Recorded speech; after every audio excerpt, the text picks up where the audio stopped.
Yes, family, grand risings, grand risings, grand risings. You don't know 999 in the building. Happy Christmas Eve and all that good stuff. Hopefully, most people are easing off of the work settings and are getting to enjoy some precious time with their family and friends. You get me? Blah, blah, blah, blah. So, let's do this. Let's do this quick breakfast. Hope you're hungry. Let's come and eat something. But you know how we do. 90 for flow, baby. Come on. Again, my skin is melody. I need the flow, and you know I'm about to get it in. I need the flow, and you know I'm about to get it in. That line is so divine, it's infinite, the highest number. Supreme mathematics, multiply any number by 9. Add the double digits together and watch you get back. I don't think you overstand, so Jay, won't you bring it back? That 9 is so divine, it's infinite, the highest number. Supreme mathematics, multiply any number by 9. Add the double digits together and watch you get back. Now that you overstand, let me tell you who I am. Let's get it. Heaven, that's me. Hell, that's me. The original. Me, I am the avatar of 9. Check the follicles that I produce all the time. This my scientist flow, don't think it's solely a rhyme. I'm the first physical being, this ain't no diss track. I came from Adam, then I was formed into an atom, that's a fact. I'm bringing awareness to my peoples. You are burning star. I'm serious, B. Watch me ignite your whole being so you can see the truth unfold. This is no unsolved mystery. We are the creators, the all in the all. I said we are the creators, the all in the all. My crown, kinky, my skin, melanin. I'll say it again, my skin is melanin. I eat the flow, and you know I'm about to get it in. I eat the flow, and you know I'm about to get it in. My crown, kinky, my skin, melanin. I'll say it again. My skin is melanin. I eat the flow, and you know I'm about to get it in. I eat the flow, and you know I'm about to get it in. I need to get away, away. Take me to a place that's tropical, so ride can shine down on me. Only he can give me what I need. I need that ultraviolet, vitamin D, that serotonin, calm my nerve. You know I'm on it. By the way, Rob produced me some more melatonin. I'm the fifth element, I'm lead low in this. I can make Zor go by boom in this. I'm metaphysical and alchemist in this. I ain't cursing on the track, my daughter gonna dance to this. I'm earth, water, air, and fire. I'm a walking planet. I'm here to give you what you desire. I got the right knowledge, the right mind. I can't go wrong with this. I got the right knowledge, the right mind. I can't go wrong with this. My crown, kinky, my skin, melanin. I'll say it again. My skin is melanin. I eat the flow, and you know I'm about to get it in. I eat the flow, and you know I'm about to get it in. My crown, kinky, my skin, melanin. I'll say it again. My skin is melanin. I eat the flow, and you know I'm about to get it in. I eat the flow, and you know I'm about to get it in.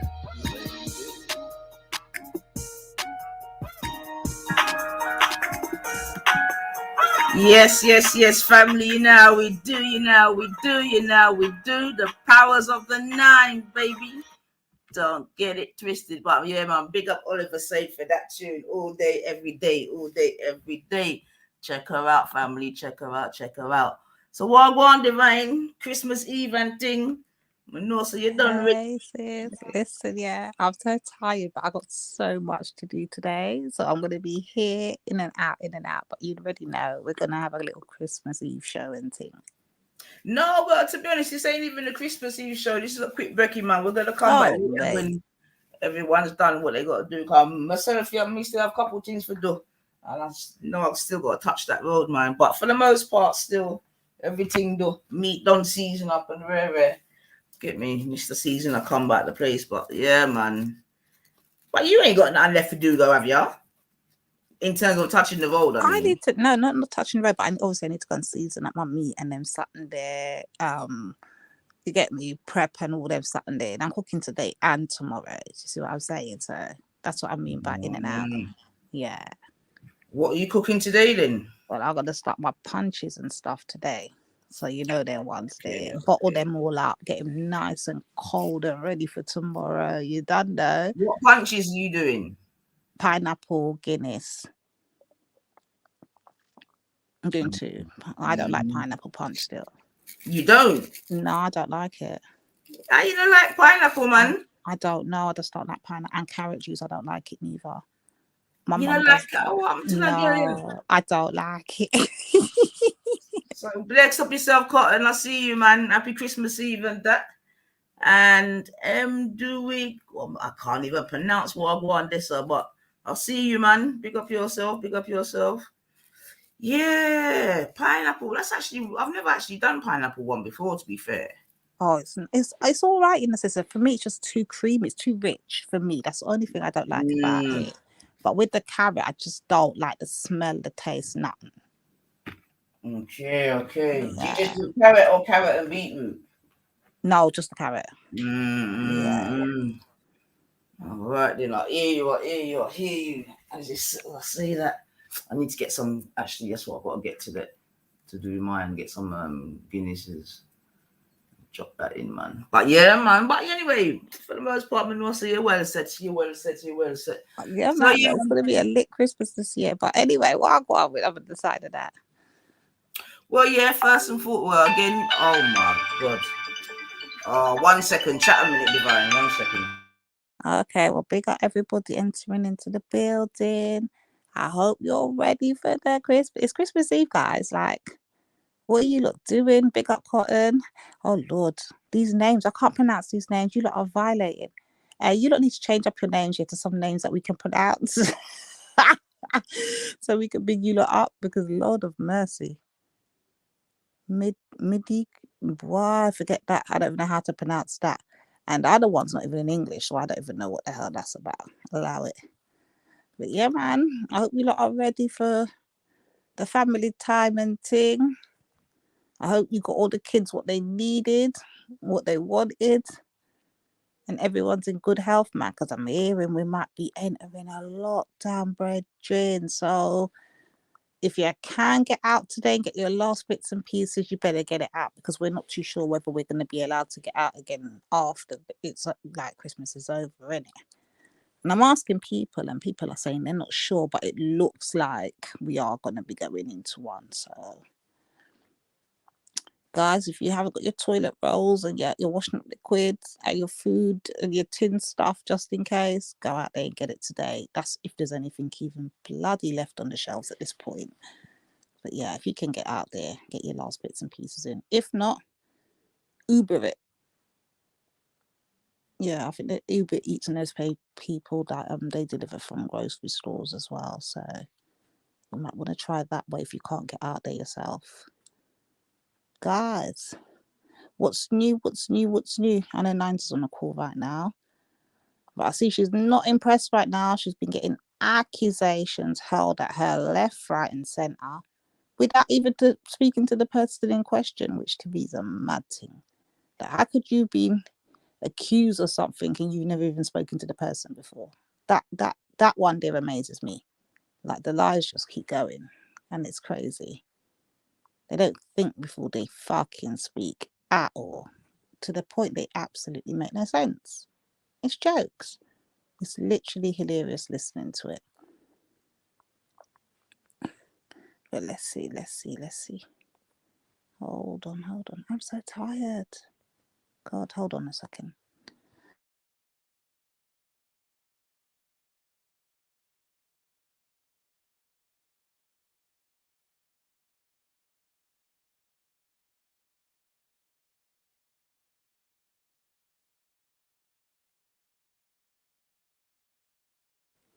Yeah, I'm back.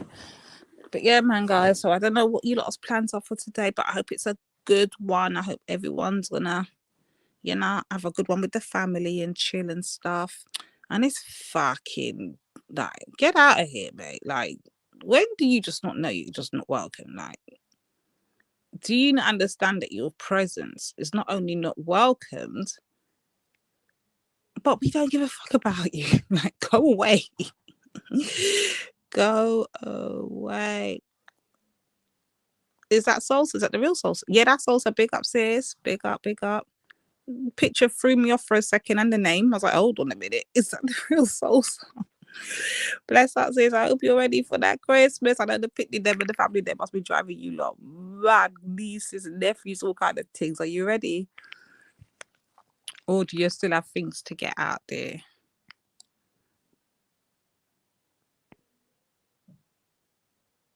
I'm waiting to see. I haven't seen my little EIE this Christmas and I'm a bit worried. I've not seen my EIE. And I've not seen popped up in.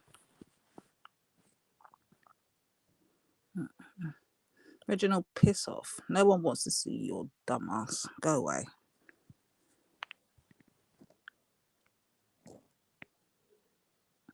We're not good, Reggie. We are tired of your bullshit. We see you bawling in the chat.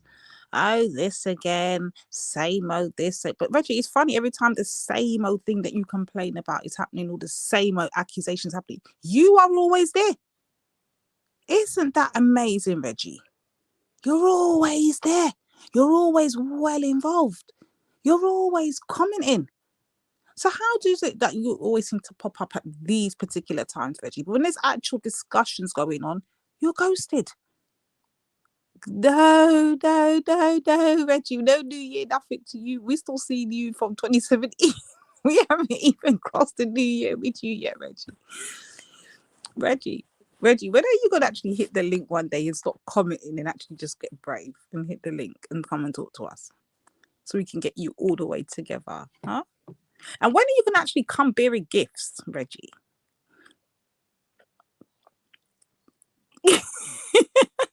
Good morning, boss. Good morning. Hey, these trolls are funny. They got some new ones that are popping. Boy, Funny. Reginald, man, we want you all to grow. What do you mean to grow? Like, Reggie, I don't understand what you mean. Hit the link, Reggie. I don't understand sometimes. Oh, I work unsociable hours. Okay. Yeah, I understand that, Reggie. Yeah, I understand that. Leo, good morning. Good morning. Boss Hog is singing to you, Lady Divine. I know, you're funny. Last Christmas, I gave you my heart, but the very next day, you can get it. That's one of my favorite Christmas tunes, actually. This year. I'll give it to someone special. Come on, man. Come on. It's Christmas time. Mistletoe and wine and all that good stuff. But the very next day, yeah, man, gave it away. Hold on, Reggie, are you going to take us to church with you on Christmas Day tomorrow? That's the biggest part of Christmas, isn't it? Is going to church. Are you going to take us with you or not? That's what we want to know, Reggie. Do we get an open invite to the church? And you know Reggie's not going to let us come in. He's going to be like, no, you lot can't come. We know what Reggie's like. Reggie, the black version of Raj. Oh, Lord, help us. Hey, Reggie, where's your bedroom, Raj?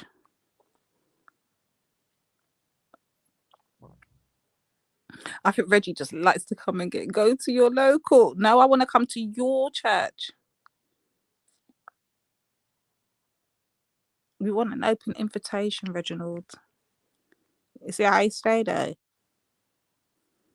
I'll be ministering at work. Oh, you're working on Christmas Day?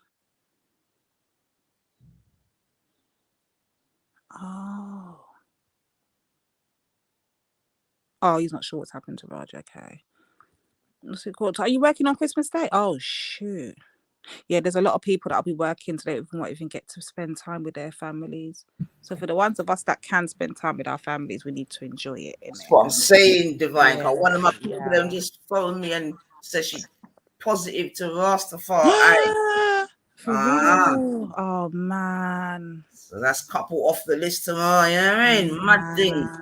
I'm hearing a lot of talk about the new variant and how it's literally like more easier to catch than the other ones, the previous ones. So I'm like, is this one a dangerous one? I need to know more about it. I need someone to explain it because I've not really done my homework on this new thing, which is why there's a possibility that we're going to be locked back down for a couple of months after what, maybe Boxing Day? It won't be a couple of months though. Even if we were to be.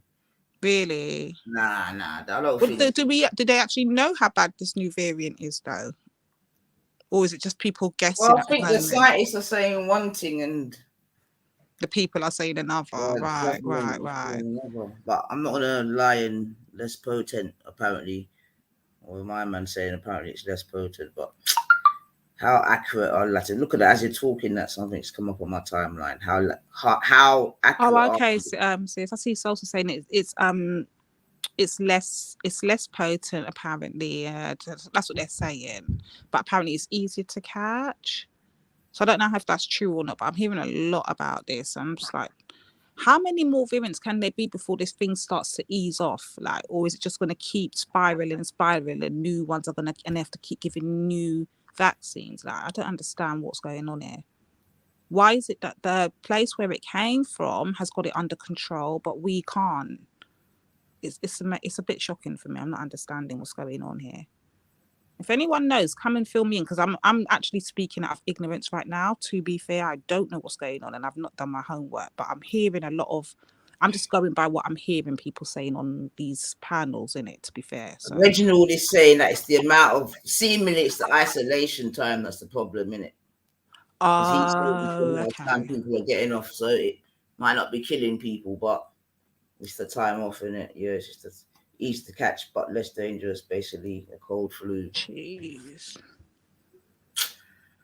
No, this is dangerous though, man, because it's messing up everything. It's messing up money, it's messing up families, it's just messing up everything. Like kids studying, that the kids were under pressure last year to get through their GCSEs, A levels and all of that.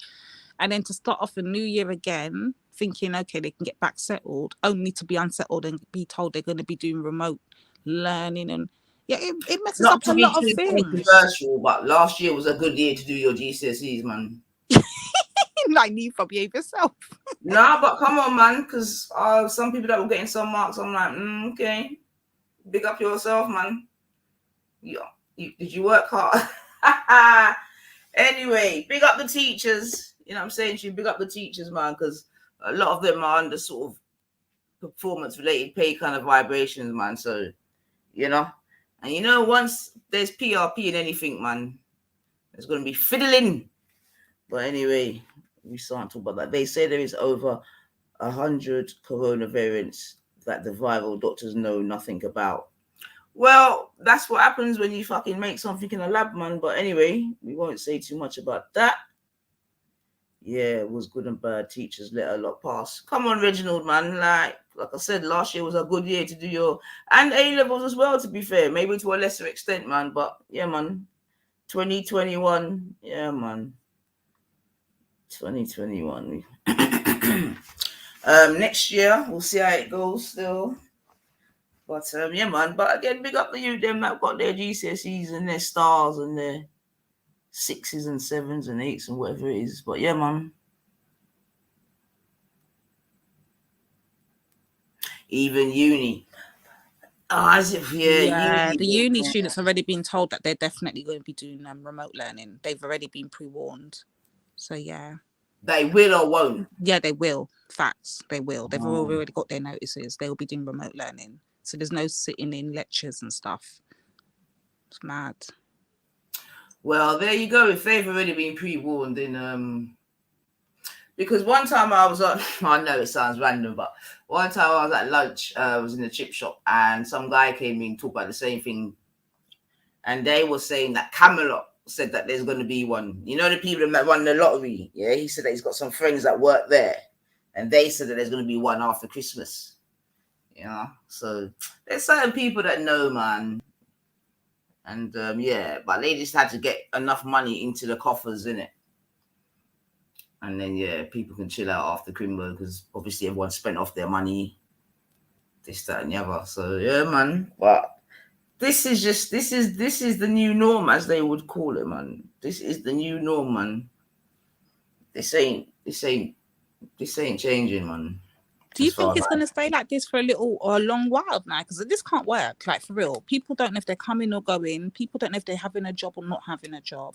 People don't know if it's okay. Yeah, it will take a few years to settle down to what it's going to be, what like the end game is. But I'm sure we can sort of have a little bit of insight or foresight to see what the potential end game is. You know what I mean? If you got people already being told you can't have a job unless you do this or that, do you know what I'm saying? For example, should pay less fees, but that'll be a long campaign. That's a good point as well, Reginald. You know what I mean? Really, a lot of them students should have got back money, yes. All the students' parents and that, because some of my friends were not barling, but you know what I mean? Saying, well, boom, paying all this money for whatever, and the youth, them ain't even there. Certain youths left their accommodation to come back home or whatever. I'm telling you, it's a mess, man. It all ends back end of. So Leo saying 2023. What gives you that date? Leo, what gives you that date? What have you heard? What gives you that date? Because that would be then you'd basically be calling it 3 years of the thing. So what happens at the back end of 2023? So as I said, my job's permanent from home, so I think it's going to be the norm for admin clerical workers. Yeah, definitely. There's definitely going to be yeah, I agree with that. A transference of working practices, and I think the City of London already, they're begging the people them to come back in it, to come to work so they can utilize the office spaces, isn't it? Because basically they're spending big money and no one ain't there. But then what about the economy? Because like travel then shut. Remember, they've just only started releasing the UK people into America the other day. Now they're talking about lockdowns again, and like what is happening, like travel wise, all of that. There's so much to take into consideration. Like this thing's really messing up everything, you know, for real. It ain't a joke. Yeah, it's the like I say, every day I give them a round of applause. You get me? Because regardless of what anyone may or may not have been thinking, no one was expecting this. You get me? You know, over the years, people have spoken about barcode and this and that and rare. You see what I'm saying to you? But no one didn't think it would come in the form of, you know? Well, let me say it. I didn't. Let me talk for myself. You know what I'm saying to you? But, yeah, man, it's the new norm, man. It's the new norm, man. And this, yeah, you can have the for and against, and sis, look at that. You got answer. Sorry to cut you, sis. Leo writes the book by the New World Order guy, Carlos. I don't know who that is. Applause. The book by the New World Order guy. Cool. Okay.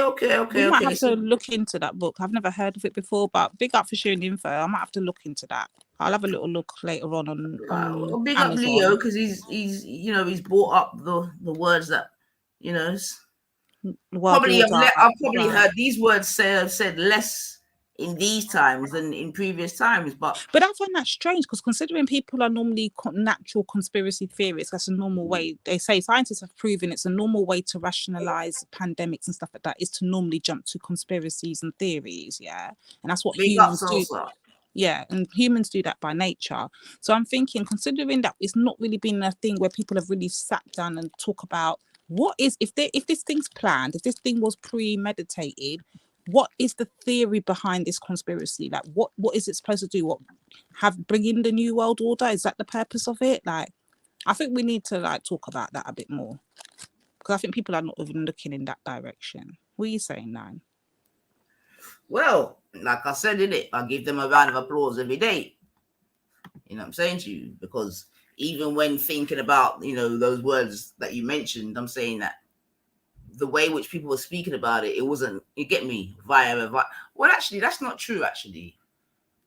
That's actually, because there's been various things, man. But all I'm saying is that it's the first time in my lifetime where they've locked down the whole world, basically, bar a few places. Not even in all the wars that have happened did countries just lock down. You know what I'm saying to you? So from that perspective, I just find it to be, yeah, gigantic, man. World War I, World War II, people still going to work, blitz. But them said I forgot work. children were still going to school. You get me? Even if they had to go into the bunker or jump under the desk or whatever it was, they were still going to school, man. So I'm just saying, yeah, from we have something that's, I mean, literally, like I said, crippled the world for a time, then we've got to take it serious, man. We've got to take it very serious. You know, I mean, it kind of even breaks my heart that, you know, some of the, it's like, oh boy, yeah. You know, Ghana, yeah, just took a loan of, I think it was just under a fucking, I don't want to misquote it, but let me just say under $1 billion, you get me, regarding this whole COVID thing. Oops, sorry, regarding this whole thing. Do you know what I'm saying to you? A whole, so, look, I guess the point I'm making is just that as much as everything else, it's another way for countries just to go into further debt to be able to accommodate and fight it, man. But that's a slight sidebar, man. But yeah, man, I don't know, man, because there's so many contradictions in this thing. Do you know what I'm saying to you? So many. But do the world leaders even know what's going on? Do they even know what they're doing? Because from what looks of it, from us little people at the bottom, us, you know, it looks like they don't have a clue what they're doing, how they're doing it, or so I hear when people say, yeah, it's been organized and it's been set up in this way. But for people that look so clueless while it's happening, I don't even know if they really set it up. Because they're running around out here like headless chicken. They don't know if they're coming or going. They don't know what they're fighting. They don't know how they're handling it. It's a bit of an oxymoron, if you can. Remember, what's the saying? Out of chaos comes what? What's confusion? Or was it? What did it come? No, order. Exactly. Order. Exactly. But you know, one thing we can say is that the MSM still, they're definitely not. Although I'm not to say that I watch it regularly, but I know that they're definitely not giving like balanced reporting. You know what I'm saying to you? They're definitely not showing the sort of what would you call it? The people basically licking out against certain things around the world regarding this situation. You know what I'm saying to you? I find that suspect in itself. You know, it's all very good telling the people about the good stuff, but why aren't you reporting the negative things? Whether you deem them to be negative or not, you know what I mean? Because there's in Australia, there's enough mad things going on regarding this thing, you know what I mean? I've seen countries where they're literally fighting each other, like you know what I mean? The V versus the it's yeah, but we're not necessarily seeing them thing there on the news. I don't believe, you know. But big up, Clarice. I see you in the chats. Welcome. Yeah, man. If you want to hit the link, you can hit the link. So you can drop the link for people to have their little say and see what they say about this thing. This is actually something that everyone should be talking about. We should hear different. Yeah. Because we're going into a new year with just as much uncertainty, it could be argued, as we left the last. You know? Not forgetting that, you know, it also comes out that when the powers that be, the government, were telling us to stay in our yard, don't see your friends, don't see your family, don't touch your family, this, that, rare. They're having nice, cozy, quote unquote, office meetings. Do you know what I'm saying to you? And yeah, man. Yeah, apparently they've been out in Downing Street like for all day, having everyone else on lockdown while they're having parties, drink ups, knees ups, all sorts. I'd be like, what the hell is really? I told you these leaders look like they don't know what the hell they're doing. That's the case in point. They don't even know what they're doing, like for real. I mean, hopefully this is a real person. They're saying that they're living in Sydney, but yeah, so what's that? Molon Labe. Welcome to yourself. And yeah, if you're a new person, please let us know, because definitely I've seen certain things obviously on social media, and I see a lot of them, they're not having it. Like they're proper actually rocking it out, man. So, and he's saying it's mayhem there, and that's definitely what I've seen. You know what I mean? I'm sure I've seen places where certain people have even been pushed out of their certain communities and are living, because I see people in the cold doing some shit, man. All right, big up yourself, man. I appreciate it, man. Feel free to jump on still, man. You know what I mean? Come and let us know what's going on down under, man. Because apparently they're strict down there, aren't they? Because when they lock down, they literally lock down where people can't like leave their houses for like and go too far. Like they are very strict with this. So the fact that they're so strict with this, but the rest of the world and other countries, they're not strict. Like for instance, America's very laxed when it comes to handling this pandemic situation. Yeah. People are still partying hard or going out freely. The mask is not compulsory or whatever. England quite too. People kind of do what they want to do here as well. Whereas in Australia, their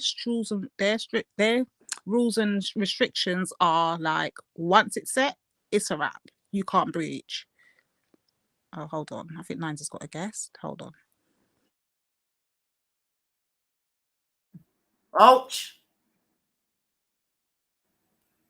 All right, Ultra's in the cooking family. All right. Good morning, bro, Ultra. It's not Christmas without, you know what I mean? Chef Ultra showing us Wagwan. So he's done doing his preparation there. Boy. Hey, Captain, hit that link. Big up, I don't even feel guilty. Yeah, big up yourself, Ultra. Big up the Ultra family.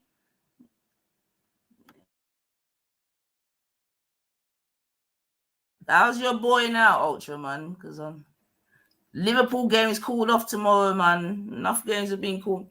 All right, I'm gonna drop this link in the description, and if you click on it, it will take you through a couple of steps, and you just turn off your camera and your mic if necessary when you're coming in. Mulch, if you look in the chat, there's a link there. Just touch on the link, and it should bring you to where we're at. So yeah, click on that link that Nainif has highlighted, and that will bring you to where we're at. Ultra, good morning. Wake up. Yes. Yay! Good morning. Listen, let me tell you, I was in Gail's cafe, not at home, yeah. You see the fuckery that I'm about to put down today, yeah. It's gonna be mad because like, I seasoned the curry goat on what day was it? What day is it today? Friday, Wednesday. I seasoned the curry goat. Oh my god, yeah. But here the mad thing, I made my own little natural blended seasoning, yeah, with Scotch bonnet, pimento seeds, water, oil, spring onion. I said Scotch bonnet, browning, yeah, and I just blended that up, put it in a jar, yeah, and then that was like the base for the fucking curry goat. Connect your mic, please, Mullen Labe. Connect your mic. There should be a button with a microphone on it. Just touch on it. You don't have to do the camera, but if you just touch the mic, because it's saying that your device isn't connecting. So, you know what? Sometimes it depends on the web browser you're using as well. So you might have to restart it. Yeah. So the curry goat's gonna be mad. The lamb, the leg of lamb, fucking hell. That's going in today as well. The chicken, I seasoned it yesterday. I can't lie. Like the salmon, I'm not gonna lie. The salmons, I just took it out of the freezer this morning. They're doing giant salmons, boneless and filleted in Sainsbury's and Asda. And let me tell you, Mazzolini is gonna be cracking on in my kitchen this evening. And I'm cooking the chicken tomorrow, and I'm cooking the curry goat and the lamb today. Yeah. So, if you're hungry, come see me. You're doing the lamb from today? I'm doing the lamb today, and I'm going to let it soak. I'm going to cut it all off the bone and let it soak in it. I'm doing mine right now, Ultras. I'm here, but I'm muted, yeah, because I'm seasoning my beef right now. Who's that? Do you want to talk to this guy? Because I'm sure he's coming. Who is that? It's your boy Reginald. Good morning, Reginald. You little waste man. Your microphone, Molan. Morning. Oh, Reginald. Whose picture you've gone and stole it? Hold on. Yeah. Reginald, whose picture have you gone and stole today? You don't recognize this? Reginald. No. Who's that, Reginald? Whose picture have you gone and stole today, Reginald? Come on. You serious? Come on. Whose face have you got? Is that Ultra's face that you stolen today? No. I'm here though. I'm here. Yeah, I'm just seasoning quickly. Okay. Oh, check Funky. What I go on? Reg, what we saying? Oh, nothing much. Nothing much. Hey, you lot have just gone Drop to top. so Drop top. Yeah. Sorry. Yep. Big up yourself, drop top. My man's jerking his lobster. Come on, man. All right. She said that they're trying. What browser are you using? Because apparently it could be your browser, but please do try again. Like I said, you come in, press the mic and the video button. But yeah, what web browser are you using? Because apparently it might depend on your web browser according to Ultra. Yeah, the web browser can fuck everything up, man. Well, use Google Chrome, use Firefox. Those are the common ones, isn't it? I'm not sure about the other ones. Those are the common ones that people use.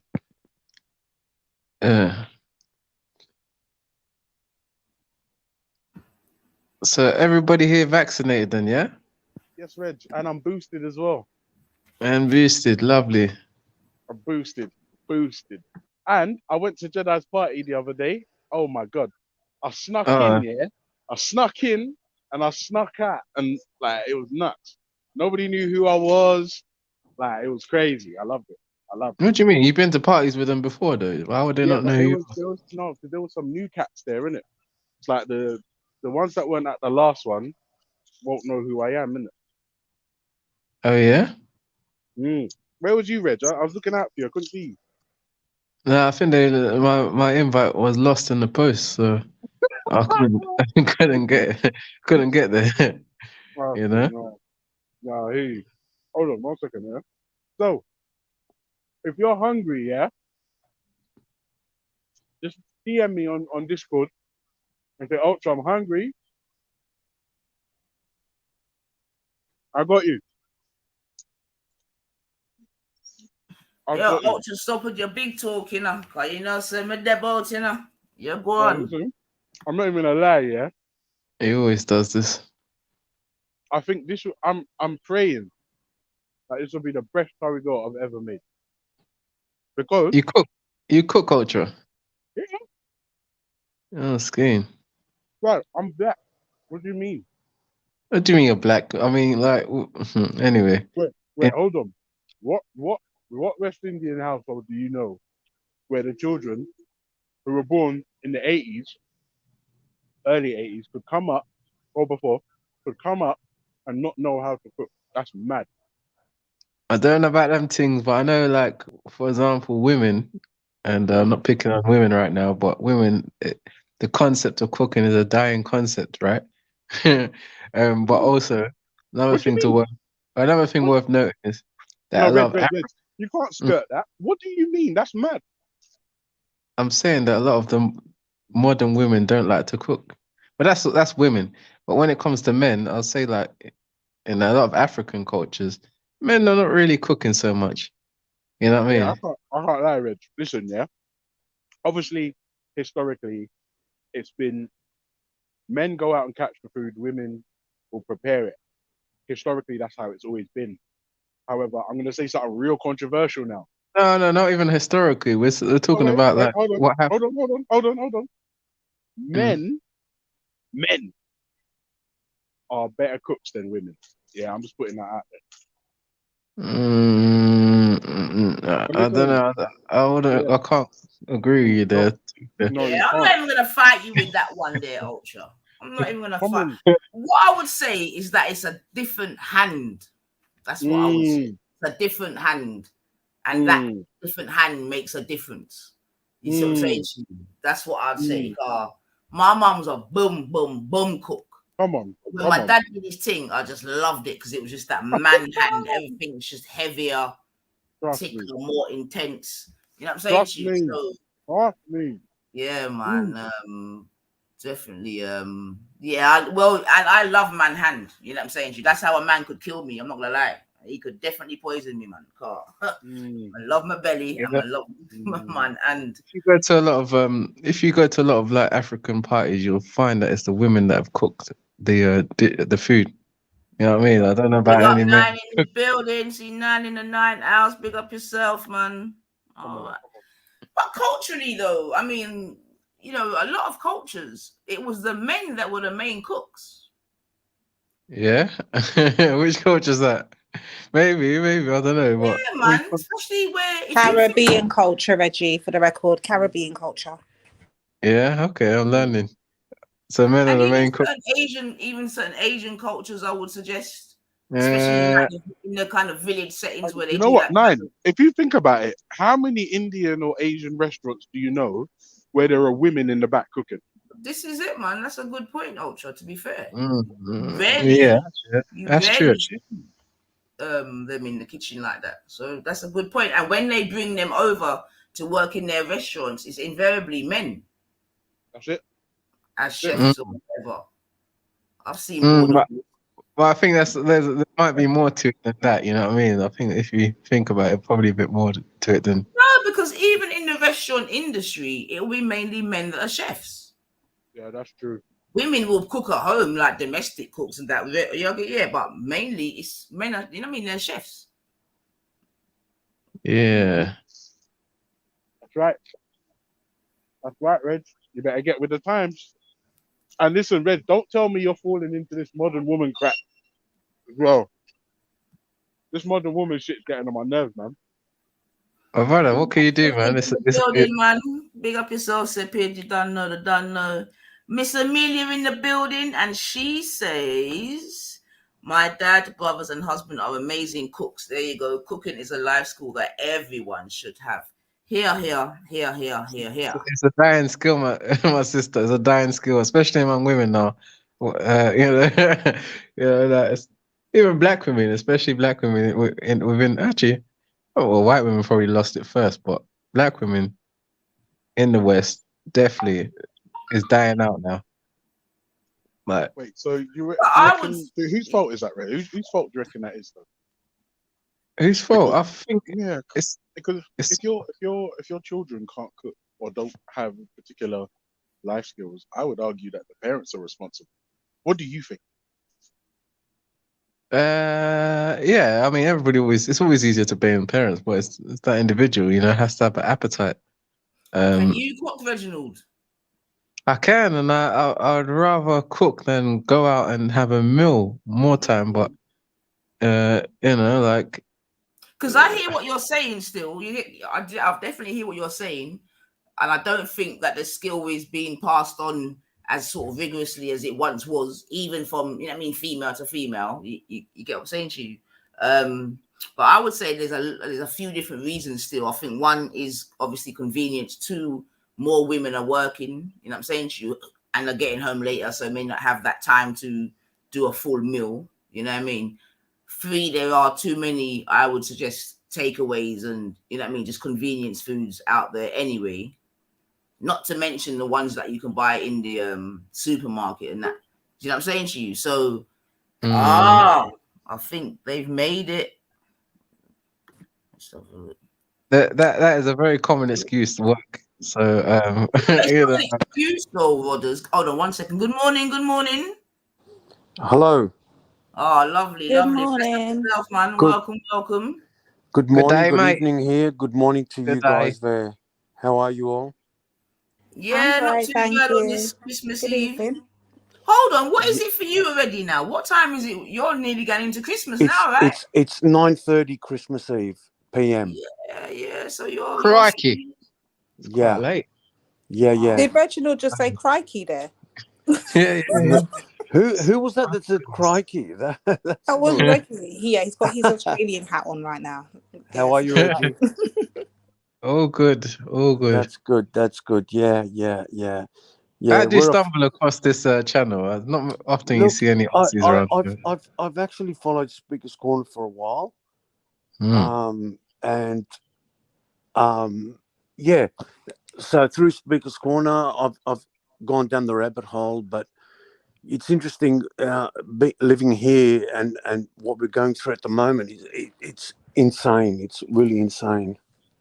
Like the COVID outbreak we didn't expect it in summer. We thought winter was the time that it would hit, but it's really, really hit us here in summer. And I've got like, So yeah. you're referring to how volatile the impact or the Absolutely. virus has been. But Yeah, some people think that you're talking about the restrictions that have been placed on you. So you're we've talking had, about. look, we've been, look, my state and my city, we weren't as bad as South in Melbourne and Victoria. They were treated like terribly. The lockdowns were horrible. We had a 3-month lockdown here where it was insane. But with this new variant, I don't know, the hospitalization is less. So I think what they're trying to do is herd immunity. And I've got my son's got it, my nephew's got it, my godson's got it, my sister-in-law's got it. So Christmas is absolutely fucked for me. But I think they're saying the severity of it is less than the Delta. So this Omicron, they're saying, is less severe. And they're just saying, look, you know what? Just get it. Everyone's going to get it eventually. This is what they're saying. But it's destroyed like Christmas for me, like my family. Like I can't see my son, I can't see my daughter. I would argue that your Christmas isn't destroyed. I would You It argue. sound is. like you're. No, Wait. it I is would argue that because it's family is different. everything to No, me. no, wait. Like as a Hold on, dad. Kat, hold on. Sorry. I would argue Yeah. that it's different. I would argue it's not destroyed. It's No, different. it's It's different and challenging. destroyed. No, I'll It's argue with you. challenging. I'll argue with Go you. It's go different on, and talk to me. destroyed because I like to see my son, my daughter, my other son, my sister, my brother's wife, my sister-in-law. So it is destroyed for me. And it might not be for you, but it is for me because it's summer here. It's winter there. I get that, right? So we've got like 35, 40 degree temperatures here, and they've destroyed it for me. Not Ozzy, they. COVID has destroyed it for me because tomorrow, and tonight I'd be with my wife's family who celebrated on Christmas Eve, and tomorrow with my family who celebrated Christmas Day. I'm doing neither, so it has destroyed it for me. Ozzy, you know, this time around the same time last year, yeah, we were Yeah. literally almost in the same position as you lot. No, we So weren't. No. I'm speaking of it was me. around. It We was around. weren't. You know what they It was. had? It was I'll around. tell Hold you. on. It No, was. look. It was I live funny. here, and I'll tell you, Reg. I'll tell you what we had last year. Right? We had limited numbers. So what they did was they said you can get together with family, but we restrict the numbers. Right? This year, it's insane. Yeah, They've but said, Ozzy, yeah, last year Boris yeah. Johnson, who's our president, he said we Mm-hmm. can all come together, and Is then your three. prime minister right? Is your prime minister, not your Yeah, president, right? Yeah, the 3 or 4 yeah, days, just like it was an April Fool's joke. My yeah, man says that we have to stay where we are. There's no more gathering together. Just 3 or 4 days yeah. before Christmas or something like that. Yeah, You know what I mean? yeah, That yeah, was last yeah. year. No, no. Look, I feel for everyone. But I'm going to be selfish, and I'm going to speak for my family, right? I feel for everyone in the world, but selfishly, on my behalf, for my family, I can't see my children tomorrow. I can't see my children tonight. So that's an issue for me, and selfishly, I hate this. By all Uh, means, do the herd immunity. By all means, do that. Right? I've been delivering vitamins and fucking food to my son, my nephew, my godson, my sister-in-law because they have to isolate, and that's fair. That's fair. But we got a where question does for this you stop? in Sorry. the chat. We got a question for you in the chat Yeah. from What's that? Sosa. It says, "Is Yeah. it true that they were stopping people in the streets and locking them up if they're not Absolutely. vaccinated?" Absolutely. Yes, they were. They've. It's been. This, I believe, Australia was the test case, right? I believe they look. My daughter had it in September, and I had police turning up every day to my home, right, to check that not only my daughter was home, but the rest of the family members were home. In the end, they were sending army. This is not the country I was born into. To send army to my home to check that we're home. This is not right. This is not correct. And I believe we were treated as a test case for the rest of the world to follow suit. Now, my daughter had it in September when it was the severe lockdown, when it was the Delta strain, right? And I didn't accept it. So what I said was, when the police turned up to my door, I said, because I've got a 10-meter gate, and I said, look, you're not allowed to enter my premises. You can stand outside the gate. So then what they started to do was they'd ring her at 6:30 in the morning, and she was ill, right, with COVID, and she'd have to go down, open the door, wave to these people because I created a fuss, right? This is fucking bullshit. They are treating us like fucking insanely badly. You tell me in what world? I'm born here. I grew up. Hang on a here. second. Hold on. Pause for a second. Yeah. Obviously, I can sympathize with the situation. No, you can't you're in sympathize when you want because to it see your didn't happen family and to you you. can't. It didn't happen to you. No, wait, hold on, dude, hold on a second. I can sympathize with the situation that you're in. However, by you saying people coming to your house to check that you haven't left the premises to keep the virus from spreading is insane. How did you get there? Like, if they're saying stay at home and they're coming to make sure that you are indeed the people that are infected are Hold staying on, Ultra. at home. No, is that Biggage? Boy, well, go on. No, Biggage. Take You out, know. man. What's going on? Gee, block. Alright, where's Kimbo? All we need is James Crypto Jones. block. Listen. Well, boss, you get me? Come on. Jeez. Hey, bro, They listen. said you was.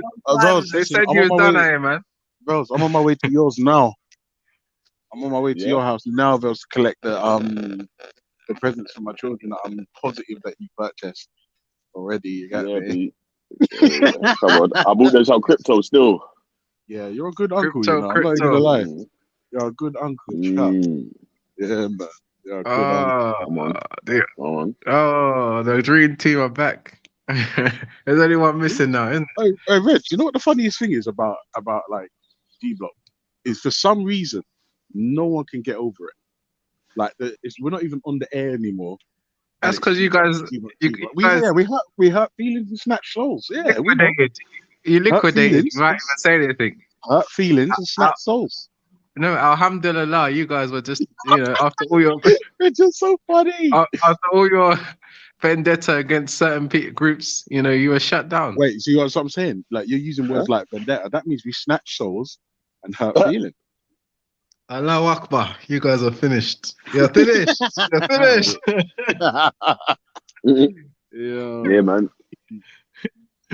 You know we run the whole shit, man. So I don't know what you couldn't even give us a leaving show, man. Before you shut down, you're just like out the back door. Yeah, we out, man. We done what we had to do, bro. Too rich now, man. All these people have looked up to you, man. Now they've gone somewhere Too rich else. to argue with peasants now. You get me? So yeah, it's long, man. You get me? The nation stopped. The donations, the nations weren't coming in anymore. Man. So Reg, how you been, Reg? Anyway, you been what okay? Donations? Yeah, the donations were the jizya wasn't coming in anymore, man. Yeah, man. You gotta pay attention to what man's doing out here, fam. No, but that's the thing, Belly. These guys are surface level. They can't see past it. That's it. You get what I'm saying? Donations don't mean shit to me, brother. Yeah. Hey. Well, why did you quit G Block? Because you didn't even announce anything. I don't think. Anyway, I wasn't. Maybe I wasn't. I told you, man. I'm too rich to argue with poor people now.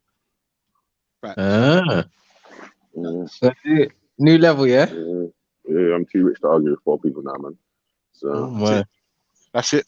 And that's it in a nutshell. And do you know what the funny thing is? Relly's not some prick. Even though he's fucking balling, he doesn't mind bringing you in, so you can make it too.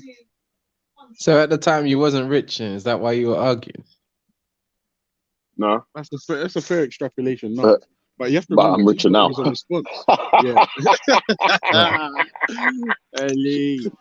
We've had loads of people. We've had so many people claiming that they're this and that. You know what I mean? But no one's ever shown anything to. Yeah, but that's the thing. People that claim. Nah, I'm only joking still, man. But like, yeah, man, I'm doing that. You get me? So, yeah, man, we don't talk. You see? Mm. Mm. Hey, Nanifa, I'm on the set, you know. I'm just saying. Come on, if I'm you on want the to set. get bread, roll I'm on with the me. set. If you want to get guap, roll with. If you want to, His way of What's thinking. that? What's my way of, hey. what's controversial about my way of thinking that this person's even talking about? I mean, if he's talking about women being able to cook, I mean, that's not just a Nigerian thing. It's actually quite a universal concept, right? Obviously, in the West, it's been killed off quite long ago. So, Why Jay, are you in not? a relationship with a woman? Yes. Was she born Man, before still or after violent about all this 1980? shit as Yeah. well. Wait, was she born before or after 1985? After 85, what Yeah, does that that's why matter? you're I mean, that's why you're unhappy. I'm just putting it no one out said there. I'm unhappy. I'm just saying it's Yeah, no, that's why you're unhappy, brother. no, it's not about I'm unhappy. It's about No, an it observation. is, it is. It's not. If It's not a you personal born thing. It's an before, observation. But if all you right, born but before, did your girlfriend's mum cook, Reginald? Yeah, she does. Yeah. So she didn't. Did she try to pass it on to the daughter, or the daughter just weren't Hey, interested? all these personal observations, personal questions. No, this is not about I'm personal. taking. not We'll do personal, just, bro. All right, It's forget just that. Forget that. I observation, know you. Reg. It's just yeah. observation, Reggie. Yeah. Okay. We can do Observation, observation Reg. based on non. Yeah. But remember, I asked a pertinent question, and the fact that you're complaining about modern women not cooking, and you're with a woman who was born after 1985, that speaks volumes to me. My brother, all I'm saying is that not even about the particular set time, right? The But modern. Reginald, you do know. You probably don't, to be fair, but we'll try anyway. But you do know that even in Africa, it is changing, right? Not that I'm aware of. No, I don't really see much change in Africa. In the In that. cities, Reginald, where the women are working and that. Yeah, they work, but they still Have know. you seen how many like takeaways or like more restaurants and them kind of vibrations that there are out there, where people all stop, get that and take that, grab that and take that home? Yes, So, that's Yo, true. so wait, hold on a sec though. Before I jump off though, yeah, like, give me an update, man. What's been going on? Like, Oh, is I it haven't, truth flying be honest, I visit? ain't even been watching. Yeah. Where do you Oh my start? gosh. Well, your Mm. name keeps getting called anyway from time to time. Oh, them a ball and them a Yeah, Allah. you know. They're Mm. celebrating your Boy, demise, huh? as you The expect. mind. They're celebrating your demise, Veli, as you would have anticipated. Yeah, but Veli, see Nah. what I'm Some saying? of See, them, Reg. No. You know what? Reg is symbolic of the type of zombies that we have to deal with online. Who you on about? So, Who you on so, about? so, Mm. such a zombie. You think because we're not online that it's some sort of demise, and if people think that G Block not being on air is some sort of like win for them, that just goes to show we snatched your soul and we hurt your Well, feelings and we to be tore your fair, and we Ultra, took wait, Reg, hold on, Reg. We tore your mm, shirt. We tore your shirt. you And the used to button come on and the every button other the button week fell off. The celebrating. button fell off. And the No, irony wait, now hold is on. that you. The button fell off. And we bust your skull. Yeah, me. Ultra, But you bust your used why to skull celebrate your today. W, your win, I don't celebrate any consistently I don't celebrate any every week. wins. No, there's no wins. It was just people came on G Block and they got their shirts torn and then they went away hurt in their feelings, crying like bitches. And to this But now they day, have people go the wait, Hey, last do you know laugh. what? Yeah. No, but you know what? Yeah, this is how you know, Ultra. Yeah, that man really fucking just run the whole thing. Yeah, is that even if man is doing something different, man is still boiling. Oh, you hurt me last week. You hurt me last month. yeah, Oh, they can't. I told you, daddy, please come back. really, I told you they can't get Shut over up, it. man. The shirt torn. We tore their favorite shirt. And this is the thing. The one thing I will say is G Block, yeah, we exposed the type of mentality that is not only counterproductive, but destructive, criminal, dangerous, reckless, irresponsible. And I'm sorry, I think No, Hey, let me you, make a bet with you, you lot. Yeah, let me make a bet with you, lot. to be Yeah, honest with you, like let me make a bet. you Hold put, on, Reggie. mm, Yeah, let me make a bet. Let me make a bet with you personally. Yeah, I bet you. Yeah, right now. Yeah, in 5 years' time, yeah, you will still be here doing this shit. In 5 years' time, you'll still be here doing this shit. In 5 years' time, yeah, there'll be so much changes that would have happened in my life that I won't even have time to be on YouTube. mm. Well, I mean, I don't know about what you mean by. I'm not really doing anything out here, am I? Really, that not really my platform. But I don't know. Maybe some of these people will still be here. But at the end of the day, here it is what it is. Like you guys came on. You piggy banked off Titans TV. Titans TV then passed the baton to Raspix Lions then, and other people that broke off from there, and you guys tried to coin the same kind of material, and it just didn't work out. Do you know what And the funny thing is, Reg? That's actually not true. And this is now, the thing. now, If there's now, no now, lasting effect, then what you're saying is correct. now you're following the same fate that Raspix Lions then followed, and you know the other shows as well that followed and deteriorated. Like what's the other one, Real Maggie or something like that? Yeah, all Reginald, them quick question. Are you just a born hater or a natural hater? Like, is it something that you just born with, or something? Is it a disease you caught along the way? No, but Hey, Lady Divine, you don't understand. All right, Lady Divine, listen to it. the truth hurts. Has had his Divine, shirt man. Reddy has had his shirt torn on G Block, and it upsets him. And this is the thing, Lady Divine. If you come, Lady Divine, if you come on G Block, yeah, and you got your shit fucked up, and somebody pushed your shit all the way back in, right? You're gonna hold feelings. You're gonna hold feelings. That's just how it is. Hey, brother, So listen, yeah. Man could open G Block tomorrow, yeah, and we'll be back to the same. Like, I don't know what you're talking about, bro. You reckon? Yeah. That's what Raspberry for. Oh, but you know, it's never the same. I was hoping he's gonna do a little Crimbo Kwanzaa special still, Biggage. Nah, but I ain't really doing nothing like that still. But like, true story is like how easy or what it is, like, it's just the press of a button, isn't it? Thing is like, you know what I'm saying? That man could just do that like tomorrow, but I ain't really trying to do that still. But I said it before. You know what these speakers corner spin-off shows? The whole mix, man. So they get to their peak. Their peak is always 2,000 to 3,000, unless you got some content that is like, you know, loads of people. Do you not understand the fact that we created an atheist space, and it hurt feeling, including yours? And then it's so bad.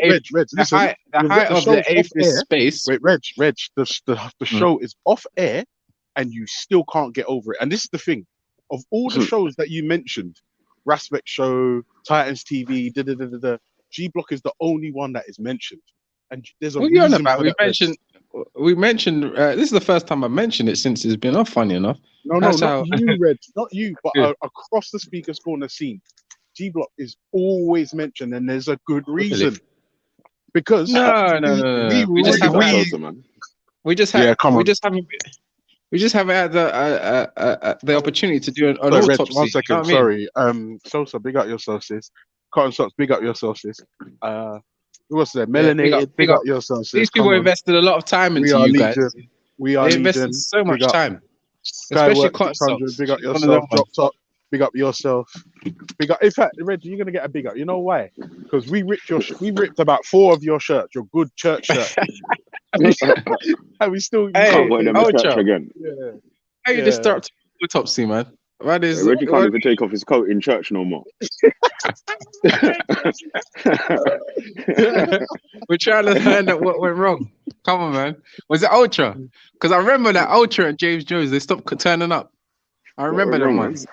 It was meant to be frequent, and then they started jumping over to people like Zabaders.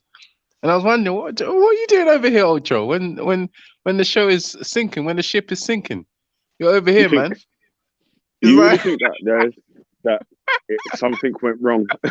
And yeah, all right, well, man, that's good, man. Think that then, still. And I think people like Ultra could have done more in the end, man, to keep the ship from sinking. But hey, what did you do? All we could do is reminisce. Did you play your part? I was there to the end, man. I was cheering you, man. On, you know, it's obviously. Just so you know, Reg was like, oh, fuck that dude. I lost course. When Reg was like G Block's #1 fan when we ripping up Raspect, and then like when Raspect left the scene, Reg had nowhere to go. And then Reg got his shirt torn. Hey, Reggie got vexed when man started billing spliffs out of the Bible pages. He's like, oh shit. Nah, these men are taking their piss now. Nah, man, we can't. We're gonna have to turn against these men and that. Oh shit. Look what he's doing to Genesis, fam. Yeah, that was something else, man. Oh, G Block is gone. The the scriptures and the belief systems that these people were trying to destroy are still going on. Yeah, but that says more about Red. That says more about you lot than it does about us. Oh, really? Hey, Reggie, when was the last time you went to church, though? I go all the time. Thank you. No, that was a lie. That was a lie. Oh my God, Reg, that was a lie. That was a lie. If I said to you, Reggie, when was the last time you opened your eyes, or when was the last time you went home, or when was the last time you saw a woman? Like, well, you got asked about church. Well, this one time, you're done out here, Reg. You're done. G Block is that's why that's why the job is finished, isn't it? The job was done. Yeah, the job's you don't done. even go church no more. The project was finished, yeah? Yeah. You don't even go church no more, man. It's over. You know what I'm saying? It's on to the next project. Alhamdulillah. My goodness. You're just proving that prayer works. You know what I mean? All the people that were praying for G Block to close down, look at it. Like, it's gone. It's finished. Reg, what are you saying? People's praying to their God. Alhamdulillah. Alhamdulillah. You know what I mean? Saying man them was praying, yeah? Praying for the God. Tell me again. So Reg, man them went to church or the mosque or the synagogue or the Gurdwara, and instead of like praising, saying thank you for my wife or thank you for my good life, they were praying. They're praying, but they also took action as well. They took action. They took action. Stop G Block. Please. They took action. Zabeda led the exodus and started boycotting. And within a year, they had to put the for sale sign. You know what I mean? And say, you know what? Imagine that, Reg. Listen to this. We can't keep ourselves afloat anymore. Reg, we're gonna have to fold. The job was done. Reg, listen to the job was you were one of the first ones, Ultra, to jump ship. The job was done. The job was done. Job's done, bro. You understand that? This is the thing. If you think, all right, Reg, think about any big name on this YouTube scene who we didn't expose as either a moron or reckless or dangerous or believed in absolute bullshit. Just give me a name and I'll tell you we destroyed them. Yeah. Give me one name. Well, you give me one name of the person that you've actually like brought round to. Reg, you don't go to church no more, so the job's did. Hey, Ultra, I swear we broke everything. Everything was broken. Oh, sorry, yeah. All right, bless up. And then bless up, sis. I'm here, but I'm in the kitchen, so I'm on mute. Yeah. Big up, Lady Divine. The right place. Oh my. Well, you know, like on the panel. Belly, why you ain't telling this brother to shut up? Oh my God, here we go. I'm letting his feelings show, you know? Nah, he's talking about no one ain't donating no more. So I sent you a cash up saying, tell this brother to shut up. Oh, shit. Big up yourself, man. Big up. Yeah, but you see, you know what, though? Listen to this. You know what, yeah? G-Block. We haven't even done a proper, what do you call it? Hold on. Yo, Reggie, 1 minute there. Divine, was that pork?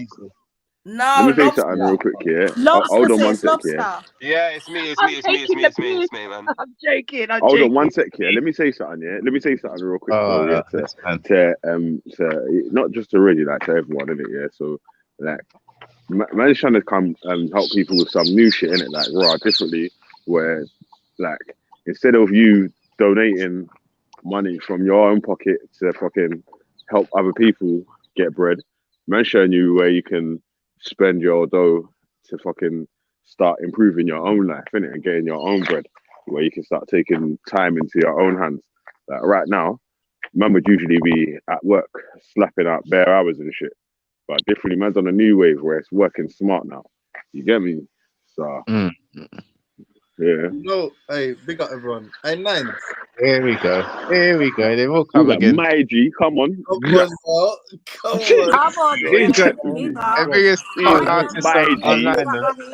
Wait. Is this the G Block's hit squad? Oh my God. G Block. No, we can squeeze in one more in the chats. Aye, wink. We say. Let me just ask Reggie something quickly.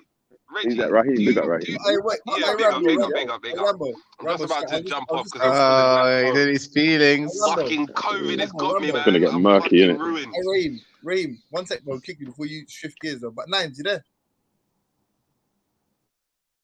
Nines. Yeah, I'm here, man. Yeah, but you know what? I feel like me and you, like when man was on the what did you call it? I think you called it meme stocks. That's what it was referred to, innit? The GME thing. Do you remember a while ago? Like we had a talk about it, and you actually knew a fair amount. Oh right, yeah, games, yeah, you're right. I got you, yeah, GameStop, yeah. But like you should be front and center, because all bullshit aside, yeah, we can do all the internet politics and all that. Like what Veli's saying isn't trash, isn't it? Like it's not some scheme, it's not some pyramid scheme, it's not some scheme in which he's benefiting anything. Like it's honestly free game, innit? And I feel like Nines, you're interested in financial Money. financial literacy, innit? You're somewhat financially literate, and you're interested in becoming more financially literate. So I'll say that's definitely something. And obviously, like, you know, Veli actually likes you, unlike some people, he'd be willing to help. So yeah, no, you should. Everyone should take a look, obviously. But I remember me and Nines have had conversations about that stuff still. Crypto. Reggie, What was Raheem gonna say? you're not here, bro. You're here letting the side down, man. What earth would you? You should. What are you on about? You should be front and center with your pen and pad out and that. No, I know about this crypto stuff. Anyway, I just don't really talk about it in here. It's not really that kind of that crypto stuff, eh? That old chestnut. Yeah, I know a lot of people that do crypto. Yeah, like it's one of them ones not to be broadcast. Do you reckon? Yeah, do you like Veli's screen? Do you like Veli's picture? Yeah. What is it? I don't even know what it is though. I don't recognize. That's your It's a first dragon. That's your first exercise, bro. Come back to it, and then you'll know. But go on, Rambo. Okay. Sorry, brother. Just say less, man. Yeah, Reggie, do you ever have anything positive to say ever about anything?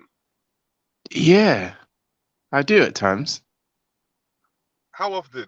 Because all I ever hear you doing is shitting on like people and their products, their ideas, their ventures.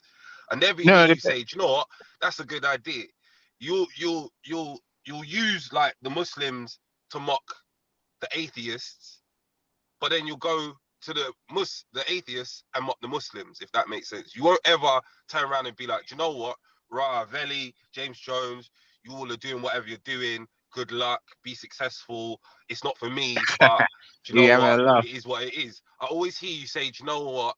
Shit like, as you did earlier, oh, Allahu Akbar or Alhamdulillah or whatever you're doing, but you're mocking people. You're mocking people, but you're never about to mock people. This is the irony that you'd say that, but you spent years coming onto these panels where all they ever did was mock religious people, even let people want to come and mock black people, let people want to come and mock. No, there's white... debate and mock. No. You're a part of you came onto G Block, frequently and heard them mocking black people consistently, mocking occasionally white people, calling each other names and this and that. You never had much to say then. And now you're coming here to tell me why am I not positive? Because that's a complete fallacy. Why am I positive when the show like that? There was debate and discord. There was debate and discord. There were arguments. There were heavy arguments, yes, on religious beliefs, down to at points, mockery when people used to say stupid things. Bearing in mind, I myself am a theist, and at times some theists said some stupid fucking things. Yeah? It wasn't just theists. It was also non-religious, hateful things that were being said there week in, week out.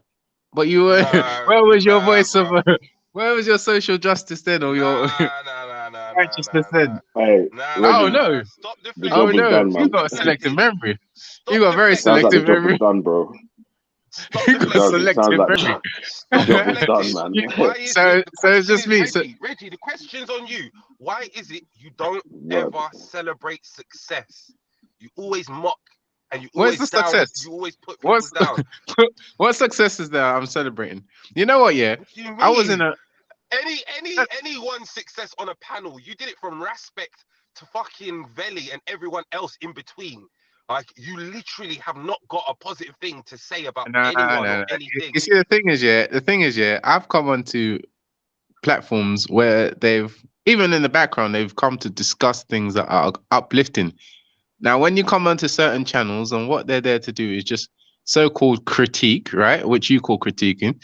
I don't know what I don't know how you could call G Block a critiquing show when all it ever was people going at each other, insulting each other and stuff like that. Yeah, and then you say it's a place where people are just critiquing. All right, that's your opinion, but no, I've been to channels where they're trying to uplift the community, and there are very barely any viewers there, and That then wasn't the people here. question. The question was, why are you miserable everywhere you go? Exactly. The man's deflected, ain't answering the question straight, not one time. Whole heap of hot air is coming out. Like, fuck me, man. Come on. Well, Just say well, what I it mean, is. Say what your issue is. no, it depends on the point that's being made, right? So if the point is that G Block a channel where X and X No, kind the of question is, why are you miserable everywhere you go? I'm not miserable everywhere I go. That's what I'm saying. I'm contesting that assertion. I'm not. No, you are. You literally don't turn around and, as I said, say anything positive about anything at anyone's panels. You're saying you've been on these uplifting. You're saying you've been on these uplifting platforms. Can you please send us the link so we can see where you've been uplifting? No, but you for some reason you don't seem to understand these panels that Reggie, I'm can you going please to. send us the No, link so we can see where hang on, you're being uplifted? hang on. No. Just us What melanated do you mean, Kushtias. no? No. I'm trying to respond to what you're saying. I'm saying ask the people that have like obviously spoken to me outside of these platforms, right? Like Kushti and melanated. From what I've seen, they're the only two here at the Melanated moment. even put in a fucking comment earlier, like, stop being so negative. Like, that is No. a complete. No. That's a complete. In response, in yeah, response. it's you No, though. Everyone says the same No. thing. In response, sorry, I just had to. in response Look, to the point you're Reggie, making. people don't have channels forever, dude. People have lives. Chill out. The woman told you to chill the fuck out. Who told me that? Oh, you're talking about melanated and Kushti. No, the point I'm making is there's a time and place for you to come with positive vibes. If you're going onto platforms where they're all about being negative and all about causing, what do they call it? Bunning people out. Yeah, just like the Lions Den basically was about Hey, bunning no people touch out. it, you. No touch it, you. Yeah, they're basically about bunning people out. No touch it, you. Yeah, man. I better stop Cussing this, balling, man. cussing that. You've been bitching for Yeah, like 20 minutes now, man. Stop balling, Yeah, man. but Reg, Hush, to be man. fair, like you have to understand, we expose toxic behavior, toxic thought, toxic practices. We discuss issues that nobody else was discussing. they're Like, satanic channels. They're satanic platforms. If you come into satanic platforms, then there's nothing positive to say about them. yeah. But Reg, this is the This thing. brother's been Reg, balling Reg, for long, man. You got to allow the this is the balling, thing. man. I know, no, he's hurt. Reg. This is what I'm saying, Allow Reg. the balling, man. If we discuss things that are like deeply held, cherished beliefs, and we tackle them in a way where people are not used to it, it's gonna cause feelings. It's how you Been balling, handle. man. It's how you handle So yourself. where do you put the positivity there then? Where would you put this is the thing. Raheem is making a You fallacy. just You know what I have to mean? be positive Oh, regardless. You don't have to follow what other people do. You don't have to be impacted by it. If you've got a positive mindset, just be positive. But we Positive. don't see that anymore. Nah, it depends on the topics, Reg, right? It depends Reg. on the Here's something positive for you, Reg. So why would you jump Sainsbury's are on selling just to be salmons, miserable? giant, filleted, boneless, for £11. Yeah, that's positive. Or let Nah, me guess, you don't like salmon. G Block was a happy place for free thinkers, was it? It was a happy place. Okay. Yes, it was. It was a happy place for people that were able to really assess what was going on. Because in fact, Nah, Reg, this is your complaint. We critique things that you probably hold dear. nah, That's not really. essentially your complaint. I That's your didn't complaint. see. That's a complaint. And we tore some of your gums. I get it. That's it.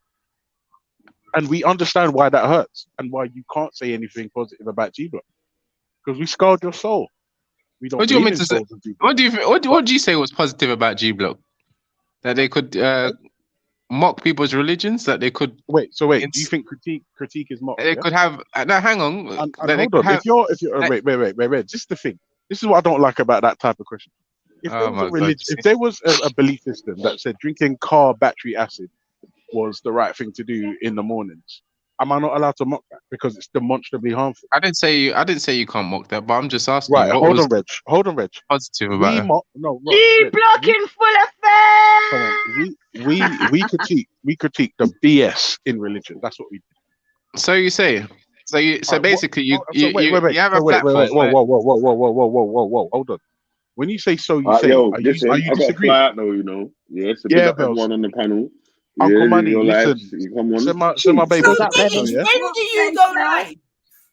Do you It go does. live? Yeah, I ain't really been. You know what? Yeah, true story. Because man's been in the trenches, like in the what? Oh, You know what I send mean? me Like, some links to the trenches, Biggie, you yeah? know what I mean? Just Like, send me a man's link. been in the actual on the front line with the soldiers and that, rather than directing and all that sort of shit. Still, so once I can Well, start just send directing, me a then link. I'll But be the back on last it. link, you know, it was very complicated. So you gotta you get me? Yeah. Because it's a mazza in there if you It's, you know, don't know. but this, you know what is, yeah, it's the NFT world moves fast, isn't it? Like, so maybe you want to get a hold of the coins first before Yeah, but that's what I'm exploring the saying. Send the NFT world. link. You know, I bagged it the last time, whatever. Just send the link in Yeah. it.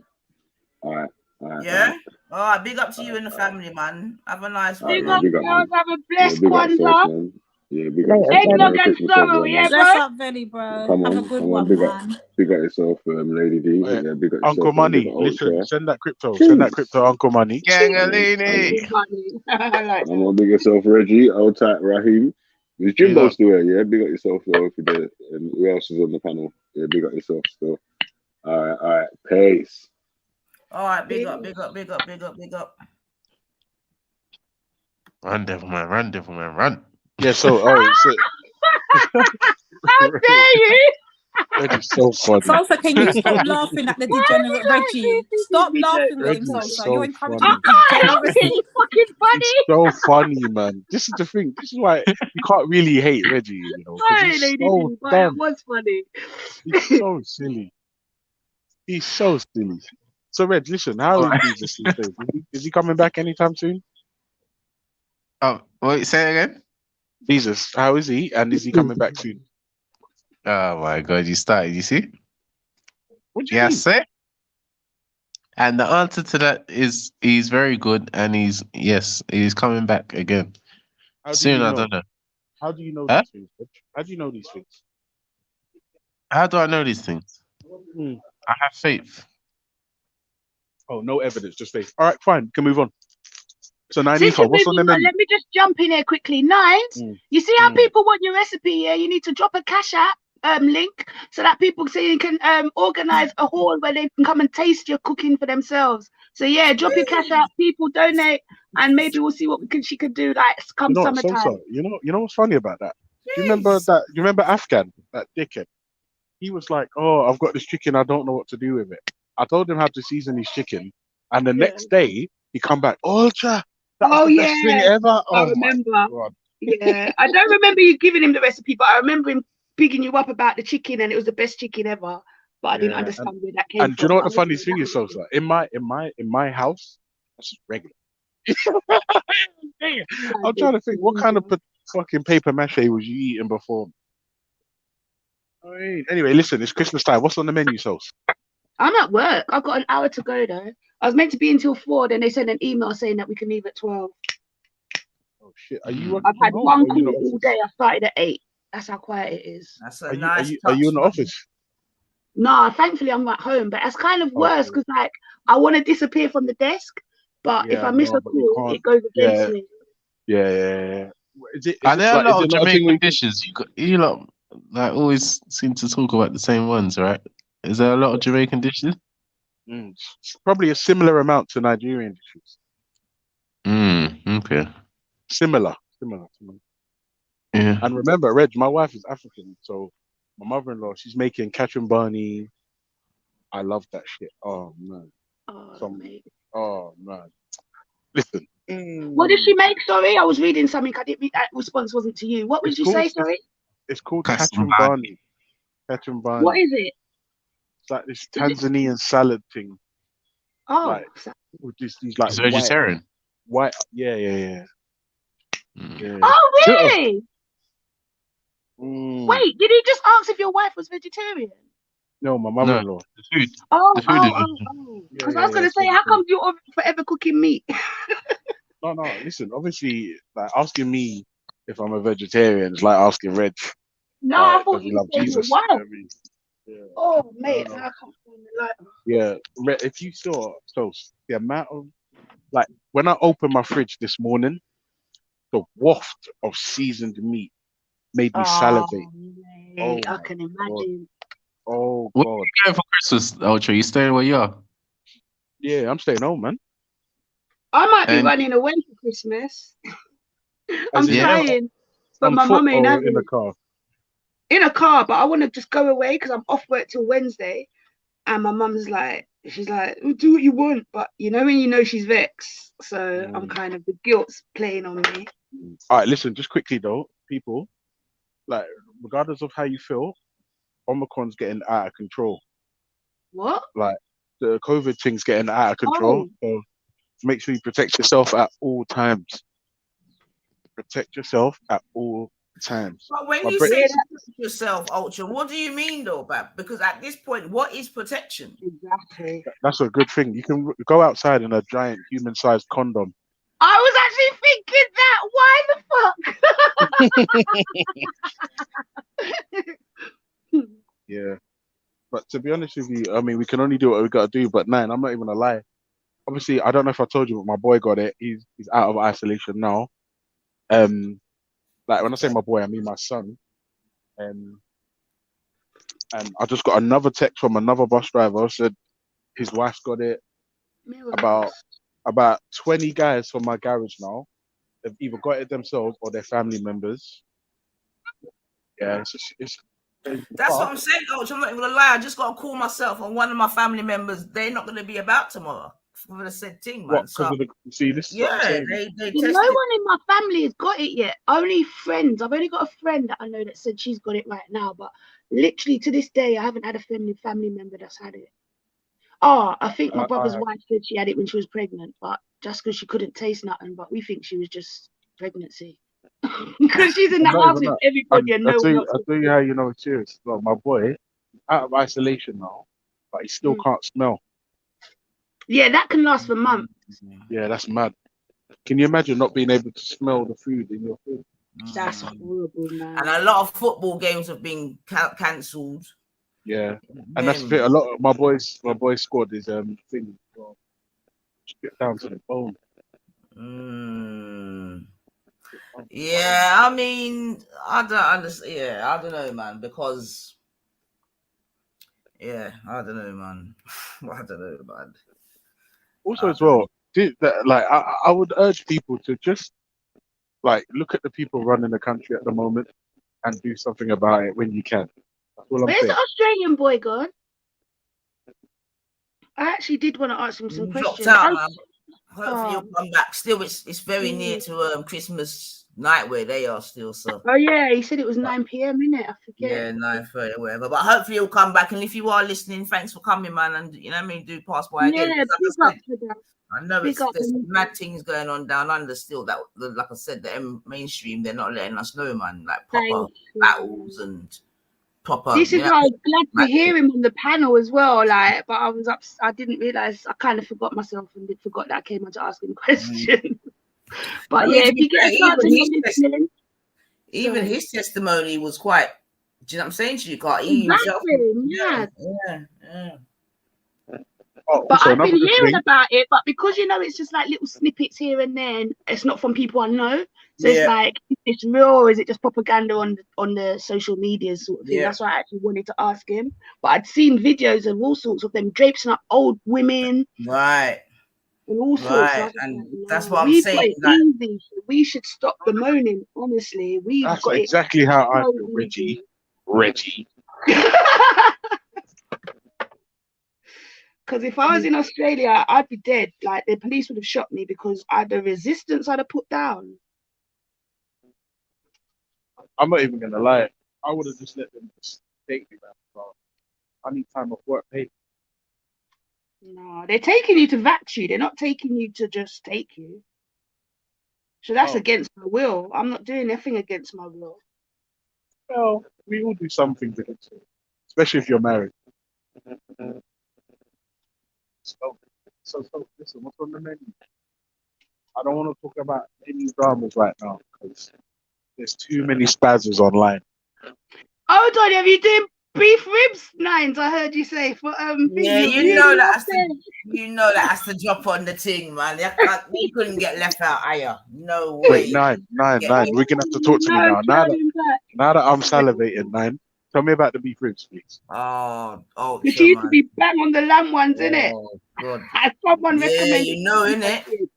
But yeah, man, I got introduced to the beef ribs a few months ago, and Lord of God, because true, I love oxtail and that kind of, you know what I mean? Like, flip. Yeah. And the meat on them is so much more satisfying, innit, than the lamb. That's what does it for me. Okay. So listen, I'm through there. Tell me how you see it. What you got in your mouth? You just ate something. No, I was wearing a mask. Sorry, I was wearing a mask. I just slipped it off. Yeah, nine. What you see? So after you cut off that membrane on the back, what do we do? Yeah, just season it normal, man. Do you know what I'm saying? Season it normal and then just cook it down, man. Slow cook it, man. Slow cook. Do you cook it in its own juices or do you add? No, just so once I brown it off, then add some onions and add some water and then make that cook, you know what I mean? Okay, of cider or beer or something as well. Oh, let me know how that goes. Even a bit of wine or whatever, because that helps to tenderize it as well. Yeah, man. And cook it down. Use beer when you do barbecue. Yeah, red stripe. Yeah, but more my people them, more my people them still. Yeah, to be honest, I think beer on a barbecue is a lovely taste, but if you're using beer on ribs, on beef specifically, that'll give really smoky oak. Can't hear you clearly, or is it just me? Nah, but it depends on how you cook it down though, and what kind of beer, man. But yeah, man, that's how I was taught. Still, I ain't my work with. Yeah, red stripe beer. I've never done it though, I've got to say, but I've seen my family do it. It's the acidic in it as well. So yeah, man. But beer cider. That my mama showed me, you know. So it's set. You know what I mean? But yeah, man, and just slow cook that, man. And I add carrots and mushrooms. Okay. Let's give it a nice little something to eat. Yeah. Oh, you don't like carrots? Oh, you don't like mushrooms, innit? Ultra doesn't like mushrooms. Ultra don't like mushrooms. I'm shocked there's a food you don't like. Oh, I love mushrooms, man. Me too. But, I love all food. So that's it. Disgusting. What's up? Disgusting. Oh, okay, thank you. I couldn't hear. I actually bought a turkey crown for the first time because I never ever cooked turkey, but I bought a turkey crown. So I don't know. Okay. Yeah. That's just what's that? That's the breast, yeah. I don't even know, man. It's just nothing with no bone. Because I like turkey sandwiches, so I thought I'll just do that and just man. And it's nice to just slice off a piece and eat, just randomly. Yeah. Right. A bit of salad or whatever else. So man. So man. Fucking eat, drink, and be merry. That's what I say, and give thanks for your people, them, because it might be a one where there's people you might be seeing this year that you not. You get me? So my God. So speaking of that, sorry, for real though, there's a guy I work with and his mum died yesterday. Imagine, so close to flipping Christmas, man. And the boy's so polite and just so nice, and oh mate, I just feel for him. I just don't even know what to say when he's messaging in the team, man. Yeah, he just messaged not too long ago. Everyone, I hope everyone has a brilliant Christmas, blah, blah, blah. And I couldn't even respond because I'm thinking, how can you type that? And I know your heart's breaking. Like, I don't know. Man. And as you say that, this time last year, tomorrow, one of my friends' people them died. Their mum, Christmas Day. Imagine they were getting set to go up there. You see what I'm saying? And boom. Oh, I couldn't. I just can't. I can't. My heart's bleeding for him, let alone thinking of that happening to me. No, man. It's mad. That's the thing. A lot of discussing it, and luckily we're here, sort of discussing it in a joyful manner. I'll give thanks. But there's going to be a lot of people that are going to be struggling this Christmas still for one reason or another. You know what I'm saying to you? Especially when now with all this isolation nonsense again. You know what I mean? What are you saying now? They're going to bring in lockdown after Christmas, you reckon? Yeah, once the coffers after are January filled, sales, I bet. Watch. Once the coffers are filled, yeah. I mean, I don't think Boris wants to. Boris is gonna wait till we've done our January sales shopping, and when there's nothing left to buy, then lock down till flipping Valentine's when he wants people to go out and buy again. It's all about the economy. And imagine that. You know what? You just hit the nail on the head. Like, essentially, you don't matter. Only your money does. And that's why it's important not to die poor. Unfortunately. But let us please know at this point still, when we're talking about the economy, although obviously it's been, seen that the government's put a lot of money into this, that, and the other, compared to the bank bailouts, this is just a fucking piss in the ocean in terms of the money that's been spent thus far. How much did they spend on that bailout? I actually can't remember. I'll have to look it up again to check, but all I'm saying is compared to what they've spent now in these last couple of years, it's nothing. I'm not gonna lie, Nine. I'm not entirely convinced by that. Because, all right. Yeah, no, wait. I'm not telling you wrong. That's not what I'm doing. I'm saying, like, how much did they spend on furlough? And just on furlough, because essentially, what was it? 2/3 of the nation were on paid leave. How much did that cost the nation? How much that cost them? And then. But what is our NI for? National insurance? You're right. You're right. Like, what is like we paid for these shit? No, Nine's right. You know why? Because the bailout was a global thing. But if you isolate it to the money that the UK spent to bail out the banks and how much they spent over exactly. Sorry. Yes, it's a lot. Because I won't lie, remember, Nine, Mrs. was pregnant. So me alone, I was furloughed from, I think, was it March till August? And 90 for they would pay me £500 a week after tax. No, I get you. And that's just me on furlough, man. That's just me. And I'm thinking if 2/3 of the nation was on that or similar, that's a lot of money. I get you, Ultraman, but remember, banks are multi-billion pound. You know what I'm saying to you? To bail, yeah, man. Remember, they probably had to bail out your company for you to be able to get your furlough. How much years later? No, not go ahead. Go ahead is go ahead. Nasty. They are nasty. Yeah. But I'm talking about in terms of the pyramid of organizations, isn't it? Because right about now, in the world, there's only about 20% of companies that own everything. Yeah. Because if you check it, that's it. So I just took the words out my mouth. Yeah, you're right. And now after this, it's gonna be worse. Because remember, as there's people out here making mad money right now, like mad. Yeah, remember, I won't lie to you, Nine. I won't lie to you. I took advantage.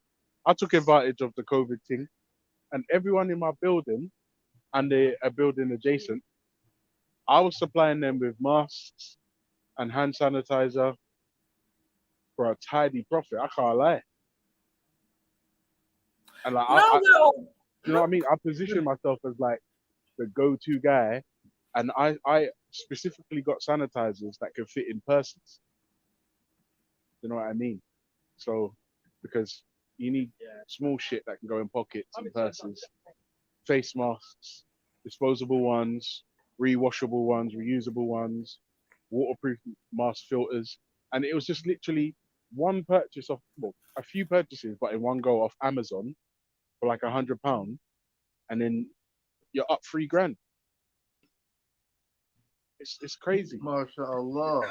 That's good, Ultra, and I'm sure in this time it's Wow, made you sounded many like many an entrepreneur out of people, because necessity is the mother of all invention, all that good stuff. So yeah, I get that, man. Yeah, man, I get that still. But I'm just saying that the top people of money have just made more money in this time. It's fine to be crazy, man. Well, I don't find it to be crazy, to be fair, but yeah, it is what it is, man. While we're here moaning about they were out there thinking, right, how do we capitalize on this? Well, they already had known how they were But you going know to what the funny thing is? This is the difference between people with money and people without. It's like if you've got money, you want more, and people who don't have money don't know how to get money. That's it. Sorry. That's it. That's what I'm saying. I would never dash Veli. I would never dash it, because it's him that opened up my eyes to certain things. Look at you, bad man. Billy had to do something for you to say that. Yeah, no, because I'm obviously, joking. Ignore me. But it's real though, because like the things that really opened my mind to, I was just like, hang on a second, it's so simple and it's been here forever, and I've just not paid attention to it. And there's just little simple changes. Oh man, like. Oh mate, man, like Jimbo in the building. Come on, my G. But no, like on that financial thing, like, and Reggie tried to do it a minute ago. My bad, I had to do it quickly, yeah. But it's like people, I don't know, man. People are very dismissive of financial freedom. Like, you've got all different corners of the internet talking about their crackpot ideas about freedom and all different, you know what I'm saying, yeah. But in reality, if fucking money or fiat, whatever, is the currency of choice amongst human beings at present, there's various different types of currency, but let's say the fucking top of the tree would be fiat currency or some kind of valuable commodity. Yeah. And so to establish true freedom in this world, you do need like financial freedom is the sort of easiest route, let's say, to whatever people would deem as freedom. And I feel like to dismiss it and all that, like, I have to big up Veli, because he's giving it to people for legitimately things he's lost money to learn. Like, you have to take wins and losses. He gives it away for free. Someone like Ultra appreciates it, because Ultra's one of the most, if not the most, moral human being alive. That's right. You see what I'm saying? That's right. But then, no, Jimbo, let's be honest. If someone gives you a fucking hookup, how could you not be appreciative? How can you not be grateful? And in these times, he's doing it for free. Yeah, bro. Man went from Big Avell to String Avell, innit? Like, Philly's the guy, innit? Like, what the fuck? When I say this out loud, people think it's like part of some G Block propaganda. Like, no, but what does String Avell mean? No, Stringfellows. No, idiot. From The Wire. No, Stringfellows. Yeah, Veli owes me. Veli Veli's got shares in Stringfellows, right? Come on. Veli has got. Do you know what the funny? He's got shares in everything. Fucking. He's a wealthy man. But that's the way to be, though. Shares is your best top. Is your best bet right now. And then but listen to the mad thing. Oh shit! I've got a break. No worries. When you tell people you can get cash, like there's people like me. I wonder if I take a break. So sorry guys, this is a general question, yeah. If you're at work and they say that you can go home half day, do you still take your breaks? Yeah. Alright, I'm going on break. I feel like a bit of a liberty because I've done no work. I'm only going to be in for 4 hours. Are your breaks paid breaks and that? Yeah. So yeah, definitely take them. But because there's been no work done today, that's why I'm feeling a bit weird. But for real, let me take my break. Obviously, bro, you have to take that, bro. It's owed to you. Oh, Ultra dropped out. Yeah, but big up Belly, man. Belly. Yeah, and like it's for everyone, isn't it? Like, I mean, that his show. Well, I don't know if he's done one in a while. Still, he's busy, but when he does, like, people should pay attention or not. You know, it's completely up to you. But Where you been? I'm here, isn't it? Oh, hello. I've been on Nines just waiting for it to go live for months. Just like, yeah. What happened though? No. What's it? Oh, shit, I shouldn't even say his name. He'll fucking appear from some shadowy corner somewhere, bro. Oh, go on. I need some drama. Ooh. No. Just gonna, obviously, you know who the Nine's got a little fucking soft spot for him, isn't it? Oh, okay. I come back and I hear my name. Nine's got a spot for who? Nin. For who? Nin Ulos. Oh, that's Clark did I wire. Let me mute. No, obviously, but you lot are like locked in some heated battle, isn't it? Right? The other way round, man. You reckon? Well, you fell asleep on my shoulder the other night. You forget? Cause baby, I never fell asleep. Every night I feel like crying. Hey, sing Tears on my pillow. You know them tune that Pain in my heart and you by my side. Is that how it goes? Or did I make that up? Yeah, man. Got the tune that, yes. But yeah, man. But big up everyone in the building. Do you know what I'm saying to you? Make sure you caress that like button. If you haven't subscribed already, hit that. Back coming up. And yeah, man, hope you're all having a good day, man. It's Christmas Eve. You know what I mean? Hopefully the plantation has now closed for many. Some are still open, I know that. But yeah, man, let's get it popping, man. I've got one little move to make, and then yeah, man, we'll have some fun. But yeah, man, my game's cancelled tomorrow, James. Yeah, I think yeah, we're not playing on Boxing Day, innit? Either. I don't think. Yeah, actually, to be honest, rare man. We've had 2 games back to back cancelled, so I haven't even been checking. Yeah, that's why I know there's a lockdown coming up, man. Carl.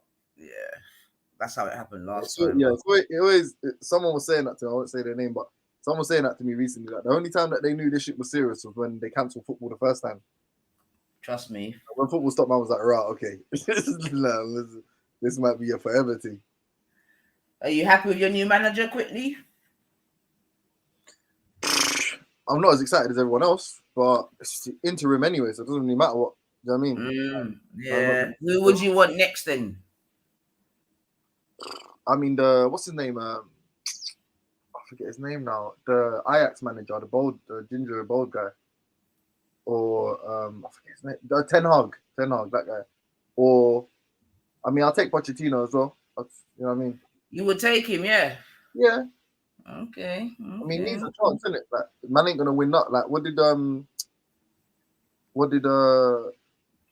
yeah, I know you're talking. That means he needed Dortmund to get his first title and that. So, yeah, he did a good job at Tottenham. I don't think it was a bad job. Nah, I think Tottenham flopped, to be honest, because if they backed him that they've backed the managers since, they could have been right, man. Exactly. Because they got at the end of the day, he got them to the final, man. Like Tottenham has never been in a Champions League final that I can remember. Exactly. But I think that clearly the best manager in the world, in my opinion, is Jurgen Klopp. And even he needed some backing. Even he was like, at some point, like, brother, this is stupid. Like, that Casper Lorius or whatever, he's not going to cut it. Skirtle and whoever the fuck it was at the time, Agger or whatever, they ain't going to cut it. Like, he needed the pieces, innit? So. But he done bloody well with them, though. Yeah, no, bro. Like, you know what it is? Whatever happens, that guy's going to play a good brand of football. That's for sure. That's for sure, innit? Right. But he needed to shore up everything. 100%, man. 100%. In Klopp we trust, man.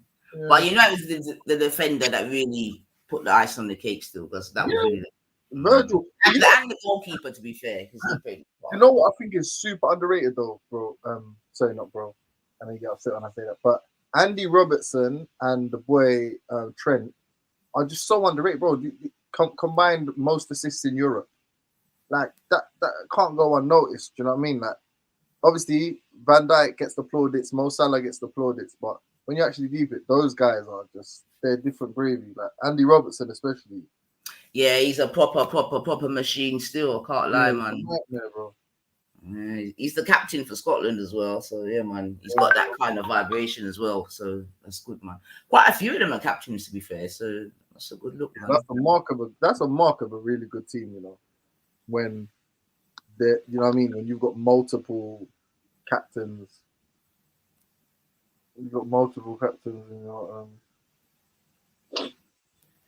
in your starting. Anyway, let us not dwell too much because Divine will go in a fucking kitchen and bring out the spatula for me because you know they love football already. But yeah, man, season, yeah. No, don't think there's gonna be games till I don't even know when now.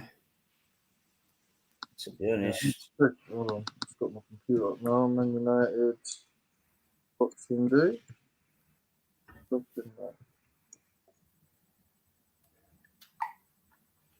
They might as well just force a winter break and call it that, man. Yeah, no, our match is cancelled as well. I can't see any games being on, so that's Boxing Day done. But apparently we're not gonna have a Boxing Day, but apparently we're gonna have a Doxing Day, family. In terms of a little scummy side update, apparently there's gonna be some doxing on Doxing Day. Not too sure by whom and why, but I keep hearing this word Doxing Day going around. So yeah, I heard a sniper was telling me that what's his name? Brian Hull went on a bit of a rampage a while ago. Well, he's been on a few, to be fair. We were covering some of them, you know what I mean? But yeah, man, I'm not quite sure what the last one is, to be fair. I'm not quite sure what the last one is, but yeah, there's apparently a Doxing Day. But yeah, the scummy side's been on steroids these last few weeks still. But yeah, man, it's mad. Side, yeah. Scummy side, man. It's the Gaza, yeah. Nah, man, you can't even put Gaza and scummy in the same. Nah. Keep Gaza over there, so man. We know what Gaza is. This is just scum. Up and down, inside out, the scummy side, man. Trust me. But yeah, so I've been giving the family some updates. So for example, what's his name? Brian Hurl was supposed to come out with a 74-page dossier on Gummy, but it's yet to land on my table. You know what? Who is it? Was it? I don't know who was it. Someone was speaking about them the other day, man. I don't even know. I think it must have been on Rich's guy. I ain't really been on there. I was speaking about them, about how they hate them or something, man. I know you lot got your problems and that or you dislike them sort of differently to mania, but that was it. Someone was like, "Oh, I don't think they're a racist, sorry," and I was like, "No, I think they're racist," and they were like, "Oh, but you get on with them or some shit like that, like you don't think," and I was like, "But do you know what it is like?" Obviously, if someone's a racist in that, or if someone's, I mean, you know, without trying to disrespect no one, it's got like, sorry, can I quote the Nines for a second? Yeah? It's about levels, isn't it? You know what I mean? It's about levels. So you know where, like, I couldn't be mad at some people because, do you know what I mean? Like, all I can do is either try to educate them or have pity for them, but it will never be a thing where they're not on my level for me to make me upset, or to make me angry, or to make me want to cuss them, or to give it no disrespect, but to even give a shit about their lives. So yeah, that's levels, isn't it? No, I hear that still, man. I hear that. For me, at this point, it's not even the racism that I find to be, you know, most distasteful. It's the actual just lies and slander. You see what I'm saying to you? That's yeah, man. Because people just lie on the spot, and it's all kind of wicked lies. You know what I mean? Like it's crazy, man. But For myself, it's just about documentation of the truth. You know what I mean, Carl? You know, these digital things forever, man. Forever, ever. So yeah, man. But really and truly, you know, it's the end of a year, and we, you know what I mean, in the new year, we'll just put them thing there to pass it anyway. Because like yourself and Big is obviously saying, it's not necessarily productive, this, that, and the other. You know what I mean? But you know, so everything can be for a reason, a season still. You get me? So it's not something that Yeah, we need to even when you say like the lies and that, that's like, to who's man lying? Like, to who is the people telling these lies? Like, does it matter? Like, you know my thing already. There's so many people. Oh, you said this. You said, oh, okay, all right, cool. I don't give a shit what you think. Like, I don't care what you think. I don't care whoever you're gonna tell. I don't care. And if anyone in the world takes you seriously, I don't care what they think either.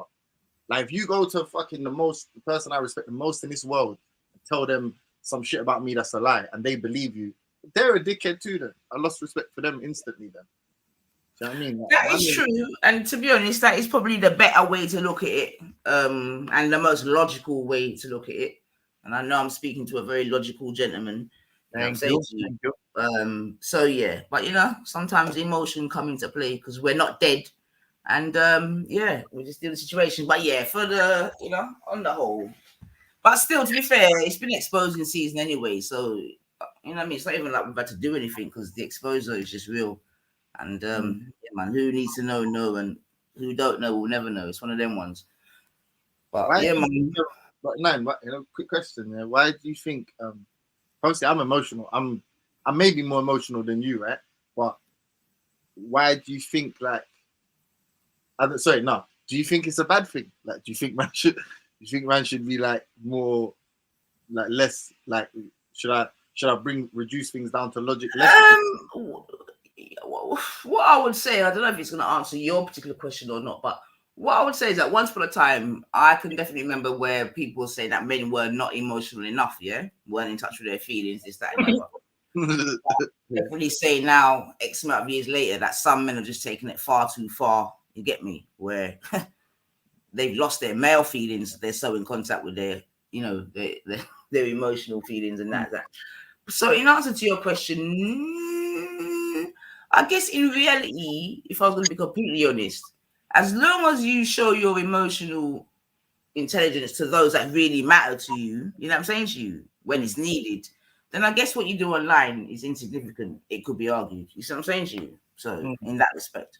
And obviously I know it's part of your armor as well and part of your dead and things like that. That's a lie. I'm very expressive and I get angry very quickly. I don't know if you can tell. My patience is very thin, yeah. I get upset real quick.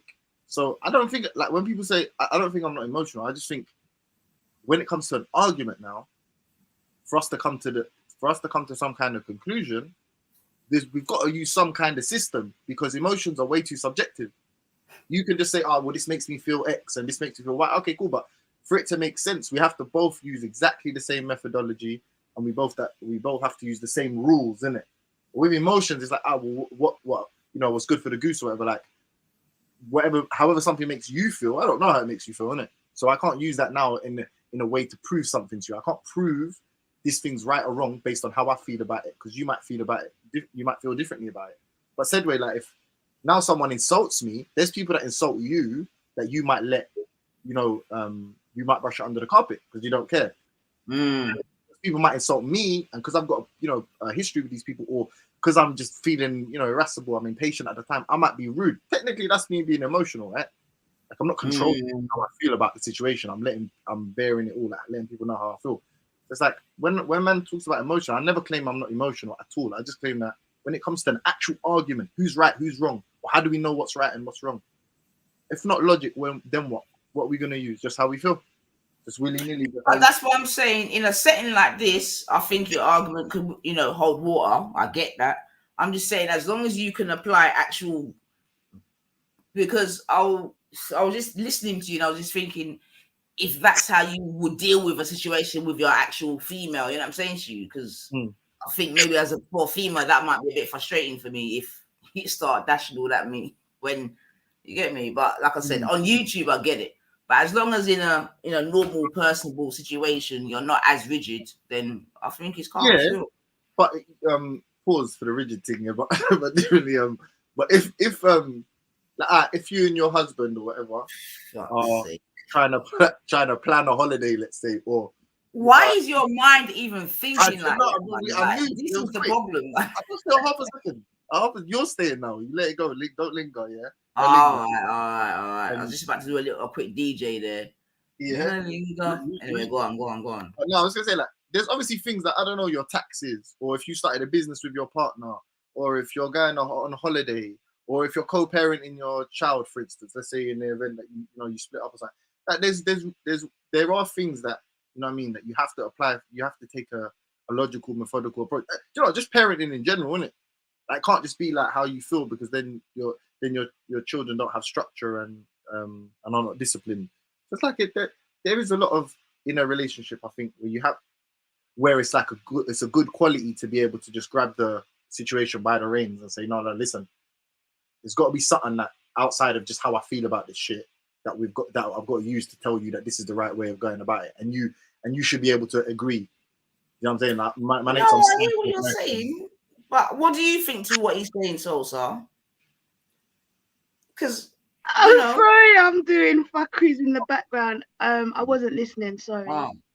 Because, like I'm saying, in theory, what you're saying, I could agree with. But I'm just saying, in practice, it doesn't always go that way. Well, in my humble experience, anyway, James. I'm not sure. No, I get exactly what you're saying. You're saying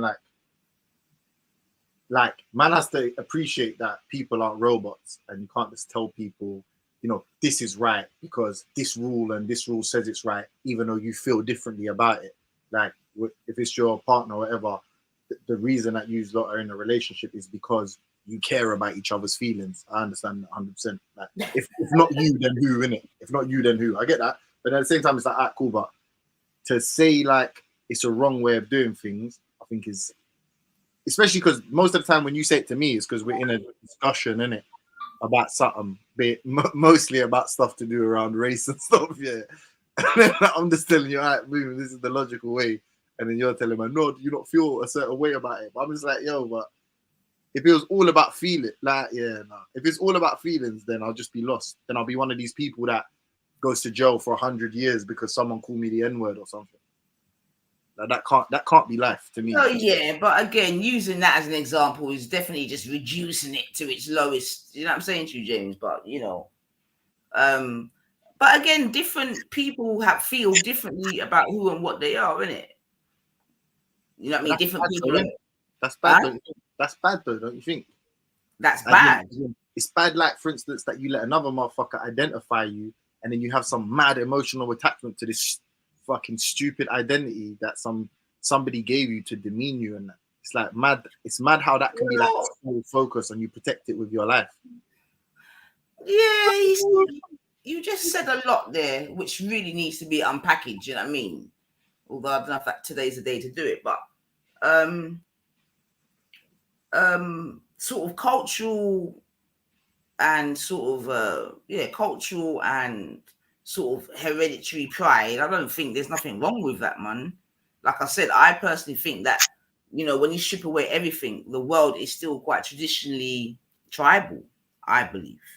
Yeah, I agree. I believe, like, but I feel like I don't think tribalism on its own is bad. I think, but tribalism over like stuff that doesn't benefit you is dumb, innit? Do you know what I mean? Like, I think it's just silly to be tribal over things. Like, for instance, like, I'm just talking to you about the financial literacy thing, and like, I've a lot of people that man had discussions with before, like, let's say Veli had a crypto show. Me and you and Veli, and so I think there's someone else was there, I can't remember who, have had discussions about like financial literacy, about the stock market. Definitely. Yeah. All right, cool. But then if we now, unified under this idea of financial freedom, right? And that like we all aspire to it or whatever, then that in that sense now, protecting that group against other people that have fucking warped ideas about freedom or are more interested in gossiping and blah blah blah on the internet is like that's a good reason to be like in group out group, innit? It's a good reason. But no, then I would agree with that still. I mean, maybe for myself it wouldn't have to be an either or. You see what I'm saying to you? But what you just stated there, I'm in complete agreement with that, man. But then, now if every single now imagine everyone on some other side, right? Like, so let's take all the people that the ops them, the scum block or whatever you call them, yeah. If they just randomly pick someone you don't like, anyone you don't like, pick. All right, I'll just pick one for you. Let's say you even like them, Reggie, for instance, yeah. If someone said, "Oh well, let's say your real name was Regina, right?" And someone's like, "Oh well, you and Reggie are both have fucking your first names both begin with the letter R, and I don't like people that have the letter R, and actually people that their names begin with the letter R are inferior to me, and blah, blah, blah, and whatever else." And then you're like, "Well, you know what, Reggie, me and you need to band together because we're being victimized by these scummy people over there." Even though Reggie's Reggie and you're you, right? That's silly, isn't it? In my opinion, it's like, all right, the first one was smart because it's based on our ideas. Like you, me, and Veli, and whoever else the fourth person was, we all have the same idea about something. We all have the same goal. It's financial freedom. Boom, boom. We have the same plan. Get me? The second one is like, nah, we've just been labeled this thing by people that don't like us, and because of that, we need to stand together for solidarity. Even though I'm not saying you do, but I think Reggie's a prick, for instance. It's like those two. So now if I try to break it down, like, all right, cool, but this is the reason why this one's right, boom, boom, this is the reason that one's wrong, and you're like, it's because you don't have an emotional attachment to the letter R. Sounds wild to me. All right, so again, obviously the analogy that you gave is fitting to the way in which you think. I get that. Yeah. Reginald is a bad example anyway, because me and Reginald will not be in the same boat, so we don't even need to mention him. But like I said, logically, I hear what you're saying. Like I hear what you're saying logically, but the world doesn't run on logic. You get what I'm saying? Now, IC3 has put capitalism. One cannot hold capital if one cannot hold an identity. Money is a commodity without governance. Capital. Currency is fiat and needs governance. Currency is not capital. What do you think to that statement? Although, let me read that again because I'm not completely... Capitalism. One cannot hold capital if one cannot hold an identity. I agree with that. Money is a commodity without governance. Capital. Okay, so money is a commodity, but without governance, it's just capital. I think he's trying to say there. Currency is fiat and needs governance. Currency. So, I don't know, because it sounded like we was going to have a deep discussion. I feel like that might be boring for you. I'm not going to be here for too long, so I don't want to kill the show yet. So, just to make things interesting, yo, IC3, why would you call a Lady D retarded the other day? I think he called her. I'm here, James. Just come back and hear you say my name. Imagine that. Come on, because I love you. But why was IC3 talking shit the other day about you? Big up IC3, but remember he was what? Because he's a fucking retard and his whole life problems revolve around women. He's just a fucking imbecile, doesn't understand. The person who claims he's against white supremacy cates for white supremacy the hardest. Oh, Lady D, my baby. Come girl. on, we saw Born Rich in action. Wait, we saw Born Rich in action. Come on. Hey, you see Rich, you saw her. Come on now. Wait, who are we talking about? Sorry. We're talking about... First we were talking about IC3, but big him up still, but Lady D's not happy with him. But then we was talking about how... Yeah, that's what I wanted to know. Lady D's IC3, you was bunning out just then. Yeah, man, IC3's a fucking retard. I ain't got time for him, man. Go and get your meds, man. Boy. Yeah, IC3. What did he do? Huh? Sorry, go back to your conversation. Yeah, you gotta let us know what I want, because most of us won't know what you're referring to. Like any background story to this at all? One Lady. Oh, just give me 2 seconds, I'm coming. But James, tell her what we saw the other day when we saw man them fall, bend, kiss man's knee. Well, as soon as the white man came on, it was hell the white man. Hell the white man. Yeah, nah. So lies. Where? Hold on. The first thing is IC3. I literally don't know what started it, but him and Lady D were going ham at each other in the comments. Yeah, he was saying some wild stuff.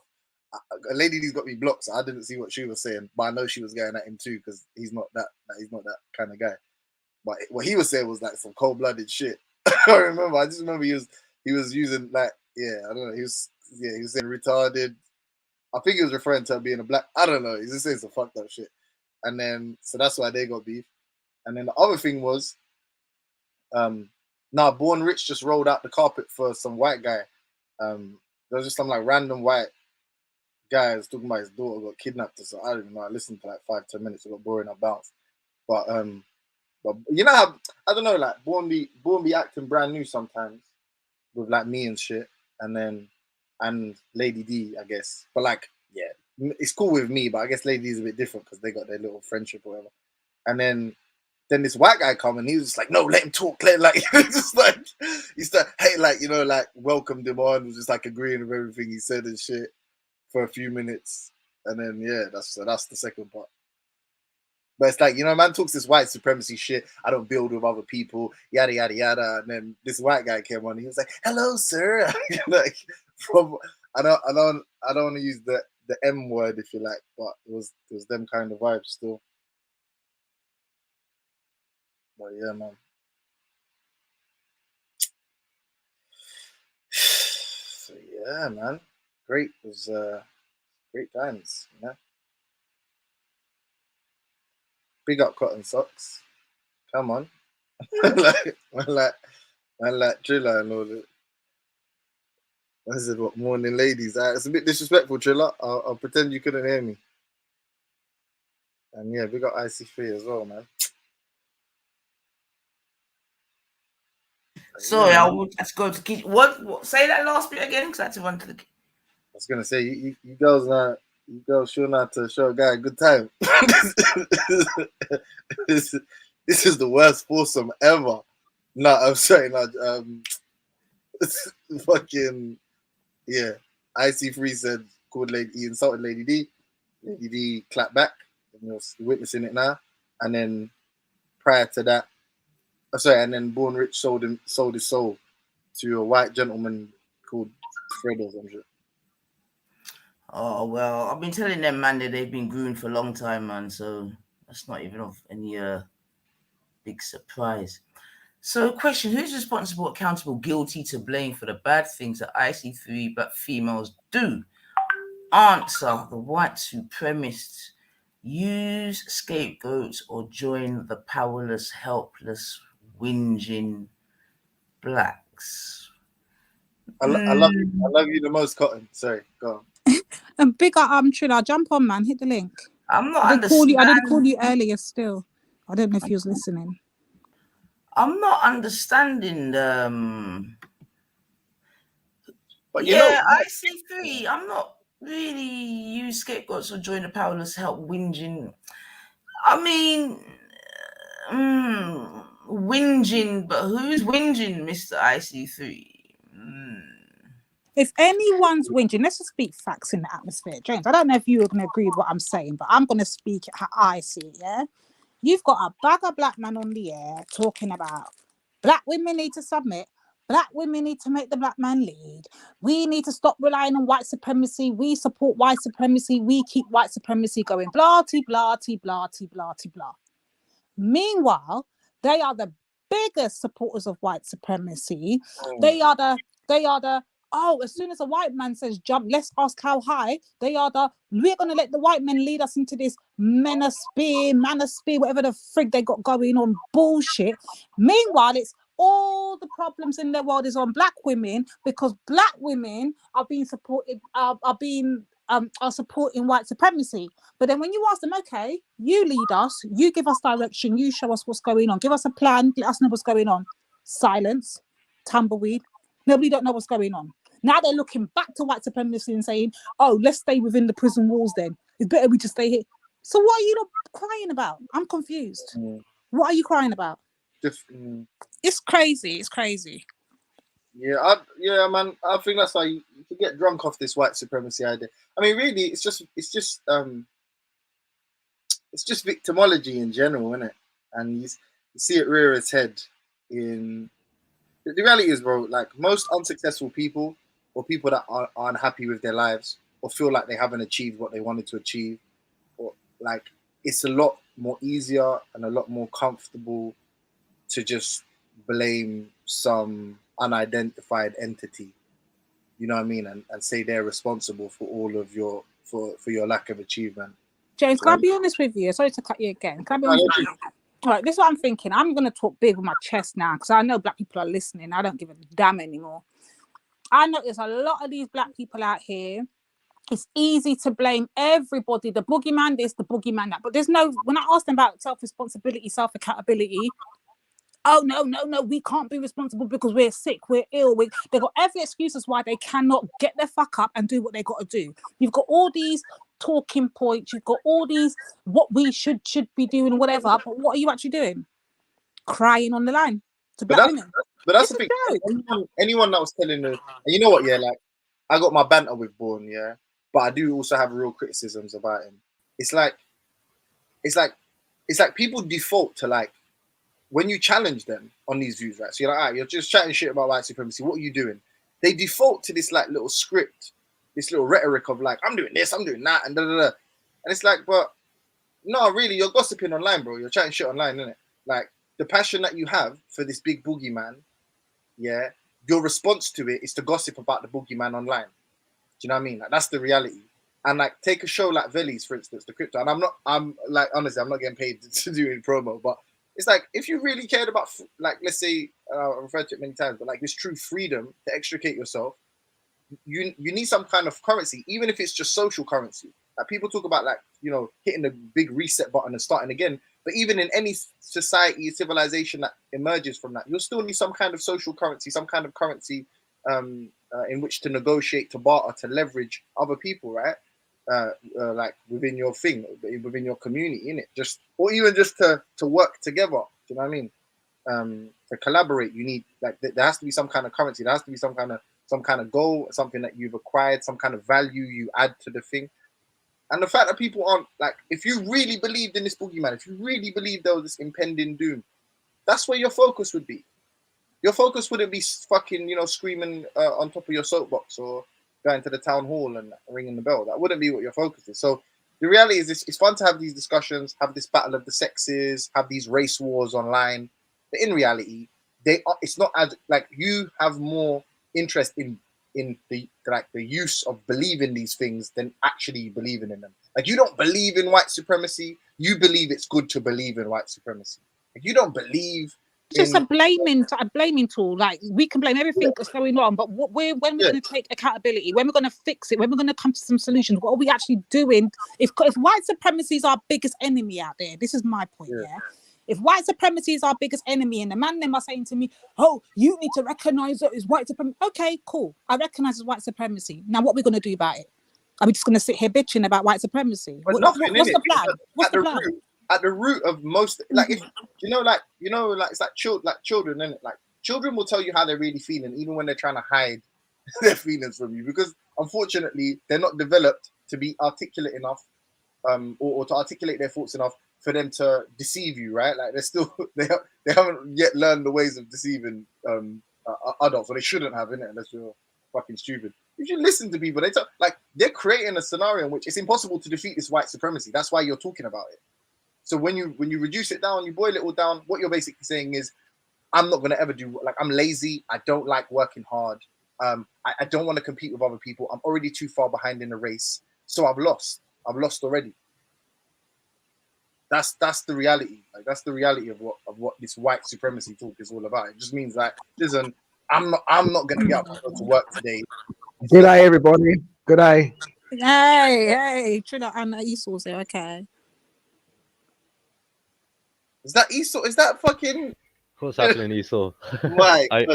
Big up the panel. Yeah, the Phoenix himself. He's still alive, kiddo. Like, you know. The Phoenix. I told you. You'll never get rid of him, man. I rise from the ashes. Hey, listen, I just want to say something, yeah. I just want to point something out, yeah. I know, like, I'm not having an obsession here if anyone says it, but you know what's funny? Rodney finishes his live whilst Rowan is crying, and Aoife goes live, and the bulk goes over there with her, and she's 5 away from 1,000 subs. Like, yeah, this is what it's about right now. I'm sorry, but Merry Christmas to certain people, yeah, and miseries to the rest of them. But yeah, I'm glad, man. I'm glad the way the YouTube balance is kind of like balancing out. And I've got to say something as well, Lady Divine. What you did yesterday with that full unknown, and wisdom. Oh, he's another one, another victim I can't take. Oh God. They needed that. Oh, they needed that.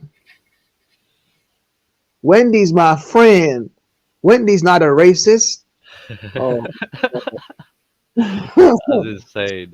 Wendy's not a I had racist. to get not only did I have to get Mr. Listen, James. Oh, James is gone. But not only did I have to get Mr. Unknown together, but I had to get Shahid together. Shahid really fucked me off yesterday. He pissed me off. I'm not gonna lie. Caping for Wendy and Beef. I'm like, you can't. Oh God. Oh God. Well, that's life, innit? But it's good though, man, because like I said, exposing season continues.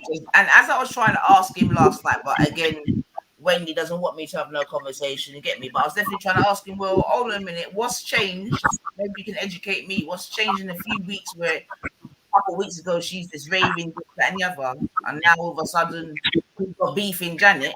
It's saying to you. And yeah, man. And then he's gonna have the audacity to call me a fraud.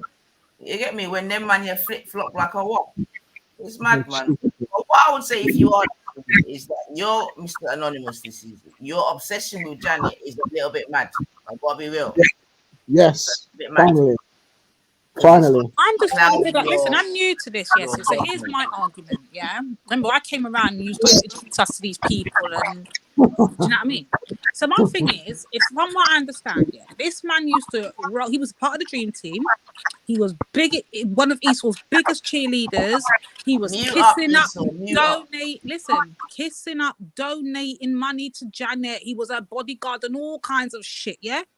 So what's happened in those weeks from then till now? Why are they not? Let me answer, and I don't even follow them either. Go on, Sauls. It's the same as Janet. The two of them licky. Anybody they can cling on to say they're in it. But as your eye quint, they're ready to cuss you down. You can't trust none of them, and I don't know none of them. I'm telling you that. See what I'm showing you. So it's just a joke thing. So hold on, you want to weapon, and this is what I noticed that they're doing now. He now wants to weaponize the black thing, and that's what I'm not fucking having, yeah. Because you're not going to be black today when it suits you, and now you want black people to come tomorrow and whatever. And then tomorrow, when you're ready, you're Cuban, you're this, you're everything but black. So we're not going to play that game. We're not going to do is weaponize blackness. And Shahid is over there fucking weaponizing fucking Islam. So he's another one that's on the same, and that's his teacher and that's the mentor, yeah. Then he's got that thing to say, if you're a real black woman and a real black man, you should be here backing some shit I heard him saying. Motherfucker, when they were going off and they were cussing out black people over there and whatever, you were sitting over there comfortably and not having nothing to say. So why the hell would you think by any means any black person with their right fucking mind is gonna back you and list fall for your bullshit? Man, Mr. Ananga, suck out, man. You ain't couldn't come to us black people with that fuckery there. Keep that in America. Only in America, bro. Don't bring that over here. That's what we're telling you. 100. Or only in America. And that's why I can't even look. When he said to me, I'm Cuban, B, I'm like, on my birth certificate, it says I'm Latino. I'm like, no, it doesn't. That's not how American birth certificates work. And if you no, I'm sorry, but he's not Hector. He's not a fucking Hector. And Hector, we all know what Hector's about. Hector hates look at himself in the mirror. And now I think I know it noisy about like people like him and Rowan and the rest of them. I mean, Jupiter. How can you run back Jupiter and Wendy and say they're not racist when you heard them say the most mad shit in how long? They're not racist. They're not racist. You idiot. You fucking idiot. And Shahid, I think I might need to give Mr. Unknown a reminder. Hold on 1 second. Let me find something for him. Because the pussy all just pissed me off yesterday. Hold on.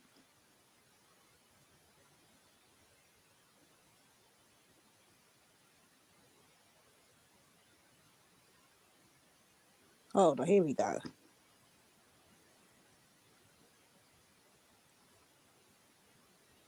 Hold on.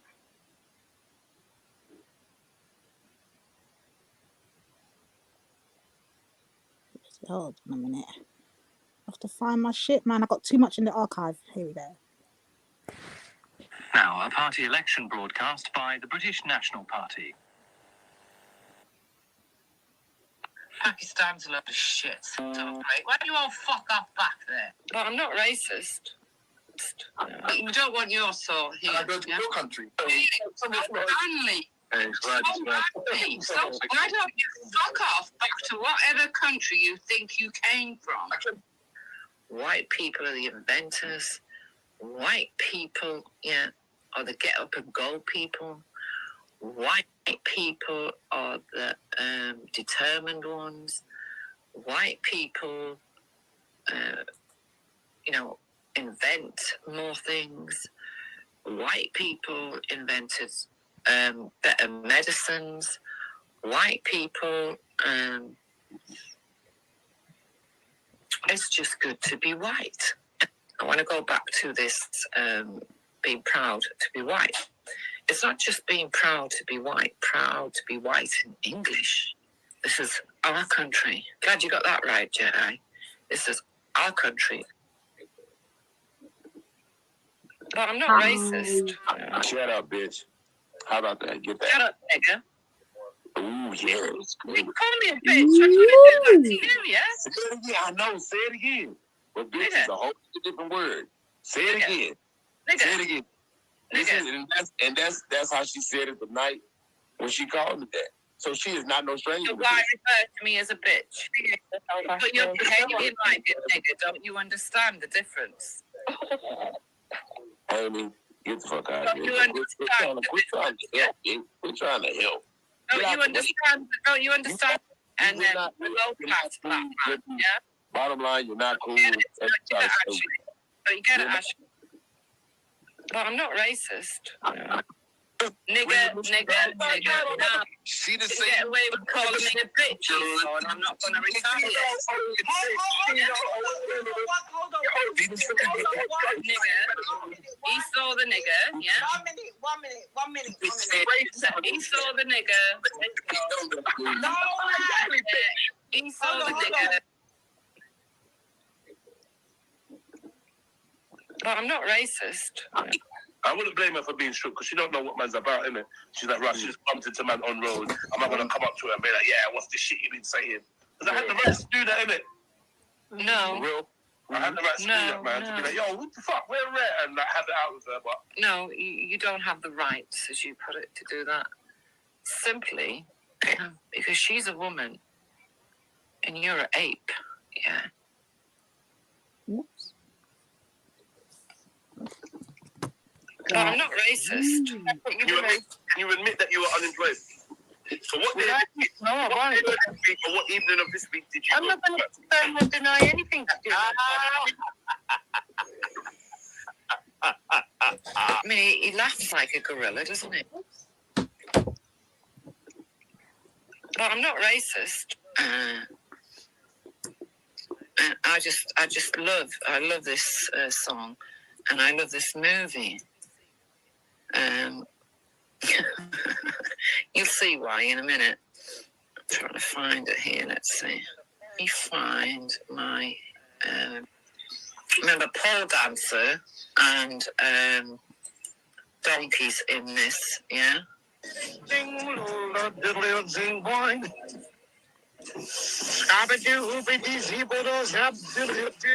I want to be a man, one. Yeah, that's the answer there, isn't it? That's really good, isn't it? I really like that. And as I said, pole dancer and the other one, they played their part, didn't they? Yeah, they played their part really well, I thought. But I'm not racist. You sick son of a bitch. I don't remember. You sick son of a nigger. You sick son of a nigger.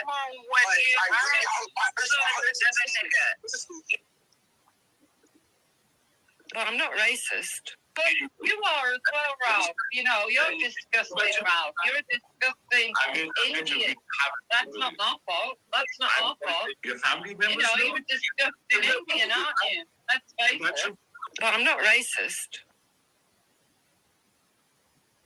Make a point or get the fuck out of here. Well, you get Remember, the fuck Jim out of just said here, she yeah? wants Let's to go to bed. Jim You just, man. get the Why do you fuck want out to of do here. that? You can't You take it. get the fuck out Run of the here. fuck, yeah? She think Gungadin is her first thought, right? That's great. Well, I don't like you, Gungadin, so you can fuck off, yeah?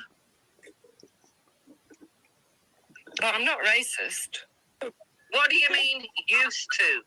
Look, I know about you, Wendy. You cannot blend it. You I know know nothing, Mr. Scottish man. Mr. Scottish man, you certainly don't know, man. Virgin. Wow. And Look, Wally. racism coming out of her. She All got right, kicked out by the okay. neighborhood for using the You're not N-word. going to be in this country much longer. But I'm not racist. But still, the rape thing doesn't seem to bother Oh, you know, Gungadin. It doesn't matter how you try Gungadin, you're never going to lose that Indian accent. You can't have this casual racism, Wendy. You understand? Why not? Why not? Why not? Why? But I'm not racist. In a nation said why black people can't swim. I don't know, Kissy. Kissy, was it you? I don't know. But I'm not racist. He's just a fucking silly fucking Gungadin that likes to twist everything. Wait, can I ask a question? I want to get that case out of the court record system. I want to Whatever, you stupid Gungadin. Here we go, boys. We're all Wendy, what's a Gungadin? You're watching. This is the acceleration of Wendy. Go away. Wendy, what's a Gungadin? A Gungadin is an Indian who thinks he's a white man and betrays his own people. The British. Blood clot. But I'm not racist. You're hearing this. You're hearing You're a disgusting Indian. That's not our fault. That's not our fault. You're a disgusting Indian, aren't you? Let's face it. How all of this that's recorded? They know all about this. What about your journalistic job? Do they know about your racism? Do you want me to? Racist? Such a fucking. Can I speak in a minute? Wendy, what do you mean disgusting Indian? What are you supposed? What are you implying there? Yeah, but I'm trying to figure out what does a disgusting Indian. What am I looking out for when I'm looking out for a disgusting Indian? You call them a disgusting Indian. Hang on. I didn't say he's a disgusting Indian. I said he's an Indian. Lies. You are as well, Ralph. You know, you're disgusting, Ralph. You're a disgusting Indian. Disgusting Indian, you know. You know, you're a disgusting Indian, aren't you? But I'm not racist. Wonderful. I'm not racist. But I'm not racist. They got me so. So they just sold them, yeah? Your own people sold you. Off you go, yeah. Off you jolly well go. Because we don't want you. So you go and be sold to these Europeans. That's what happened. Your own people sold you. But I'm not racist. Bringing up all these kind of lies about man, and then all of a sudden, man's a convict, man's this, man's that, man is this, man is. But hang on, isn't man a convict? Isn't that correct? And you know, you fucking odious piece of shit. Yeah, the lowest form of human waste I've ever come across.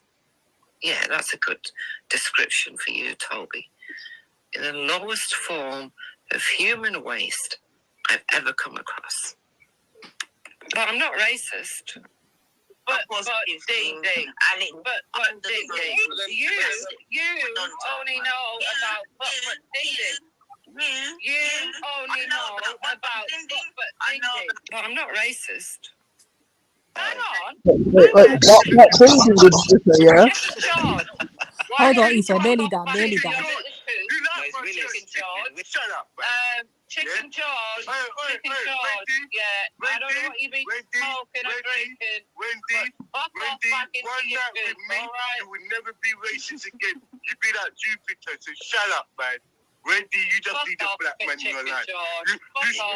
Hey. That was a party election broadcast by the British National Party. Okay, guys, let's leave it right there. But when that very first started, What do we say to this? I genuinely thought that was some sort of broadcast item. Then I heard Wendy's voice. I was lost. Yo, is that Banana Split?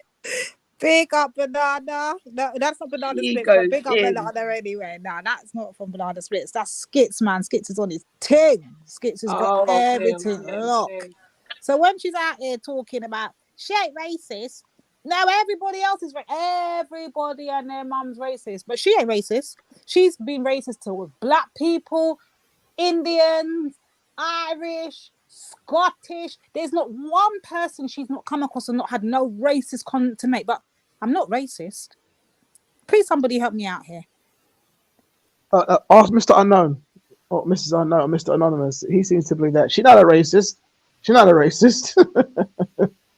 Please kiss it on. She called Ashley what? Oh, F off, nigga. Like, and the way she said it was, I didn't. Oh. Wow. She said I insulted her husband first, and I never. That was So like. what if you did? Does that mean that? Oh shit! I think that I asked you already. Wasn't it you that she was calling a half-breed mongrel? No, it's probably someone else. Probably Dan. Probably Dan.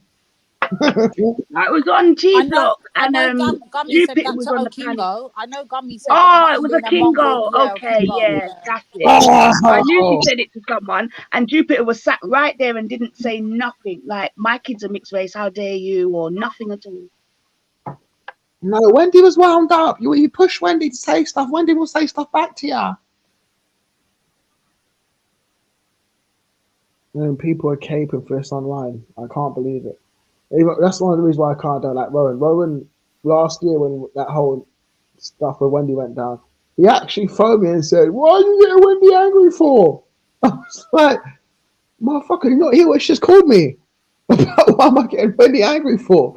Listen back to it." And he goes, "All right, I'll take it back." And I'm like, all you care about is who gets upset on your panel, if they're far right or not. And not once the boy say to me, "Oh, you know what? The reason why I wanted you to do that was to expose her racism." Nah. He actually likes the woman. A lot of these people I notice actually like her. I don't know how. I don't know why. It beats me that people find her okay. After all the stuff she said online, I'm still confused by it. I'm like, wow. But yet when I tell people about it, I accuse themselves. I'm the worst enemy and everyone needs to dox me and find me. I'm just lost. I'll be back in 5 minutes. No one cares. I'm joking. I'm sorry. No, listen. I'm sorry, so sorry. I had to drop that. But look, yeah, what I don't get is how people could dismiss all the stuff they've done this year. Like, let's look at now, yeah, it'd be 2022 this time next week. Fast approaching. A couple hours away. And the year these I've had with making up false allegations of people wanting to rape them. I've heard Jupiter say, "Oh, Muslims are threatened to chop our heads off and rape us." I've never heard that online since I've been around. I haven't heard that. If someone has a clip of that, please produce it. I stand corrected. But they accuse people of rape. They accuse people of being racist. They target black women online. I don't care what anyone says. I'm not trying to lick arse here. I'm telling you what I've seen. The way they treated Sky Church was ridiculous. I don't think they would have done that with a white girl with special needs. I do believe they only did that with her because, you know, she's Jamaican, as Hector would say. And fuck her, she's Jamaican. You know what I mean? Like, that's the only reason why I can think. And yeah, their continual attacks on Nani for Lady Divine, even Banana Splits. I don't even know what color Banana Splits is, but all Banana Splits does is document their shit. But yet Banana Splits now is an enemy of Jupiter and Wendy and has to be reported, doxed. Information needs to be out there because she's not allowed to report stuff. But meanwhile, these lot can go around talking the most rubbish about people, spreading lies about people to their followers, and we have to accept it. Right, I don't think so. I'm not accepting shit anymore. Like my last straw last year came up. This year it came with a Z-Cost thing. I can't. That's why I said to her, Michaela, I swear to God, if you ever turn around and say that I threatened to rape you, I'd actually turn up at your house and punch you in your mouth. because I know I'd never say a thing like that, but I know how dangerous you are. You'd probably turn around and take a comment that was said out of, I don't know, even in jest, or a comment that was said, and you'll twist it and go, hey, just threatened to, like, Esau wants to, yeah, I'm telling you now, I'd hurt you and your husband and whoever else in that household as well, because I know I would never say anything like that. Can't imagine anyone doing that to her. She's safe. She says Zeke, she was like, Zeke can't set a message. I'm like, to prove it. If we make a bold accusation like that, the least you could do is prove it. Make Zeke look like a dickhead. No, I'm not gonna prove it. It's between me and him. You know, we discussed it. Oh, go away. Go to hell. Go to hell. Seriously. You could actually get someone hurt with those lies there. You can actually get someone touched with those lies there. One of your stupid friends could go and do that man some damage because of your ridiculous lie. What would you try and say? Well, he didn't actually say that. He said this. And I don't believe he'd even say that. He may have said something, I wouldn't even say along those lines. He may have said something which you could have interpreted as that, but I don't believe he actually said, I'm going to go and do this to you. But you and knowing the way you are, you probably just twisted it up, and, you know, that's why I hate her, because her and Wendy, they're dangerous women, man. They're gonna get someone killed. If someone doesn't touch themselves in this community, they're gonna get someone touching their little far right followers. Because a lot of these lot do listen to them lot, and they do believe what these lot say is gospel, and they will go out there and do, you know, their bidding. You know what I mean? Oh look, someone threatened Wendy. Let's go and kill them. Let's go and kidnap this kid and put it on YouTube or Pornhub. I don't know what you fuckers are into, man. And you want to talk about doxing children, and you're hanging out with the biggest doxers ever, like Lyndon Warden, Danny Jones. I can't believe you came online and said to a bunch of people, whatnot in the morning, I've got a picture of Clean Heart is 7 years old. I'll show it to you right now. It's just like, what kind of... I don't even do things like that. What's wrong with you? I've got a picture. I'm just going to post it. I'll post it in the back chat. I've got a file on her. I'll make a file on you now, Nianifa. But I know the thing that I annoyed the most about yesterday, yeah, was the way he tried. I know what, Nines. I don't know why you went and checked that, because you were certain you were talking to. You should have just gone with your gut instinct. But he actually tried to insult you, like going like, I was on Rowan's panel. I wasn't talking to Rowan. I wasn't talking to you last night. You're like, you were. You know you were. Because you sound convincing like you weren't. You're trying to make us sound mad. You're doing the devil thing, which, you know what I mean? Like, the deceiver thing, which I know what you're trying to do here. I'm not playing it, man. I can't stand that. I hate them games there. Oh, yes, well, I'll make a file on you next. I'll make a file on you. I'll get your kids' pictures and put them together in a folder. I'll keep for safekeepers in case you get out of line. Jesus Christ. Is this what 2022 is going It's to be just the about? lies. It's just the way that the lies just spill out of the mouth, and then they just continue to lie on top of lie. For instance, I remember the other day now, I know everyone's got a beef with her or whatever I'm hearing going on these last couple of days. But she literally sat up there and said, I've never threatened Brian Hell's children. Never. But we're going to play some evidence now, yeah? Stop Brian Hell, by the way. That'll be me. Yeah, why are you going around, making up stories about my late husband? What have I made up stories? Number one, an immigrant killed him. Number two, he was on a motorbike.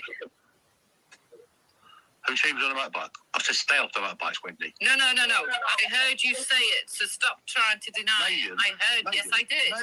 No, you didn't. I said stay off the motorbikes. As I said Wendy, to you're you, fucking nutter. and number three, again, you were on the enemy's fucking panel. Oh, you called her the whore of Baghdad. Yeah, the whore of Baghdad. I don't mind. The whore of Baghdad. That's I don't mind. Racist, right? I don't mind, right? That's racist. Don't talk to me about racism when what's your PCM number, Wendy? Yeah, exactly. You were on there discussing my army career with the whore of Baghdad because, right, you're so, you know fucking Nothing. You know absolutely nothing about me, you fuck. I know everything about you. And you make it up as you go along. We got Wendy. Number one. We got Wendy Coo or Wendy Lou. Number one. Let's get it right. Number one. You know you're an old was, cow. can you tell him to shut up? No, I want to shut up. No, I got to shut up. It's an open Number one, he was on a motorbike. Number one, he was on a motorbike. Number two, you said. Number two, you said. Number two, Brian. Told me what you said. Wendy, you won't ever talk me because you're nothing to me. You told me to watch my breaks in my car with my children. That's right. Yeah, I mean it as well. Oh, good girl. Good girl. Pause for the record. She just admitted she did say it and she meant it on top of that. She's doubling down on it, yeah? Just for the record. But anyway. Listen, if you're going to do it, you're obsessed with me. You're obsessed with me.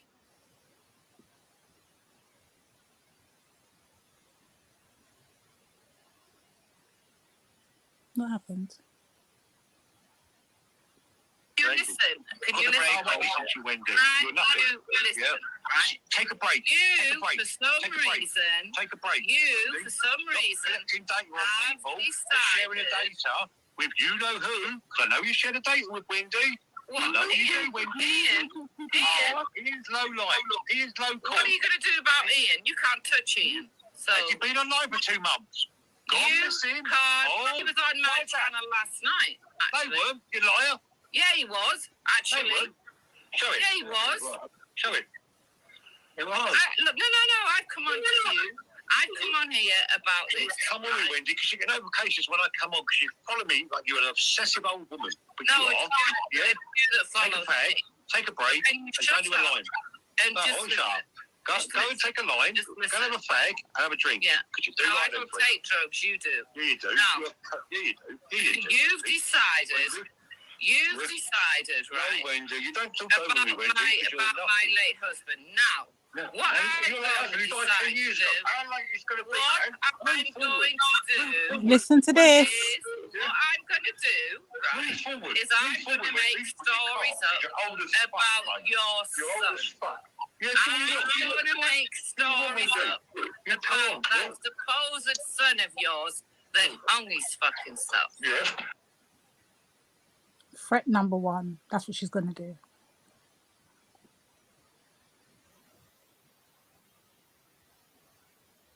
When I start, you are going to wish that I'd never fucking started her.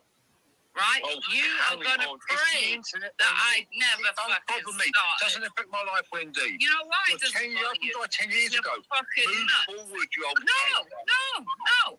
Because you decided to make a story up about a motorbike, yeah, and an immigrant. I said to you, no, you told me to watch my brakes. So I said, get off your motorbike, Wendy. No, you didn't. Yes, did, Wendy. You see, Brian, I don't forget nothing. I know what you said. And you said he was on a motorbike. Shut your fucking mouth. No, he was on a motorbike and he got decapitated because the motorbike went under the car and an immigrant was driving it. Yeah? These are all the little stories you've been making up. So I'm going to do you the same thing. I'm going to be making stories about your fucking son. Do you think it bothers me? Yeah. Well, you wait till the videos start coming out. You wait and see how you fucking feel. You low-life piece of fucking Wendy, stuff. where'd you do your barrack training? You piece of shit. Well, answer. What You're do you do, Wendy? You know what you need? Your stolen valor, You Wendy. need to be Your beaten stolen valor, half Wendy. to death. Your stolen valor. You Shame on need you to for the be boys that beaten died in our name to in death. the UK.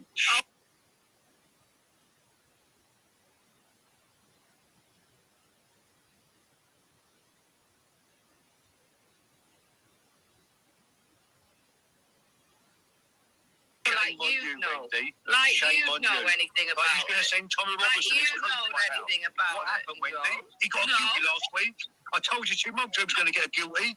I told you he was going to get a guilty 2 months ago. Hang on. He threatened Tommy Robertson to come to my house. Did he go to jail? Did he go to jail? Did he go to jail? Got thrown out of community service. Did he go to jail? I didn't say that. I said he's going to get a jail. Exactly. And he got a jail. Now, because he lied. Why have you made this story up about my husband? Why? What story did I make up, Wendy? Number one, he was on a motorbike, and number two, the car he, supposedly ran into was being driven by an illegal immigrant. No, now I'm going to tell you that you can tell your fat whore, you can tell your fat whore, right, Sabida, I will get her boyfriend deported, right? And you will get arrested, and I'm going to be making as many videos as I can about your son.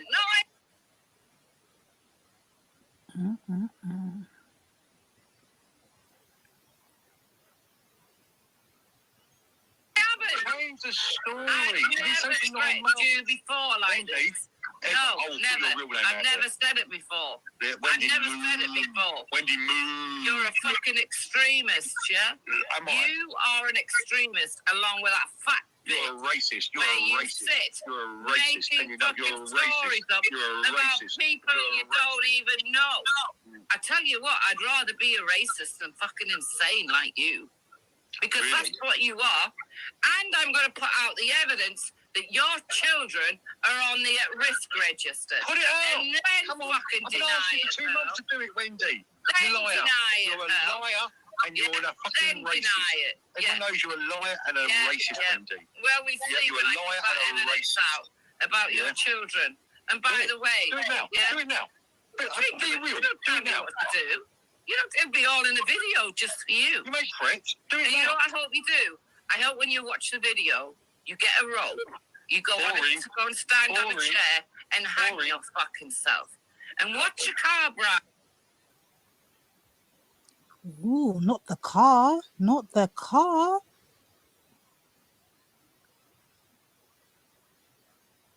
Brian, I wouldn't want anything to happen to you, Brian.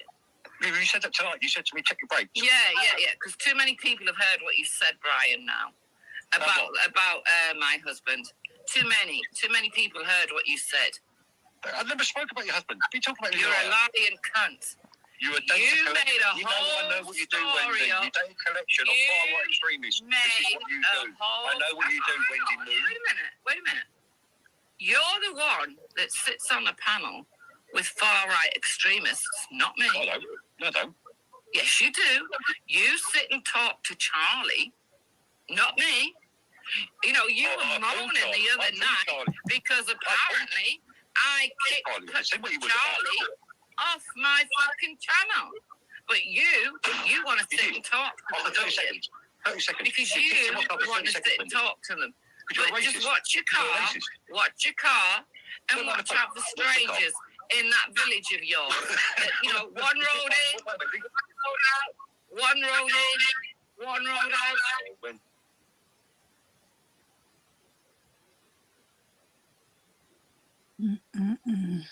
This woman here, she's just tragic, like old, bitter, and tragic. Walking car. And made up stories about the wrong person. Yeah. Fuck off, Brian. Ryan. No, it was Brian, not Brian. Sorry, Ross. Hey, you're all right. That was the fucking fun.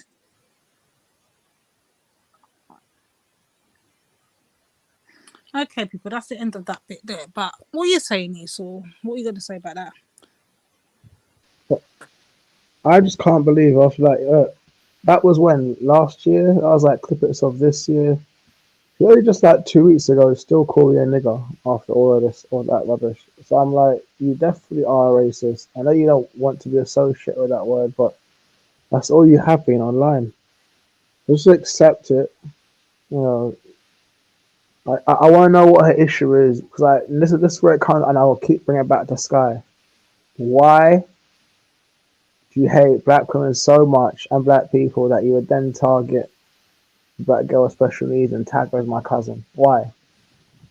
Like, I'm confused because even like I know why people have their own shows here, and this is to all the other channel owners like Jedi's and the Rowans and the Respects. I know why they have her on their show, you know, to kind of expose herself and also for entertainment purposes as well. But I don't see enough people shutting them down. I mean, I see them call them out from time to time. I'm not asking them like to cuss them out. I'm just asking like, don't let it go so far. Like, she's gone. I mean, Brian whole threat thing. Look, her and Brian have a thing, innit? Her and Brian have a mad thing going on. I think it's sexual. I think that was just, you know, turned into a mad one. Like now she wants to kill him. She wants to do all sorts of Brian. She's got serious issues. Like, I don't know if it's old age. I don't know if it's like I don't know what her problem is, man. What do you think her problem is? Because I had to like take 2 drags of stuff, and I'm like, wow, Wendy. Like, it doesn't. Every time I hear it, it just freshens in my head how much of a piece of shit you really are. I don't get why Jupiter would stand next to you and back you up. I don't get. Birds of a feather flock together. 1 second. 1 second.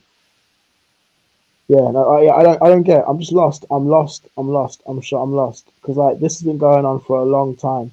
A long time. Like, and like, I mean, I heard her say, I mean, like, check this out. She docs ID for children, yeah, and she goes, she had him at speakers cold ass, why did it? Yeah, Sarah Garvey, she brings her children onto his show, like, you know, dressed up like a tart. And she'll go, they're showing Sarah my kids, they're showing my kids on Sarah, they're showing my kids. You're like, but you put them out there every time. Your children hate you being online. 1 second, I'll phone call, 1 sec.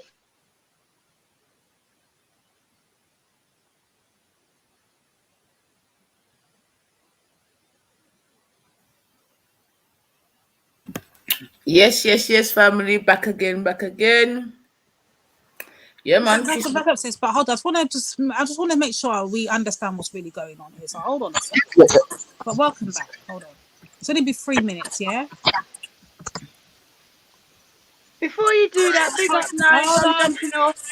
No, All right. hold on. Pause. I'm just going to say big up. I'm jumping off, and I'll probably catch you a bit later. But I'll be Yeah, listening we'll in probably if have a little anything. party if we can, little later, man. Yeah, I we're got gonna touch crank the that'll be music nice. and ting, so get ready, car. Lady D's gonna be taking over later on, but right now Thousand subs, let's a just fire up the little 1,060 wickedness for Listen, the 21st. listen, by the end of tonight, and I need to have 1,000 subs. I promise you. By the end of tonight. I don't know if it's my reception, but I can't hear anyone, you know. But I'm going to jump off and listen in YouTube. But I'll All be right, back bless up, maybe sis. later on. Alright, big up. big up, souls, big up. All right, let's see what this fool, this clown's problem is. Let's hear it. Black men, wake up. Empress Janet don't love you. She don't care about you. She don't want to be your friend. She don't want to date you. She don't want to suck on your dick. She don't want to fuck you. Black men, once again, wake up. Empress Janet loves white men from the UK. She loves white women from the UK. She loves the white European race, period. She hates black people. And she uses black people for content and protection.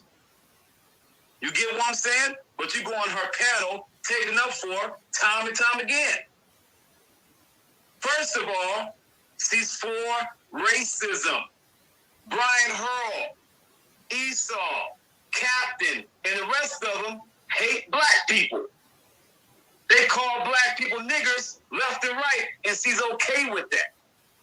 She let these racist European people on our panel time and time again to talk shit, to start up mess, and to be fools. You get what I'm saying? Her content stinks. She went back to the UK to go hook up with those racist UK white people for content, subs, and views. She don't care about black men. She don't care about black women. She don't care about black kids. She don't care about the black community. What is she doing to help the black community, people? Let's talk about it. Me and Wisdom are exposing everything that's going on. And we don't care if we have one person watching or we have 30 people watching when we go live. I don't give a flying fuck. As long as I expose you clowns, that's all what matters to me.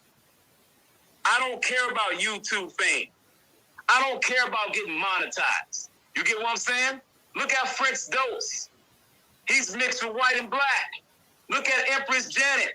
She's mixed with white and black, and they don't care about black people. They use black people in the black community time and time again.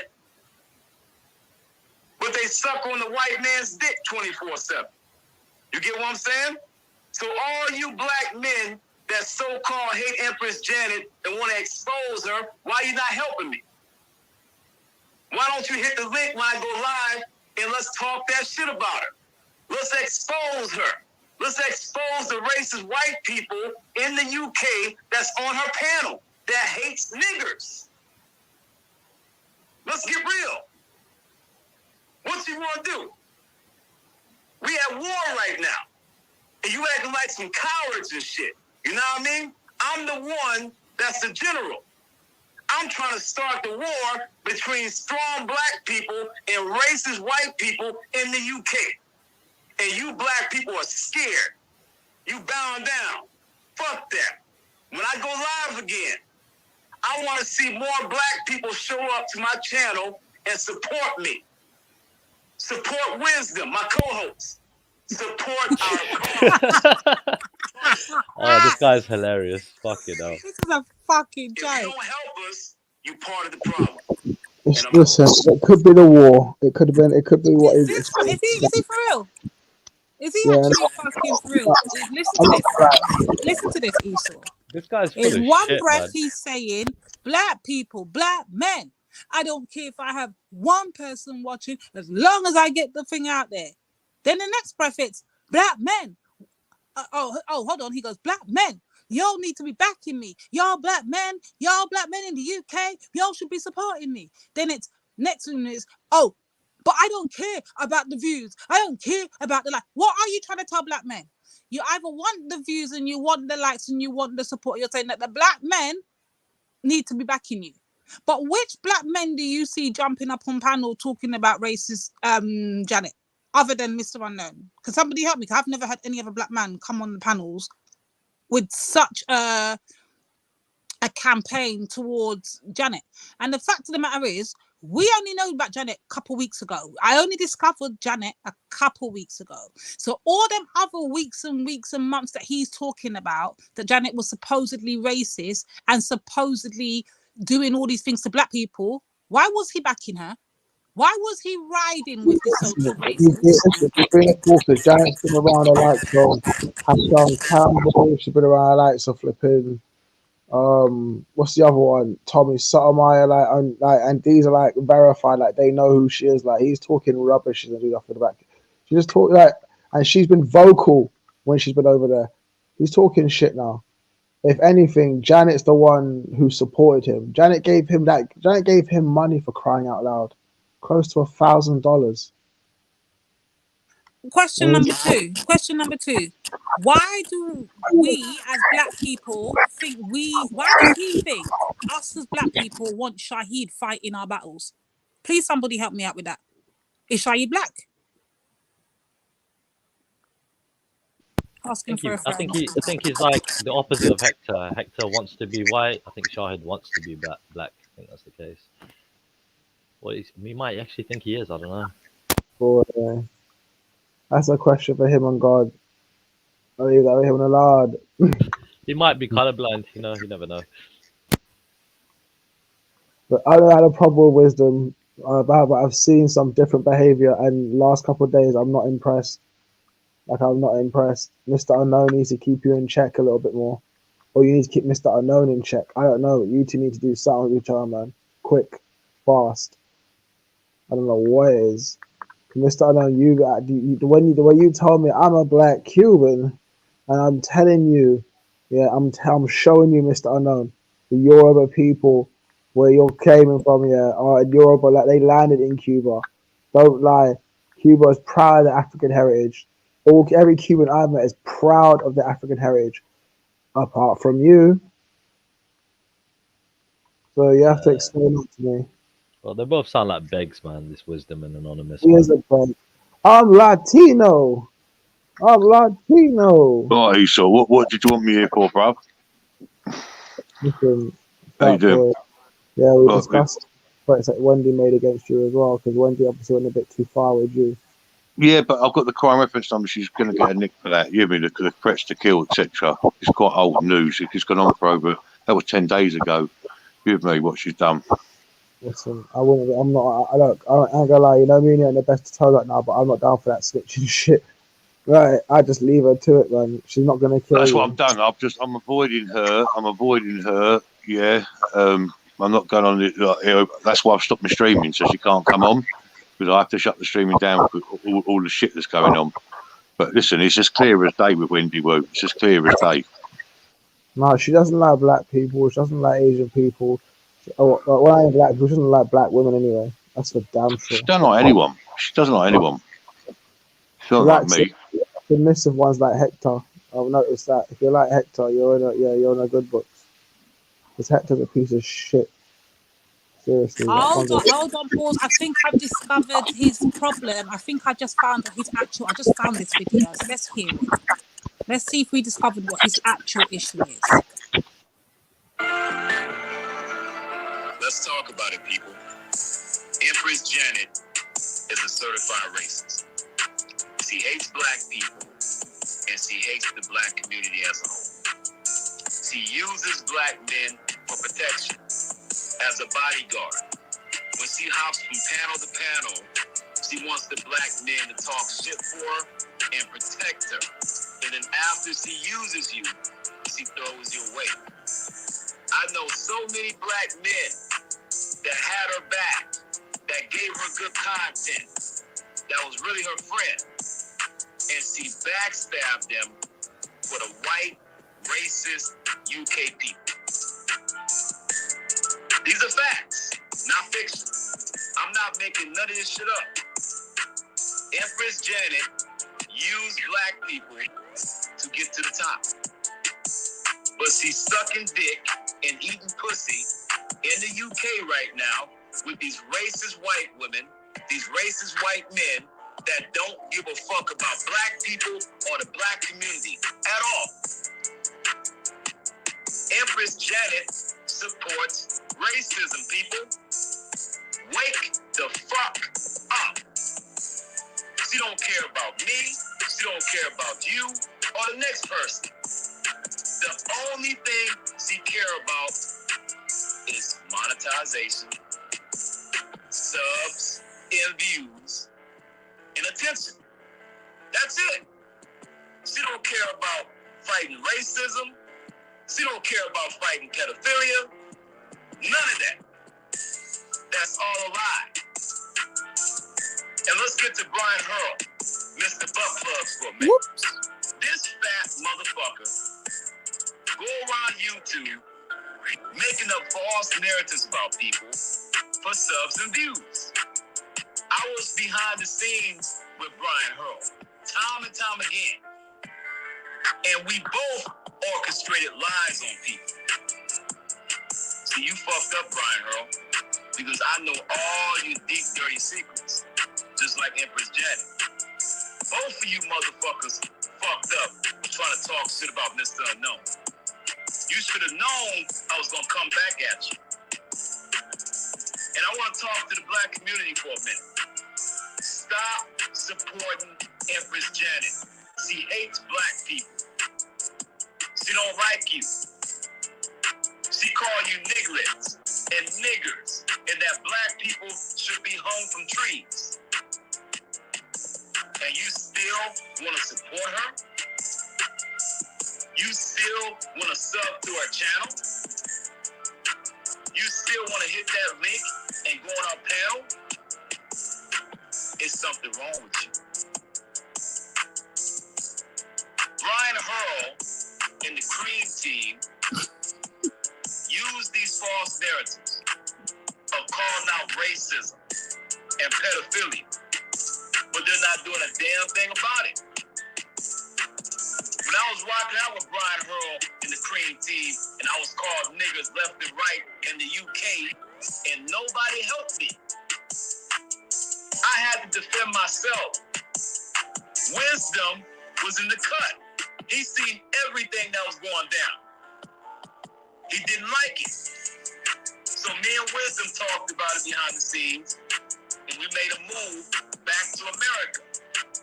Because I felt like the UK didn't like Mr. Unknown because I'm a black Cuban man and I'm dark skinned. Empress Janet is mixed race with Nigerian and white. She's mixed race, people.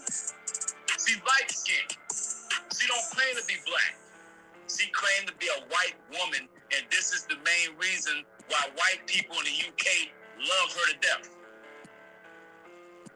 Now think about this. I'm gonna put something on your mind real quick. If Empress Janet was a dark-skinned black woman, she would not get the support that she get right now. All these white women that's on her panel are racist. They do not like black people. I'm telling you what I know. If Empress Janet was a dark-skinned black woman from the hood, they would not be on her panel or supporting her channel. I'm telling you. So I'm talking to all the black people in the black sectors. When I go live next week, I want you to hit that link. Oh God, we have to expose Empress Gremlin. We gotta expose Brian Hurl and the Cream Team. We gotta expose racism, folks. Empress Janet is going around talking shit about black people.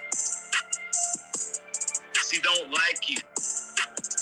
Brian Hurl and the Cream Team from the UK. You're all racist. You got all these white women on Empress Janet's channel talking shit, but they really not trying to do anything about racism. They're not trying to fight pedophilia. Do you know how many times Empress Janet have pedophiles on her channel? I can't even count. But they want to talk shit about me and Wisdom like we doing something wrong for exposing you motherfuckers. We doing the right thing. And we gonna keep doing the damn thing. And if you want to join us, go right ahead. If you don't, you're gonna get ran over. Like and subscribe for the latest videos, updates, and much, much more. This is Mr. Unknown for the Bill Inc. channel and the Bill Inc. Uncut channel. Let's do something about racism, folks. Let's not let Empress Janet and Brian Hurl and the Cream Team get away with this. And I'm talking to you, black people. Don't be scared. Let's come together and do something about this. And I'm out. Okay, so there we have it. Brian, do you want to respond to these? Yep, love to claims? respond. Go Love to ahead. respond. I'll go on mute. Okay, Go on. if you can, Oops, if you sorry, hold on. Sorry, my bad. I'll go if on you mute can now. if you can bring his channel up. I stopped rocking out with him just over 2.5, 3 weeks ago because Esau came on my channel. Them two had a little bit of beef. It was no one was more worse than the other. So I sat back as a white guy and let them go on. He was African. What? What? I reminded him he was African. Yeah. But I'm saying I let the two black guys get on with it, and I just sat back. He felt that I didn't back his corner, that I took Esau's side, which I didn't take either one's side. I just sat back and let them get on with it.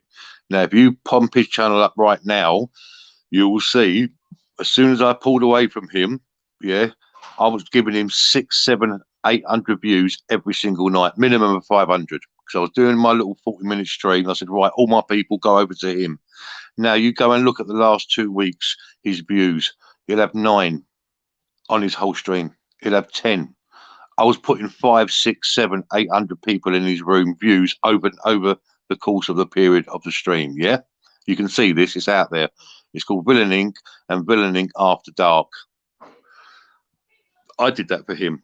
Yeah, and I did that for 3 weeks for him. I put minimum of 500 views in his house But And now we've he got felt, some gay bean or Corrine bean trying to come after me every yeah, time, and I'm just like, but man, stop it. go. Just look Or at the leave last 2 myself. weeks' views. He will never get more than 30 views. Yeah, I did that, but he just felt a way that I took Esau's side, and Esau weren't over aggressively. You weren't aggressive, Esau, with me. Yeah, it was just you two had a little argument, and he felt that I took Esau's side, so he fucked up. Yeah,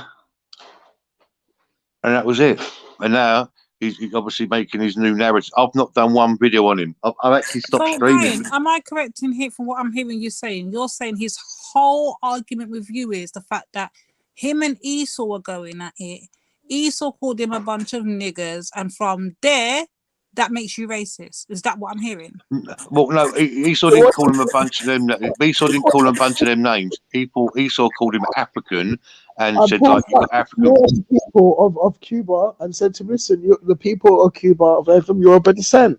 And he didn't like that. He goes, no, Esau, I'm Latino, I'm Cuban. I go, listen, I'm looking right here, and it You says did here. call him the C word, didn't you? You did say the C word once. You know, he was cooning by saying that to me. He Yeah, knows he you was. did say that to him. Yeah, and he felt away. So yeah, he phoned me. He said, "You, this is like Everyone 3 in knows the morning." in the Caribbean. I don't know why he's like pretending it didn't Well, happen to him. he phoned me at 3 in the morning and said, "Why didn't you ever go at Esau? Can Why I, did you do this?" sorry, can I just quickly interrupt just to give some people some a bit more clarification? So I've gone to Wikipedia and I've typed in Hispanic, Latino, American. Mute Right? up, Esau. You're getting a lot of feedback, Esau. Yeah, so I've just typed in Hispanic, Latino, American, and that's what's come up in on Wikipedia, and it says origin. We can be viewed as an ancestry, nationality, group, lineage, or country of birth of a person or person's parents or ancestors before their arrival to the United States of America.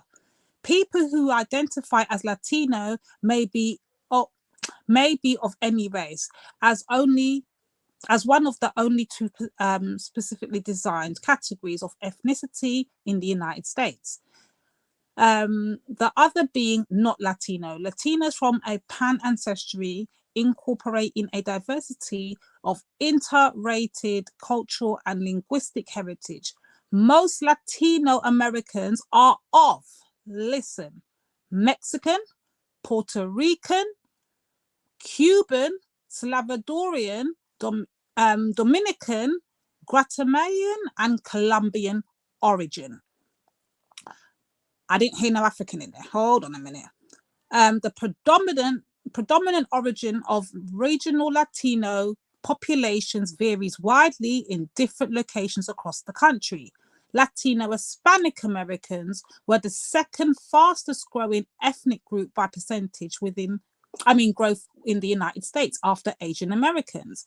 Latinos of indigenous descent and Native Americans are the oldest ethnic group to inhabit much of what is today the United States. Spain colonized large areas of what is today called the American Southwest and the West Coast, as well as Florida. Its holdings include present-day California, New Mexico, Nevada, Arizona, and Texas, of all of which were part of the Viceroyalty of the New Spain. Okay, I've never heard of this before. Because of Mexico City, sorry.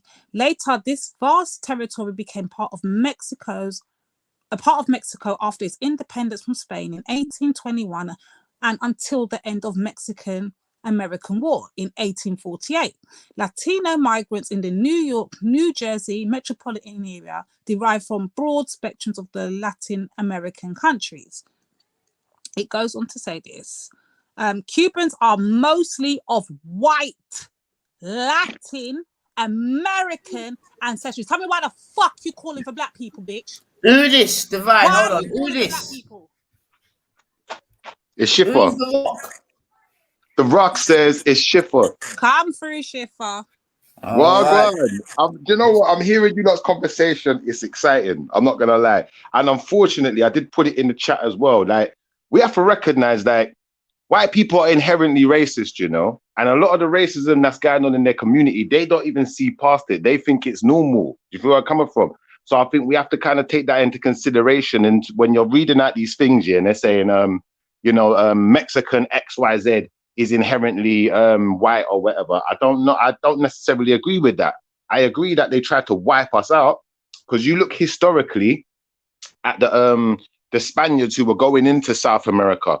What they recorded was seeing Negroes. They didn't record seeing no white people. Do you understand? But they've wiped us out so much and mixed us down so much that they've tried to replace us and take our place, take our land, take our heritage. And I think that that's something that definitely needs to be investigated more, and I think that for the white people who ain't racist or claim not to be racist, you have to be more involved in that. Otherwise, was it not the Portuguese that invaded the South Americas? If I'm not 100% sure, but they speak more Portuguese. It was the Italians. It was the Portuguese and the Spanish. The Portuguese and the Spanish. Portuguese. Yeah, because the main language is Portuguese. And the British came later.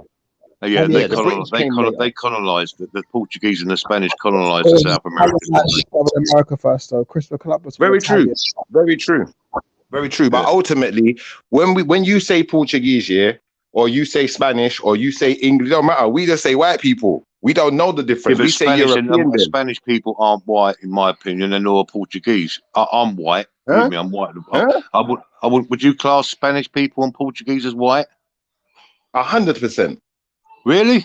1,000,000,000%. Don't get me wrong. There are black people and there are ethnic people who live in Spain, and I'd say that historically they've got a lot of Arab heritage over there. I think they look Mediterranean. I would say, because I've got a stepdaughter who's from Madeira, which is part of Portugal, and she's quite dark and she looks Mediterranean. That's what colour I would say. You with me?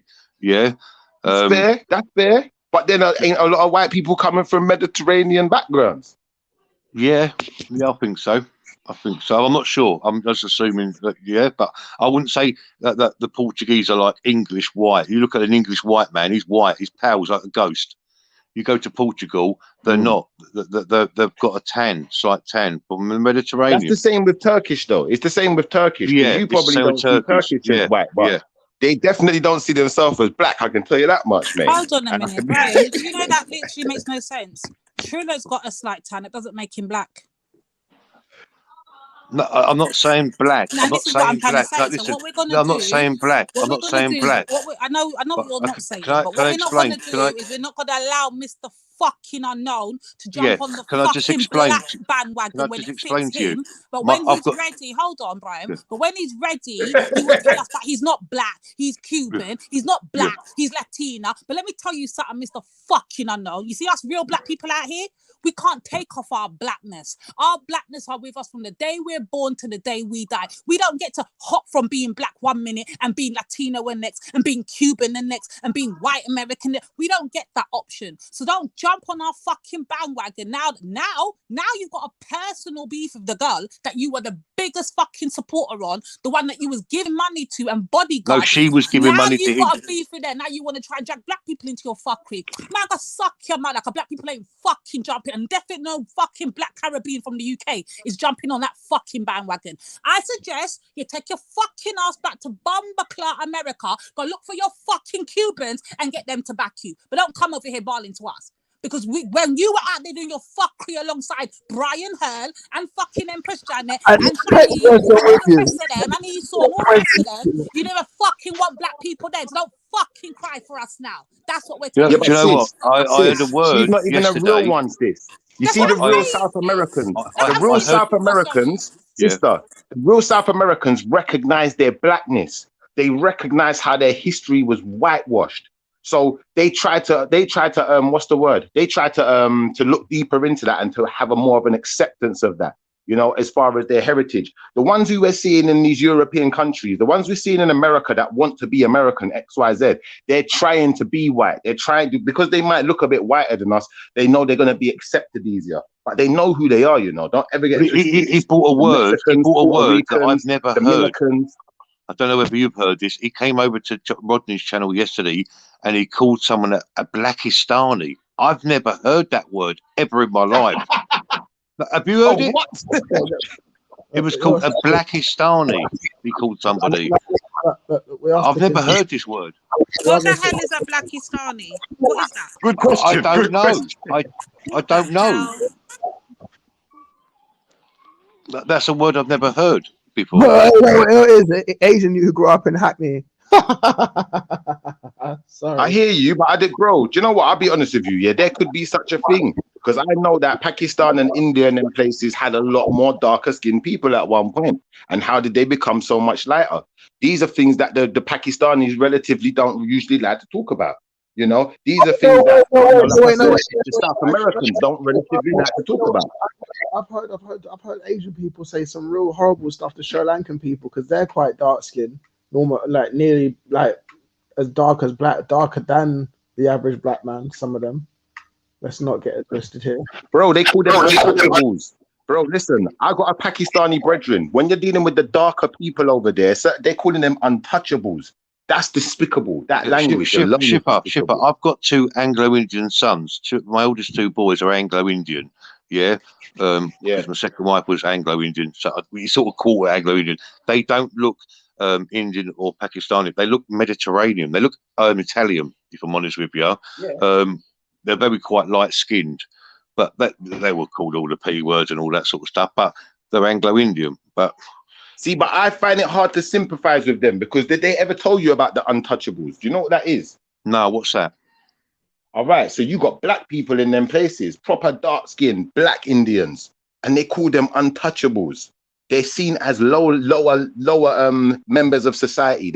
They see themselves as above these people because they're darker, and that alone, to show you the type of temperament. Go on, Chilla, you tell us about that. Yeah, I was gonna say though, in contradiction to that, like you got Brahmins that are also dark as well. So they're not just. No, we're not talking about the Brahmins. Forget about the Brahmins because that's one guy. Listen, that's one guy. We're talking about a whole section of society that are called untouchables. Right. Explain that, please. Dude, I get that, right? But you're talking about the caste system. But I'm just trying to say, right? It's not like based on your what you call it, just your color, right, and all that, right? End of the day, there are going to be a bleach system because there are people at the top of the caste system, yeah, right. At the top of the caste system, which are called the Brahmins, right, and they are basically also dark as well. Not all of them are white or fair skinned or whatever. Yeah.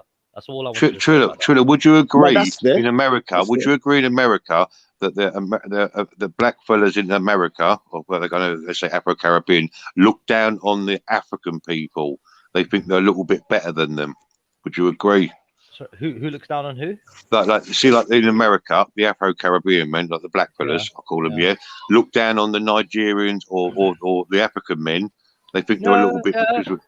There's been people but you know, look, dude. I disagree with that one. No. I disagree with that one. No, but it does happen. But at the same time, dude, look, when I grew up, you know, in school, right, like, you know what I mean. Everybody was taking the piss out of everybody when it come down to freaking, you know, your bro. And everything. Nah, bro. Let's get this shit correct, Trilla. I grew up in a Let's get this shit correct, bro. Mixed culture, like. So the white people were teaching us in school to be racist to our African brothers and sisters and to treat them differently. Oh, they don't speak English. Where was that? What schools was that? What schools was that? This is it, bro. Listen. I got family in America and I grew up in England, so I know this for facts. Yeah, that when we was growing up, there was a lot of jokes and a lot of jibes thrown at Africans. You know, Africans were seen as spear chuckers, X, Y, Z by the white people. Where do you think us as West Indians, some of us got it from and started making fun too? But that wasn't us. We weren't the progenitors of it. And then once you understand that, you have to understand something. Like where I'm trying to get out with Trilla, and what I'm trying to get out with the whiter folks of the panel is, you know, you still got this thing going on in your country today called untouchables. What have you done about that? And if you're not doing anything about it, are you part of the problem? What are you actually doing? Hold on a second. I've never heard anything like that. Wait, hold on. I don't support it. Yeah, so that is basically me doing something about it, right? What am I gonna do about it? Freaking what have you done about it? That's the question. Like literally, like I can say, what have you done about so many other things? You get me? Fact is, like what? Give me one. Hold on, give me one, and I'll tell you what I've done. Hold on. There's discrimination, right? And everywhere, in every fucking country, right? Yeah. So what are you talking about? All right, so watch this. There is discrimination against then, for instance, homosexuality, gay people. And we find a lot of that in the community I come from, the West Indian community. But guess what? Like you said, I don't take part in it. And secondly, do you know what? I might know a few people, even relatives that are homosexual, and I ain't letting no one harm them. I'm not going to promote this, kill them and stab them or any kind of efferys towards them. What I'm going to do is promote the absolute opposite in the sense of live and let live. Let them do their thing. That don't mean I have to copy them. That don't mean I have to be like them. It just means let them do their thing. We don't have to harm them because they want to be different. We don't have to hold them back because they want to be different. They deserve a life too.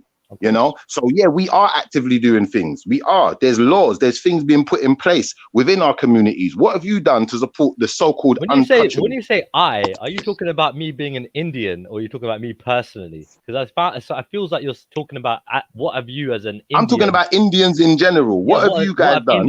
What have you lighter-skinned Indians or Asians done to support the untouchables, to get rid of that rhetoric, to make them touchable again? Dude, you know, so basically, you know, the BJP party, for example, right? You know, they were supposed to be like the low caste kind of people. You get me, right? The common people. The low what? Hold on, the low what? Did you say low class? Caste, yeah. Low caste. So you're admitting to your racism now. Hear me out, yeah. Can't I speak my fucking mind without you having to fucking go ahead? But you just called them low caste, bro. Hold on, yeah, right. So apparently they're supposed to be like low caste people, right, and low class people, right, and this and that, yeah. And they were the ones that have been elected into power, yeah, the government, right, the BJP party, right. And apparently, like, get me, this is stuff I don't know much about what's going on in India, dude, because I spend majority of my freaking time in the UK, right? So what happens in India, I'm just like a little bit aware about. I don't know really and truly that much.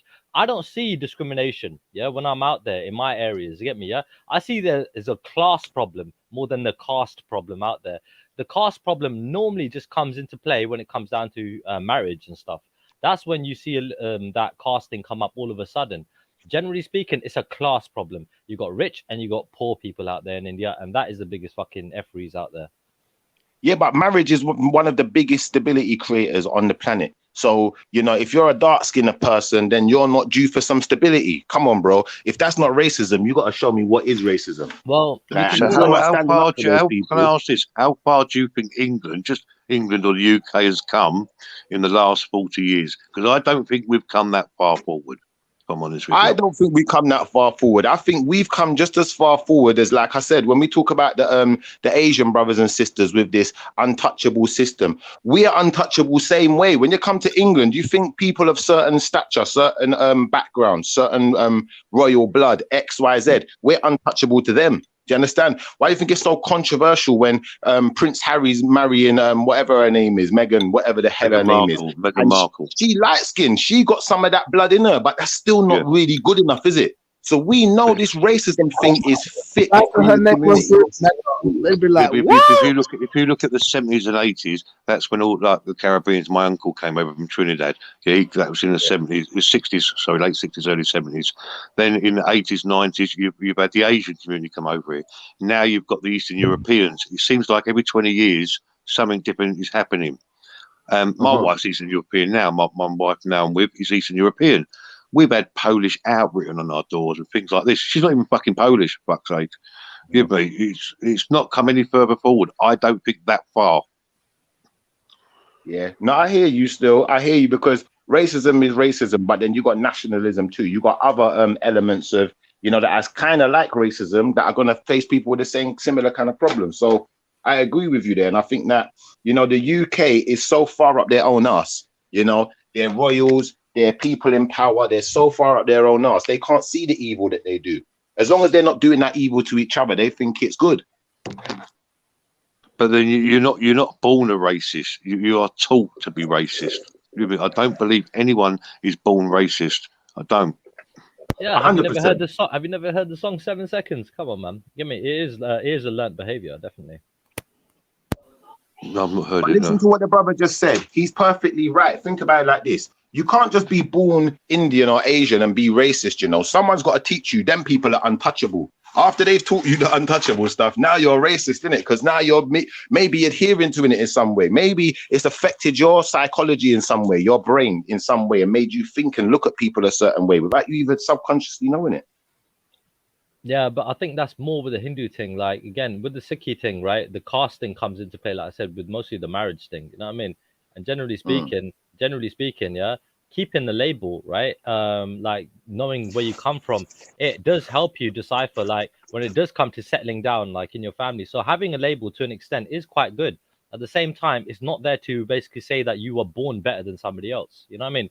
What would your parents say if you married a black girl or the dark Indian? They would say you're definitely not related to that person. That's what they would say, because so that would be okay. Good. I like that answer. You're not related. There you go. Right, cool. That's one. As long as there's no racism, I'm cool. One less thing to worry about in that regard. You know what I mean? When it comes down, but I think to an extent, you know, you're kind of taking it like I'm saying all Asian people are racist. I'm not saying you're all racist. I'm saying it's a system that is instilled within your communities. That's what I'm saying. Same with white people. They've got systems or Europeans, sorry. They got systems instilled within their communities to hold us back. So say like, for instance, a black man is very intelligent, you know, or whatever. He's become a bit, made something of himself. You know, he finds a white woman who comes from a wealthy family, whatever, you know, they're a certain bloodline. They love each other, but they can't be together. They can't get married. The family's getting in the way. There's all sorts of things. Someone might get murdered. No, I mean, look, generally, those are really rare circumstances when it comes down to, you know what I mean, the family trying to... Well, look at Princess Diana. Look at Princess Diana. Princess Diana, she's dead, innit? For what? What? Because she was dealing with, what's the guy that... What's that? The guy, the Harris guy. I can't remember his name. Dodi Firehead. His name was Dodi Firehead. Yeah. And this is alleged, right? So when it comes down to it, that's all conspiracy stuff, right? But look, when it comes I don't know if it's conspiracy stuff, bro. I don't know, man. Generally, what happens is, I'll tell you what happens generally, right? The parents, right, will be like, cool, you can do what you want, but we're not going to be part of it. Generally speaking, that's what they do. So it's not like disowning. They're just like, do your own thing then, innit? Move out. Well, generally speaking, when a white country is buying stuff from a black country, generally they don't want to pay the same price that they pay from each other. Generally, they expect us to give it to them cheaper. Generally, that's racism, bro. This is the thing. See, look, the problem is, right, that when it comes to, especially like, you know, generations of people that grew up in a different country, like India, for example, and then they come over here, right? They still got their traditions. They still got their like thing of, you know what I mean? And they still got like my parents, for example, right? They'd be like, cool, you can do what you want, right? Like they give my sisters, myself a lot of freedom. My parents are very busy working, so they can't keep an eye on us anyway like that, yeah? And they got to rely on the system, the schools and everything else, and, you know, just generally in it, yeah, and have trust with the children to, you know what I mean, make sure they're doing good, you know, they're on good behavior. But at the end of the day, when it comes down to marriage, a lot of that freedom and that choice just all of a sudden happens to disappear, because now it's like, all right, we're gonna fix you up. You get me, right? You obviously got the last say whether you want to get with them or not. But do you know what I mean? Like now, all of it. Oh, at the same time, like when they fall in love with somebody, parents will be like, you know what, bam. You get me? Yeah, we're not gonna really approve. You get me, right? Of this, because whatever. So there is a problem, yeah. You know what I mean? And these kind of issues need to get addressed. And I think over time, right, they will. You know what I mean? Because people are gonna look at other people's examples and be like, you know what, that didn't work. Let's not make the same mistake with the next generation. Do you know what I mean? Okay. Let me ask Shipper and Trilla this question. Do you think, as non-white people, that if you are in the employment business, that you have to work twice as hard or do twice as much as a white man to get recognised or for promotion? 1 trillion %. 1 trillion. And do you know why I say 1 trillion %? Because I watch this. I'm going to show you something here. For instance, I work for a company, yeah, on behalf of a company then, yeah. I do work for them. Now, certain members of that company are literally family members. They're literally related. They would literally like things like taking days off, and you still get paid for your day off. Do you know what? If I take one off, I don't get paid for it. Do you know what? Things like, you know, extra help. You know, things like, you know, a man getting paid more than you and he's not as qualified as you. This is prevalent within the white community. This is fact. Bro, when you say that the black person have to work twice as hard, of course they do, because we're not given the same opportunities. We're not family, are we? We're not related, so you're not bringing us in the same way. Brian, yeah, back in the day, like in the 60s, 70s, you get me, right? Definitely those times, right? it was fucking, you know what I mean, definitely, you know what I mean, different color people that weren't white had to work twice as hard to get somewhere, right? That was a fact. Even my dad will, you know what I mean, claim to that. And even myself, with growing up in the 90s, right, playing freaking football, even early 2000s, right, I was a freaking better goalkeeper, better football player than some of the guys out there, right? There's some of the clubs that I was in, and freaking they would get freaking chosen over me, and I was pissed off about that, because I knew that it was fucking, you know what I mean, they were just going for the freaking complexion. They weren't going for anything else.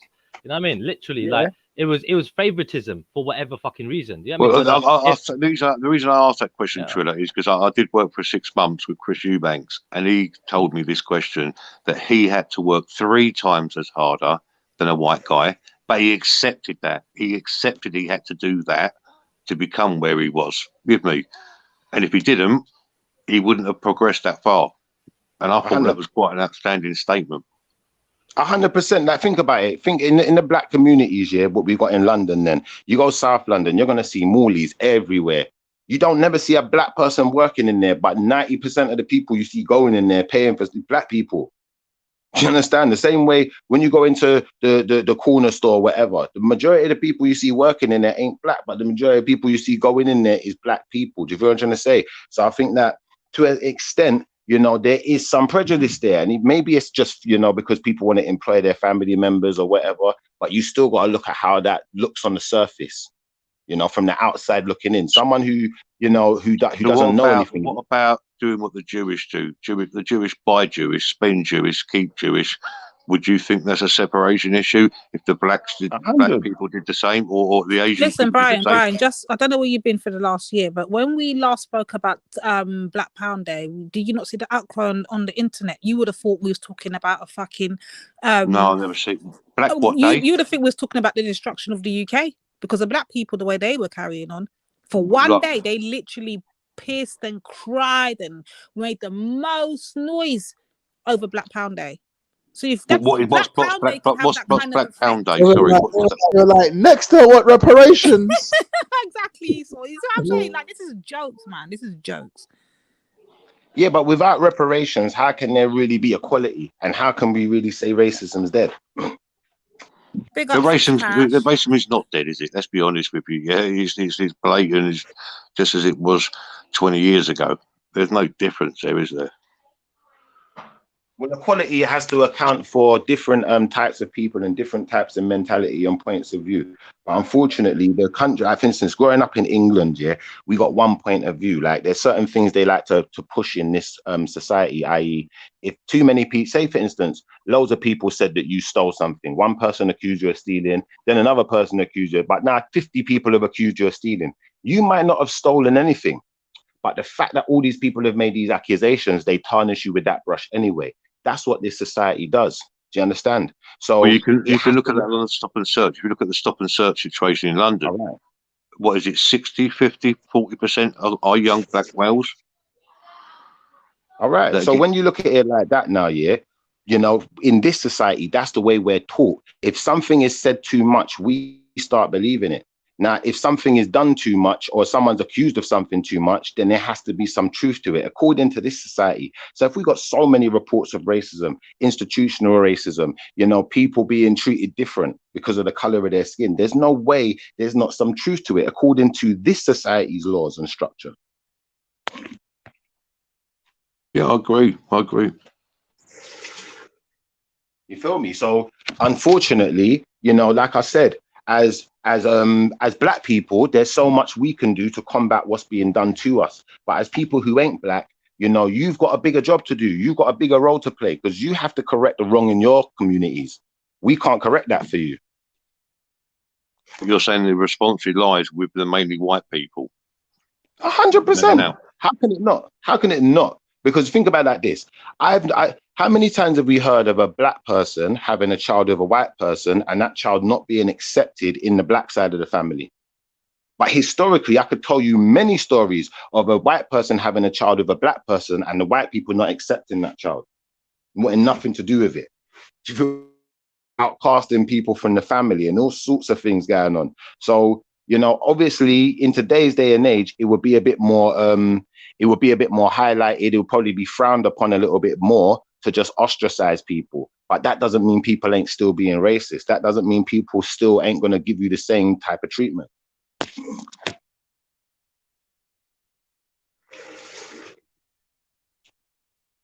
Like, it's facts. It's facts, bro. It's facts. It's like, you know, when you look at the fact that a lot of mixed race, a lot of mixed race people, they identify as black for that reason, because that's the only place they've really ever been accepted. It's just black. I used to live in Ruislip. As I say, my second wife was Anglo-Indian. I used to walk down Southall High Road, and the looks I got from the Asian men, as if like I took one of their women. Honestly, it was. That's the next one. That is the next thing, because I think, you see what the problem is, brother, yeah? You see, when we say white people, yeah, when I say white people, I'm including the white version of the Asian. I'm including the Turkish. I'm including the Portuguese. I'm including... Now, they don't necessarily like each other. You feel what I'm trying to say? Culturally wise. But a lot of the time, it's just more to do with the culture, because you've got certain Asian people who are very pale, who look just like Europeans. They don't look much different. So as long as they're culturally the same and act similar, you know, I've got a friend who's part Jewish, part Asian, part white. He mix up. But you'd never know the difference. The white people accept him as white, as long as he don't tell them. The moment he starts opening his mouth, oh, I'm part Jewish, I'm part this, I'm part... Now he start getting treated different. So would you date a white woman or an Asian woman, or would you think you want to? I would date a white woman or an Asian woman who is going to adhere to these facts and is going to be a part of the solution, not the problem.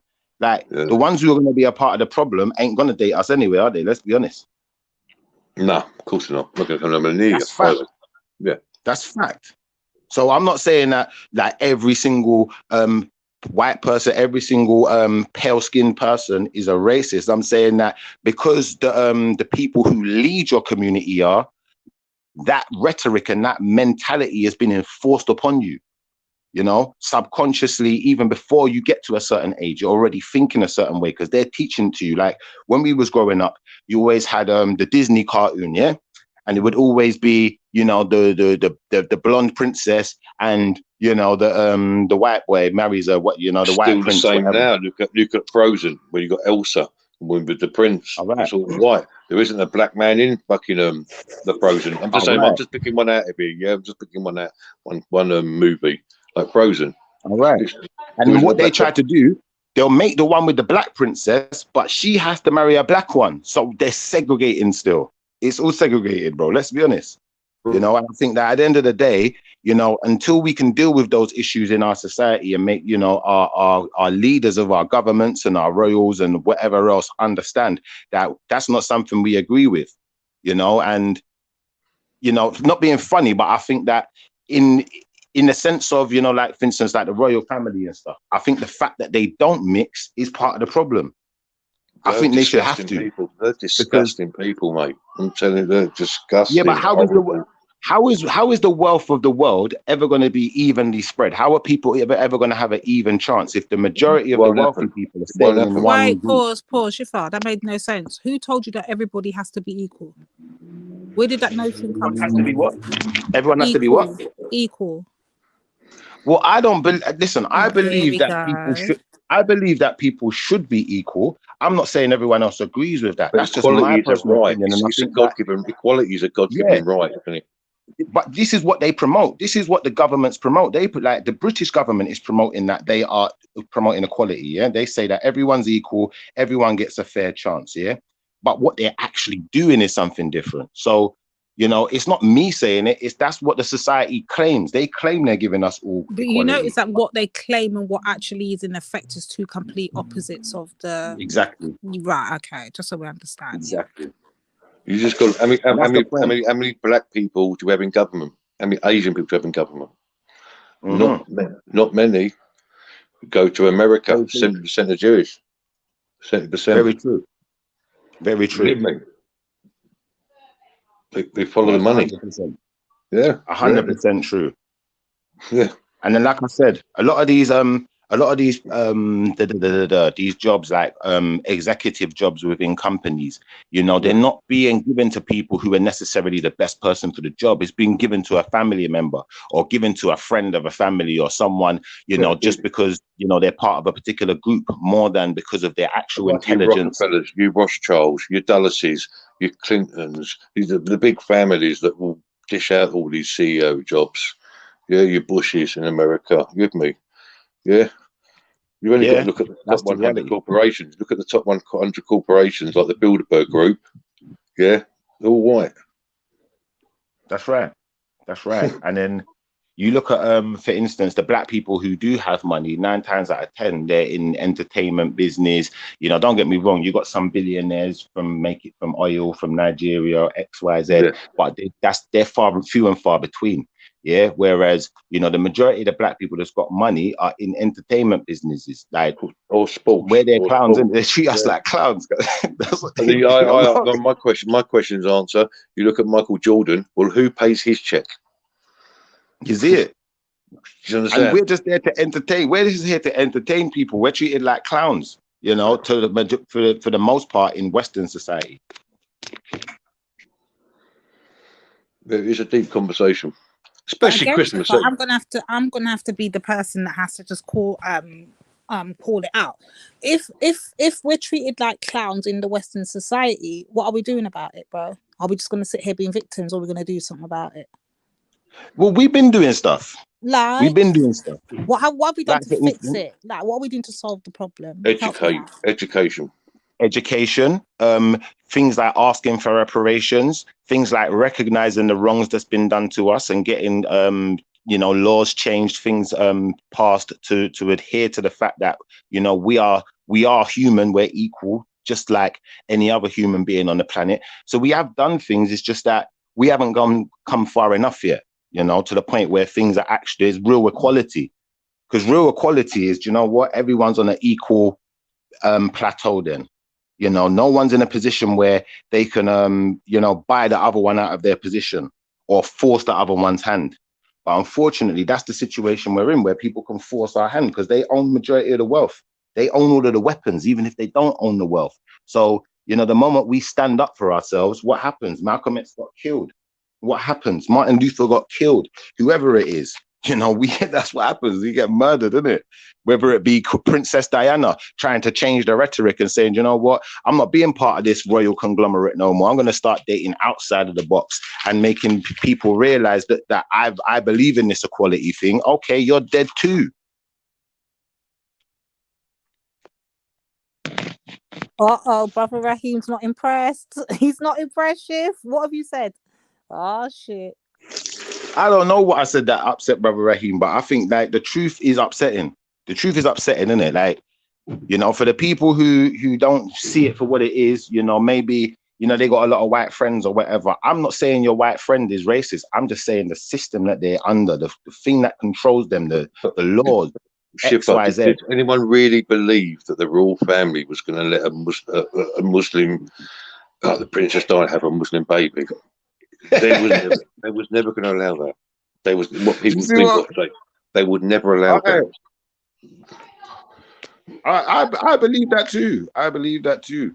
What did Raheem say? Cotton Sex said, pro-black, pro-white love is fine. We don't need to see mixed families on TV or books for them to be accepted. And it's not about them being accepted as in we accept that there's, you know, mixed race people. We accept that there's black people in the community. We accept that there's whatever people in the community. It's more than just acceptance. It's about true equality. Acceptance is not equality. You know, you accepting me being here don't mean you ain't still got your foot on my neck. It's like you're doing me a favour. You accepted me. You're doing me a favour. I owe you something. You know what I mean? You see my point?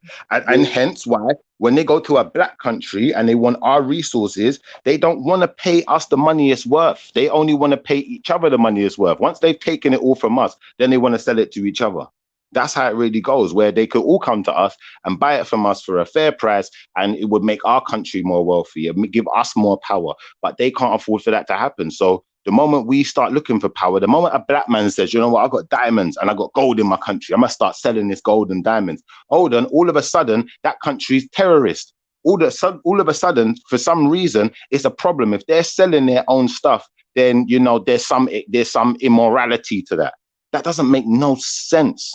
And this is how we know racism it's not going nowhere until we get the people on the other side to stand up and combat what's going on in their own societies. You feel where I'm coming from? But also, you do have wrong-uns in your own society, in my opinion. 100. Like Elijah Muhammad, yeah, we get Farrakhan, the guy Farrakhan, yeah, all out for themselves with me. There wasn't, in my opinion, I didn't think Elijah Muhammad and Farrakhan were right. Well, some of what they're saying is directly because remember, a lot of these guys, like when you talk about Elijah Muhammad, they got they're not fully black. They're what's the thing, Arab or whatever you want to call it. They're coming from that side of things. Even certain other communities of black people, that's maybe even in Africa. They've been heavily influenced by Islam and Arabic people. So for that reason, they may see themselves again as a bit different to us and even better in some extent, to some extent.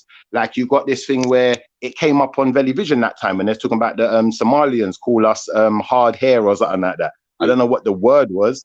Yeah. But even little things like that, you got to understand that has a big impact on how people see each other and treat each other. Yeah. I don't know if you see, I know changed slightly here, but the Dave Chappelle, he was done it on an Oprah Winfrey show when he went to Africa, and he said it's the only place he's never been called the N-word. Yeah, only 100%. place. Yeah. I see that. And that makes sense, because why would we be calling ourselves the N-word in Africa? That's not something we're used to. It's something that's been forced upon us, Well, it just doesn't happen. He said it just doesn't happen. He said it does in America, but just doesn't happen out there. Yeah, but I'd call that PTSD, because you think the Americans, the Caribbeans, for centuries, generations, we've been called this word, generations. Yeah, it's imprinted in our way of speaking, talking to each other, even, because we're so used to it. That's how we were seen. That's how we're still treated to this day. We can act like, okay, well, slavery is not around no more, so things have changed. But to an extent, slavery just been, reformed. It's been animated in a different form. That's all that's happened. So, those people, a lot of them, they're still seen as in the same light. They still see themselves as the same thing. Do you know what I'm going to say? They don't feel like they've got the same outlook and opportunities as the whiter members of the society. I agree. But I think the older people, like your Wendy Woos and that sort of thing, when they're going to die out, the new generation will come through.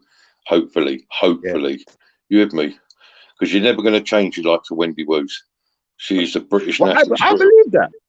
I believe that. That's like, it's like saying we're going to change the likes of Prince Charles. We ain't going to change the likes of Prince Charles. But as you can see from his son, obviously to some extent is seeing something that's making him think a bit differently, because he's going outside of the box that they wanted to keep him in. Do you see where I'm coming from? So maybe in the future, his descendants, they're going to be a lot different. They're going to be a lot darker. Yeah, I agree. So I've just got to run to the shop. If you're still on, I'll be jump back. Give me 20. Yeah, big up, bro. Big up. And big up 999. Big up 9 Ether, man. I love how you're doing these shows, man. Like, these are some big subjects that I've wanted to attack for a little while still, and they ain't really been out there. So thank you. Appreciate it. Big up Lady D. Who else is on there? Was Esau on there? Triller, big up yourself as well. Big up yourself. So Triller, are you still there? Shift, I'm still here. Yeah, I'm just in the middle of making my mac and cheese. Yeah, so give me about 2 more minutes. Yeah. No, you're good. I wanted to ask Triller a question. Okay, but Triller, hold it down for me a second, Trills. 1 second, coming. I just wanted to ask Triller a question because I don't feel like I've got a significant answer to the question I asked, which is, what is the Asian community doing about this whole thing of untouchables to dispel that rhetoric and to make these people touchable again? What are we doing in the Asian community? That's my question to Triller, because I think a lot of the time we point fingers at the European folks and we say, oh, well, you lot are racist, X, Y, Z. But then we've separated them from everyone else, innit? So I'm separating them again and saying, okay, well, Triller, you guys don't claim to be the same as European white folks, but you seem to have similar kind of systems where, you know, the darker skinned people in your society are put on the back foot and treated like untouchables, X, Y, Z. So what is the what are we doing in the Asian community to get rid of that way of thinking? That's what I'd like to know. If you're still there, Triller. If not, then cool. Maybe someone else can answer that question another time. I think Triller's gone to sleep or he's gone somewhere.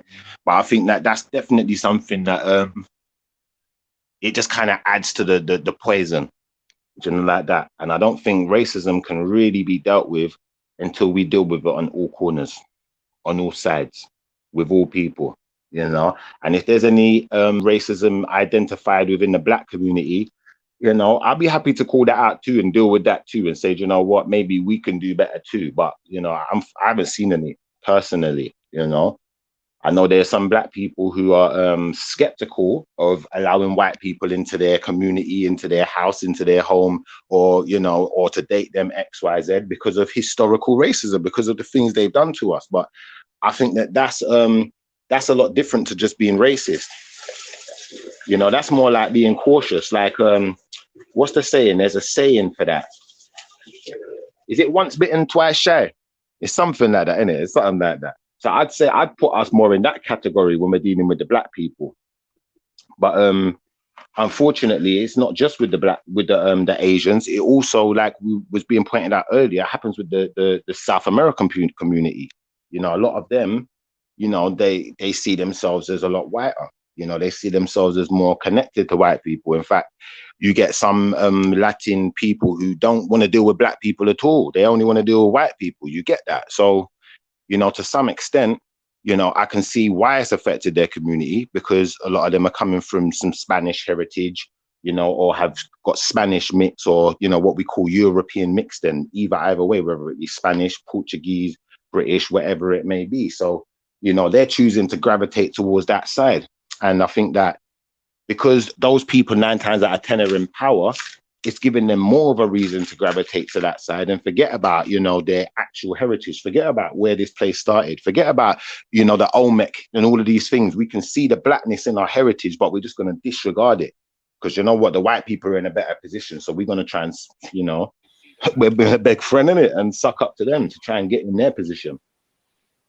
Yo, sorry, Shifter man. Yeah, did you have a question you wanted to ask? Or yeah, my question to you was, in the Asian community, what is being done to dispel this thing of untouchables and to put those people on an equal standing, an equal footing? Like since the big, like from hundreds of years ago, or from like what, the 90s or 2000s? What are we talking about? Like from what era? You can go through the timeline if you want. Even better, that would make more sense historically and more modern day. Yeah, dude. I mean, it's quite. The thing is, yeah, the caste system was introduced, right? Firstly, right, to have some sort of structure in society, right? It was basically to have like certain people as being like priests, and certain people being carpenters, other people being farmers, and other people being warriors, and so on and so forth, and then other people being like doing the lower end jobs, like shoveling shit and shit stuff like that, right? All right, pause. 1 second, pause. So what we've identified is this. Let me just make sure I'm right. If I'm wrong, please correct me. This caste system was instilled to give people different roles within society. Is that correct? Correct, yeah. All right. Now, the one question before you continue, yeah? How can that make sense for me to say that, okay, because a person's paler skinned, you know, they're gonna be the manager, and the person who's darker skinned is going to be the person who cleans the toilets? All right, cool. But what if the person who's darker skinned is 10 times more educated and 10 times more able to manage and run this company and take it to the next level than the person who's got the paler skin? How does that work for anyone? I mean, generally, from what I see when it comes to that kind of discrimination based on your complexion, then you might get 2 people that are both quite qualified, yeah, in the same way, and then that employer might pick the lighter skinned person over the darker skinned person based on some sort of prejudice that he grew up with. You know what I mean? that he's been putting him. So the thing is, it doesn't make it right, because even like we can't discriminate based on hiring people in this country, right? So out there, it's going to be the same kind of thing in terms of like it's going to be discreetly done in that regard. They're not going to tell you, oh, I'm not hiring you because you're dark. You know what I mean? That's just not the case. And how old is your caste system? How far does it go back? You say mine just because I'm from India, or just because my parents Or are from India? the Asian caste system. How far does it go back? Look, the thing is that sort of caste system, it stems back from God knows how long, dude, like centuries, but probably thousands of years. You get me? So the thing is, I don't know. Thousands of years. Hold on, pause. Probably. Thousands of years. Now you said probably, but in your mind, something's telling you thousands of years. I'll be honest, I'd agree with you because something's telling me thousands of years, and I'll tell you what's telling me thousands of years. The fact that, like I said, when we look at what we call Europeans and we look at certain paler, lighter-skinned Asians, i.e., the Iranians, XYZ, you know, people from the Middle East, XYZ. There's a lot of similarities. And I would suggest that they directly learned it from you. I'd suggest that the white people who we call European, they're directly, you know, your descendants, and they learned it from you. And you guys were the progenitors of this racism stuff. That's what I would say. Let's be honest, because you're the ones who created the caste system. Without a caste system, you can't have racism, can you? Without caste, you can't have racism. Okay, so caste, I mean, so racism based on about different races. Okay, so in India, you've got, generally speaking, one race. Yeah, generally. That's right. That's right. So you can't really be racist in that regard. You can discriminate based on complexion. I mean, that's different, right? I'd call you guys castists. I won't call you racist. I call you castists. Yeah. But then at the same time, it's like the European has taken your caste theory to the next level. They've said, okay, do you know what? We're going to divide these castes into races. Now, obviously, you being a much older people, having a much longer history on the planet as far as civilization is concerned, you would have a better understanding and knowledge of the fact that we're all coming from the same place. So you can't call us different races, but caste, okay, cool. But then now we get to the European, you know, they're teaching themselves something different. They've put the caste and turned it into race and started acting as if people are from a different, I don't know, different gene pool, different race, different planet, whatever. You know, we're alien to them. Do you feel where I'm coming from? But I believe that's the beginnings of it. You know, even if you look at the fact that a lot of what we call European white people, they like to call themselves is Aryan, and they say they come from the steppes, and they're claiming descendancy from your part of the world. Yeah, but to clear up that misconception about the so Tash is saying in the chat, caste system is colorism. It's not, because you can get different people, different complexions of people, right, from different castes. You know what I mean? You might get a low caste person that's got really light skin. You might get a a high caste person with really dark skin. So it's not really colorism.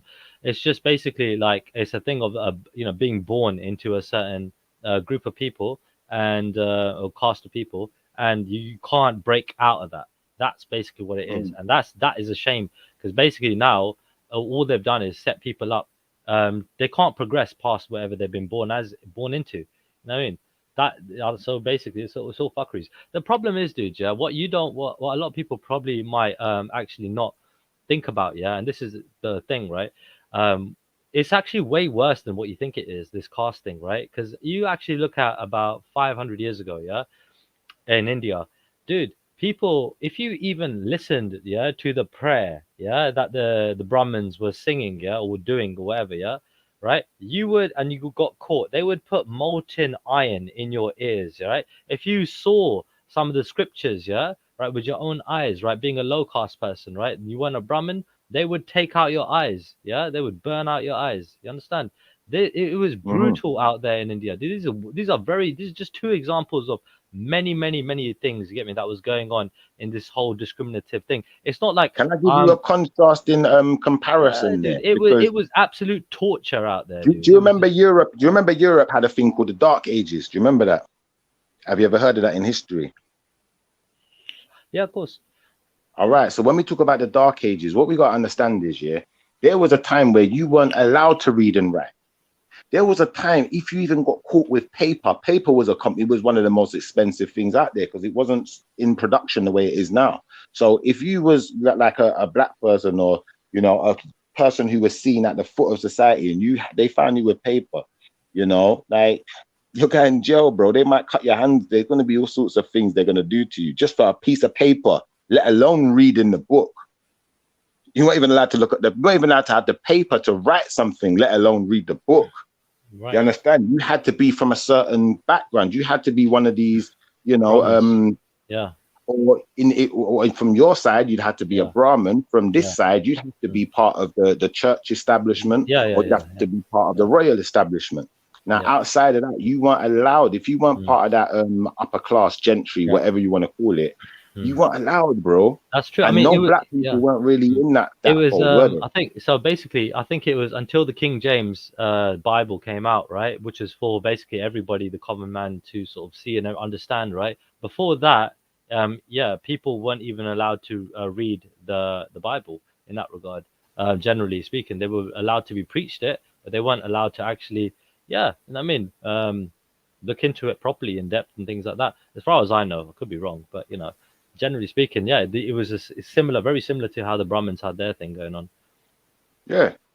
It was illegal. You weren't allowed to read them books. Someone had to read it for you. Exactly. They had to interpret it for you. So, you know, to that effect, you know, I think that to some extent, you know, that's going to help reinforce some of the racism, reinforce some of the systems, because, you know, if people were able to read it themselves, you know, it's like when they try to demonize black people and say that black people are less than whites, we're less of a human being, X, Y, Z, white people have got bigger brains, all of these things. All people would have to do is read their Bible and realize, hold on, your savior is black.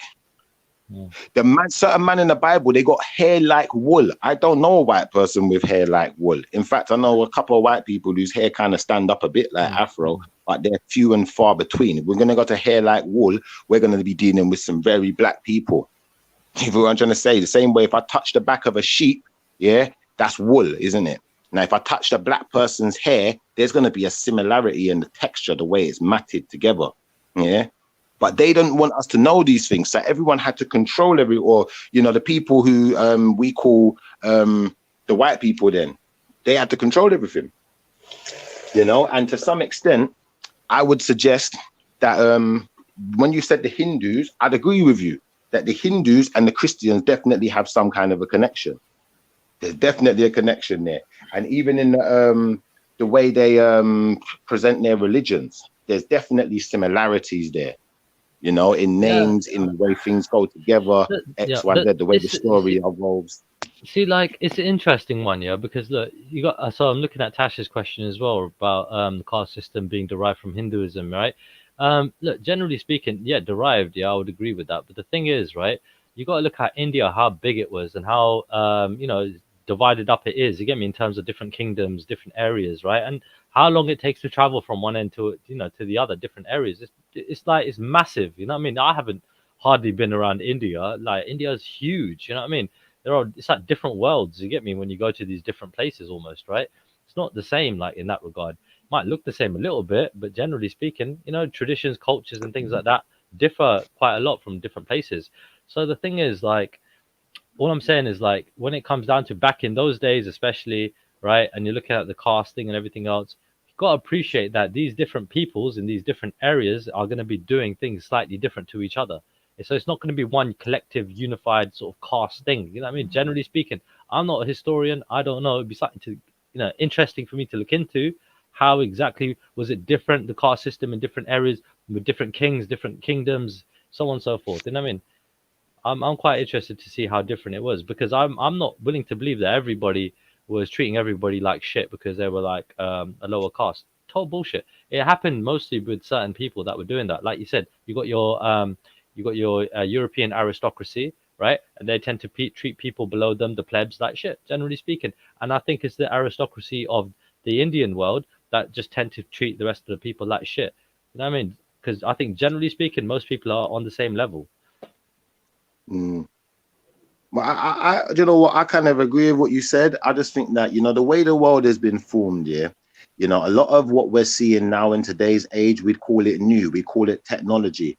But we can look on the walls of ancient societies like ancient Babylon, then ancient Mesopotamia. Let's not say Babylon, let's say Mesopotamia. And we can see pictures of what looks like a bomb being dropped. Yeah. And we can see the mushroom cloud and all sorts of things. So in my personal opinion, I'd say that a lot of the things that were going on in those parts of the world, you know, at some point, you know, someone realized how destructive it was or how dangerous it was, whether that be God, whether that be man themselves. Yeah. And something was done about it to stop these things from continuing.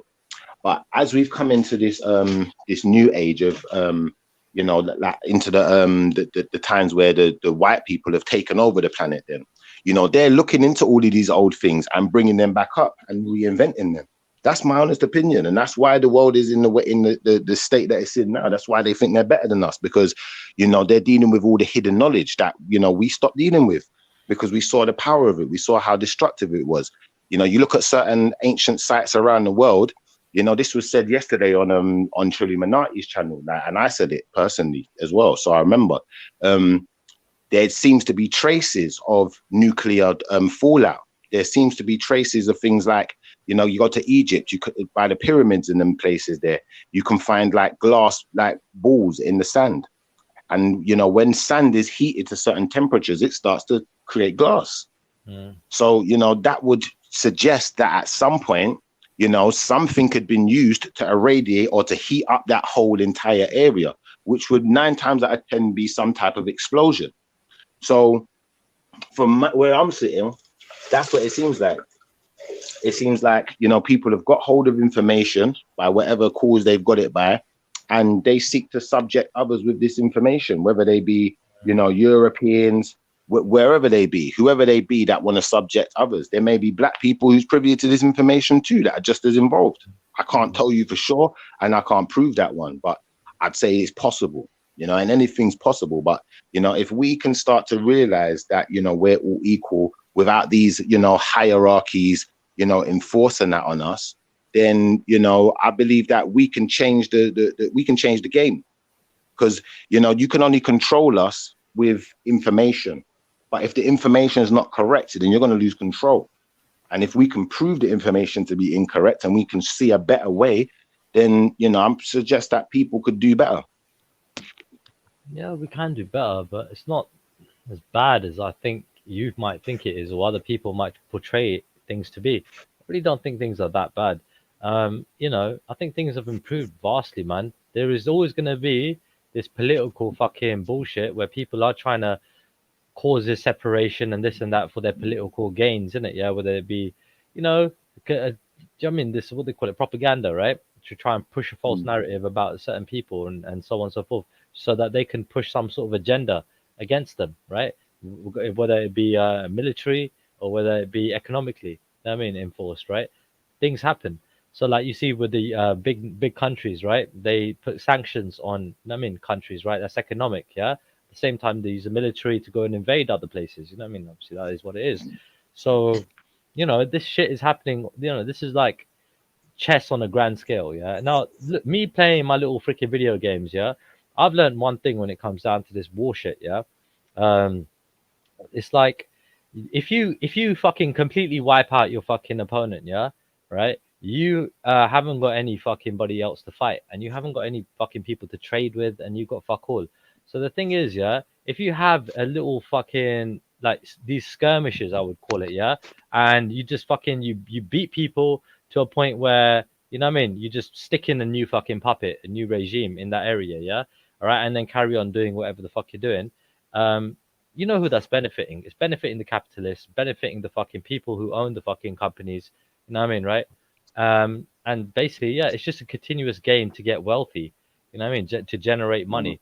You know, that's basically all that's happening under the facade of everything else that is happening. You know, oh, there are all terrorists in that country. Oh, you know, we don't attack them, they're gonna attack us. All this shit. You know what I mean? It's just fucking. It's all a big fucking game. You know what I mean? And we should stop falling for the bullshit. I mean, nowadays, especially, man. No, I agree, man. I agree. I just think that, unfortunately, you know, as a black person, you know, I see the some of the things that we face as black people, everyone else isn't facing the same obstacles. So when a man said, you know, we have to work twice as hard, I can't disagree with that, because not everyone else has those obstacles in front of them. So we've got to get over those obstacles before we can even, you know, deal with just the normal obstacles of getting an education, getting into the right role, you know, making something of ourselves then.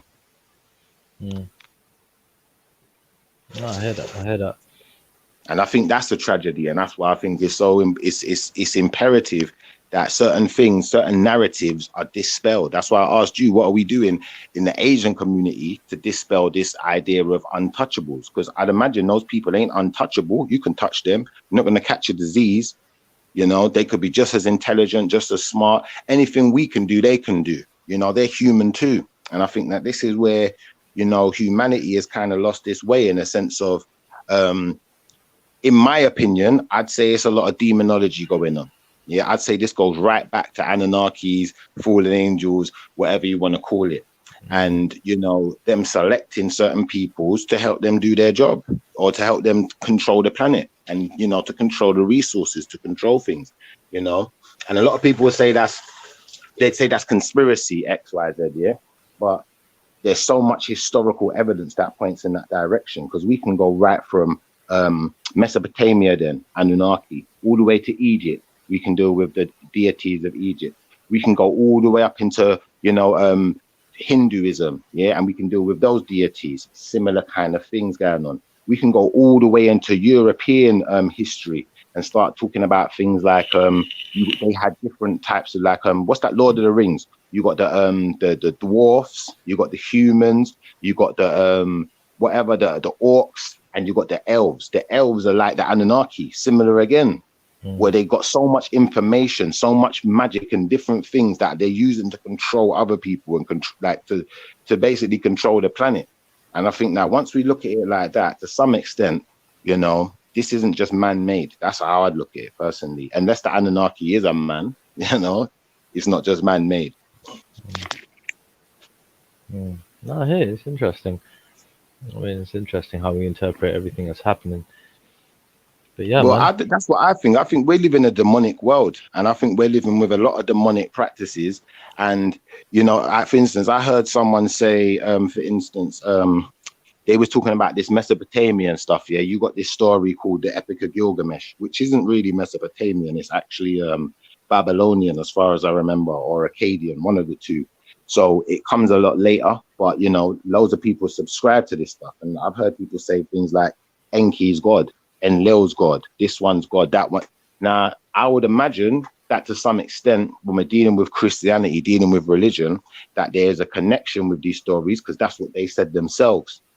But when we start looking at what Enki and Enlil and these things are, unfortunately, these are fallen. These are fallen beings. They can't be the Most High. It's not possible. You know where I'm coming from? So the people who are looking at Enki, Enlil as God, you know, are probably the same people who are looking at like Baal worship. What's the thing with the goat called again? Baphomet.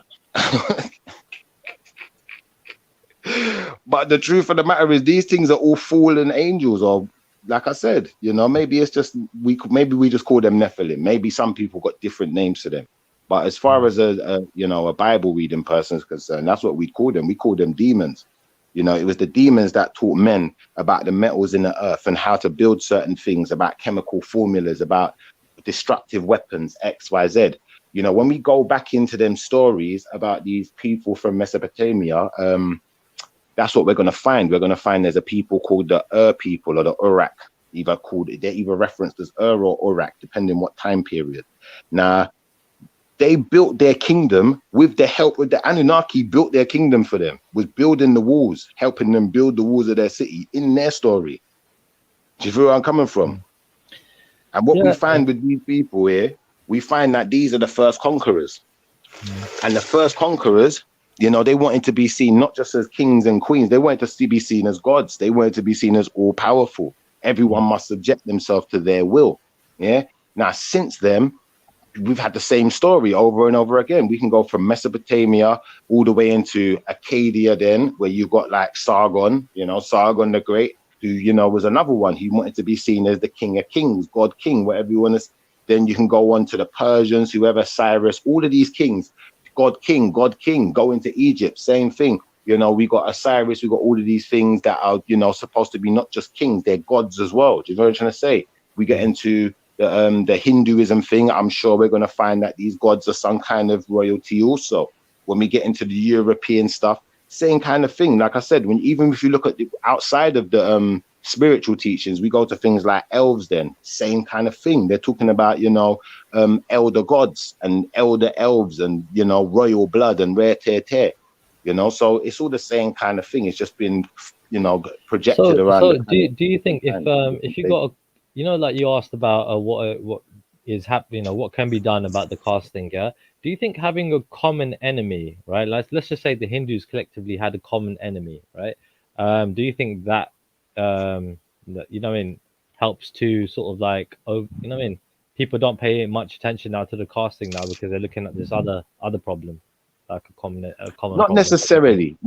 I think it's down to values. And once you've learned your values in life, it's like, for instance, you got a person then who goes to church and they're very into the church and they go to a particular version of the church, like a Jehovah's Witness, their mind has been set a certain way now, innit? So certain things won't sit right with them.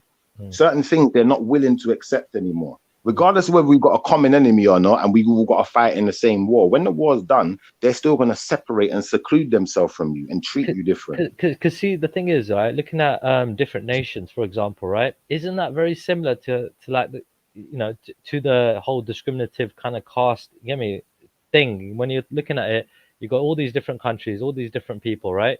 And they all look at each other differently. Some people will be like, no, we're just human beings. Other people will be like, nah. We're better than you. You get me? Our China people are better than your people. Our Russians are better. We're better than you, Americans, whatever. Yeah, you're gonna always have this thing in it. Yeah, but isn't that very similar on a smaller scale though? When it comes to like the caste thing in India, on a bigger scale, it happens anyway, doesn't it? This whole discrimination based upon different backgrounds. I'd say to an extent we're all going to discriminate, because like we just established, if we come from different parts of the world, we might just eat different food. Yeah. So do you know what? I'm not going to go to your restaurant because I'm not used to that type of food. I'm going to go to the one that I'm used to because that's what I'm used to. That's what I like. That's what I enjoy. You understand? Now, I think that, to an extent, you could call that some type of prejudice or some type of favoritism. But I don't think it goes to the extent of what racism's at. Do you feel what I'm trying to say? I think when we get to the extent of racism, there's something more deep rooted there. Do you feel what I'm trying to say? There's someone's got to have a claim to say that they're actually better than you for some reason. Don't you think it's just ignorance and just fucking, mostly fucking ignorance and just fucking, lack of understanding, in that regard? No, I disagree. I wouldn't say most people are ignorant. I'd say most people know what they know. They're taught what they're taught. So if I was, for instance, a person who's grown up in a household, where they're taught to be racist, they're taught, you know what, we're white people, those are black people, we're better than them, they're monkey people, they're this, they're that. Once you hear something enough, you start to believe it. So it's down to what you're taught and how you're educated and how you're nurtured from a child, and how we're nurturing our children is going to then make them deal with others in a particular way. So like I said, if you're nurtured to be, in a racist household, to look at others as lower than you and you're better than them, then essentially that's how you're going to treat those people when you come out into the world.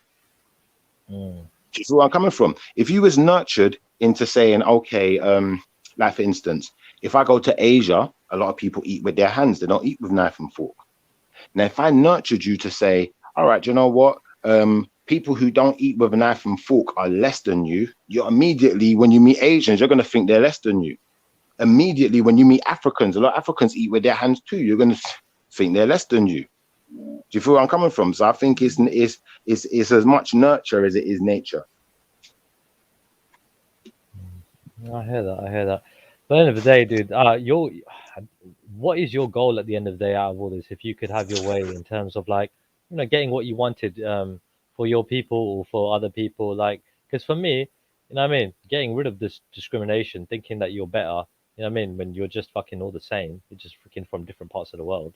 You know what I mean? That's basically what I want to, you know what I mean, employ into people's minds, isn't it? Yeah, and focus on that rather than that I'm better than you because you know I'm black, I I'm kind of white, got that I'm from what you said brown. previous. Yeah. I kind of got that from you, which is why I'm not really trying to go at you. I'm more asking questions in the sense of, obviously, if that is your ultimate goal and your ultimate agenda as far as racism is concerned, that's why I asked you the question, what's being done within the Asian community to combat certain things like untouchables? You know, if a Jewish person was here, I'd say what's being done in the Jewish community to identify more with black people. And I'd assume that the Jewish people would say, well, you know what? We've got black Jews. We've got people from Africa that we've allowed into Jerusalem. Then I'd have to ask them, how are those people treated? Are they able to climb the ladder and get to the top of that society? And if not, then there's still an issue. Yeah. Do you feel where I'm coming from? Yeah, I still see it less and less though. Like again, a lot of people nowadays. The thing is, dude, yeah, look, it's a bit of a fucking fuckeries, yeah. Look, I ain't got the caste thing, cool, yeah, fuck that, yeah. But when it come down to freaking the culture thing, right, and the religion thing, right, that's again something that you know, it bugs me because you know, for example, I see my people, right. Now, I don't practice my faith, right. I'm far from it, you know what I mean. Even though I believe in it like 100%, yeah. But you see the difference in that, yeah. It's like believing in it ain't enough, yeah. You got to do something about it. But then I won't really and truly like go too far astray, you know what I mean? Where I see people that do go quite far astray from the ideology that they come from, adopting more of a say British culture, right, and a more like modern day culture, where they're basically, you know what I mean, hardly wearing anything like the women do. The guys are all out there fucking around. You get me, right? And I just think to myself, you know what? The older I get, and I see younger people doing this shit continuously, I feel like you know what? My generation fucking haven't done enough to fucking try and you know help people on the right lines. You know what I mean? So for me, this is more my fight in terms of like I care more about the ideology than I do really and truly about anything else. Because for me, I think that's a bigger problem. I think the casting is not really an issue no more. Yeah, compared to people losing their identity based upon you know what I mean, the ideology. You know, that's the challenge nowadays. And even then, that'll be the next thing that people are going to try and chuck out. You understand? They're going to be like, you don't need religion. What do you need religion for? You get me? Oh, bunda. Like how people saying, oh, you don't need caste. You get me? Yeah, it don't make sense. Blah blah blah. I get that part. I agree with that part. But the religion part, I'll be like, you will see people be like that about religion as well. You get it? They'll be like, bunda, you don't need that. You don't need to believe in God. What are you talking about, man? We're all the same. Understand? So this is a thing here, like where I'm trying to be like, all right, yes, we're all the same, live and let live, but we also got these identities based on certain ideologies, regardless whether it stems from race or what you call it, faith. So this is a But this is a Trilla, thing. would you agree then that there is no field of academia that does not require faith, regardless of whether it be science, history, religion, whatever it may be? Because, for example, someone could be telling us history and we could believe in that history and we could act like we know something. This is actual fact because they've shown us some artifacts or whatever. But the truth could be far from what they're telling us. And if we had a time machine, maybe we'd be able to prove wrong or right, whether it's true or not. Same way when scientists talk about things in outer space, they're talking about, going to this planet, that planet, this moon is this far away. And, this moon's got this crater on it. And this planet's made of gases. This planet's made of this, that, this star is, 1,000 billions of light years away. And, when we're seeing this star, we're seeing the star after it's exploded. And we're just seeing the light from an exploded star. But hold on, I'm still seeing the star. I'm confused, and without going on billions of light years away and going to that star, how do we know they're telling us the truth? We don't really know. We're subject to belief in most areas of life. With government, we're subject to belief. We're subject to believing that this government's going to do what they say they're going to do. We're subject to believing that, like for instance, when they make all of this fake food, without seeds and all of these things, we're subject to believe that this food is real. You know what I'm trying to say? Everything is subject to belief. You know, even your day-to-day life, you know who you are. You have to believe who you are just as much as you know it. Fact. Because you could be someone else. We don't really know. Yeah. No, I hear that. But at the same time, look, at the very least, say for example, science, yeah, it's always going to look at God as being, at the very least, a theory, right? That you got to include, you know what I mean, in terms of trying to figure stuff out, you know what I mean? Like you say, the Big Bang Theory, you know what I mean, right? The God particle, all this stuff, right? So it's like these things, you get me? They can't neglect the fact that, you know what I mean, that God is, that, you know what I mean, could be running the show in this whole universe, you know what I mean? So it's not like, the thing is, dude, what the fuck, who, like, we are so limited in our understanding and our knowledge, and our time in this world is so super short, and we've only had this, this world, like, this world, I would say the last 20 years, right, have been quite, unique into any other time in history. The way we've got, smartphones and everything else, this shit wasn't happening 20 years ago. You know what I mean? Ease of access of knowledge, you know what I mean? The world is going to change dramatically and vastly more from here on now. Which direction, up or down, I don't know, because we've always got elements holding us back economically, recessions, all that shit, and war is always around the corner, regardless. You know what I mean? World War III is always hanging over our heads. You know what I mean? Even if it's not going to be a nuclear war, it's still freaking lurking over us. So we have to Well, a fucking lot of people think eradicate the the fucking planet's going to come problems. to an end. Remember that. A lot of people Yeah, think the yeah. planet's going to Well, come to an end. that's When it. we're That's dealing it. with all this SpaceX and all of these space programs, they're talking about going to other planets. Like, even if you look at certain programs, what's that thing? Do you remember that thing called Lost in Space? They've made a new one of that now. Yeah, I remember Lost in Space. That's what it's about. It's about the planet's about to die. There's going to be some kind of catastrophe. Something's going to happen. Only X amount of people can leave and go to the new planet, what they're trying to terraform, or what they've made inhabitable for us. And I think that when we look at it like that, a lot of people talk about this stuff like Planet X, Anunnaki, X, Y, Z. And what I would suggest is that when we're looking at a lot of these things, and we're looking at a lot of these ancient cultures, what we're dealing with, to me, looks like people. Anunnaki look like people. They look like men. Even like someone pointed out on Jedi show yesterday, said that Anunnaki, they've got different shaped heads. They've got cone-shaped heads. Hold on, we can go to Africa. We can find people that wrap their heads up, from when they're babies, and their heads are elongated, same way. So to some extent, maybe that's a practice that came from Planet X. Maybe when Planet X comes back, what we're dealing with is, the unmutated form of humanity, which would be the black man. Yeah. And when them black people come back, maybe that's why, certain societies, that have, obviously have these mutated genes that we call white people, maybe that's what they're scared of, that they're going to lose all of that power. So they're hungry for it now, because you know what? We ain't going to have it in the future. There's something more powerful than us. You don't really believe, right, that white people came from black people, do you? I believe that as far as white people are concerned and science is concerned, white people come from a mutation that comes from the black gene pool, whether that be black Asian or black African. That's where they're coming from. Okay, so that's where I'm coming from. A lot of this is the science of DNA would point to that being the answer. I don't know, dude. It's more feasible to conceive the idea that different people just, freaking were in different parts of the world. Recessive genes? How it started. Are recessive genes not a genetic mutation? Or things like albinism. Albinism is a genetic mutation.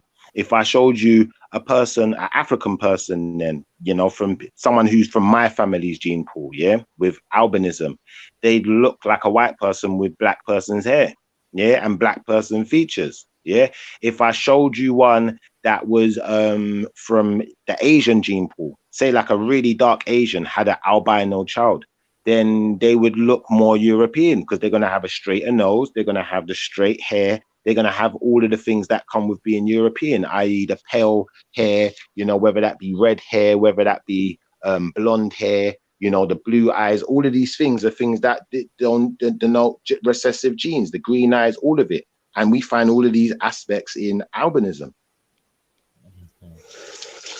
facts, you know, like that. It's irrefutable. There's no way of refuting it.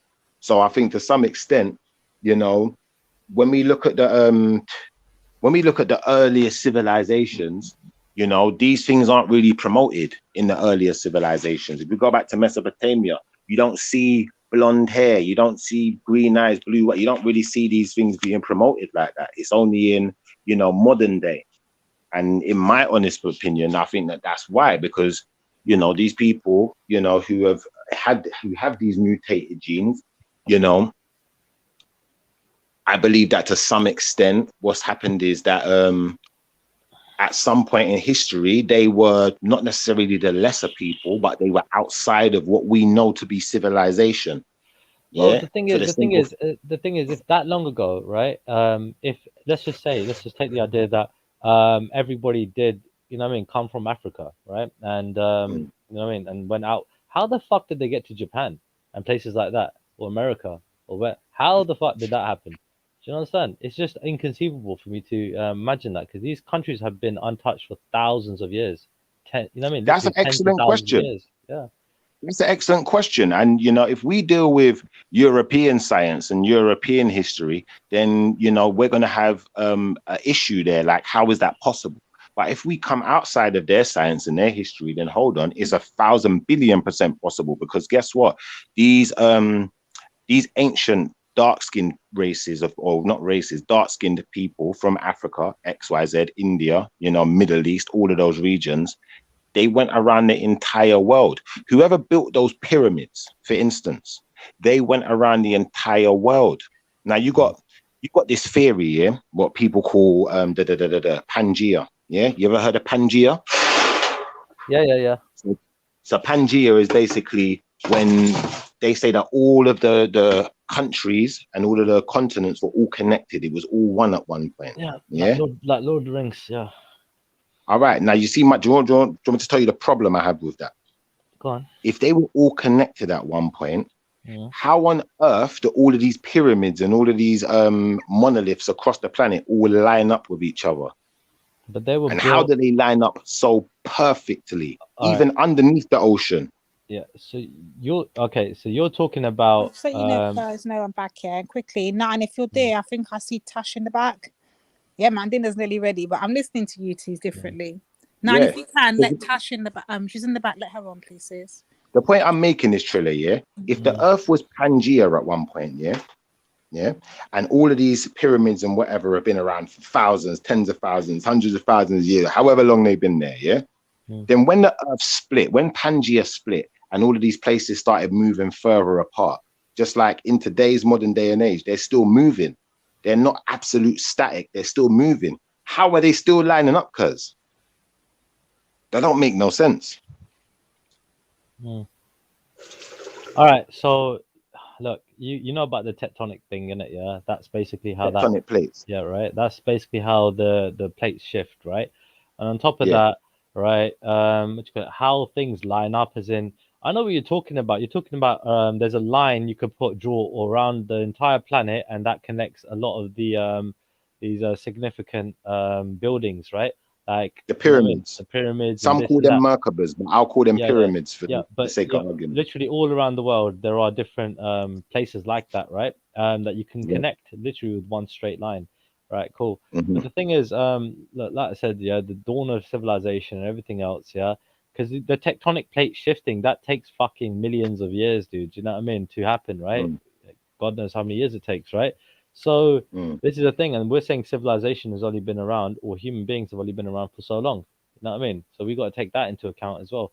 So the fact is, we're never really gonna know, right? We can only go by ancient mythical freaking texts and this and that. Like I said, we've got the Hindu scriptures that are pretty damn old, 4,500 years old. And that does explain certain things about the world starting and stopping, you know what I mean, like a few times over.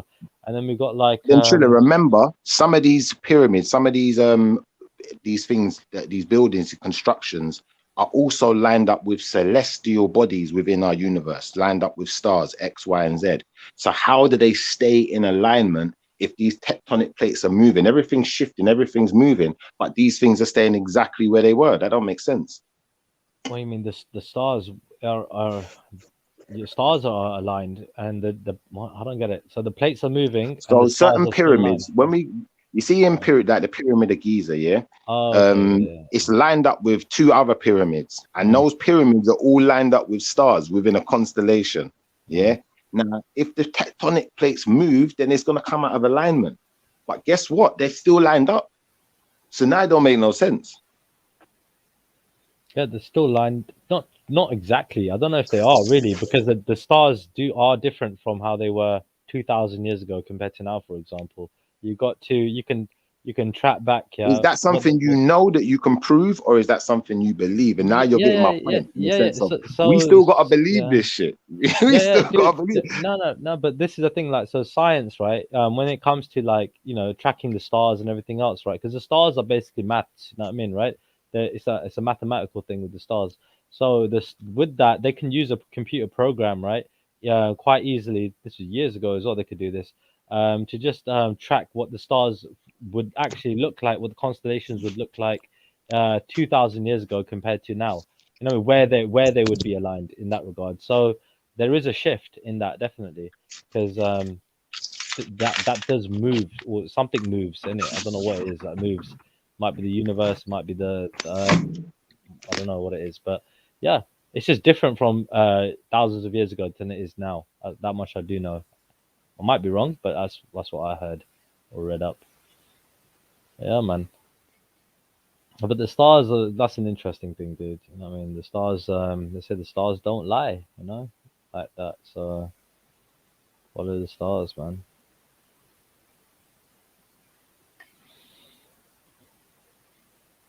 That is what it is. Yeah, I'm here. 9. How come there's 2 of you, but now you can't let on Tash? Oh, she's just come now. Is that okay? I can't see Tash. There's someone called Kale. I don't know. Oh god, hold on, I got a delivery. One sec. Oh shit. Hold on.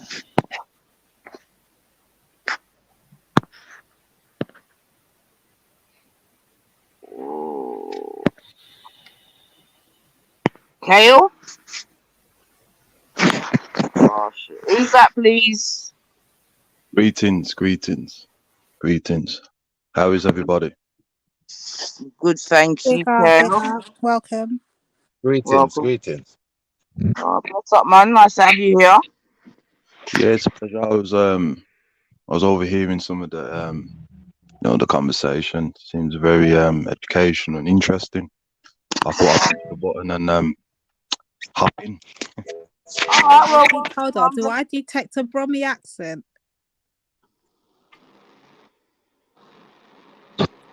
You do, yeah. Yay, okay, big up Brum. Come on, 0121 in the building. So what would you like to add, broski, man? I'd like to hear your point on what we were saying. Saying that Kale's from Discord, so I think, Tash then, yeah? Yeah, I know Tash, yeah. She's a brilliant sister. I have a lot of respect for her, yeah. All right, cool. Well, Midlands. Let her back on, sis. I think she might be there again. Welcome, man. Tash, jump back on, sis. But welcome, man. Anything you want to add, just add. Anything you want to jump. If there's anything you don't agree with, don't feel no way to correct these man. You get me? Like, say what you got to say, man. Oh, I was just listening to the conversation. I caught a little bit of it.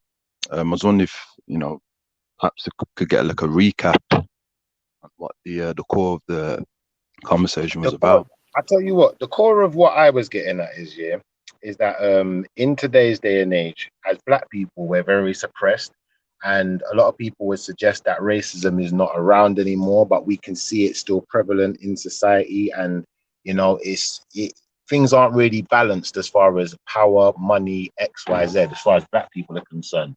And my main issue as far as that was concerned is what are the different communities, i.e. I asked Trilla, what's the Asian community doing about their caste system? What are the Europeans doing about their issue that they have? Because just to say you don't have one, or just to say we've dealt with it, isn't good enough, in my opinion. And I think that, we as Black people, we're always kind of looked down upon. But when we look historically, where they're getting their religion from then, You know, where they're getting their information from, things like Anunnaki. I think these things are definitely, they show connections to Black people. And, you know, even when they say things like Egypt is a cult, you know, some people might even say that about the Mesopotamian stuff. They might say that's cult, that's not religion. It's, you know, it's some kind of cult, some kind of made up kind of thing, whatever, fairy tale, whatever. It's the same thing they do with a lot of the African religions or spiritual systems. They'll say it's a cult and try to demonize it, when really and truthfully, it's just Black people. So maybe the world just got a problem with Black people and they need to come to terms with it. Okay, now I get the gist of the conversation. I think you know, as a people, we seem to not understand that.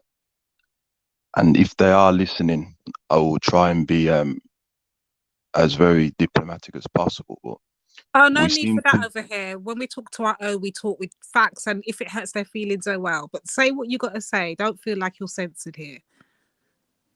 The reason I'm saying that, is it a Black-owned podcast or is it? Of course, the lady in question's above you, okay. Hanifa. Yeah. Okay. All due respect. Sponsored by Asian people. But go for it. Okay. Yeah, let's not forget the Asians. Yeah. Asian people and Europeans and Middle Easterns, they've never been friends of Africans, not one bit. If you study ancient times, especially the 3000 BC and upward, they've always had their eyes on Africa.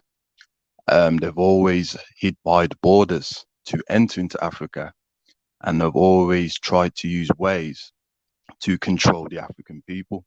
So if we look at it from now and we ask ourselves, well, what are they going to do about their community and stuff, right?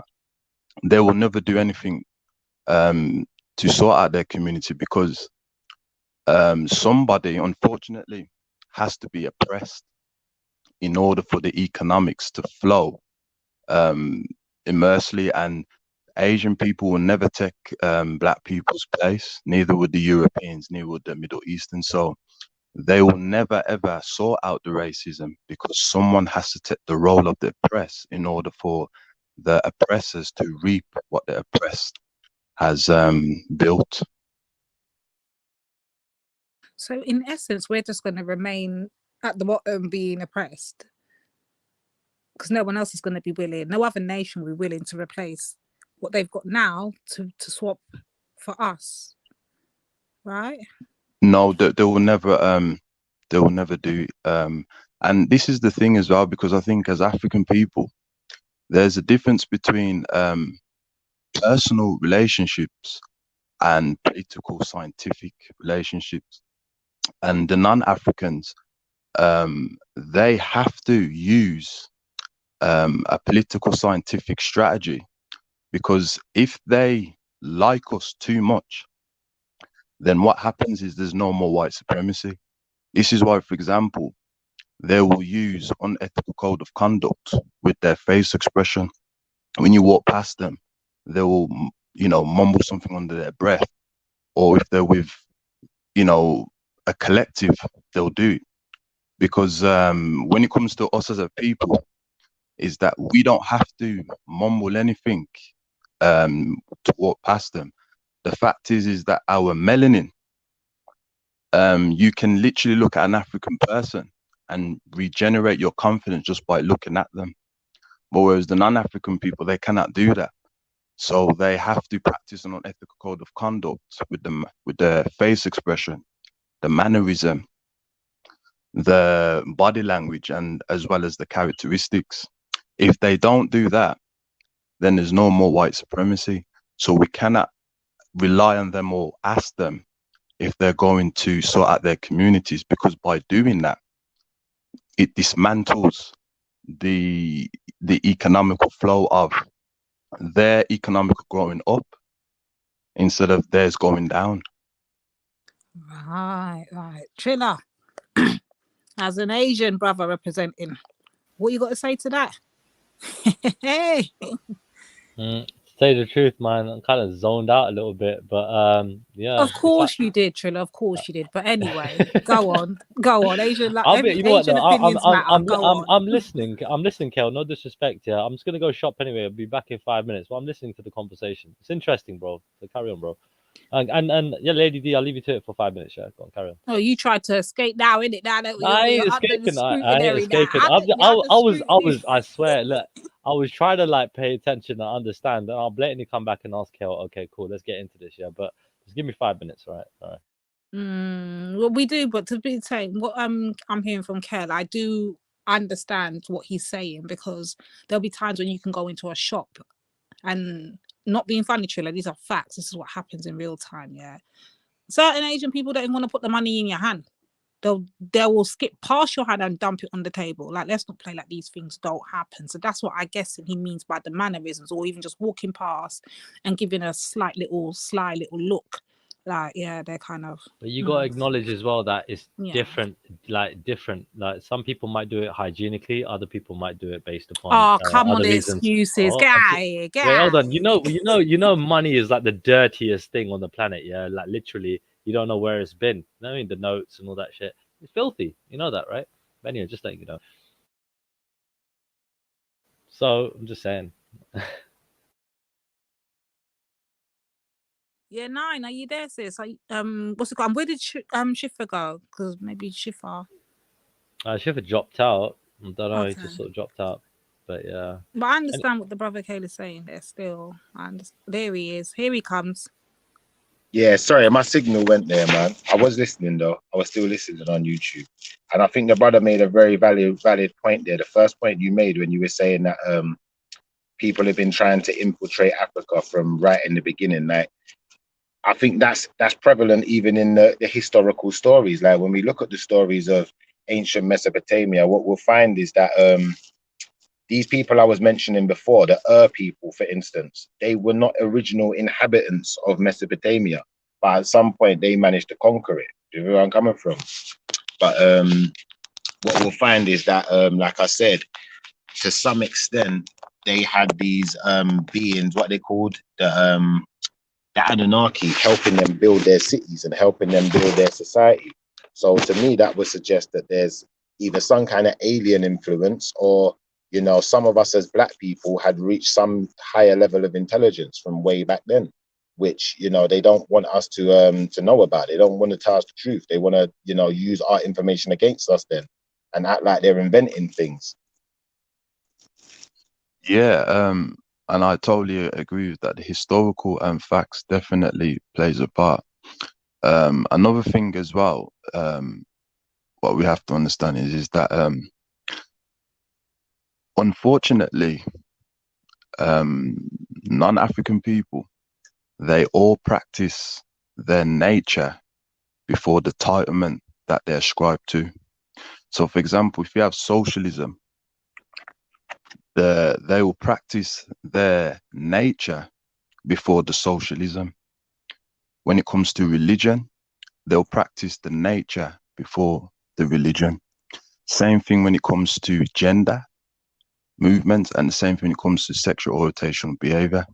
And the thing is with us as African people is that because we have an inclination that's built into us of understanding justice and equality, right? We seem to have a lacking that when we are on the battlefield, so to say, is that we assume that we're all the same. If you look at the factors of how Africa was conquered, you know, one of the points of it was that we assumed that non-African people are the same as us. We assumed their natures is the same as our natures. We assume because they're in the religion that they're going to uphold the religion. And time, it keeps on hitting us in the face as well as the toes that everybody practices their nature before the entitlement that they're ascribed to.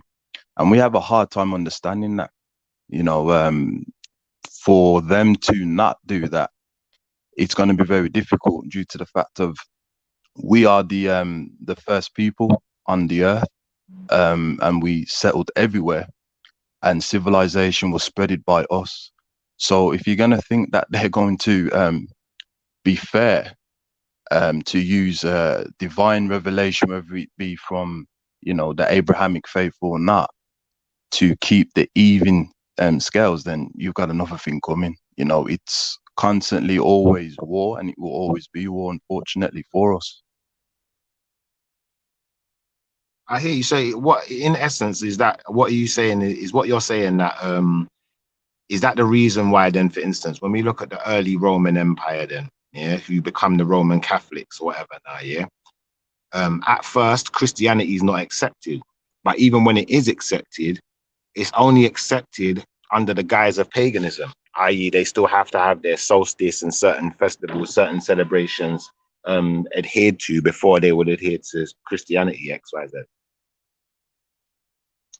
Yeah, so for example, when you look at the religions, as you mentioned, and that, right, they're all based upon, with the exception of the real divine revelation from the Creator, they're all based upon the religion of Nimrod. You know, when you look at the religion of Nimrod, the Cushite, you know, you've got like Baal, you've got like Esther, and you've got like Tammuz, you know, the father god, the son god, and the mother god. And then when you look at the Egyptian, you've got Horus, Iris, and you've got Ra. And then when you go further down, you look at the Greeks, you've got like Zeus, and you've got Apollo, and you've got the Diana. When you go into the Hindu religion, you've got like Krishna, you have Chandra, and you have Vishnu. The Vikings, Odin, Thor, and I can't remember the other one. But the point is, all the religions is based upon the foundation of Nimrod. When you look at the Roman Catholic, you've got the Mother, the Father, and the Holy Ghost, and it returns back to that. So all the religions, it stems from the religion of Nimrod. You'll find in every single religion that people ascribe to. As for the divine revelation, for example, you know, the books that were sent to the African prophets, like for example the Israelites and the Arabs, etc., like that, we know that they came from the Creator, but due to the powerful and heaviness of it to control for an agenda, it had to be into a pagan type of system in order for it to carry out their agenda. Remember when the Europeans came into Africa, the ship was called Jesus, you know, and a lot of people don't realize is that they think the Europeans conquered Africa, but what they did is that they convinced the leaders, the African leaders, to come to Christianity, because when you understand the African mind, we know who the Creator is. It's just that we have different ways of worshiping. And they asked if we can take some of the African Christian brothers with them into Europe. And while they did that, they enslaved them. So there's a lot of, you know, ifs and buts. Same with the religion of Islam as well, is that how they conquered, how they got the Africans, you know, to help them with their agenda. And it all returns back to is that they cannot afford non-African people to keep things equal. You know, to do that, there is no more white supremacy, unfortunately. Yeah, but then does that not go back to this theory of might is right, which is a very European concept to some extent because of the wording, especially. But you know, I don't know how deep that goes into African history. But then when we say might is right, I'd say that definitely has connections to like barbaric history or barbarian history. Then where, you know, the strongest will survive, XYZ. You know, life was not as precious in those type of societies. You know, people were being killed regular. You know, like if someone killed someone, it wasn't necessarily something you go to jail for, XYZ. It's only in nowadays society where we're getting closer to things like what you said, like Israelite faith, then faith in God, or Muslim, XYZ, Christian. Now we're starting to value life more in European societies. There's an interesting book. There's a Pan-Africanist, and his name's Leonard Jeffries. I don't know if anyone's heard of him. And he came out with a book in the 80s called Sun People versus Ice People. And he explains it due to the severity of that. You know, there was a set of people, due to their disobedience, that they had to be summoned into an ice cave. And because of the severity of the environment, that there was lack of resources and lack of animals to even eat. So because there was a large amount of them, whenever their creator would allow some resources to grow, is that everyone would bombard it and take it. So they understood that in order to survive, we need to use deflection and we need to use deception. And when anything would grow, they wouldn't tell each other that there was resources there. And because of that mindset, is that they developed due to the environment what they was in, is that even if the ice people, i.e. Europeans, was to be in an environment other than cold environment, they have a phobia of, if we do not have or control the resources, we're going to go back to the ice. So that is why they have that mentality in regards to, if we don't control or if we don't dominate, right, to the extreme lengths, we're going back to the ice cave. Whereas when it comes to us, as what the Pan-Africanism was saying, is that some people, because everything grew there, there's resources and there's agriculture and etc. and that, is that there was no need for us to keep on bombarding and taking, if that makes any sense. So with the non-Africans, and I've heard this before, that they will say things like, well, why are the Africans leaving their resources? Why don't they use their gold and etc.? And my answer was to them is that the Africans understood how to save, which is something that the non-African people didn't know how to do, which is why in Asia, unfortunately, there's less resources, and in Europe and the Middle East. So the nature plays a big part, Rock. It's something that we seem to not understand, that you cannot change people's natures and temperament. They are who they are, and we are who we are.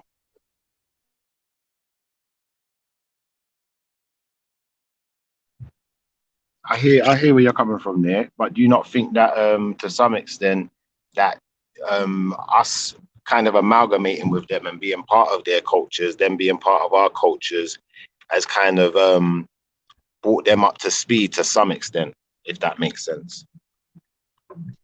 Oh yeah, most definitely, because one of the things that the Honourable Marcus Garvey says is that there's three things that you need that will help you in any institution or any environment.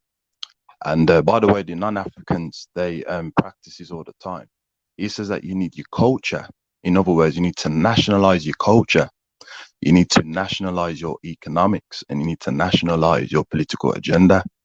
You can be in an environment and be around people who are not from your background and still practice nationalism.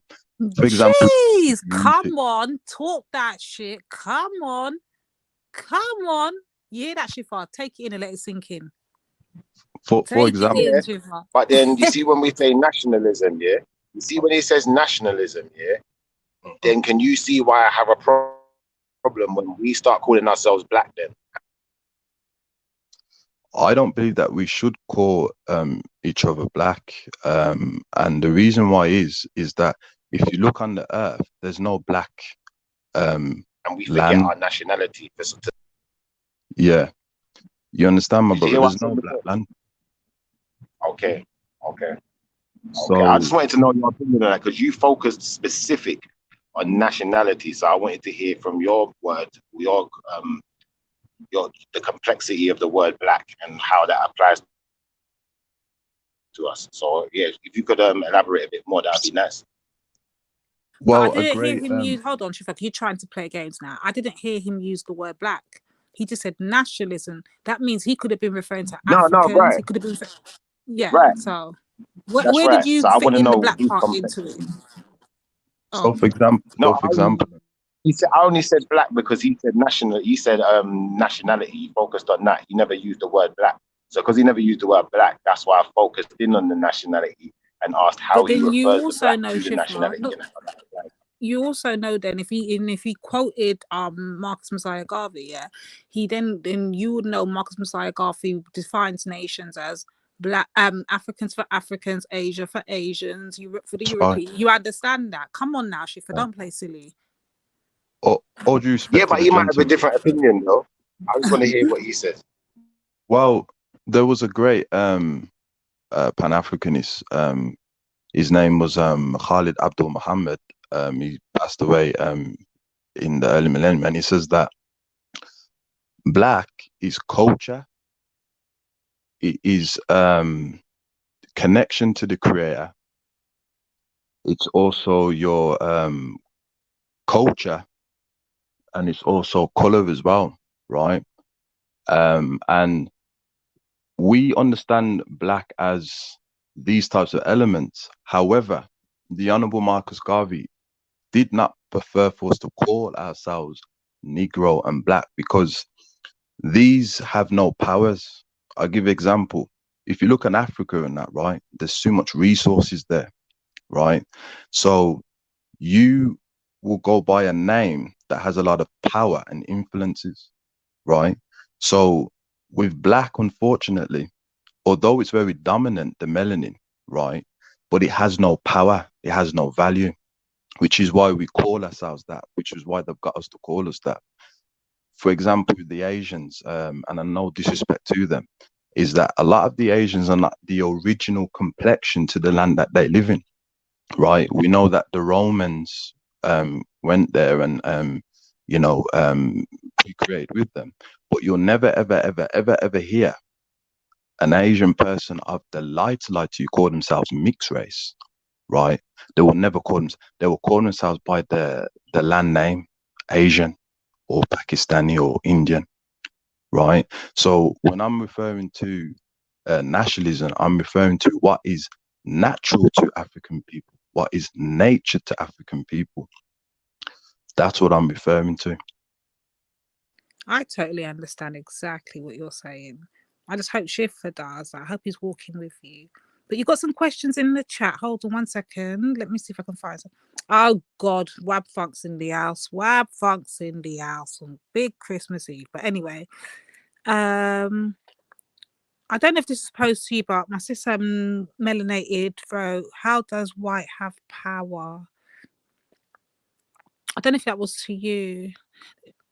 It said there's no place called white, yet we have white supremacy. So can we have power using black? Argument done. Yo, Shifa's backstage, by the way. Okay, welcome back, Trilla. But what we saying here now, Trilla? I'm just listening. I'm intrigued, isn't it? Like this is just happy to listen at the minute and just absorb it. If I feel like I Okay. want to add to it, I'll definitely add. No problem. All right, Shifa's in the blacks in the back, sis. See, I'm too black. I'm all talking about in the black. Oh shoot! But yes, this is in the back, and there's somebody named the Rock as well. That is the Rock Esau. No. But yeah, I hear exactly what you're saying. I completely am walking with you right now. Hence why I've got no arguments. But if anybody else has a different opinion, wants to jump on and challenge this, feel free. Sorry, Shiva, I'm trying to say the back in that black come out in the black. It's got no Trisha. No, what's his name? He did write. Oh, Sisters in the back too. Melanated's in the back as well, 9. But he did say in the black. That's why I read it as that.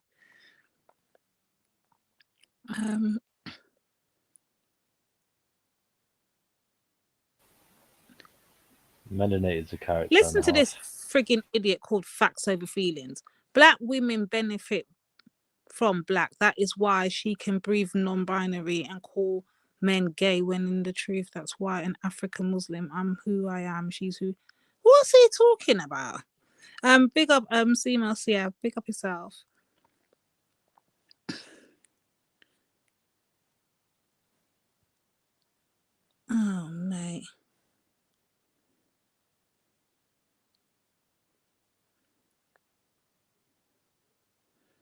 Web funk. Who is Facts chatting to? Web funk. I heard that you're a white man. What are you talking about?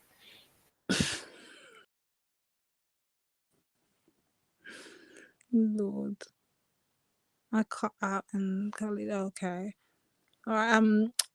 Hold tight right there, please, brother Kel. What's it called? 9.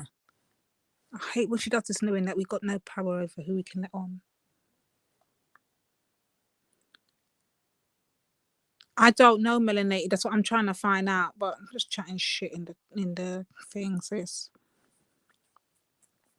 Okay, I'll text her. Hold on. 1 sec.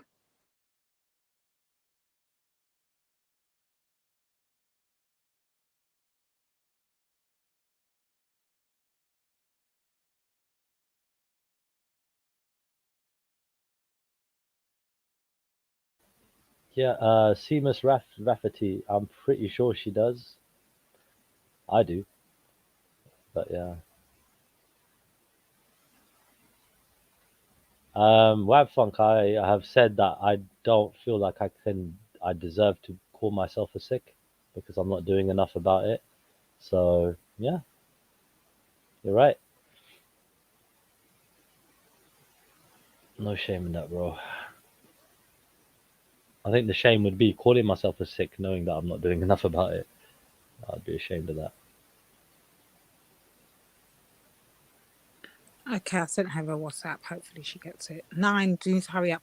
But yeah, I'm hearing what you're saying. So what do you think that we can do, Kale, to get ourselves back to our natural state? Because right about now, like Shifa pointed out earlier, because the cultures have all everyone's kind of amalgamating, everyone's kind of mixing and blending, does that not affect the core essence of the nature? Even though I've heard you clearly state that the nature's the nature, do you not think it has some form of effect on how we're moving and operating today as quote unquote Africans? Yeah, it's as what the Honourable Marcus Garvey says, when he mentions your culture, African people, African descendants, you have a culture, right? And your culture is your biggest weapon. As myself, I am a nationalist, not a nationalist in the sense of want to dominate non-African people. You're like me then. You're a black and green man. You're the same as me. That's why I agree with you. Okay, it makes sense. Okay. Not to harm or anything, but in the sense that I want independence of Africa, of all things. So when it comes to us as a whole, is that we have to be more politically scientific. As I said to you, Sun Tzu said it best. He says that the art of war is deception.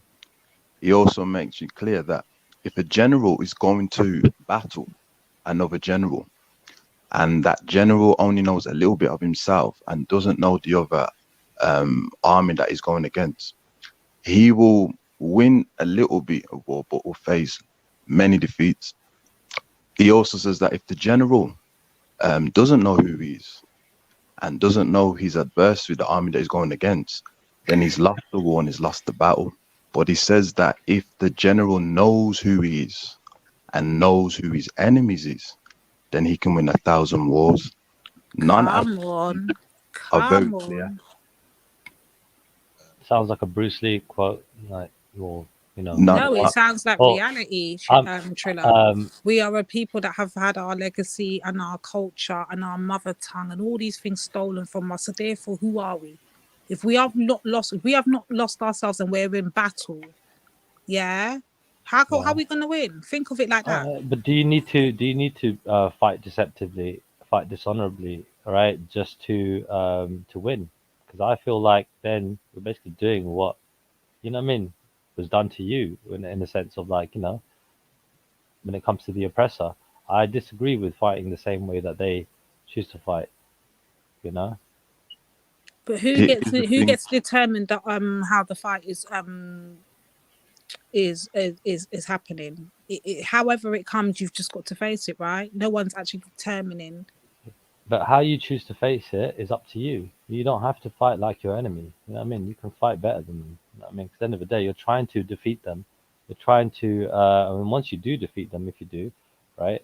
You've, you know what I mean? Got to now set a precedence, isn't it? Yeah, and set the foundations. And if you start off deceptively and dishonorably, then that's your foundation, right?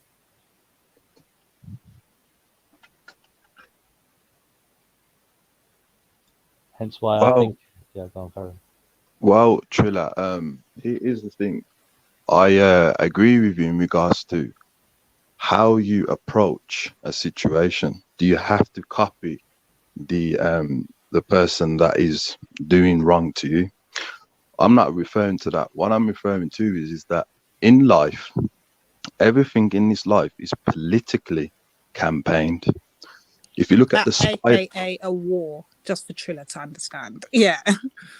if you look at the spider, right, the spider, its nature is to put a web in the corners or in a window in order to catch the prey. The spider doesn't want to offend nobody, but the spider understands I need a strategy in order to catch the fly, right? Black people, African people, they need a set of code of conducts and strategies to deal with those who are practicing unethical code of conduct. I'll give you an example. If you look at all the religions, every one of those religions, whether it be Sikhism, Buddhism, they all indicate towards justice and equality, helping the oppressed against the oppressor, right?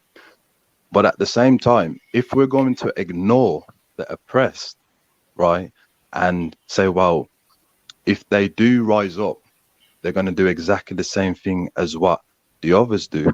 Well, that's something what Hitler's right-hand man, Joseph Goebbels, taught Hitler. He taught him when he was oppressing the Jewish community, accuse the opposition what you're guilty of. And I've noticed when it comes to non-African people, they'll accuse you what they're guilty of. Oh yeah, Whereas if you we look literally them, see it happen every single day on these panels. Like we literally see them accuse people, i.e. my sis Nine, you know, of things like, you know, saying things to transgender, knowing that she's never had a conversation with these people, but they are themselves guilty of these actions they're trying to throw and pin everybody out. I always see this every day. So I totally can relate. Yeah. yeah. So yeah, you need you know, as I said to you, political science, and obviously you're from an Asian background, you'll know what I'm talking about, as well as the Africans on there. Political science is very important, and the Africans had political science and military science. They've always used it. It's just that they were more collective and had a code of conduct compared to the Africans, us right now. So you do need a set of principles to help you against enemies. You know, war is always neutral. Religion and thing has no place in it. It's war, isn't it? I kind of get what you're saying. I mean, war is sort of over power, right? Religion, I would feel like, and depending on certain parts of the world you're talking about, you know, does have an impact to an extent, because religion can be a motivating factor into fighting the, you know, instigating the wars and fighting wars, morale, and so on and so forth, you know, and also winning, you know.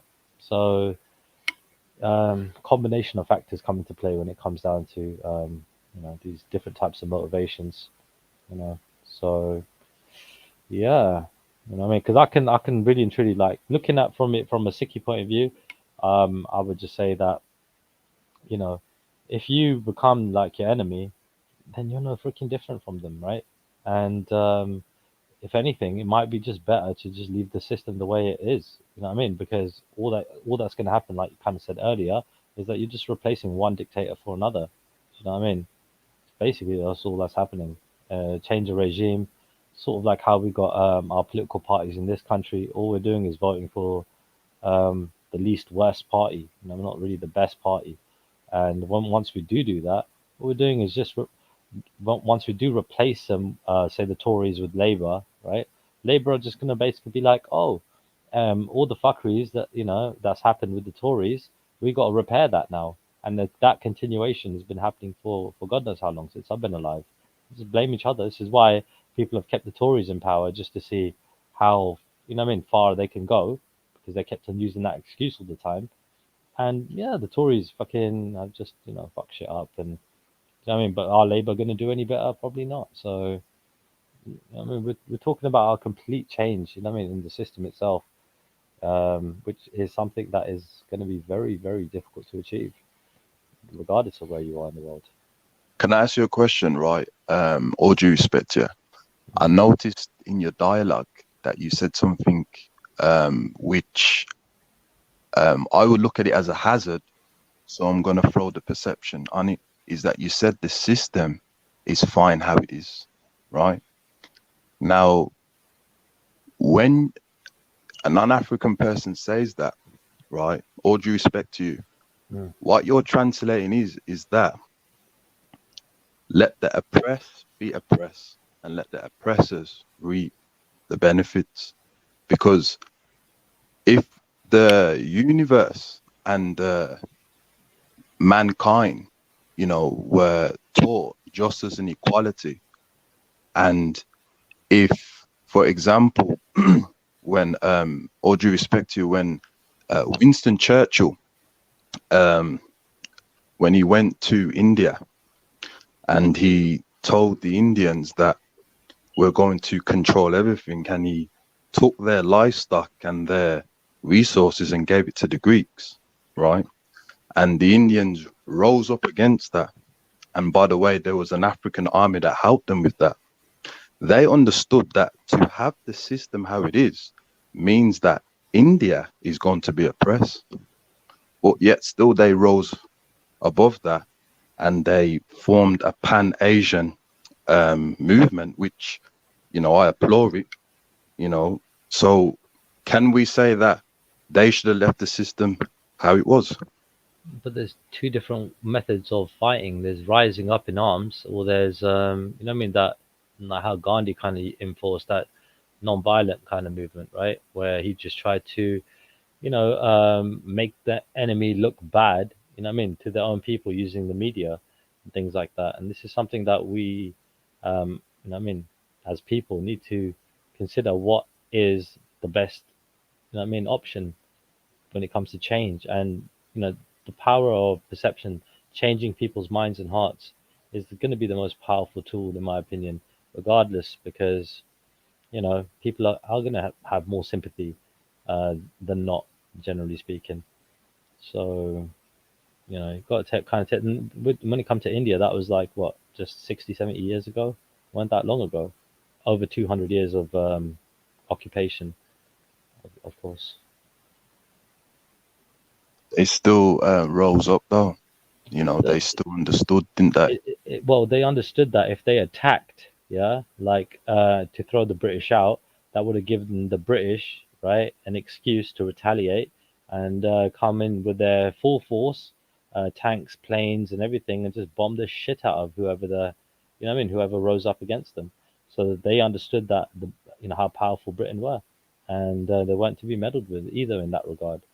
10,000 British soldiers held down 300 million Indians, right? 300 million Indians could easily rise up against 10,000 British soldiers, right? That occupied India at the time. However, like I said, the retaliation in doing so would have been a hell of a lot more severe and devastating. But they still used a political scientific tactic to form a Pan-Asian movement. You see, political science is not always referring to military science. Before the actual physical, there has to be the the political side first, the campaigning. In all wars, whether it be Africa, there's always a political campaigning, and then afterwards has to come the physical. I'm not saying that they use the physical all the time, but they did understood one thing, is that we have to have a set of principles and a code of conduct to unite the Asian family together, where we understand each other's languages, dialects, and build up the economy. They understood that very well. And I know you know what I'm talking about with that Pan-Asian movement, which is still prevailing today. Yeah, I mean, you ever heard the saying though? The most just war is still, I mean, the worst peace is better than the most just war, right?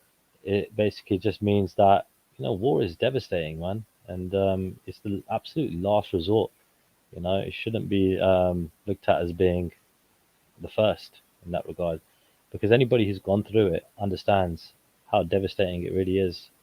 It completely collapses economies and civilizations and amount of people that die, losses, everything else. It's just, yeah, I wouldn't wish it on anybody. So I would say, even if the peace is a bad peace, right, it's still better to work through that rather than going to war. But as one of the first options, primary options.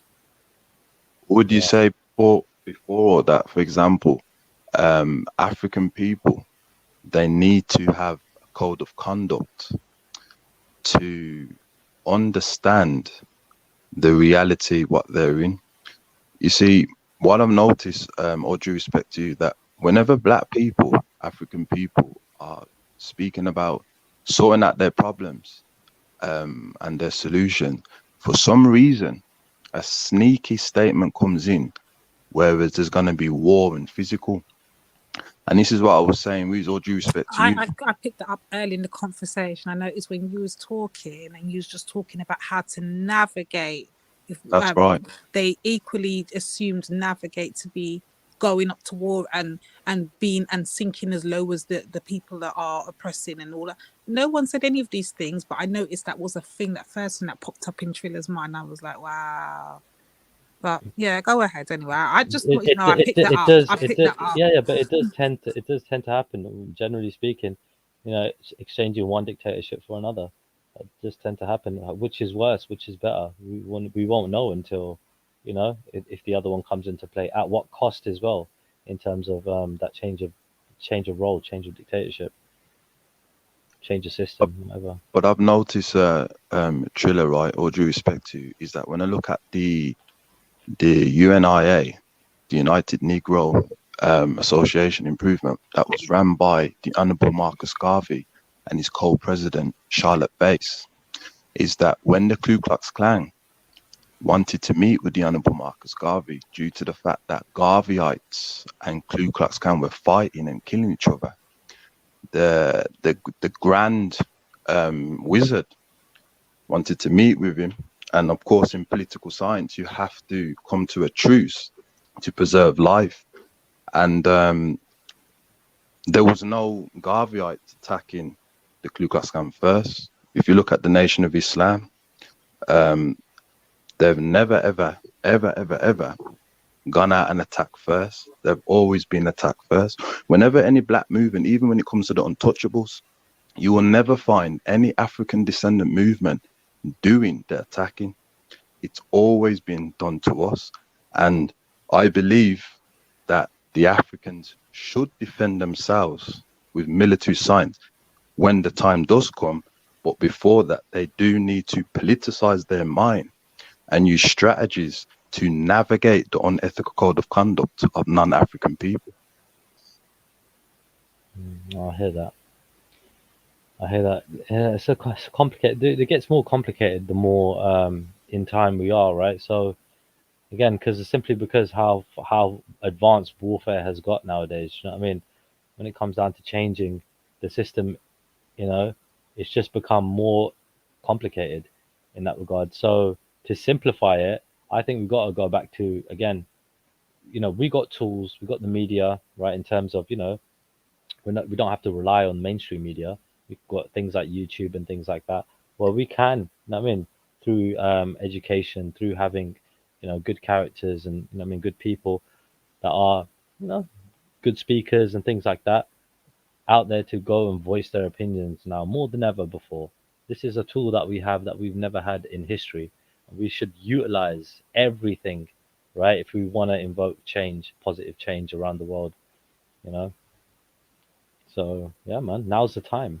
Now's the best time because there might be more censorship later on. And do you think that African people should do that on their own, or other people should be helping them?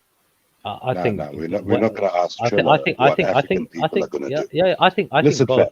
fam. I think both, yeah. So basically, look, they should do it on their own, and yeah, getting assistance from outside, no problem in that either. Because there are many people from many different backgrounds that share, their sentiments and the same cause. They have, what I mean, sympathy. They Can I have, can I be heard? yeah, Can be heard? yeah. Go for it, wife. Yo, listen. At the end of the day, you talk about militarism and all that sort of stuff. We've done it a different way. You look at what's going on in the US, for example. The diaspora or people from Africa and the diaspora in general are well represented in the college stats as far as university and tertiary education is concerned, right? As far as the backlash from colonization is concerned as well, we just come in a different way. We don't have nuclear weapons. We don't have all that sort of stuff. Yeah, our culture reigns supreme. You look at the Caribbeans. You look at the African Americans. You look at what's going on in Africa as far as culture is concerned as well. There's always going to be a great equalizer when it comes to this sort of stuff. As long as we understand that the economics behind it is going to be par and core of what we need to do, that's what I was saying. There's nothing wrong with being supremacist, and us black people need to be supremacist a lot more. Wait. Where did supremacists come? I thought we was talking about nationalists and nationalism. Where did supremacists come to this conversation? Listen, as far as the diaspora is concerned, there's no nationalism in it. I can't. I'd be more privy to my brothers and sisters in the Caribbean, in the UK, in wherever it is, than I would to my own brothers in a tribe in Africa. We've got to expand beyond that. But would you say that, all due respect to you, is that if you don't attach yourself to a nation, then you won't be able to be protected the way how a nation does? For example, I think you were the one that said that you need some sort of military supremacy or something like that. Listen. Wait, what? As long as you've got an identity, what we're not going to do is let you hold on. Give me a second, what we're not going to do is that you come onto the panel, literally take the brother's words out of his mouth, lie and twist it, and then repeat it back. Like, that's not what he said. Where did you hear that? The guy was talking about military supremacy, and the guy, as far as at the end of the day, you've got people like the Western powers, right? In general. America, no, it's not about that. We've done what we've done by infiltration. Yeah, it's about education, it's about travel, it's about making use of what they've done to us through that. But my brother, the locations that we found ourselves. But my brother, when we look at the Honorable Dr. Martin Luther King, that he did something very brilliant in his time, and he had an economical revolution. 396 days, he advised the Africans in his time, do not go on the quota system. And what that did was, my brother, it basically destroyed and severed the economy of the Europeans. As a Pan-Africanist, and to follow the Honorable Marcus Garvey, that we may not be able to defeat and use military strategies now, but we can have an economical revolution. If our Exactly. black pound and black euros and black dollars is very powerful in non-African people's communities. If we But you know, brother, restrain that, brother, for that to be successful, you need to have a semblance of supremacy through your identity. But you could say that, but the thing is, No, Trilla. You see, the thing is, at the end of the day, who would you do business with? Yeah, but Given the option. he's talking about basically, right, crippling economies, right, through non-participation, like, you know what I mean? So We're not going to cripple anybody. No, But if you've got a semblance of supremacy, it's a powerful, dude. So what if somebody is crippled, Trilla? What are you saying? You supposed to care about that? Because we're crippled right now. So, like, what are you saying? and the thing is, Trilla is okay. So he's got a culture. I want Trilla to answer. I want Trilla to answer. He may be right national. now. I want Give Trilla. the sister a second, man. Go on, sis. I want Trilla to answer. Are we supposed to care about someone else being crippled while we are crippled? What do you have to say to that? I mean, I would imagine that you would basically have better understanding towards that person than anybody else because you're in the same. What do you mean a better understanding? I have the understanding is that they're crippling us. So what? You're literally in the same boat. Look. Yeah. Why are you cutting him? Rap Funk, this is the only thing. Her question was, should you? But not his business. No. Hold on, bro. Listen, Rap Funk, brother. I beg. Please show some restraint. I'm sorry. Melanated's in her bag. Listen, Melanated's in her bag right now, and she's going somewhere. Please allow her to go there, please. Yeah, but Trilla's bamboo. I want to understand. Trilla is telling us to care about the person that is literally crippling us. So someone is breaking my leg, and I'm saying, I want to break your leg back, but I see how this really hurts. So I'm not going to break your leg back. Is that what you're saying? Something like that, I guess. Yeah, something like so that. I mean, I the just thing stay is, with a once the broken damage leg. is done, So I just stay with a broken leg. Hold on, So one second. what is the answer? What is the solution? Right. I stay with the broken leg. Well, breaking next person's leg after the damage has already been done. Can I stab you? Can I shoot you? Like what's going to happen? Do I stay there and allow you to break my other leg? So look. What you decide to do is up to you. The fact is, should you care? Shouldn't you care? You just opened up your mouth and interjected on what we were talking about. What we were going to do. That was your main question, right? That was your main question, right? So don't say it's up to you when you're interjecting your opinion. Don't say that. So you said, right? Sis, here's the thing. This guy can remove himself from seeking, but he's still active in the community that he's in. Yeah. It's supremacy. Look. It's not, being sick is not basically the same as being black or white or brown. Yeah, it's not a thing. You got to do something about it. Yeah, it's proactive. Yeah, but you still got inherently. You will still do business with your people, right? So when it comes down, you're still going to be supremacist. When it comes down to Melanated's question about should you care, right? I say you don't have to if you don't want to, but you know what I mean. Generally speaking, if you, I think you should. Who are you going to care about first? Who would you care about first? You would preserve yourself first before you preserve the person who's crippling you. That is common sense. Well, that is common sense. It's common sense is you have to feed yourself and everything else. You get me right? To feed others, right? But you don't necessarily have to look at the world like that. If you are dying of starvation and then you get a sandwich, you're not going to give it away. Wafunk, you take the floor in just 1 minute, yeah. Like, just give me a second, yeah, with Melanated. Yeah, I don't want to hear about this sneaky foolishness. All right, Melanated. Yeah, 1 second, Melanated. Yeah, like when it comes down to it, yeah, look. You're gonna, generally speaking, what you're saying there, I should look after my own children, right, before I can look after other people and so on. Of course, sir. Right. Okay. And hear me out. Wait. Hold on. Let me finish, please. You are a let me finish. Let me finish. Yeah. Generally speaking, that is what happens. However, and if you take the concept of every single person is your child, your brother, your sister, your mother, and everything else, yeah. Now, how you look at the world is just. No.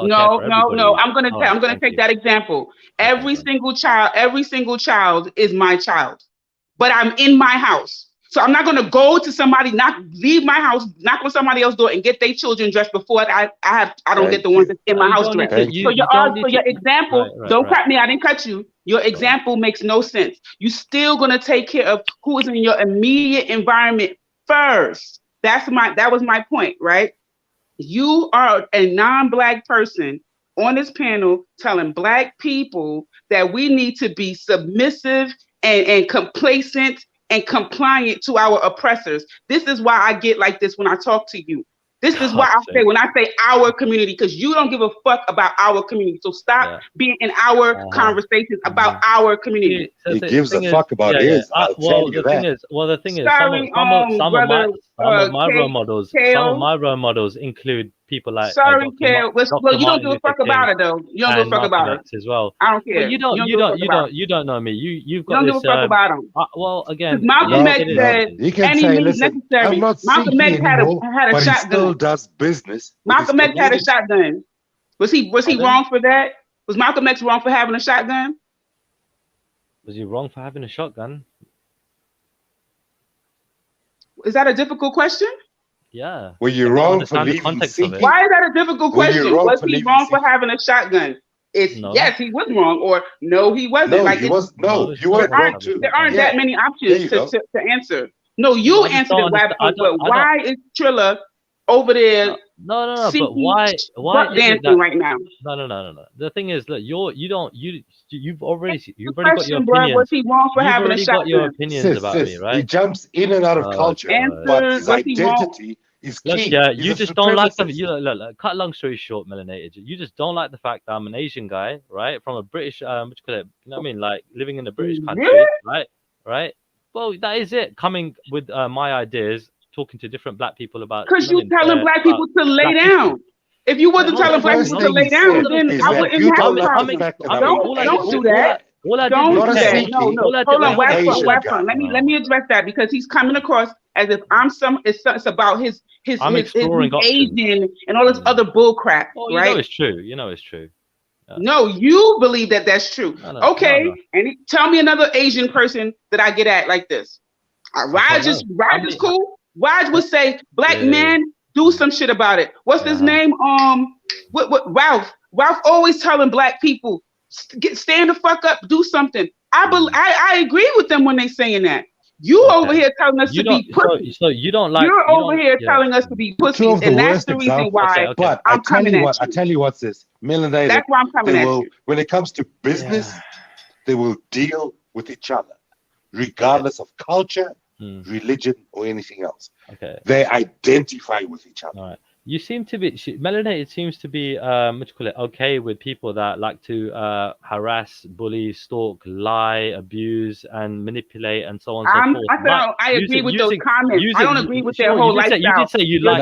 Hold on. You did say you like Raj, yeah? You said you like Raj, yeah? He's all right. I said I like when he says those things. You are basically. I don't like Raj. I don't stand by everything. No. You can't tell me about me, right? You can't tell me about me. You just told me about yourself. I don't stand by everything that Raj does. I've never met him. Right? So let's not make YouTube world like it's gospel. Okay? Chilla. He's a YouTube personality. Sorry, melanated. An Asian person. That's like if I would have said, like the example that Kale gave. Well, do you know what I put in the back chat? You don't even realize that you're able to be where you are because your people fought. You fucking idiot. Because your people fought, you are here. You're where you are, right? And you really feel like, they should have laid down. They should have just been peaceful. You know what I'm saying? Let the chips fall where they lay. I blatantly just told you. Listen, I spoke to Kale, right? And Kale come back at this if you like, all right? Whoever wants to come back at this is up to them. I spoke to Kale about the options, right? And we talked about what the repercussions would be. What the repercussions would be, right? If the Indians chose to fight the British, right? Because end of the day, right? That was an option. 300 million versus 10,000, was an option. It's a feasible option to fight back and to throw them out, forcefully. However, like I said, the repercussions of that would have been severe, right? In terms of retaliation. So what did you do? Capitulate. Again, you guys capitulated. Again, right? So when it comes down to it, travel. Look, dude. Like, firstly, right, after World War II, it was very hard for the British Empire had to basically, downsize, right, giving up all their colonies and everything else, right, because I mean, it was hard for them to no, keep going. keep control over everything that they had, right? But more importantly as well, right, the sympathy, right, vote. I mean, coming from the UK, right, a lot of people were well aware of the mistreatment that was happening by the British soldiers, right? And that was another influence. Just tell the people. Just Why tell does the people tap dancing go around the that fact you that are your an people fought easier and you're there? option in your course when it came to colonization. Right. There's nothing wrong in exploring options and having a conversation. Indians right? with an I'm not easier trying option. to say to black people do this or those people do that. I'm not telling them that. I'm looking at exploring out what the repercussions would be of doing this or doing that. Right? That's a difference. Okay? What are you doing? What do you do? What do you mean? What am I doing? I'm talking to you right now. That's all you need to know. Look, at the end of the day, here's my thing, right? When it comes to the diaspora, right? The diaspora is people of African descent, right? I feel that when it comes to tribalism, that's dumb shit, right? I have a lot more association with people from the Caribs or African Americans or anything like that, and I'm a continental African, yeah. So you think they don't have tribes as well? Why fun? Who? The diaspora. They do, but once you get to a certain level, you don't have to deal with that shit. All right, it's about helping your people, and here's the thing: it's about helping your people, and this is what. Look, Triller can jump in and out of Sikhi whenever he feels like it. It's not jumping in and out of Sikhi. But at the end of the day, he knows that his diaspora. He can make. He can You're do a crazy business. guy, bro. Look, No. Listen, you're a crazy guy. You're going from nationalist you're not gonna ideology. One at a time. Dude, sorry, Tash. When it comes down to it, Wab Funk, all you got to appreciate is, who is closer, do you think, to black people, right? Asian people or white people? It's not about that. It's about supremacism. Okay. Right? Asian people There's are closer nothing to white wrong people with they being wanna be white. supremacist. They want to be, but they want to be white, did you say? Yeah. Okay, what about black people who want to be white? They exist too. But I answered how I answered.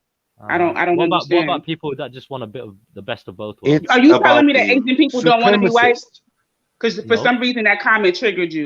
Do you think that they don't want to be white? Why would you say that triggers For me? some reason that comment triggered you. Do you disagree? Look, you could disagree. I just want to that's know. a bullshit argument, and don't engage. Right. Because Don't engage. Based upon right, our historical circumstances, right? So okay, you have a problem we were answering also questions, oppressed. direct Asian questions. people, Indian people especially, were also oppressed, right? And we were also treated as second-class citizens. I didn't right? ask you, were they by white oppressed? people. I Okay. asked you, do you disagree How with my comment? Do we have a lot in common? Get Yes, we answers. do. Can All right, you guys I talk engage one at a you. time? We got Genuine Indian people. business in the UK. Yeah, Can I'll you take guys 5 talk minutes. one at a I'll take time? 5. I'll take 5 Trying to minutes. hear Yeah. all- Hold on. Just talk one at a time so we can hear all three of you. No, I hear you. I'll take 5 Okay. minutes. You guys carry on. Go. I just don't. I don't have anything to say besides that. I just want the audience to notice that I literally asked a question. What is it? Do you disagree? No answer. It's like a monologue, but no answer. About what? About what's this? I asked him, did he disagree that the Indians want to be white? He could have just said, yes, I disagree. I don't think that's true. I just wanted to know what his stance was, but he does not answer. Melanated. The Indians want to be a lot of things. So when it comes to the partition, is black one of them? Bruv, listen. No, guys, listen. When it comes to the partition, some of you guys want to be Arab. They definitely don't want to be black. I can tell you. Some of you guys want to be black. No. Really? Have you not seen? Have you not seen? This. All right. Have you not seen No, what let's not Indians are doing in America? They're imitating black people out there. No, let's not. Oh, do this. wanting Let's to listen to. No. They indulge in black culture, black music, black culture. movies. Yes, see, and that's what I was going to say. No, that's they exactly. actually don't. If you would allow me to, Yes, if you would they allow do. me to answer, I did what I wanted you to Same do. I in UK, answered the by the way. question. Same Now, in if UK. there's an elaboration on the answer, that's different. But I answered the question. You did not, right? So yes, people, non-black people, love black culture, but that doesn't mean they want to be black. That's a difference. See? Indian people Trilla. want to keep. Let me finish. Indian people want to keep their culture, but they want to be white. That's a difference. See? Nah, I can hey, answer listen, questions. no, You can't answer that's questions. bullshit. That's bullshit. Trilla. No, they want to keep the After culture. the They don't want to like partition, not have their culture. where did you fall? Pardon me, what? After the partition, where did you fall? Where did Are I you fall? Indian or are you Pakistani? I'm on the Indian side, bro. What's wrong with you? Oh, You know this. You're on the Indian I side. got a question for Trilla. Right. In the Indus Valley, right? We know that that particular area was very melanated, right? And I noticed that the Ethiopians who settled there, they used to paint pictures, you know, of like. No, bro, don't do that. So, for example, they would have like black was the original, and then they will have like a dark blue that meant knowledge and enlightenment, and then they would paint a white image, which meant to distinguish. Nah, bro, don't do that. Who's this? Let him finish, Wifunk. Let him finish, please. Come on, man. No. I know what he's doing. Go on, let him finish, though. Come on, let him finish. What exactly am I doing, brother? What am I doing? Why are you doing this, though? No, brother. You have to answer me. What exactly am I doing? What am I You doing? know what kind of culture that this guy comes from. No, brother. I'm asking you, what exactly am I doing? All due respect to you. What is it that I'm going to say? I'm going to do? Why? You said there were Ethiopians in his neck of the woods. Right. Why are you doing that? But you said that you know what I'm going to do. So that's why I'm asking you. Why did I mention? I'll let you do it, and let's go. I respect that, right? Now, we know that these types of practices of, you know, the original complexion painted on the wall and the dark blue and the white image was also relevant in all the African countries, as well as in the in Northeast Africa, which is now called the Middle East.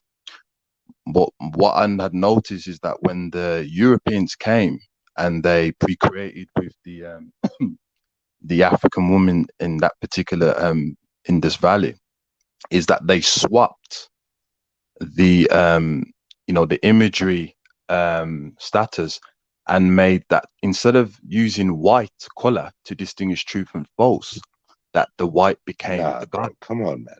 Right.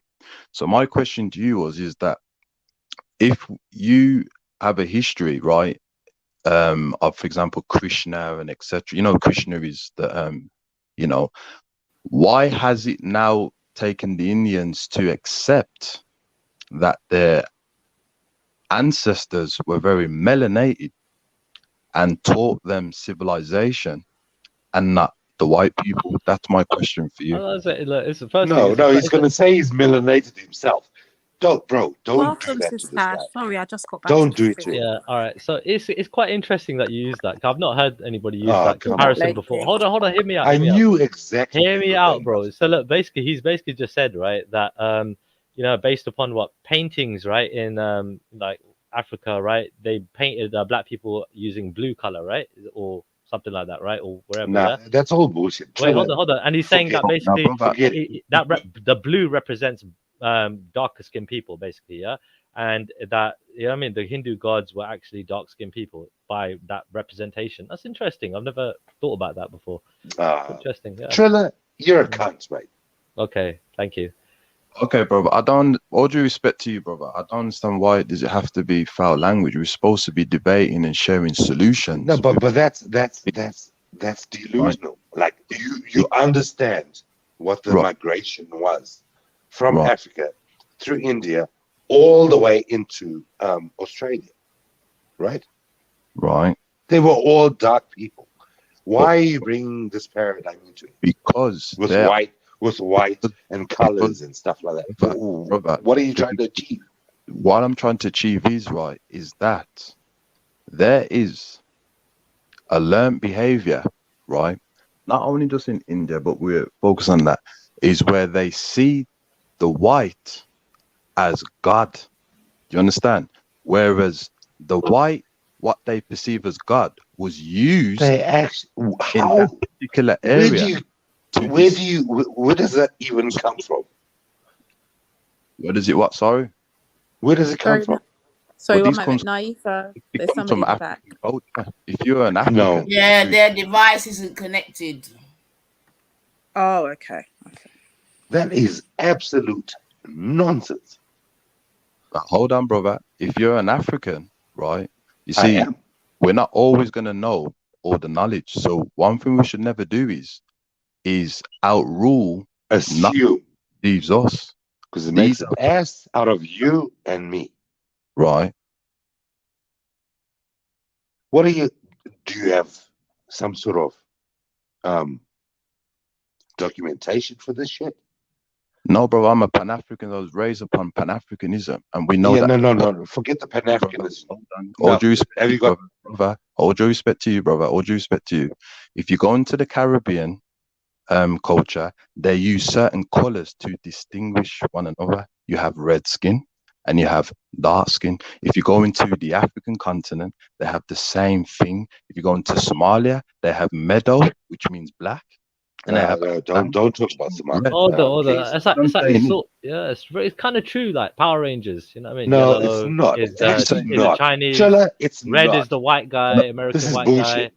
So what I'm saying is true. that these colors were used to represent, right, a type of energy and a type of force. So when it comes to the Indian people, right, and they're never going to change this, because we can talk about the colors, but the fact of the matter is it's the racism of or the unethical code of conduct. But they seem to be drawn towards the white, whereas in that particular area, why? How? What are you talking about? You tell me. Are you talking what about the caste system in India? I'm talking about all of it, my brother. I'm not just talking about the caste system. No, it's not about all of it. There's actual history. There's actual migrations when it comes to this shit. You can't just do this stuff willy-nilly. Wait, hold on, because I just come back and I'm a bit lost. What is the point you're actually trying to make? Because you've lost me. What is your actual point? Lady D, are you listening to what this guy's saying? Hello, good afternoon. Who's Facts Over Feelings? Good afternoon. Who is this? Sorry. Hello, what's going on? You good? Yeah, bless up yourself still. Yeah, we can hear you. Welcome. Yeah, all right, then 1 second. Yeah. You've not got any surprises for me, have you? Facts Over Feelings. Yeah. Welcome. It sounds great, man. Obviously, in the chat, everyone's saying a lot in it. I thought I'd just pop in. Yeah, bless up. I up. feel you in the chat. Are you the one typing this stuff about black women? Was that you that I read out earlier? Say something yourself, bro. The name says Facts Over Feelings. I'm stating the fact. Look, at the end of the day, you can't act like, look, man, like, when it comes to even the term black now and the way it's gone, it's like anyone can be black now. You understand? Nah. That's not true. No one's saying that, man. Come on. You're gonna tell me right now so let's hear him. It's not white youths that compromise your thing. You're gonna act like that, no? Wait, say that again. I missed a bit of your saying. Say that again. You're cutting out. People, like even on the panel right now, that are blended. You get it? So you have people that will blend it. Will be like, oh yeah, I'm done with the struggle and all this, and it's like all of that don't make you black though. It kind of. No. So have you heard of the term white abolitionist? So they were. Hold on, listen. They were for the abolishment of slavery. But the fact that they recognize that they were white abolitionists means that you can support the struggle, but that doesn't make you black. You can't be an honorary black person. You're not. You're just not black. So did white people create the term black then? We're not going to go into the creation. White people named Nigeria. White people named Costa Rica. White people named America. Let's not do that shit. Let's not do that shit. White people who determine who black people are, then they can determine like the rest of us are black as well. Let's not do that. I mean, if you're coming into fall back a second. Let me hear from Facts. Sorry. You lot have made a compromise anyway, bro. You've got Cardi B saying she's black. She's been saying, what black woman can't come in the club? You ain't the same, bro. She can though. She can.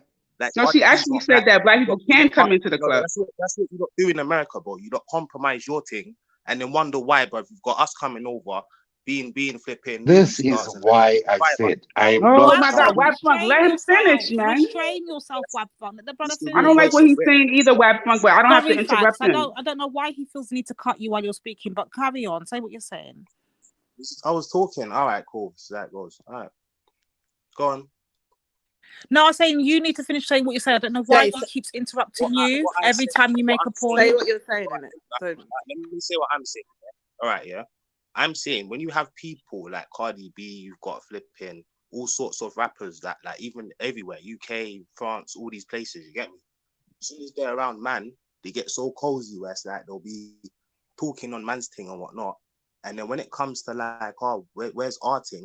No, they're getting it. So you get what I'm saying? You can say, no, that's not true. When you look at All Color Purple, all these films that were made, you understand, it wasn't made by black people. All these films that make women look mad in America was not made by black women. It was made by Color Purple is not that kind What's of wrong don't with be Color that. Purple? You get it? Yeah, What's all wrong these all those films that were made, they were made by like this flipping Yeah, but it was written feminist like Steven Spielberg only produced it. What's wrong with the Color Purple? I don't get it. Why are we relying on films? Wait, hold on. What's wrong? With the Is that Color what you just said? Purple. I said, what's Bruv, wrong with the movie The Color Purple? Stay away from women in It was England. a historical piece. I'm sorry? Why? It's not. Oh my gosh! I'm trying to hear back what his answer is. What's my answer? Go on. No, to what's wrong with the movie The Color Purple? I thought it was a really good movie. All right. Let's talk about Color Purple. When you look at that film, it only makes black women and black men look mad, innit? It never makes you look. No. Fucking hell. It does, you know. There's always a woman that's upset. She never got no man. You understand? I knew where this was going. I actually knew where this was going. That's what I'm trying to say, innit? Obviously, if you can get what I'm saying, obviously it might come across like I'm being mad rude, but I'm just trying to be honest, innit? No, I'm listen. So what I would say is that it's just a historical piece. That's it. Hold on. That's over feelings. You don't hear how I speak. Your frankness is not. I'm not getting offended by it. I'm actually curious because you're from a different part of the globe, right? And how you interpret a movie that is about. Hold on, bro. I listen to you. Hold on. I'm just saying how. Damn. I'm saying how you. I'm interested to find out how you interpret a movie that's about slavery in comparison to myself. I know that I am. I don't need a support. I don't need a side dancer. I don't need a hype man. I just want to finish my sentence. I myself, who is a descendant of slavery, and how when I see that movie, how it means to me, is very, very interesting to hear a different perspective. So I'm not like coming at you about seeing the movie. Wait for it. It's coming. Let him talk. What's he gonna say? So let him talk. Let him say it. We don't need this interlude, this commentary. Wab Funk. Let's hear what he got to say. When it comes to these sort of films, a lot of these films that are centered around black people in America, bro, like, and to extent in the UK, yeah, more in America, these films, they basically like, they just push this narrative like obese, flipping, pasty. When you're probably not all like that, but a lot of you get me, they push this narrative. So it's like, it basically cancels out a lot of things. It makes your image look mad to the point where, all right, cool. When you look at our image, you have Birth of a Nation. You get what I'm saying? That's the first thing in America that cemented the black man's image in America. You get me? All of that helped to basically make our image look mad. Then they started bringing in these big things that just get me, just like stereotypical, the thing we just didn't want to be highlighted, innit? You get what I'm saying? You have people that are good and whatnot. You have every type of person in our community, but then it's like those people get pushed above everyone else. So it's like, all right, cool. Now you've got this lesbian, you've got the black lesbian woman, bruv, who looks like a man. I'm not gonna sit there and just be rude and whatever. I'm not trying to be rude, but that's what she looks like, innit? Yeah. So when they put her up there above everyone else, and she starts talking about what she wants, she don't want nothing good for none of us. So she just wants what she just wants to fill her pocket. It's like Oprah, like all these other women that like You get me? Weren't desired by men, and told women, oh yeah, you know, you don't have to, you don't need this, you don't need that. And Right, melanated. I told you where this will go. hold Respond. on. Hold on real quick. What you call it? Fact over feelings. I think that well, I can't speak for everyone on the panel. I really can't. But I definitely agree with a lot of your critique around media, which is why I'm very selective, right? So everyone isn't in that space. Some people patronize it, some people soak it in, and I personally am not one of them. In the case of Oprah, you know, Oprah was actually raped, and I think she got pregnant. I think she was raped by her father and got raped. Got raped and got pregnant, and I don't know, the baby died or had an abortion or something, whatever. And that's kind of part of her trauma, why she isn't like out there with like having a man and getting married, and she definitely doesn't want to have children, right? That's a trauma, right? So you might not, you might look on the outside that this woman makes all this money and nobody want her and all this other stuff, or maybe she's big and fat and she goes up and down on her weight, but we don't know what Oprah's eating and why she's eating when she's in her down moments, right? You can have all the money in the world, but whatever happened to you when you was a little girl happened to you, right? So I'm not going to cast judgment on Oprah about how she copes with her trauma, her life experiences, right? And this is the same way, like a man could be sexually abused, and he can end up with a sexual addiction. It could be a woman that can be abused. She can turn to the same sex, or she could turn asexual, or you know, maybe her womb is damaged and she can't bear a child. Like, it's so many different things.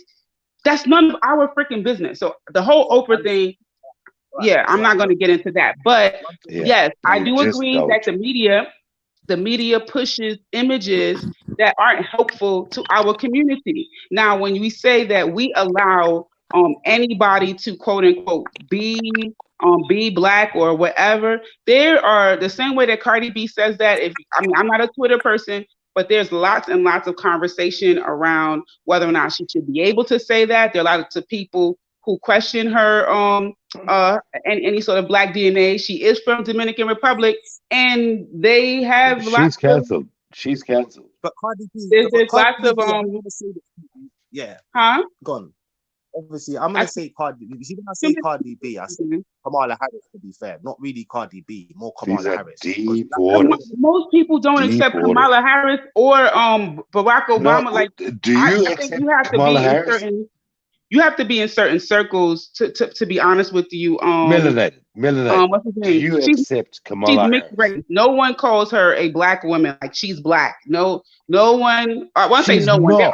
You might find some people, but you're gonna find other people. Black. You're gonna find other people that are gonna tell you she's not black, right? So the same way that there are some people that are people. There's people that say like Barack Obama is a mixed race man. No people don't be like, he not black. He don't represent me. That's an excuse. Because I'll be honest with you, yeah, that's one thing in America that's prevalent over there. Because it's like if you go in England, even England, we followed that. But you go anywhere else in the world, yeah, bro, go Spanish country, go to a Portuguese, go to a French country, bro. That mixed race thing is not black, bro. That mixed race thing is French. Oh, okay, so bro. Listen, but listen. You're a smart guy. You got to Brazil, you got to Portugal. Facts over feelings. Hold on. Listen. Facts over feelings. You're a smart guy. Can you tell me why it's different in America? I'm talking about from a historical standpoint. Can you just think of something? Melanated. Hold on. Let's see what he. Hold on. Why fuck? You do that. I ask somebody a question, then you speak. Well, facts over feelings. You are going to answer. What historical thing occurred that would even make black people do that? Why do you think so? Go ahead. I'll be honest with you. When it comes to that, even that situation, it's like the way they was treating man before slavery ended and that. It was like, oh well, you know, fuck it. At the end of the day, if we're all together, we can all stick together. But it's like really and truly, that doesn't really work like that, does it? I don't think you know the answer. I don't think you know. I don't think you understand historically why. Because you compared even in America. They've got the concept. You compared America to other countries, right? And the house you said that America does it differently. And I'm saying that there is a historical reason as to why America does it differently. It's something called the one drop rule. Other countries did not have the one drop rule instituted Whoa. what in the Funk, listen, if you do that one more time, I'm gonna ask and that you be put in the back until they can get their pieces out, because this is ridiculous. it is so annoying, It is yo. really annoying when they're trying to have a good discussion and you just keep doing your ad-libs in the background. That is very annoying. But carry on, sis, and facts. It's to defend like certain narratives where it's like now. You get me? I'm not defending the black narrative. I'm not defending it. I'm giving you, if I'm giving an explanation. You were saying that in America it is different, and I'm saying, do you know why it's different? It is different because legally, for over 100 years or more, right? That if someone had one drop of black blood, it wasn't that black people said, "Oh, wow, you one of us." They put that person and said, you're one of them. You got a black grandmother, you black. They the one that did that, not black people. So you can't expect for there to be a system in place, and then the people don't apply the system. You saying let me finish, but I'm trying to finish my statement and you started speaking and now you're saying let me finish. I'm saying that you cannot be mad at the people. Right? You cannot be mad. You cannot be mad at the people when there is a system in place that includes them into our system, into our group. Do you understand what I'm saying now? Have you ever heard the term "play white"? Against that or whatever. What I'm trying to say is, yeah, bro, when it comes to social economics, it's like, bro, it's not making sense. It's like you have people over there. You got Candace Owens. Nothing she says makes sense. She's talking about winning all this money from a racist lawsuit and that. Yeah, how much money the guy in England? This is why black women need to stand down, because it's ridiculous. In America, you lot are mad. You actually think you can go, oh, we got white guys, and it's ridiculous, bruv. You get me? Can I say one thing in that, right? To brother facts of things, right? Americans think that they are the world. I'd like to go after Kale, if possible. Sorry, go on, Kale. Brother, I'll be honest with you, right? All due respect to you, is that you see America, right? America birthed Pan-Africanism, right? Yeah, and what I know, no, absolutely not, brother. The Pan-Africanist movement began in America. They view it like that. Do Africans view it like that? Do Nigerians in England view it like that? That's an absolute not. If you're gonna let me finish, brother. Do Nigerians see Pan-Africanism? Do Ghanaians see Pan-Africanism? What of them do? Yeah, Ghanaians do. I won't lie. But most other parts, bro, they're not seeing it like that. They're not. So it's mad because you don't see it like that, bro. They don't. Brother. Nigerians, bro, we're not black, bro. We're Nigerian. All due respect to you, brother, right? The Pan-African movement has historically had a good kind of. But Lady D, I've spoken to you, brother. I've spoken to you about this. Not Lady D. Finish, brother. Can you let her finish, brother? All due respect, bro. No, I was just saying historically the Pan-African movement has made changes for black people in the West.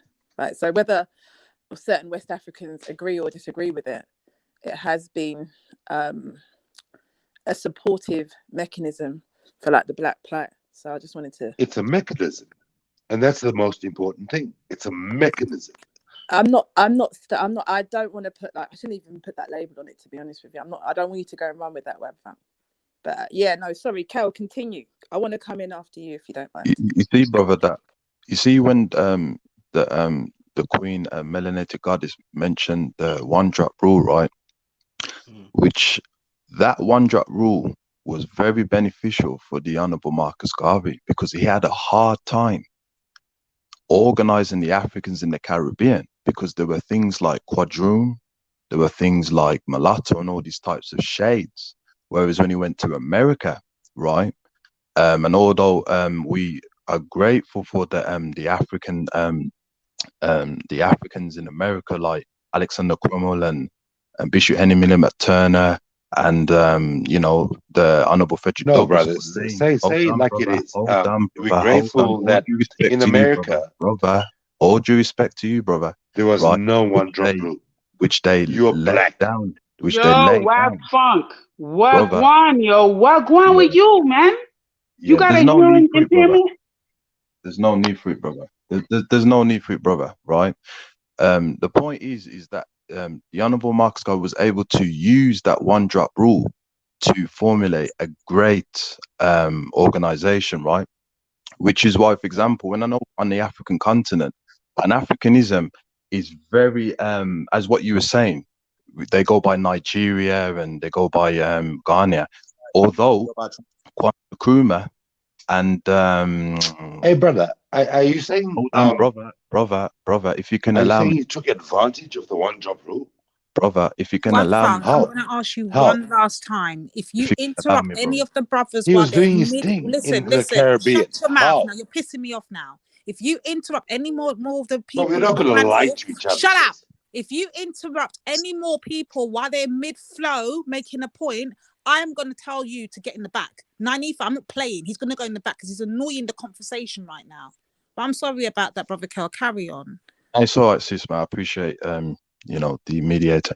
That you know, there was a lot of Pan-Africanists in America, in the African continent, like Kwame Nkrumah, and oh, what's the other Nigerian? I can't remember his name, but they went to Philadelphia and learned under the teaching on the Honorable Marcus Garvey. The point is that we have to give respect, my brother, to America, because Pan-Africanism was birthed there and it reached everywhere. And the Honorable Marcus Garvey, he did reinvent Pan-Africanism and it went globally. So, you know, the African Americans, I mean, look at the Black Wall Street, you know, although that was under the Garveyism, but very successful, they still have black Was it banks though? in America, you know.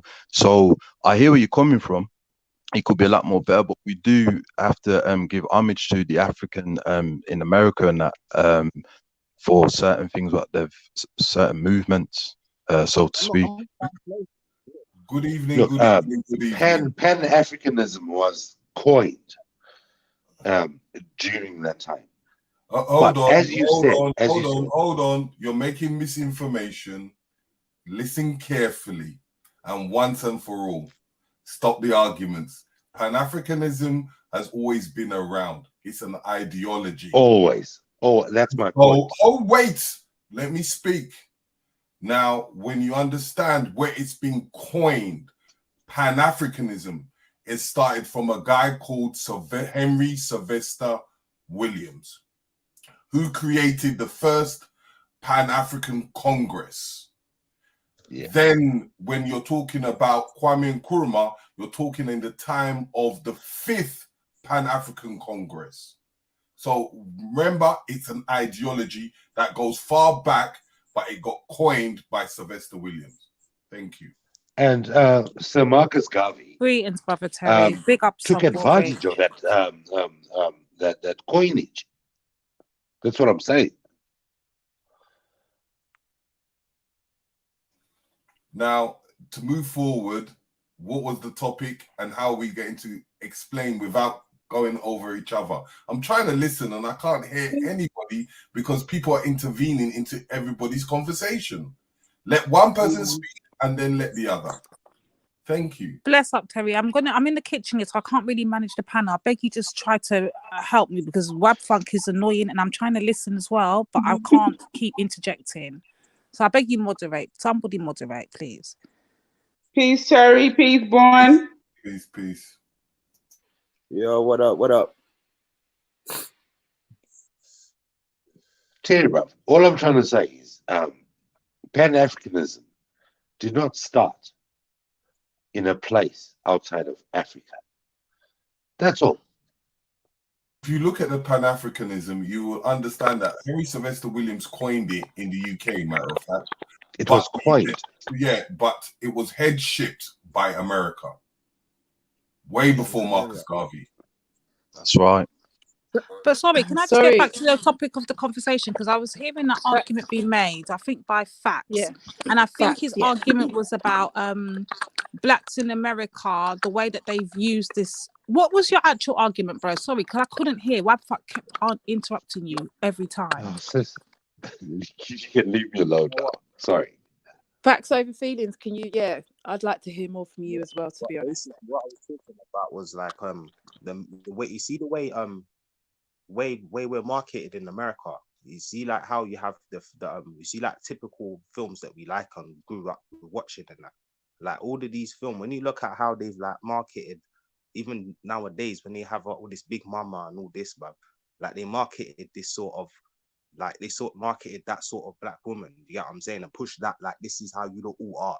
That's what I'm trying to get at. That's what the topic was about. Right, how you're did the saying that you Americans on the relate- panel respond to that? Yeah. Are you Yeah, saying one that you moment. can't relate to that? Can I just, Really, bro? Oh, can my I, Really, bad. bro? can I just make a point to that? Because I totally agree. There's definitely an attack on black women, and I think we should completely. Yeah, no, that was stupid. Hold on, I'm not going to talk over people. So when you talk, I'm going to have to stop talking. So if you just let me just speak, and then you can talk. I agree wholeheartedly, and I've had this issue for a long time when it comes to black people taking on these roles, and we should completely boycott these institutes that put us in a position where we are looking hostile, aggressive, and it's not just black women, it's black men as well that are put in positions of where they are looking absolutely crazy in the West, right? So I think. So how do you agree wholeheartedly, though? No, I agree with him in regards to like the narrative that is put out there, you know, when it comes to black individuals, not necessarily this black family. There is an attack on the black family. There is an attack on the black women, but individually. That's not what he said, though. No, he has said. Well, He he's spoke about mentioned black women women specifically. Okay, no, I agree with him when it comes to black women. I don't agree with the Oprah thing. I think she's got plenty of suitors that she's been around, that have been around her, swimming around her. But the Oprah discussion is a big one. I think we can talk about that another time. But I agree with him in regards to the representation of black people in the West is poor, I think. Kamala Harris, some of the comments she's made recently, I can't stand by that. So yeah, that was I don't know. I don't know. That was weird. Sorry. I'll let you guys continue. That was weird. I'll let you guys continue. I just wanted to make my point. Glad you addressed it, though. Thank you. Anyone else want to address what facts over feelings? Just sorry, you guys. Caught me the damn sneeze. Anyone else want to address facts over feelings? His comment about basically, I guess he feels like black people allow that to happen, or like he casts some sort of blame. Oh, okay. Go ahead, Brother Terry. So is this a safe space? Hold on 1 second. 1 second, though. I don't believe we were made to do or forced to, because we're seeing it as a job. Until we make our own films, then we can dictate or tell what people how to watch or what to watch. But as long as a European man is behind it, there is nothing you can really do. And there is agenda. That's all. You know what? Bro, I don't necessarily. There's Nollywood. There's Nollywood. I don't agree with that whole, because I think he mentioned Color Purple. Alice Walker wrote it, right? But yeah. Steven Spielberg directed and produced it. I think that was a big movie for the time. Yeah. Even though it was run by a white man, I think Whoopi Goldberg. She missed out on that Oscar. And I'm coming right back, you guys. It's not like we care. I'm not going to talk over anyone. So if I can just finish, Danny Glover, I think, has been like amazing when it comes to like black activism. Certain people that have come from that movie, you know, I have a lot of respect for, and I think that movie was a big movie for black people. So sorry, yeah, go on, Terry. Mel. As I said, not all black films are bad. But it's just that there's certain directions we can say that is being forced into a certain direction. But it's just a pity that negativity is what is in demand, and they're going to follow where the money is. So that is their narrative. Until we make our own films and put it into our own direction, it's always going to go into the direction of where money is. But the thing is, Terry, are you against like the Steven Spielbergs and those that have produced and directed these movies that have a whole black cast? Why would he be against it? I won't be against it. It's a job at the end. It's a job at the end of the day, right? Like, for instance, the new film The Harder They Fall. That's my brethren that directed that. That's James. Right. He's Seal's brother, and he's from Harrow Road. So he started from the bottom coming up. And he worked with Jay-Z and they did that film. Now, if you listen to the film, he put a lot of black music in there, he put a lot of reggae in there, he's put a lot of culture in it. But as I said, it's something that's been paid for them to do.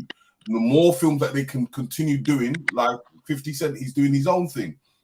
And naturally to use that direction.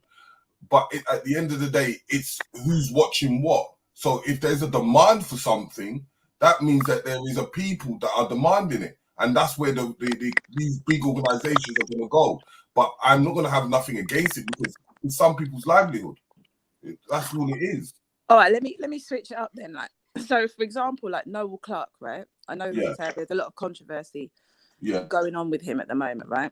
He's a black producer, director. A lot of black women were saying, you know, boycott his shows initially because they were portraying black girls. I didn't think they were portraying black girls. I think they were portraying British girls as somewhat, you know, from the slack division. Yeah, but don't say originally, initially. But the reason why the guy has come a long way. He's come a long way. Wait. The reason why they're going at Noel Clarke is the reason behind the scenes, not to do with the films, but to do with the actual what's been happening behind the scenery. He's still working. He's still working. Subliminal for me, please. What you'll find is that because of the atrocities that's happening on the streets, it's now affecting him in his films. And that is something that he needs to conclude and to show if he's going to court to find himself not guilty. But if he's found guilty, then that's his repercussion. Because I think they're trying to merge the two. The fact that his movies are from that kind of space where it's from the road. Because what space? Can you stop sublibbing? Do you know what I mean? At the end of the day, if you look at Noel Clarke... Yo, Wab, come on, man. Too much people are calling your name, man. Yeah, he did Kidulthood. And if you look at all the actors from Kidulthood to adulthood, look at all the actors that have come out of that. And most of them are becoming successful. Look at Emile Lamar. He just did that. He just released that film, Boxing, for Boxing Day. That's a romantic film. I get, you know, I hear what you're saying, Terry, but you know, like I have that respect for someone just mentioned him, Spike Lee. Like Spike for me is like he's like a big timer out here in terms of the fact that his movies were cleverly done and didn't draw people into this kind of this is who you are, this is what you are. It kind of was politically engaging. Sorry, who's got the Ultra? That's Ultra. Yeah, and I just think some of these producers and directors, they're not like socially responsible in terms of where they leave black people. But that's my point. That's my point. In the fact that is at the end of the day, it's something, as I said, it's the people. At the end of the day, if you create a demand, it's like if a whole heap of people want to smoke crack, that's their choice. And if they stop smoking, then it will reduce the demand. I'm not saying all films are good and there's good films and there's bad films. Yeah, I'm just really picky these days because when you have had people like Spike Lee come through and you think, okay, you can name Jungle Fever, Do the Right Thing, so many movies that he's done, Malcolm X, the list goes on, and it's like this is no disrespect to Noel. I just feel like we could do better.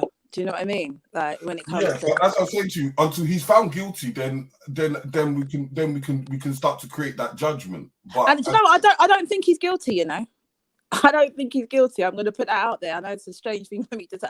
I actually don't think he's guilty. You know, I think he went with what was trending, he was clever in that, but I think that cost him.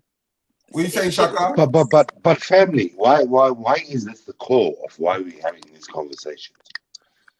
We're talking about films. Yeah, so I didn't even mean to like take it down another route. What are you saying, Shaka?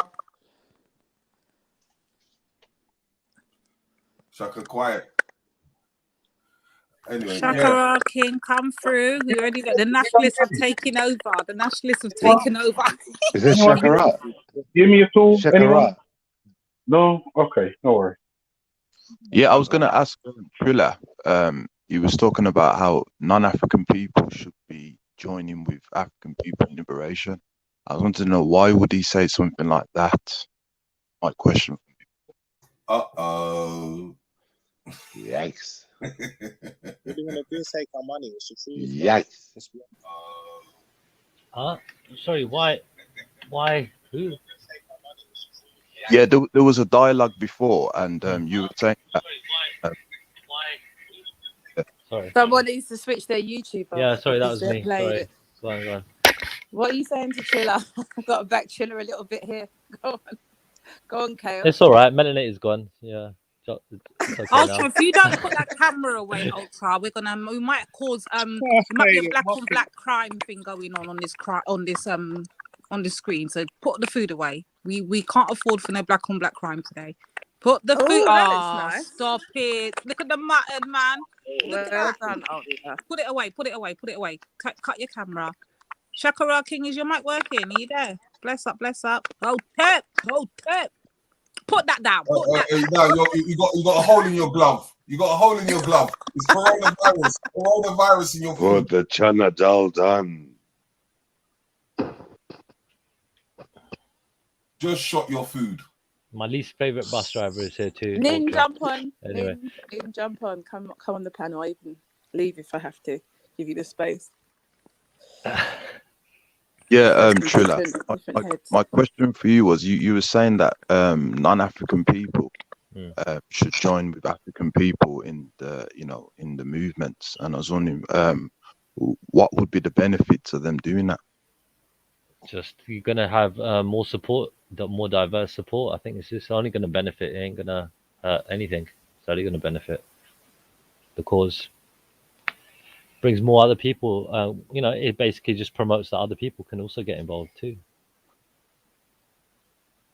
Makes So people this think. ain't the gully one, mate. I'm sorry. Sorry, one moment. Nin, this whole Wiley Involved with Caribbean what? taking a back seat for the Africans. Involved in whatever movement. We need to talk about that. Jump on. Go too far. What type of people do you mean to create an alliance? Bro, they don't So even you're- want to pray next to man in the masjid, bro. Like, these are the same brothers that will sit there and be like, these man don't like I'm them. asking a question. They're not intelligent. And these are the same man. Wait. Do you know what? Do you know what, Jay? Facts. Is it a problem with?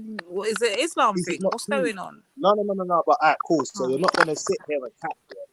Like, you're really and truly, when you're actually outside there with them, when you go shops and that, and you're going in there, you're spending how much money? It's like, for them, it's like, yeah, bro, we can make a shop. We can go to your area, build a shop, make money off you. You can never do that to us. Chinese people do the same thing. Arabs do the same thing. You understand? But it's like, it's supremacy. It's about Their money And that's a part of the problem. This is what we were discussing. Hold on, everyone. Hold on. About something. Listen, anytime black people talk about something, whether it's on TV, like Trend Central, anything like that, there's always someone that's not black trying to assert an opinion. Always.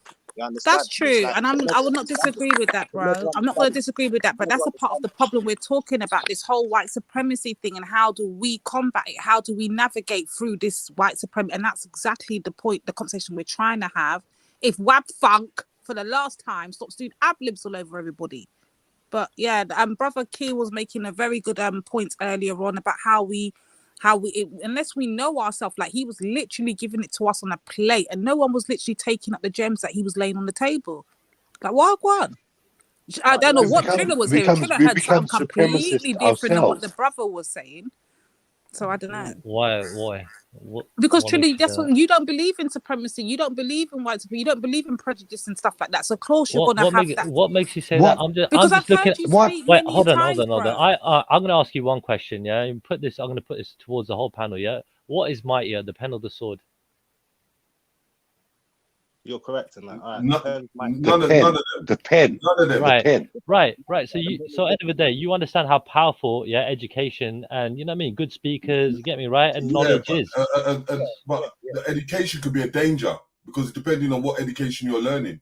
All right. No, Well, no. people are The gonna pen people are gonna initiates take the you more sword. seriously. And Right. again, both of them can have a gain out of it. I can go into war and use the sword, and I can use the pen to able to do what I need to do for my own family. Right. Right. Your So pen So, initiates so I the wouldn't. sword. I wouldn't Listen, again, this is what Triller is saying. Like, he jumps in and out of his own supremacy for his own people, whether they Bangla, whether they Sikhi, whether they whatever it is. all right. I'm saying, yeah, listen, yeah, education, right, needs to be used to the absolute paramount, right? To Well, to the well, absolute extent, you say right? education. To the fullest extent, right? Okay, you need to educate people. You need to freaking and keep educating them and make sure the future generations continue to be educated, so on and so forth. So you got the best, yeah, all right, people to represent, and you know what I mean. You're gonna have, so how you're gonna have listen, better bro. better You're not artillery, being man. genuine to my people Mr. Ablib, over here. Mr. Ablib, 1 second. How am I going to work with someone if I'm going to have their education? When I need to What's teach, there? how will they teach? They don't think that. Hold on, Ablib. How are they going to teach my education of my culture? Okay, you're talking about in this day and age, right? Yeah, You've got all the resources. how is Right. someone from Europe going to teach my people our culture? Dude, who teaches you? Is that the most Triller important doesn't thing? care. Oh, He Hold just wants to on, take over. Ablib. Right. How are they going to teach me my culture? Okay, so Because basically, Triller's right? gonna lie to Oh, you. can you shut the fuck up? Don't All get right, me let me. now. Okay, so if Trilla can respond, Funk, if you can just give him please 20-30 seconds to respond. Okay, yeah, sure. All right. So basically, look, as long as the correct information is getting out, right? Does it really matter who is giving that information out, right? So end of the day, you know. But who's the best to teach me my culture? But hold on, Trilla, pause. Yeah. You made a point. As long as the correct information is being getting out, but the correct information is not getting out, Trilla. That's case number one. Okay. The correct information is not getting out. So what now? Okay, so you need to fix that. And who's going to teach that? Who's going to teach it? Look, when it comes down to learning about something, it's going to be better to learn from somebody who is from whatever it is that they're trying to teach. Okay, so that isn't that my own people? Yeah, that is going to be the best. So I don't thing, need. yeah. I don't need. Yeah. And he said yes. No, I'm gonna agree because because Tash, I'm gonna agree on this because the thing is, right, when it comes to learning about Sikhi, for example, I know to really learn about Sikhi, it's going to be somebody who is practicing Sikhi properly, right? That person. It doesn't matter if they're from India. It doesn't really matter if they're from this and that. It matters about if they've adopted the ideology. Hello, shut up, Wiper. 1 second. Trilla, you've just made a point and you've compared it to Sikhism, yeah? Cool. So Sikhi and all of this stuff. But we are black people, Trilla. You tell us, how does somebody outside of us Africans teach us about being African? How do you, Mr. Asian man, shut up. How do you, Trilla, use consent? How do you, Mr. Asian man, teach me, Miss African woman, how to be African? How? Explain. You can't. I mean, they can only do it to an extent. To learn something about how to be an African, you got to learn from it. Somebody who has been to Africa, who knows about being an African, grew up being an African. That's the best person to learn from about how to be an African. I mean, somebody who's walked those shoes, you know. Trilla, I have right. You know, for example, we were talking about the Pan-Asian movement due to what the Europeans were mistreating the Asian at that time, right? So it's no secret in Africa, right? It's the most richest and mineral, and obviously the birth of civilization, that continent. Do you believe, right, that the Africans should individually have control of their resources, where Asian people, Europeans and Middle Easterns should be kicked out of there. As long as, yeah, I do agree with that. As long as, again, fundamentally, most importantly, the corruption isn't, you know what I mean, gonna, because you can get corrupt Africans as well who will just might take liberties as well, right? But just pocket the money for themselves. So that's got to be avoided. But at the same time, yeah, it is beneficial that they do take control over their own resources, 100%. So you remember Idi Amin, right? Do you remember Idi Amin? Have you heard of him before? Yeah, I know about Idi Amin. Yeah. I can tell by the sound of your voice, man. It Yeah, seems it's controversial. I know where this is going. This is going to be difficult for me, but go on, carry on. Okay, so And I'm going to make it difficult for you. You make everything difficult for everybody, dude. What are you talking about? I agree. Go on, brother. Ask him about Idi Amin. So, Brother Triller, right? You are born in the religion of Sikhism, right? Mm. So in Sikhism, it basically speaks about justice and equality, right? And there's a way of how, for example, of dealing with fairness when it comes to economics, etc. Would you agree with me on that? Yeah, sure. Okay. So when the Europeans placed the East Indians in Uganda due to the fact that the Africans and Pan-Africanism was rising, right? And Idi Amin said to the East Indians that you have to put back into the country, you know, paying the taxes and, you know, employing the Ugandan people, right? And that never happened. Do you believe that he was right in expelling them out of Uganda? It really is. But again, see, again, this is like, I would have to say my first initial answer would be no. That's my first initial answer. You know what I mean? That's how I feel. But like I said, we can explore this. Yeah. Did you say no, Triller? Yeah, no, he shouldn't have expelled them. Yeah, because what was the alternative, right? Leave or die, right? That was the alternative. Okay, Triller. What about Durban in South Africa? Durban in South Africa. Durban, what about it? Durban has the most concentrated Indian population outside of India in the world. Mm-hmm. Yes. Okay, carry on. What's your point? Do you understand what this, when this guy was talking about Idi Amin, do you understand what he was saying? Yeah, to an extent, I can see where he can go with this in different directions when it comes down to this, you know what I mean? Taking control over the resources, taking control of your land, you know what I mean? Expelling those that, you know what I mean, initially weren't there in the first place. But again, it's a complicated, you know what I mean, situation. You know what I mean? Yeah, but he was very smart by talking about you got the edicts of Sikhi. Me? Where do you stand on that stuff? Dude, the thing is, like I said, to me, like, you got people that have basically already settled there and, you know what I mean, contributing to the economy, you know what I mean, by basically setting up businesses, by working there, and, you know what I mean, so on and so forth. So for me, that to me, what Idi Amin was doing, that was to me ethnic cleansing in that regard. But do you agree with what Idi Amin did No, by I don't agree. relinquishing? Okay, now Triller, all due respect to you, right? Yeah. Remember we spoke about Sikhism is based upon what? What do you mean? Like it's an ideology. It's an justice and equality, right? Justice and equality. He agreed on that. It's based upon justice and equality. I don't think that's what it's all based on, Chill. I'm not sure. equality. Yeah, there's a lot more to it, but yeah, go on. There's a lot more to it. Yeah. But I'm referring to that particular wording, right? Is the sense that if you're following a guideline based upon justice and equality, right? And equality is in the sense that there has to be fairness when there's injustice, right?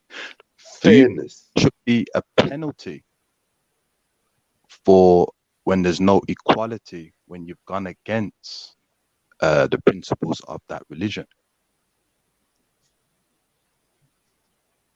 I'm failing to see the question. What's the question? Yeah.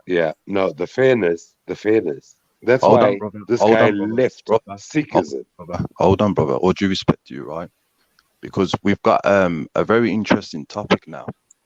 That Idi Amin expelled the East Indians because there was injustice when it came to putting back into the country, and also, and we cannot forget this, employing the Ugandan people, right? Now, when we go into history, we know that whenever you go into a land, right, you have to give back into that land and support the people as well. This is known in ancient times, and it happens even in UK, which is why you got a thing called council tax and paying back. So my question was, why don't you believe that it was wrong what he did when he kicked out the East Indians, even though we both agreed that Sikhism, one of the aspects of it is justice and equality? Okay, so fairness has also got to be put into play, right? And end of the day, Idi Amin, you know, he's a man who basically decided to do something that he thought was beneficial for his country. But the thing was, I think his you know, you could say hatred towards you know, I mean, the powers that be at the time, the West, the British, you know, or whoever it was that was in control of Uganda, what you call it, like expelling anything that, you know, they had left behind, or, you know, I mean, was a part of you know, I mean, their movement. I think that was his sort of idea in terms of you know, I mean, just basically making it into a nationalist kind of you know, I mean, country in that regard, right? Taking it back completely in that sense. And for me, I just don't see the benefit, you know, I mean, in terms of economically speaking, because, you know, like I said, this is why I'm against nationalism. I always have been. But carry But on, bro. Very did you hear what he divisive. said in regards to Listen, they make Trilla, that was so divisive. money and they don't give back? Did you understand that side of it? Also, I suppose the nationalism argument is a good argument as well, Trilla, to a certain extent. But he's basically saying, Kale's saying that they made their money there and they didn't put back into their country, supposedly. I mean, I haven't looked into this, but Yeah, I don't what know do you about say? that. All I know is I know about the basic things. I don't know about his motives, but at the same time, I mean, I'll let you guys discuss it and then I'll jump back in on the topic. No, Trilla, don't go. And that's the thing. I don't. No, I'm not. feel I'll let like- you lot discuss it. I'm eager to listen to everybody else's opinion about Idi Amin, and I'm more than happy to jump back. No, in. it's actually quite simple. I don't know much The about new this. I'm class learning that too. was So brought into Uganda by the British, That's what I was which about were to say, yeah.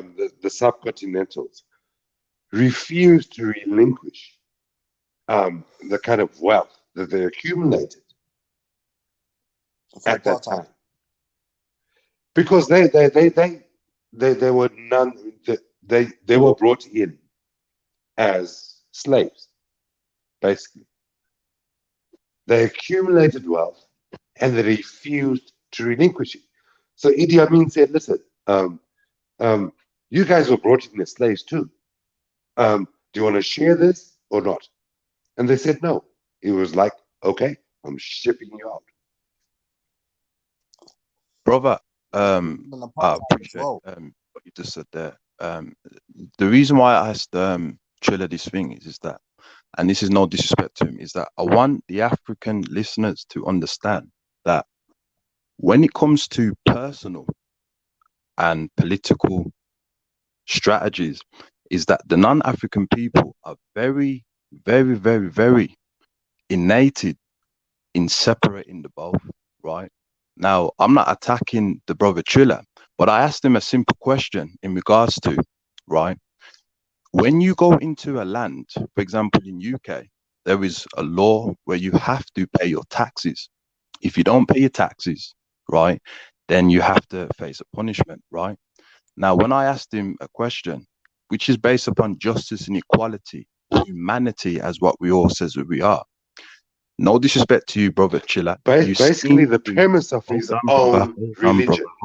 Brother, right? You seem to dismiss that humans, right, was not getting their economical justice. Humans wasn't able to. But you can't prove that. You can't prove that. That could have been a divisive tool just to get the people out. You know what I mean? We don't know if they paid their taxes or not. At the same time, there could have been other things done to basically get back that money, right? But instead, they were forced out of the country. That was, you know what I mean? Now, Triller, Right. Triller, all due respect to you, right? We have well documented proof, right? Okay, You fair see, enough. when you hold on. When you understand the natures of the Africans, right? And this goes back in 3000 BC, is that they are very generous of allowing you to come into their land, right? And benefit a Exactly. little bit of it. Do you understand? This is the nature of the African, the Sun people, right? We have that nature. Now, back then we had a code of conduct that if you were to come in and try and manipulate them, we could detect it. But because of what's happened to our great four, we don't have a code of conduct. So knowing Idi Amin, he's not going to oppress and push out the East Indians without a valid reason. These are not the characteristics of the Sun people, right? And the reason why I said that for is that the East Indians were allowed to prevail with their economics, right? And Knowing for the benefit of the panel, we need to understand that Gandhi cut his teeth in South Africa. That's why I brought up Durban. Durban has the largest population of Indians outside of India, whether you like it or not, or KwaZulu Natal and whatever, right? We are very accommodative. There's a reason why Idi Amin did what he did. And I'm not saying there were Sikhs, Hindus, Pakistanis, whatever. He got rid of these guys because they failed to negotiate. They came in as a secondary slave class. When the British left, I mean, Idi Amin was dealing with the Israelis on a regular basis.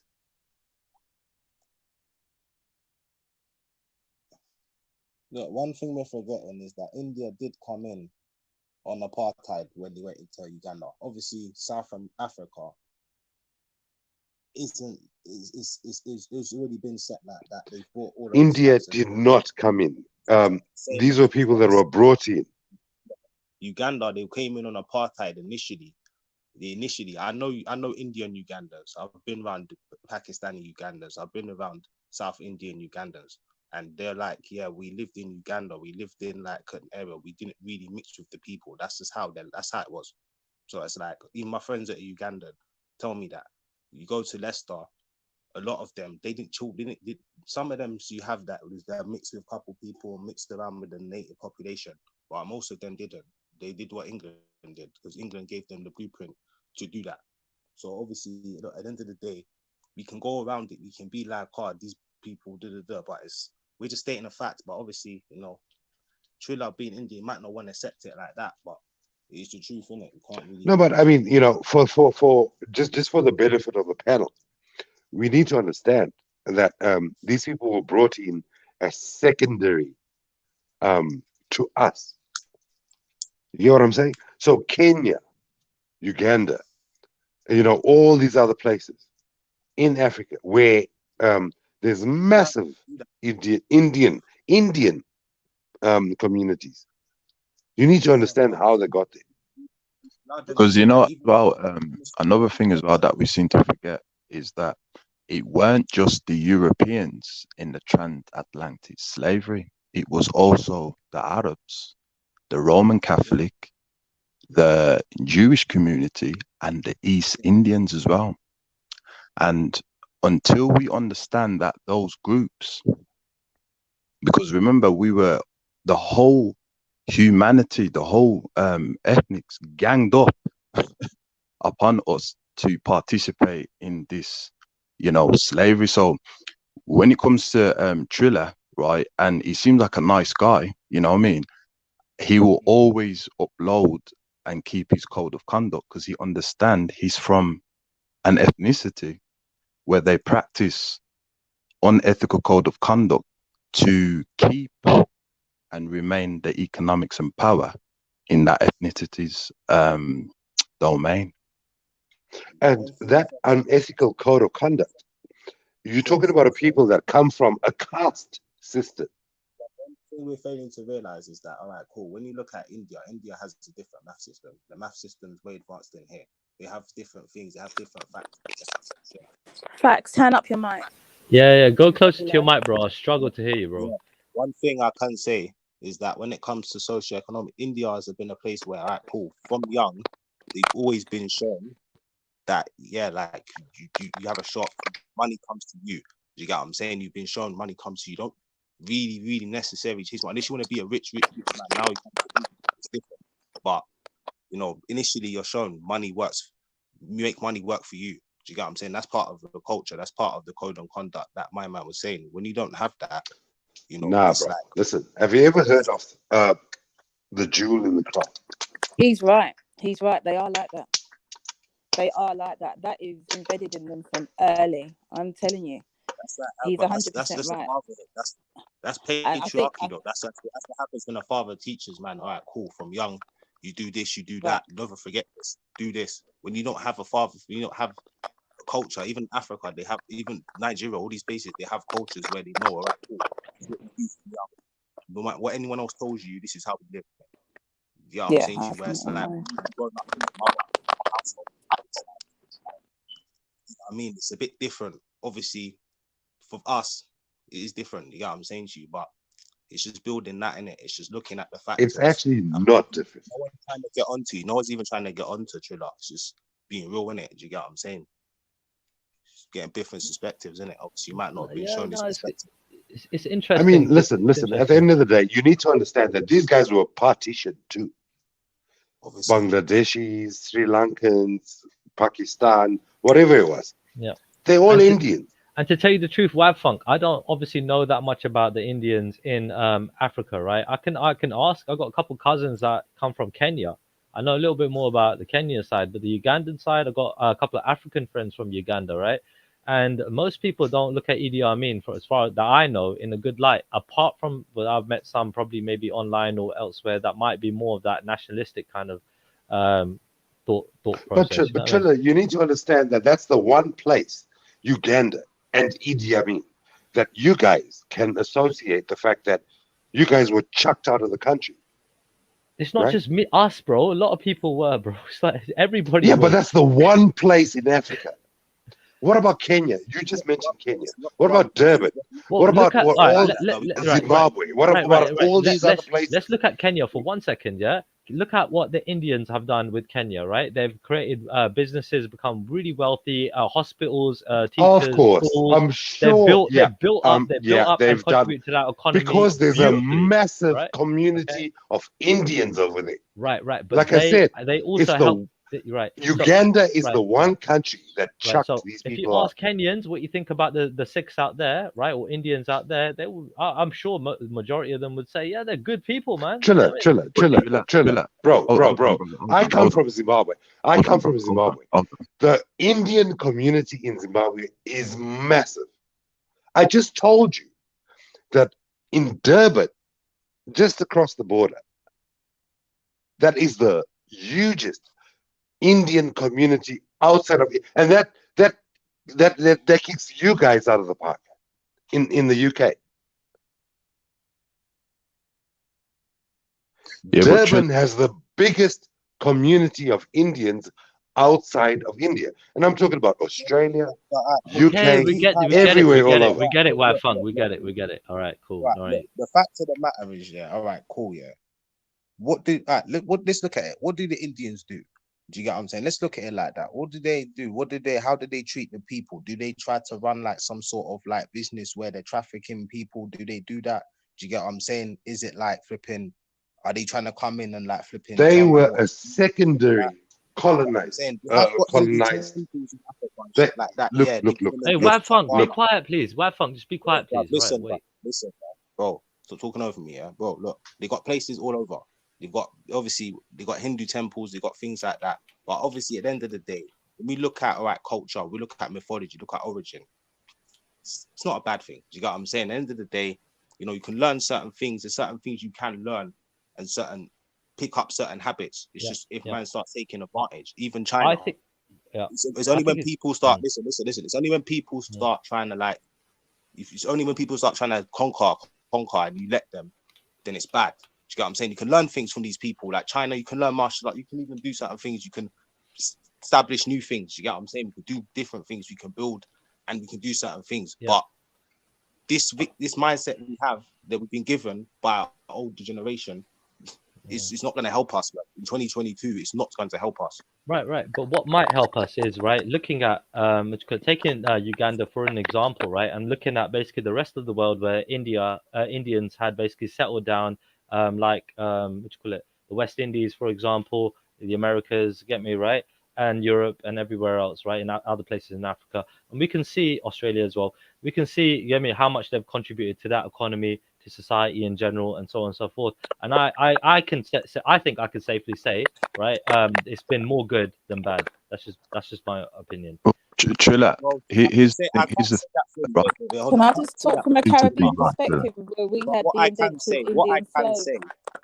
What I can say about that, what I can say is that compared to other colonialists or other groups of people that have gone there and had the colonial mindset, like tried to build the actual like caste mindset and all this stuff, you get what I'm saying to you? It's not like that. So it's like, all right, cool. It's a bit, we have to see where it's going and see what we can do and certain other things. But the bigger problem is genuinely other groups, isn't it? So all I am saying is Idi Amin saw otherwise to what Trilla is saying. All right, cool. Let me hear what Tash has got. And he was right. From a Caribbean point of view. When the British decided to abolish slavery, they still wanted to continue with the rice farms and the sugar plantations in Guyana. So they say they invited, quote unquote, indentured servants from India over, but they were treated like very, very poorly. Like, for me, it's a difficult one, right? Because I do think the caste system is very backwards, and it has introduced colorism, I think, into Guyana to a certain extent, right, from the Indians. But I do think they have worked to do what they can for Guyana, and not necessarily. Some have gone back to India and sent back, but the majority do. The majority are still there, to be honest with you. They haven't ventured to Canada, the UK, and these Western countries. But I'm a bit torn on this subject, if I'm honest with you, because I think with our history, we do have our issues to a certain extent. It's mainly Hindus that have come over. So this is no disrespect to Hinduism by any stretch, if anyone's listening, because I don't try to disrespect religions. But yeah, we did have an issue initially when we were having to work together when they were freed. It was very, very complex in Guyana. I think Trinidad, I think Grenada had a little bit of issues as well. But I do think they have tried. But obviously it's different in Africa. I can't speak for Kenya, Uganda, and those other countries. But yeah, I just wanted It's to. not different. But here's the thing, it's the same in the here's the Caribbean. thing, brother, if you can, right, here's the thing, Sister Tash, right, and no disrespect to Trilla, the East Indians were only brought into the Caribbean to stop the African Caribbeans' Garveyism, Pan-Africanism movement of working. Do you understand? That's the only reason why they were put into the Caribbean. Because when you look at it carefully, right, is that Chile was talking about Kenya have no problem. But as a Pan-Africanist, I know that there was a Pan-Africanist by the name of Dedan Kimathi, and he had problems with the British and the Indians, and he caused a revolution in Kenya, right, to try and get them out, because both of them were restricting the Kenyan brothers and sisters from economics. So as a political scientist, I know that whenever another ethnicity comes into Africa or the Caribbean, it's to replace them from building up the economy. That's all it is, So Yeah, that's no, why I said that they became, when they freed the blacks, they became they took the place of the blacks that were, on the plantations, the rice farms, and so forth, which has been costly because there's a massive suicide rate in the areas of Ghana where Indians are populated, because they've struggled when the British took away, all that from them. So actually there's different reasons to why they struggled, but that's a story for another day. But I'm not necessarily stating that they weren't attempting. I don't think they initially were responsible. What I'm saying is I think we should lay the hands on the British more so in terms of stopping the Pan-African movement, rather But the thing than is, Sister the Tash, workers all that due respect came. to you, yeah, all due respect to you, Sister, is that as a Pan-Africanist, as I said earlier on, all due respect to you, beloved sister, is that Asians, Europeans, and Middle Easterns have never been friends of Africans. Never. You can look, those who are in doubt, they can read up a book by William Chancellor called The Destruction of the Black Civilization. There's many other books. They've never, ever been friends of us.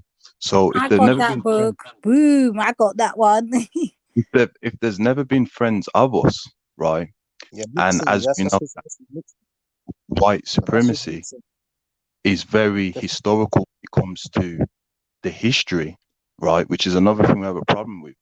You know, whatever happened in the past keeps happening in the future. Then the Indians were never ever meant to build for African people. Here's what you got to understand, Sister Tash, right? If the Africans civilized everywhere on the planet by the will of the Creator and came up with the most baddest civilization in the Indus Valley and taught their descendants that, why do you think Africans in the Caribbean or in the continent will need non-African people to build up their economy? That's my question. Sorry, my phone was ringing as you were talking. What was the question you were saying? Why do they need non-blacks to build up? My question was, if the Africans civilized Africa and everywhere on the planet by the will of the Creator, right? And birthed civilization, economics, political science, military science, right? You name it, right? Why would they need non-African people to build up their economy if they have the ability from the past to do the same thing? Yeah, I can't speak for Africa in that respect. About my own nation. I said the Caribbean as well, sister. I didn't just say Africa. I said the Caribbean as well. Okay, with the Caribbean, we weren't in control of what was taking place in the Caribbean at the time. And I wanted to ask you actually. So, do you feel the same way about the indigenous Indians that are on the ground that were there before us? Do you feel that they also were an issue for Black people? Well, there's a great book by David Imhotep, and it's called The Africans Were in America First. So before the Indians came, the Africans were there first. It's a brilliant book. It's tangible proofs. There were they came and settled in South America first, and they used to talk with each other with that type of language, and they came up with one of the most brilliant civilization, the minor civilization, etc. So, do I say that the Indians came after? Did they contribute to it? No, they didn't. They all birthed. No disrespect to Trilla, from what the Africans settled first. So we don't really need non-African people, Sister Tash, to build up the Caribbean. All right, what I'm saying, where Guyana is situated, right? They have indigenous Indians, like in parts of Guyana, areas like Linden, further up. They have indigenous Indians, and I'm wondering, they were there, from what I understand, before the blacks were there, right? So I'm asking, do you see them as an... They weren't there before. Hear what that person said. They only came 37,000 years after, when the Africans settled there first. Because if you look at it, where do they all come from? So if you look at it from the tribe aspect, is that the Africans who settled in America and the East Indian. Some of the indigenous Indians do look black, right? You know that some of them are, some of the tribes in Ghana.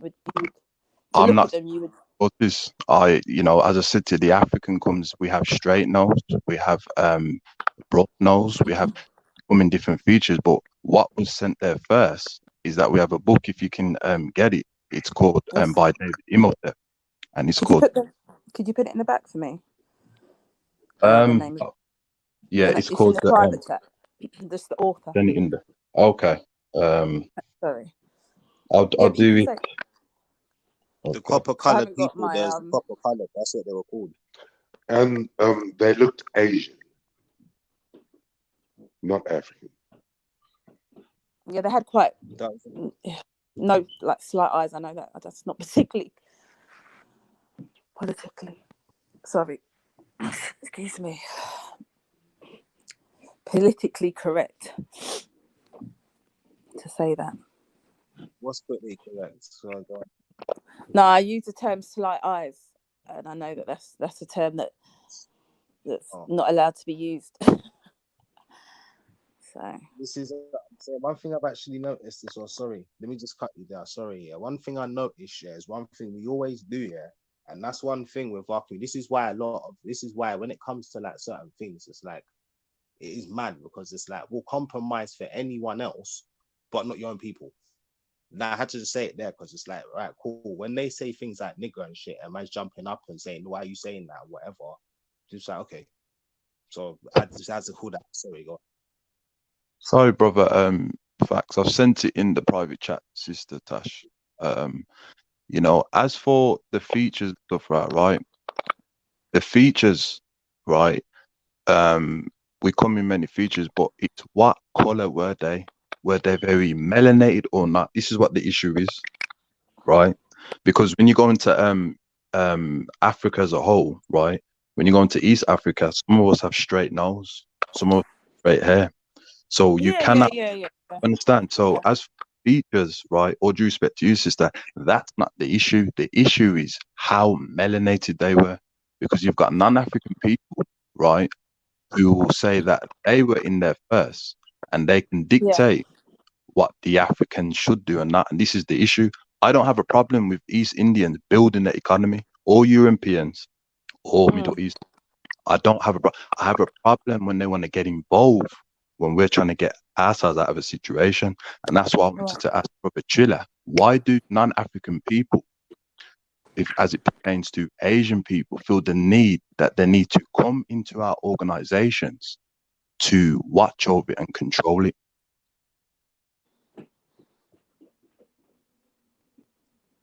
I think he got a what on the light, but he's quiet though. I don't know if that's a question for Triller though, is it? I know he's an Asian man. Is this his investment in terms of? Are you not scared to ask Triller quite? Look along, Triller, come here, Triller. What make you people then feel like say them have any power in the Caribbean or anywhere else where Africans reside? Once men say stuff, black women start saying things. This is why black community's done. Because as soon as man say things, it's like no. He can answer himself, bruv. Triller, where you there? Me call you. You don't want to say anything. He said back in a minute. He's put it in the chat. Yeah, that's what I'm saying. It's like, it's mad, fam. I don't understand it. It's mad, bro. Upbringing's nuts in the West, fam.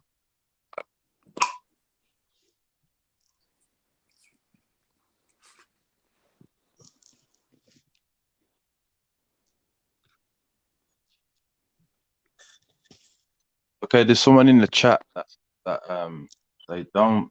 But I don't believe all races came from black. Well, let's unpack that because if you look into let's look into the Abrahamic faith, right?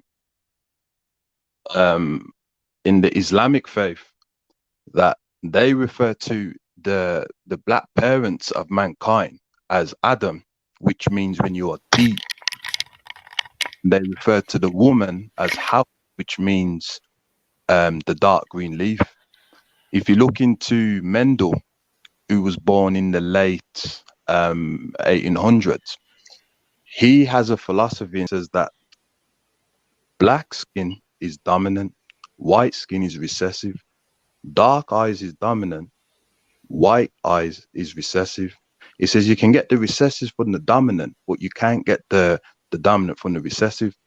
So we all spawn from melanated parents of mankind, not the unmelanated way round. Yeah. Yeah. So you had a question regarding why Asians feel a need to control or oversee what other people are doing, like black people, for example. Yeah. Why? Yeah. Not the case. Not the case at all. But if you want to re-say the question specifically, like it's up to you. Go for it. My question is that when, for example, I'll elaborate more. When East Indians or Asians have a situation with their community, right, that they want to keep it for them and to sort out. You understand? I don't see any evidence of black people, African people, wanting to oversee or to control it. When Europeans have a problem with their economy and stuff like that, hence Brexit, right, is that they want to keep the European economy in check. But you'll never find an African descendant trying to control it or sabotage it. It's the same thing when it comes to the Middle Easterns, when they're having their unity to make sure things are controlled properly. You will never find an African trying to control it or sabotage it. But when an African wants to sort out the education system amongst themselves, the economical system amongst themselves, and also security among themselves, you'll always get these non-African groups that want to come in and share and trying to control it. So my question was, why do they feel the need to do that? Okay. Firstly, I don't feel like that's an Indian thing. I think that's a capitalist thing, right? Secondly, when it comes down to looking at the infrastructure, right, where the Indians have settled down, right, into other nations like Kenya, like the West Indies, so on and so forth. A lot of people, like I said, as far as I know, without me being there, have told me that, you know what I mean, they've done a lot of good than bad, right? They've contributed to the economy in vast amounts of ways through with education, hospitals and everything else, right? Becoming lawyers, doctors and teachers and everything else, yeah. So businessmen as well. So when it comes down to the business side of things, right, like import export, for example, when it comes to trading resources and so on and so forth, that'd probably be the major thing that I think that you're talking about in terms of you know, there might be a bit of a problem having really wealthy Indians, right, in places like Kenya, for example, right? Let's stick with Africa. So that might be a bit of an issue, but at the same time, I'm pretty sure they came there with hardly anything, and you know what I mean, they made the most of whatever resources that they had to build on, and you know what I mean, became what they are today. So they've made that their home, whether they chose to stay or move. But at the same time, they conduct business there, and you know, with the government, you know what I mean, in play. So if there is any problem, it's with the actual government that is in power, right? It wouldn't be the actual people, right, that are contributing to society. So you want to take it out with the government. I can hear what you're saying. Look, at the end of the day, we do have a thing, like community. We do have certain types of classes. We do have certain people in all types of in every country, every type of person. Where it's like, you know, you have people, normal people that think normally. Usually, like, they don't really get spoken for. The ones that are like actual idiots, you know, they're the ones that are like, you know, put up there and go meet everyone else, and they're easy to be influenced by certain things because they haven't really seen things. So it's like they're the ones who get put out there. It's like most of these presidents you get now, they speak like they're from here, they live here, and it's like they're from there. But it's like, do you get what I'm saying? You have to kind of look at certain things into play. You have to look where certain people live. It's like, yeah, Indians live in their own areas. They live in areas near you. They live everywhere. When you look at certain groups of people that are from our community, live nowhere near you. You get me? Don't live in them sort of areas. You get me? They've had a different turnout. So it's like, really and truly, we have to look at, all right, cool. If someone else is benefiting, we can't be upset at them for what they're doing. We need to be benefiting as well, really, bro. Like, as much as we can, keep going, and we'll always be like this in the situation where we'll always see like, right, they're making more money. We can always, people there making money, Kenyan people, native people there have the same amount of money they do, or not more. You get what I'm saying to you? But it's like, they don't really care. They've got the money, bruv. This is what you have, innit? Do you get what I'm saying? But it's like the normal people have to do something, innit? That's the truth. Like, a lot of countries, when you look at the history of the world, back in the day, people overthrew people, bruv. It's like, fuck that, fam. You're not just chatting shit. You get me? Like, fuck this. You get me? Even in England, you had flipping a Pakistani tried to marry Queen Victoria. They was like, yeah, Abdul. And he would try, and she started all falling for him and that. And England was like, yeah, no, we're overthrowing her. We'll take whatever the deal you signed with him. We took that, burnt it. There's no evidence. It's gone. So it's like, really and truly, once the people everywhere start, because everywhere's kicking like that. Everywhere's basically had enough. You get what I'm saying? So once people do that and actually go through that, all that madness, and actually get to like the thing, back, it's just what it really is, isn't it? We're not unified in thinking as well. We just like, some people can just feel like, you know what I mean? Feel like it's dangerous in business, and that's why other groups take advantage. It's why capitalism will always be on top of us. Capitalism's not the problem. You get what I'm saying to you? Capitalism, once you get yourself to the position, it's not a problem.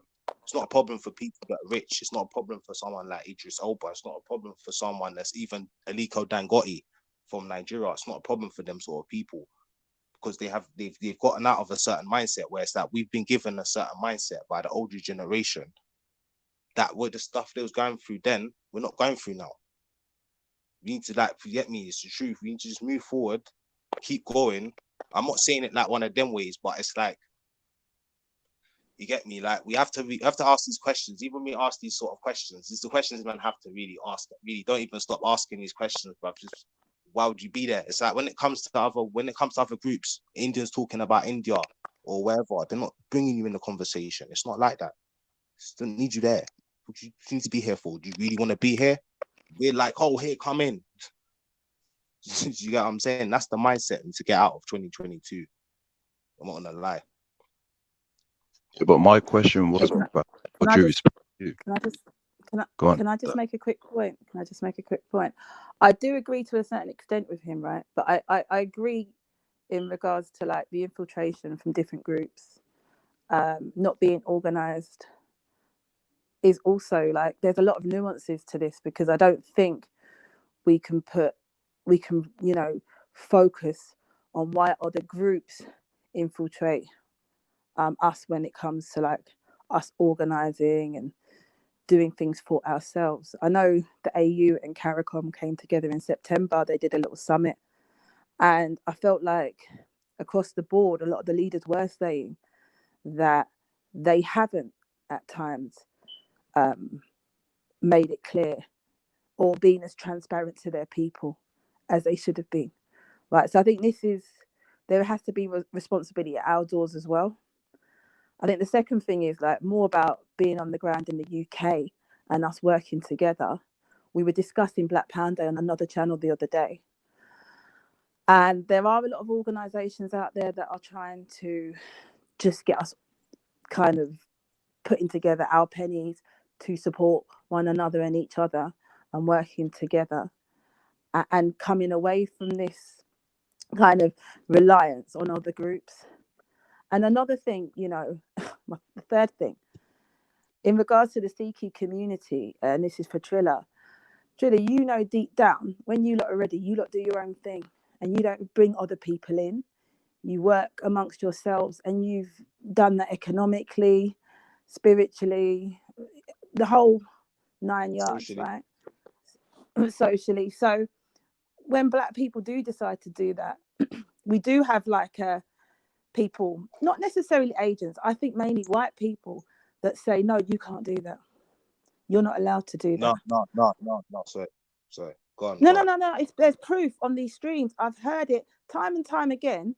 When Black people start to converse with one another, white people are saying, no, Jupiter, Yeah, we've even got Hector, the West African husband, saying it Why as well. can't So I have Yeah, my opinion? Why are this is black what you have women to always understand. want me Yeah, I off know, the I've heard that, panel? but this is the Come thing. No, on. because you have to understand her psychology. You have to understand them and Braden's psychology. Their side for psychology is, like, we need you when we want you. We tell you when to go. So it's like, that's what it is. It's entertainment. It's just like, it can't be like that. You can't.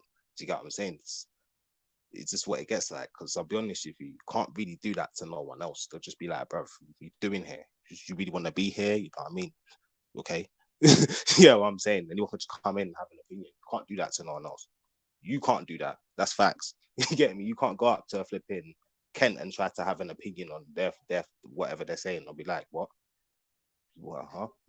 Do you really want to be part of this? Even when Asians get like that and start being like that, trying to be part of their little far right thing.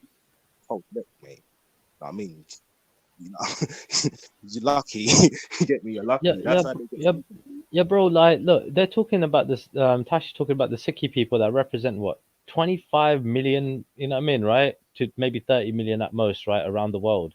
Right? It's not a lot of people in comparison to what I mean, other peoples out there.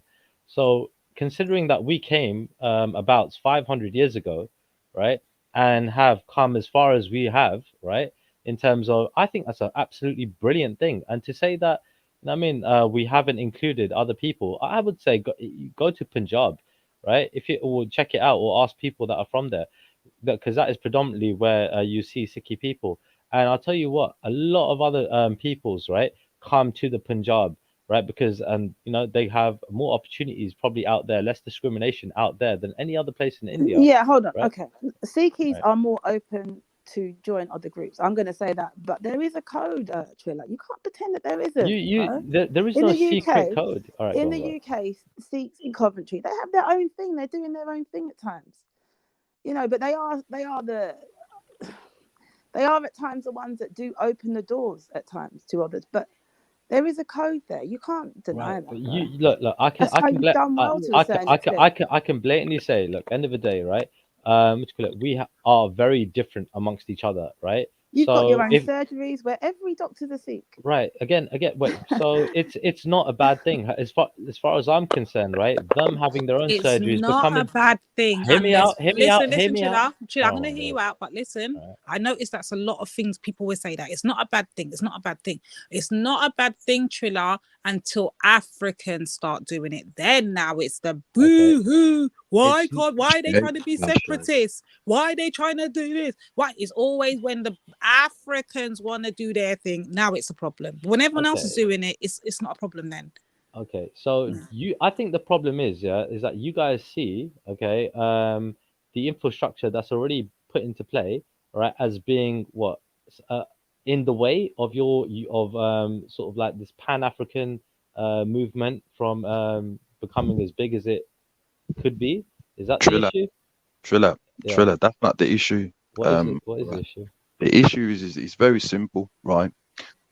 And I'll sum it with this, right? When the Honourable Marcus Garvey, right, reinvented Pan-Africanism, right, it was self-determination, right? He focused on the black doll factories, so the black girls don't need to buy the white dolls to feel inferior. He got the 3 Black Star Line ships, right? The newspaper, the coaching system. This was all done with black dollars by black people. You understand? So, in other words, a government under another government of a government, we don't have a problem with East Indians building their economy. I don't have a problem with that. You understand? I have a problem when they want to interfere. Interfering means what? Want to come in and control what we're doing. You have your infantry and stuff, right? That's what I was saying. It turns back to justice and equality. You have your economics. You have your security, but we don't have ours. So when I'm saying for us to focus on South, like what the East Indians did, like what the Europeans did and the Middle Eastern, there seems to be a problem with those who have everything to try and control those who don't have everything. That was my question. And then it went to different places. Why do they feel like they want to control? Even the only let us have a little crumb of what we want to do. Why is that? All right, so how they've been trying to control us? Explain. Give me one, because I want to see how they've actually tried to like stand in the way. Because it's like when you have groups that stand in the way, I'll show you groups that stand in the way. Americans, they'll go there, bruv. You get me? They're literally mixing with all the people. They literally got their own little villages. They made people like literally separate in certain places. So when we look at that, yeah, right, cool. So the Pan-African view, which is more evil or lesser evil, which is the more evil, which is more the lesser or the high greater evil, because it's like, you get what I'm saying to you, they're just doing what they have to do, it's business. But where it comes to like flipping every other group, like Arabs and flipping and Europeans, it's been different, isn't it?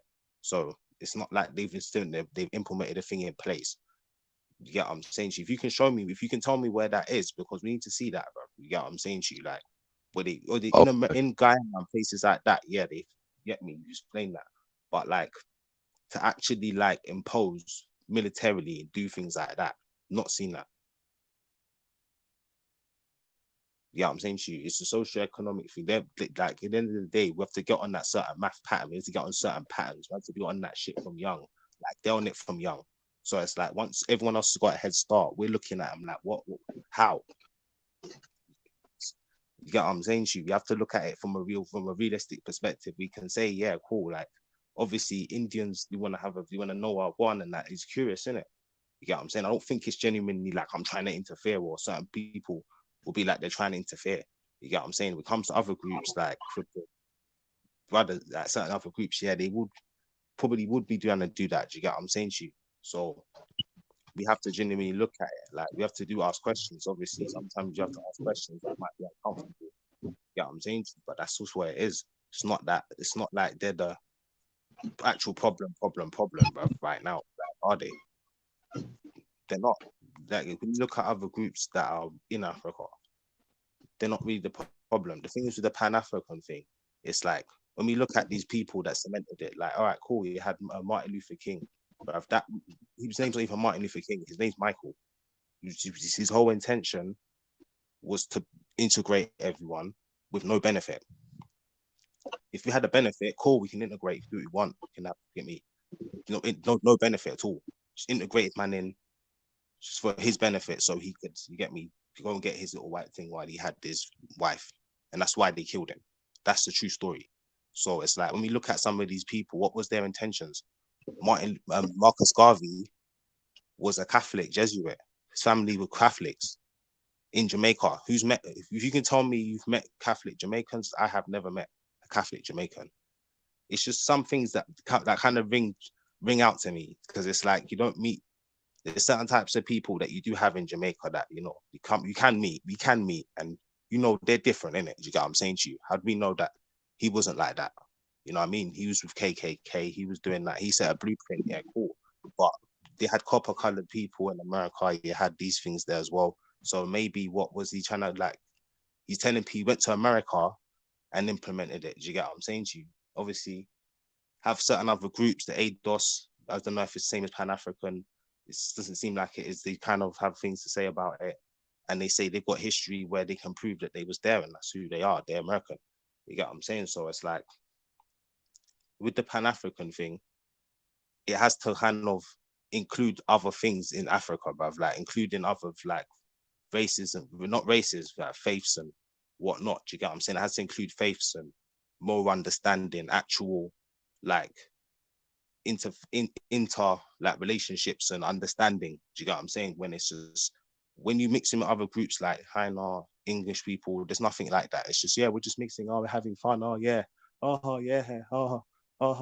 socioeconomically have more money. So it's like, do you get what I'm saying? Once their influence comes over any kind of off-breed you have, yeah, this is why I can understand the Pan-African side of it. But a lot of people that have come with this Pan-African thing to us have only done that to pander to our women, yeah, and fuck up the community, bruv. Because look who's doing it. You got Brother Polite, you have what's his name, Dr. Umar. These are people that literally don't do nothing for the community, bro. Don't do nothing. They get money, they get paid all from this, bruv. It's just like some story we heard from young and was proper on from children. We was always shown this, and it's like now it's not realistic. It's not like nationalism, you get me, can work, but it's like You get me? There's nothing. If you've got nothing to work on with, you can't really do that. And when you've got people that are here, there, everywhere, you've got people that want to sit there and like, you've got like, right, religion, for instance. You've got Christians, you've got Muslims, you've got Jews. The whole world managed to see how to make it all work together in it. Like even India, they have a group that will call Freemasonry, will say it's demonic and whatever. But it's like they all keep sure the money's in there, and they all have like a system in it that's ultra conservative. And that's just how other groups are. They're just conservative more time, where it's like we're just like, oh yeah, everyone's our friend, and you know, equality. Life doesn't work like that anymore. You've kind of seen that. It's like, you get me? You've got flipping footballers embarrassing us, actually embarrassing us, bro. Like, you get what I'm saying to you, bro? Like, come on, let's be realistic, bro. Like this whole like Pan-African thing and this whole like trying to be righteous and whatever, like being righteous and like, you get me, we have to kind of like think, you know, like differently, like cut off point, you get me, start working with them like how Nigeria's working with UAE, bruv, like, and working with England, like you can't fly here, shit like that. You get what I'm saying to you, man? We can't just let people just think, oh yeah, we can just be here, make money, and you know, we just let them do it. It's just, you get what I'm saying? Pan-African, the way it's come, it's you get me, it's the way it's been led now, and it's more just highlighting it, and it's not really action put into it because Africans don't follow it. You know what I'm saying to you? They have to be told not to like work with European powers that are fucking them over, like France. Like, we can talk about England all we want. France is a different level. France is a different level. The way they was killing off people and doing shit, the brutality they was doing was mad. So it's like, you know, have to get past some of these things, bruv. Like this whole like flipping these people who was given by them, and he was told to like. He was told to like Martin Luther King. He was told to like that guy, bro. Like Martin Luther King, like Malcolm X said, who taught you how to hate yourself? Who taught you to like this guy, fam? He just like had a dream and that was it. Like he felt and had a great feeling and that was it. I rest with that, innit? That's it, innit? You get me? That's it. Okay, brother. All due respect to you, right? Now, this is you see, the mindset, what you've just said, is the reason why, brother, we're always going to be at the bottom. Because notice, all I asked was a question, you know. The question was, why does non-African people feel the need to come into our organizations when we want to try and liberate ourselves? And what I got from that, hold on, brother, I was silent when you were speaking, all due respect to you. And what I got from that was that we need to work with each other. Martin Luther King, he had a dream and it failed. The Honorable Marcus Garvey was a Catholic, right? And Pan-Africanism is not going to work. But all I was asking, brother, you see, brother, we have to have a mutual respect, brother, right? All due respect to you. I allowed you to have your say, because it was very important what you said, right? But notice, brother, is that I was asking Triller a question, whereas in his community, they never think that way. When they want to sort out economics in London, they will never say things like this. We need to work with all the ethnicities and we need to not do. No, they understand this. For us, by us. That's it. You see, the Europeans have the same thinking, and so does the Middle Eastern. This is why they've got everything. But when it comes to us as African people, you'll hear all different excuses to get out of the fact that we have to take responsibility to build our community. You'll hear things of trying to get away from Africa, which is very Come on, ridiculous. bro. We've been preaching this for 2 months. Come on, talk your talk. No, Come on. It's not true. What you're saying is not true, and I'll tell you why. You know what I mean, when you're ready, when you're finished. Right.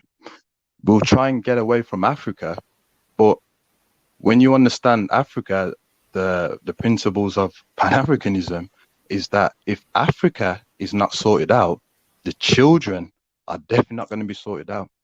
The East Indians, their economy, they can go anywhere around the world and build because India is a powerhouse. Do you understand? Russia can do the same thing because Russia's a powerhouse. But if we're going to exclude Africa and we're going to work with each other and stuff, right, as what you said, brother, all due respect to you, then what happens is that the East Indians go up, the Europeans go up, the Middle Eastern go up, and guess where we go? down.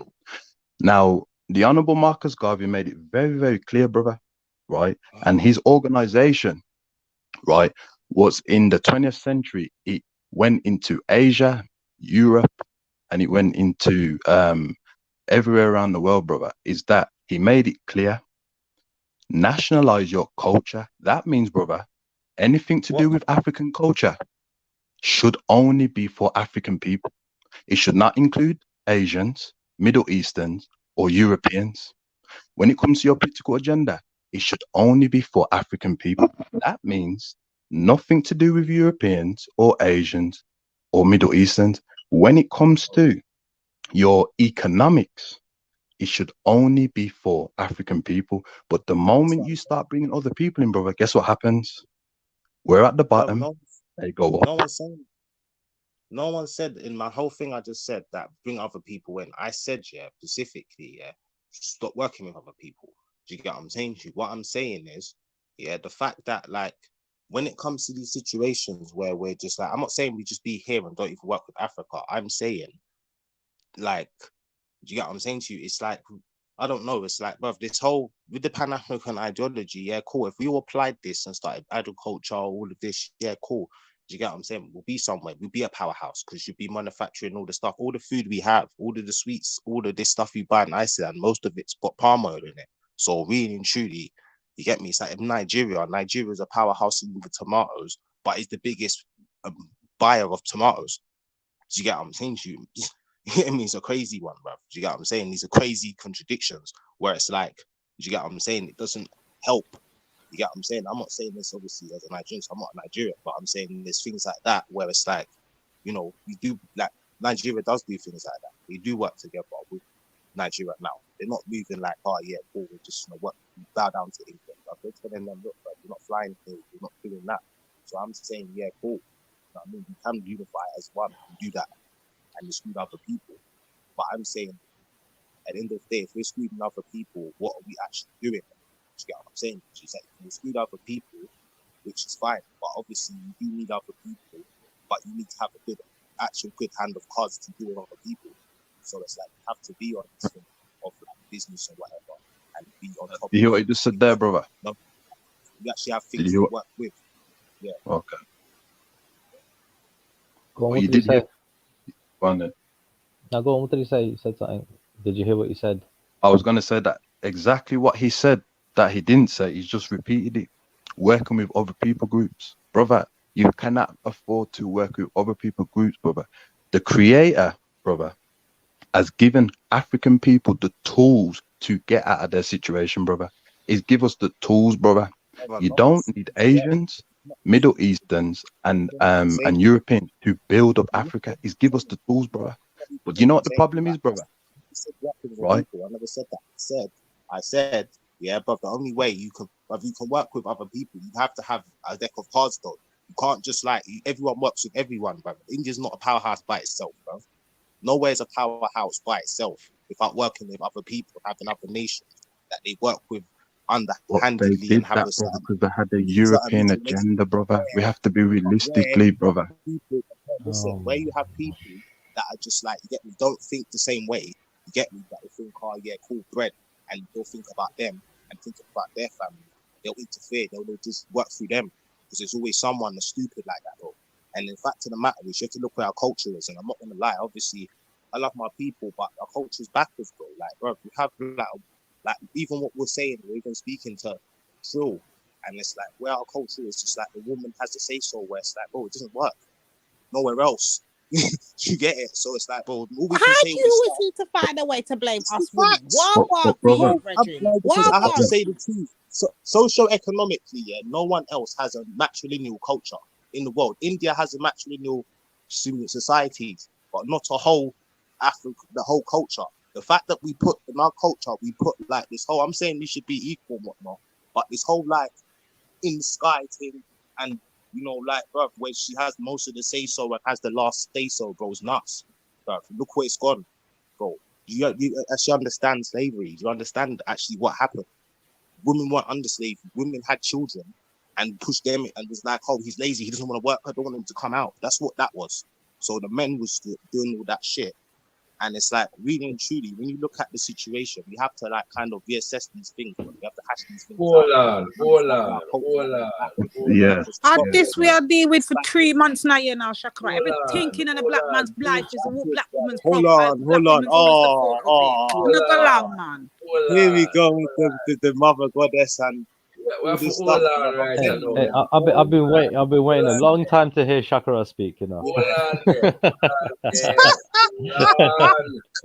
You know, we have to ask some question right here now. Yeah, you No, have to ask me some question now.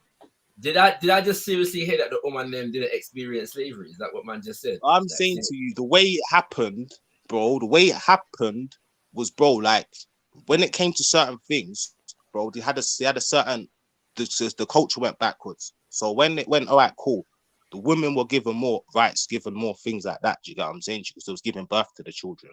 Do you get what I'm saying? That was gonna work, bro. So like, you get what I'm saying to you? From that aspect, they kept that going through America, through the Caribbean, all of that. But I don't. I'm struggling to understand the correlation between giving birth to children and somehow being given more rights during slavery.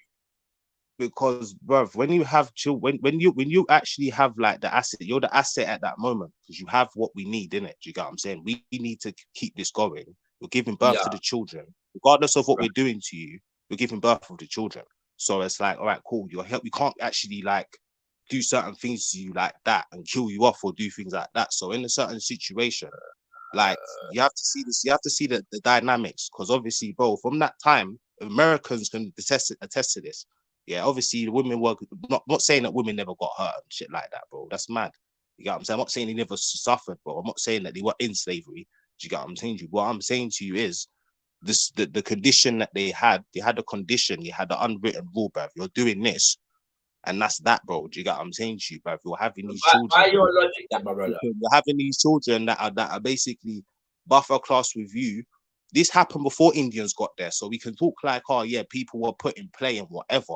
But that was all been happening before anyway. So it's like, I was just trying to get back at the point that my man made, because obviously with the Pan-African things, I agree with the points of the socio-economics, but what I don't agree with is the thinking pattern where we just think, we just call out, man, where we just, it's a good point. It's a good point, but can I just add on to this? In our community, the ones that free think for our community need to be like, all right, cool. But we say what's what, and that's what happens. Because it's like, bro, all this stuff of, oh yeah, we have to hash up with certain system. I don't feel like, and then that's it, bro. That's mad. That's what's been happening with the Pan-African circle. That's what you see, innit? You get me? You know what? I've just heard a lot today, right? But do you actually know what Pan-African is? Oh my god, bro! Like, bro, Now hold on, man. Before we even get into that, I want to deal with the slavery argument still, yeah. Because by right, I leave it to you, Shaka. Hold on there. Because what you say right now, right? It's like, all right. So they used to have a thing called breeding farm, yeah, and men that were considered to be bucks, yeah, that were used, yeah, to breed more enslaved Africans, right? So by rights, yeah, it's like I said, when them man they had more rights than the rest of the man them during slavery because they were an asset and they were used to give birth to sire more babies for the enslavement system. It sounds like that's the implication. The system that they have, the system that slavery had, always make sure you keep the woman. You can have certain women, breed them, whatever, but they're not. You get me? You don't just brutalize them like that.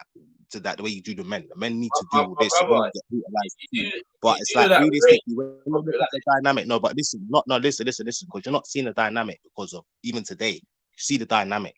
It's like, all right, cool. When you see certain types of people, types of women, they'll be like, yeah, all right, cool, but that's the man. Because really and truly, when it comes to certain things, they had a contract with man. You didn't have no contract. You're told to do something. You just had to do it, bro. You get what I'm saying to you? They had the contract. We make sure you live in the house, and that's it, bro. You get me? Make sure this, that. You fuck around, you're dying, and you're having children, and you're keeping this stuff going, innit? You're keeping the economy going, because that's what we need, innit? We need the children. that, I mean, make sure we get different types and mix them in it. Do you get what I'm saying? So they don't know who they are and whatnot.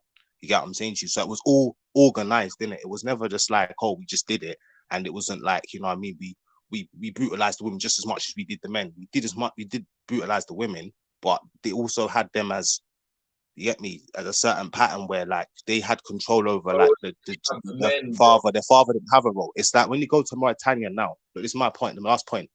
Mauritania, you see where the communities are there. There's no man there because they've made it like that. You get what I'm saying to you? They've made sure like flipping the man can't do anything. They've made sure they've got him working or he's dying. So it's like there's literally whole communities like shanty town, and it's just flipping woman and child, and that's it. So that's the system that's gone on from them till now, innit? And it's like, obviously for us, it's like even when you get to even mythology, you get to all this Judaism and whatnot. It's like we know the mythology facts. We know the facts. Obviously, the Jews weren't even accepting certain facts. They're accepting that the black woman in that asset in their mythology is Shekinah, is God, and you get what I'm saying to you. So it's like it's an agenda where they play one off against each other. Now you have this role now where it's like you have certain black women that feel like that stuff never happened. That happened to you. There's certain groups that feel like that. There's Candice Owens online. You've got Candice Owens. She says that. That's my point, innit? So you have all these other groups that move like that. So you have to see what the dynamic is, and you have to see what it is doing today. Yeah, bro. On a level, enough of the things that you're saying about enslavement are just ahistorical. The idea they don't have a basis in history. The women on plantations worked, on plantations, right? They worked in the fields. They didn't just work in the house. If you're talking about elevated positions, most of the people on plantations that were employed to be head boys, so to speak, to keep the other enslaved Africans in check, were men. They were not women, especially because they had to do things like they were forced to whip other enslaved Africans and so on and so forth. Also, men worked in the house as well as the field, and in relation to the siring of children, rape was instituted on plantations in relation to men and women. But when we're talking about in terms of giving birth to children, obviously that would relate more to women, right? So if a woman is being raped by the slave master, this is not a privilege, right? At the same time, sorry, one second. At the same time, and I'm saying categorically, there is no form of relationship, that can exist sexually between an enslaved African woman and an enslaver that is anything other than rape, right? There's nothing other than rape going on there. That's the first part of that. But the second part is that woman, whether she was impregnated by another enslaved African man or the enslaver, never had any rights with regards to her own children. Never, right? Those children could be sold at birth. Sometimes those children's head was crushed. Sometimes a woman would be killed, right? Like literally, they will cut the child out of the woman's belly. Right, and crush the child's head on the ground with a boot heel and them kind of things there. These are the things that women were put through on plantations. So it's wild, it's wild to suggest that on the whole, generally speaking, women didn't experience enslavement in the same way that men did. What I'm saying is the system of that and what it is now has been kept like that. So when I'm saying to you, the children, you see the family situation, it was only like the man would give birth and whatnot, would have the woman or whatever, have the children, and then he'll be run off and we'll just have the children. So I'm saying to you, the same system then, I'm saying it's like obviously it's obviously America, we're looking at our colonization with all right, cool, Britain. I'm talking. This is Britain. Colonization was Jamaica, and this is where obviously our background and whatever. But I'm saying to you, other colonies wasn't like that, bro. Like, bruv, you can say, oh yeah, cool, like, oh yeah, when it comes to the Spanish colonization and whatnot, yeah, bruv, it was forced mixing and whatnot. But when I was talking about that, I wasn't talking about the mixing. I was Forced talking about mixing is rape, my brother. That's no, rape. but I'm not talking about the mixing. I'm talking about when you're basically the family system in these situations where the mother is genuinely the cook, she's got the children and she's working as well, bro, on the plantation. That's what I'm trying to say to you. That system of the mother be having all the children around and giving them to man, and they're going there and whatever. Do you get me? He's not working, he's lazy and all. Do you get me? That was the system that she had. She had the house with the children, just her, innit? Do you get what I'm saying to you? The man never had a choice of what he's gonna do or whatever. So I'm saying to you that system is still kind of in play now, bro. Where it's like the woman now, it's to the point where now it doesn't even matter what race you are, bro. If a woman thinks, oh yeah, I can benefit without you and I've got no money and I can call the government, they'll give me the money. That's a gift of God, yeah, I'm doing it. That's what's mostly been going on. Yeah, you manosphere new generation brothers need to go rethink your white supremacy and who's really up under white supremacy for real. I'm trying to show the system as it was then, as it is now, and it's the same thing. And I'm trying to show you how. Yeah, no, your conflation doesn't work, bro. And there's just, if we're talking about the structure of family, it's not facts, bro. It's not facts. If we're talking about the if we're talking about the structure, sorry. If we're talking about the destruction of the black family in the 20th and 21st century, there are various different dynamics. Yeah, some whereby the system use men, and some whereby the system use women. Right. As far as the black family is concerned, to play off each other and destroy the family unit. That's very different. Yeah, from saying that women did not experience or were not subjected to the brutality of slavery. It's a very different statement. That's not what I'm saying. I'm saying the system's different. Bro. I'm saying to you the way the system played then is how it is now. So I'm saying to you there was how now there's a benefit to just have like a household with like a woman who has literally no one around her to protect her from any pending danger, with how many other children in the household. Look at Scott. Even the other day, you got the flipping. I'm saying these sort of systems where it's like, you know, I couldn't get me. There's no one around of children. You know, that was a form of you coming to us coming to the Americas. It wasn't in Africa. That wasn't in Africa. The only time that was in Africa was when you was of a certain class of your clan or tribe. You get what I'm saying? So that's what I'm trying to get at. I'm trying to say, right, the system that you got put into in the Americas, it's like, you get what I'm saying to you?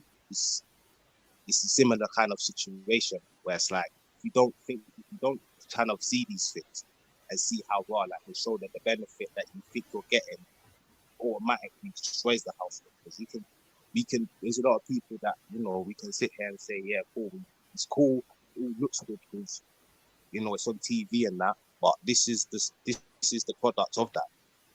The people that we think are, you know, like, well, we need to change their ways, man. You know, like, why they doing this? Why don't TV doing this? Why they doing that? It's kind of from that system, innit? That's my point. You know, see, I'm not trying to come across like some super like flipping woman hater, bruv. Like I've got a daughter, bruv. I've got family. Most of my women are family. Most of my women in my family. You know, we have ups and downs, but you know, you see different eye to eye on things. But that's just where it is, isn't it? You get me? We're just not gonna see eye to eye on everything, but obviously different perspectives will probably help in it. Do you get what I'm saying, Carl? Right now, we do need different perspectives in our community, but we still need to keep the ones that we have from obviously the Pan-African ideology, because we can't obviously forget about certain things. Yeah. No, I hear you, bro. Like, I just want to just say something quickly, Carl. I'm gonna shoot off on a comeback if anything. Yeah. So I'll be back in like half an hour. I'm just gonna go see my mate. I was gonna say back on that point about like in the the UK, about how our people basically become successful because they just work amongst each other, so on and so forth. Something that Kale was saying, right? The Sikh people or Indians in general, you know what I mean? Now, I disagree with this point simply because I look at people like my father, and who came here with nothing and basically made something out of themselves, right, through hard work and through smart work as well. So at the same time, I just think that when you want to make a comparison between people like the six and what you call it, Caribbean or African people, right, that are in this country as well, right? I think we can make that distinction, because the thing is, I think probably safe to say that there are probably maybe more black people in the UK, than there were Indian people in the UK at the time around, just generally from the 1900s, yeah. That's just my assumption. My dad came in the 60s, and what you call it, a lot of people came around the 50s and 60s around that time. So I don't know what it was like. I just feel like there were equal opportunities in terms of But there wasn't, Trilla. We didn't start off on equal. We didn't start off on. Hold on. Don't interrupt me. We didn't start off on equal level field. So the level field was never equal. So don't do that comparison. Hold on. So who do you think had it worse, Indians or black people in the UK, in London, in the 60s, or whatever era you want to talk about, in that 1900s, in that sense? Like when it come down to people coming down after World War II, yeah, to start working and everything else, yeah, and make a living for themselves, right? I feel like we were on the same foot.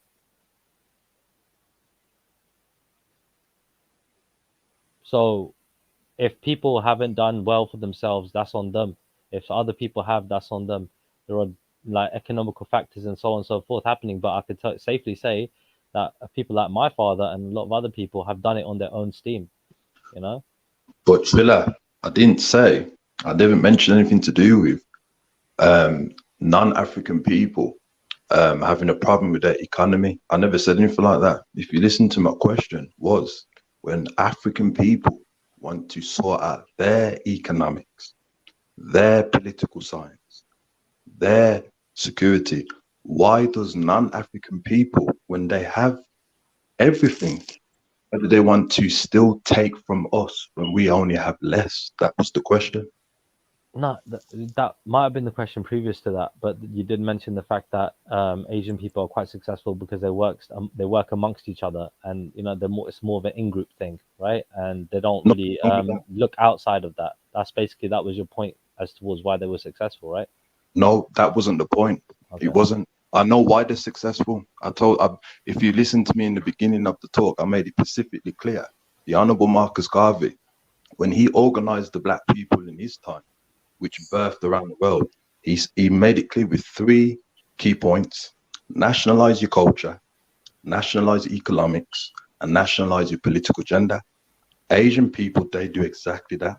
Europeans do it, and Middle Easterns do it, but Africa, where we have don't they done that? Where have the Asians done that? Where have the Asians nationalized? Well, if you look after the Winston Churchill incident, they formed a Pan-Asian movement, which they united all the languages and they built up the economy. The Europeans also did the same thing, as well as the Middle Eastern. So that's what I'm saying, my brother, is like, you are practicing a hazard, and I have to use the perception on it to let you know that you're not being genuine in regards to what you're saying.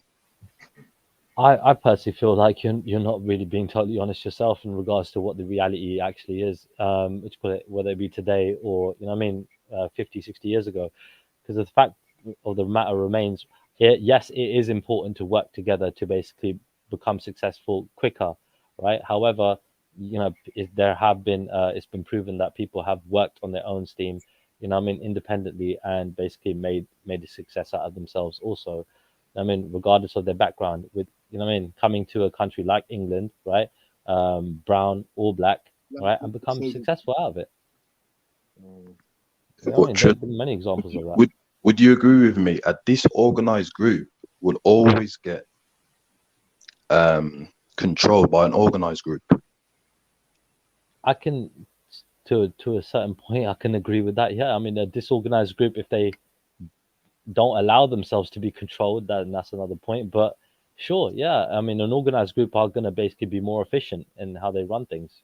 So that means, Trilla, right? If African people individually, no one can outbeat us individually, and I've noticed this, right?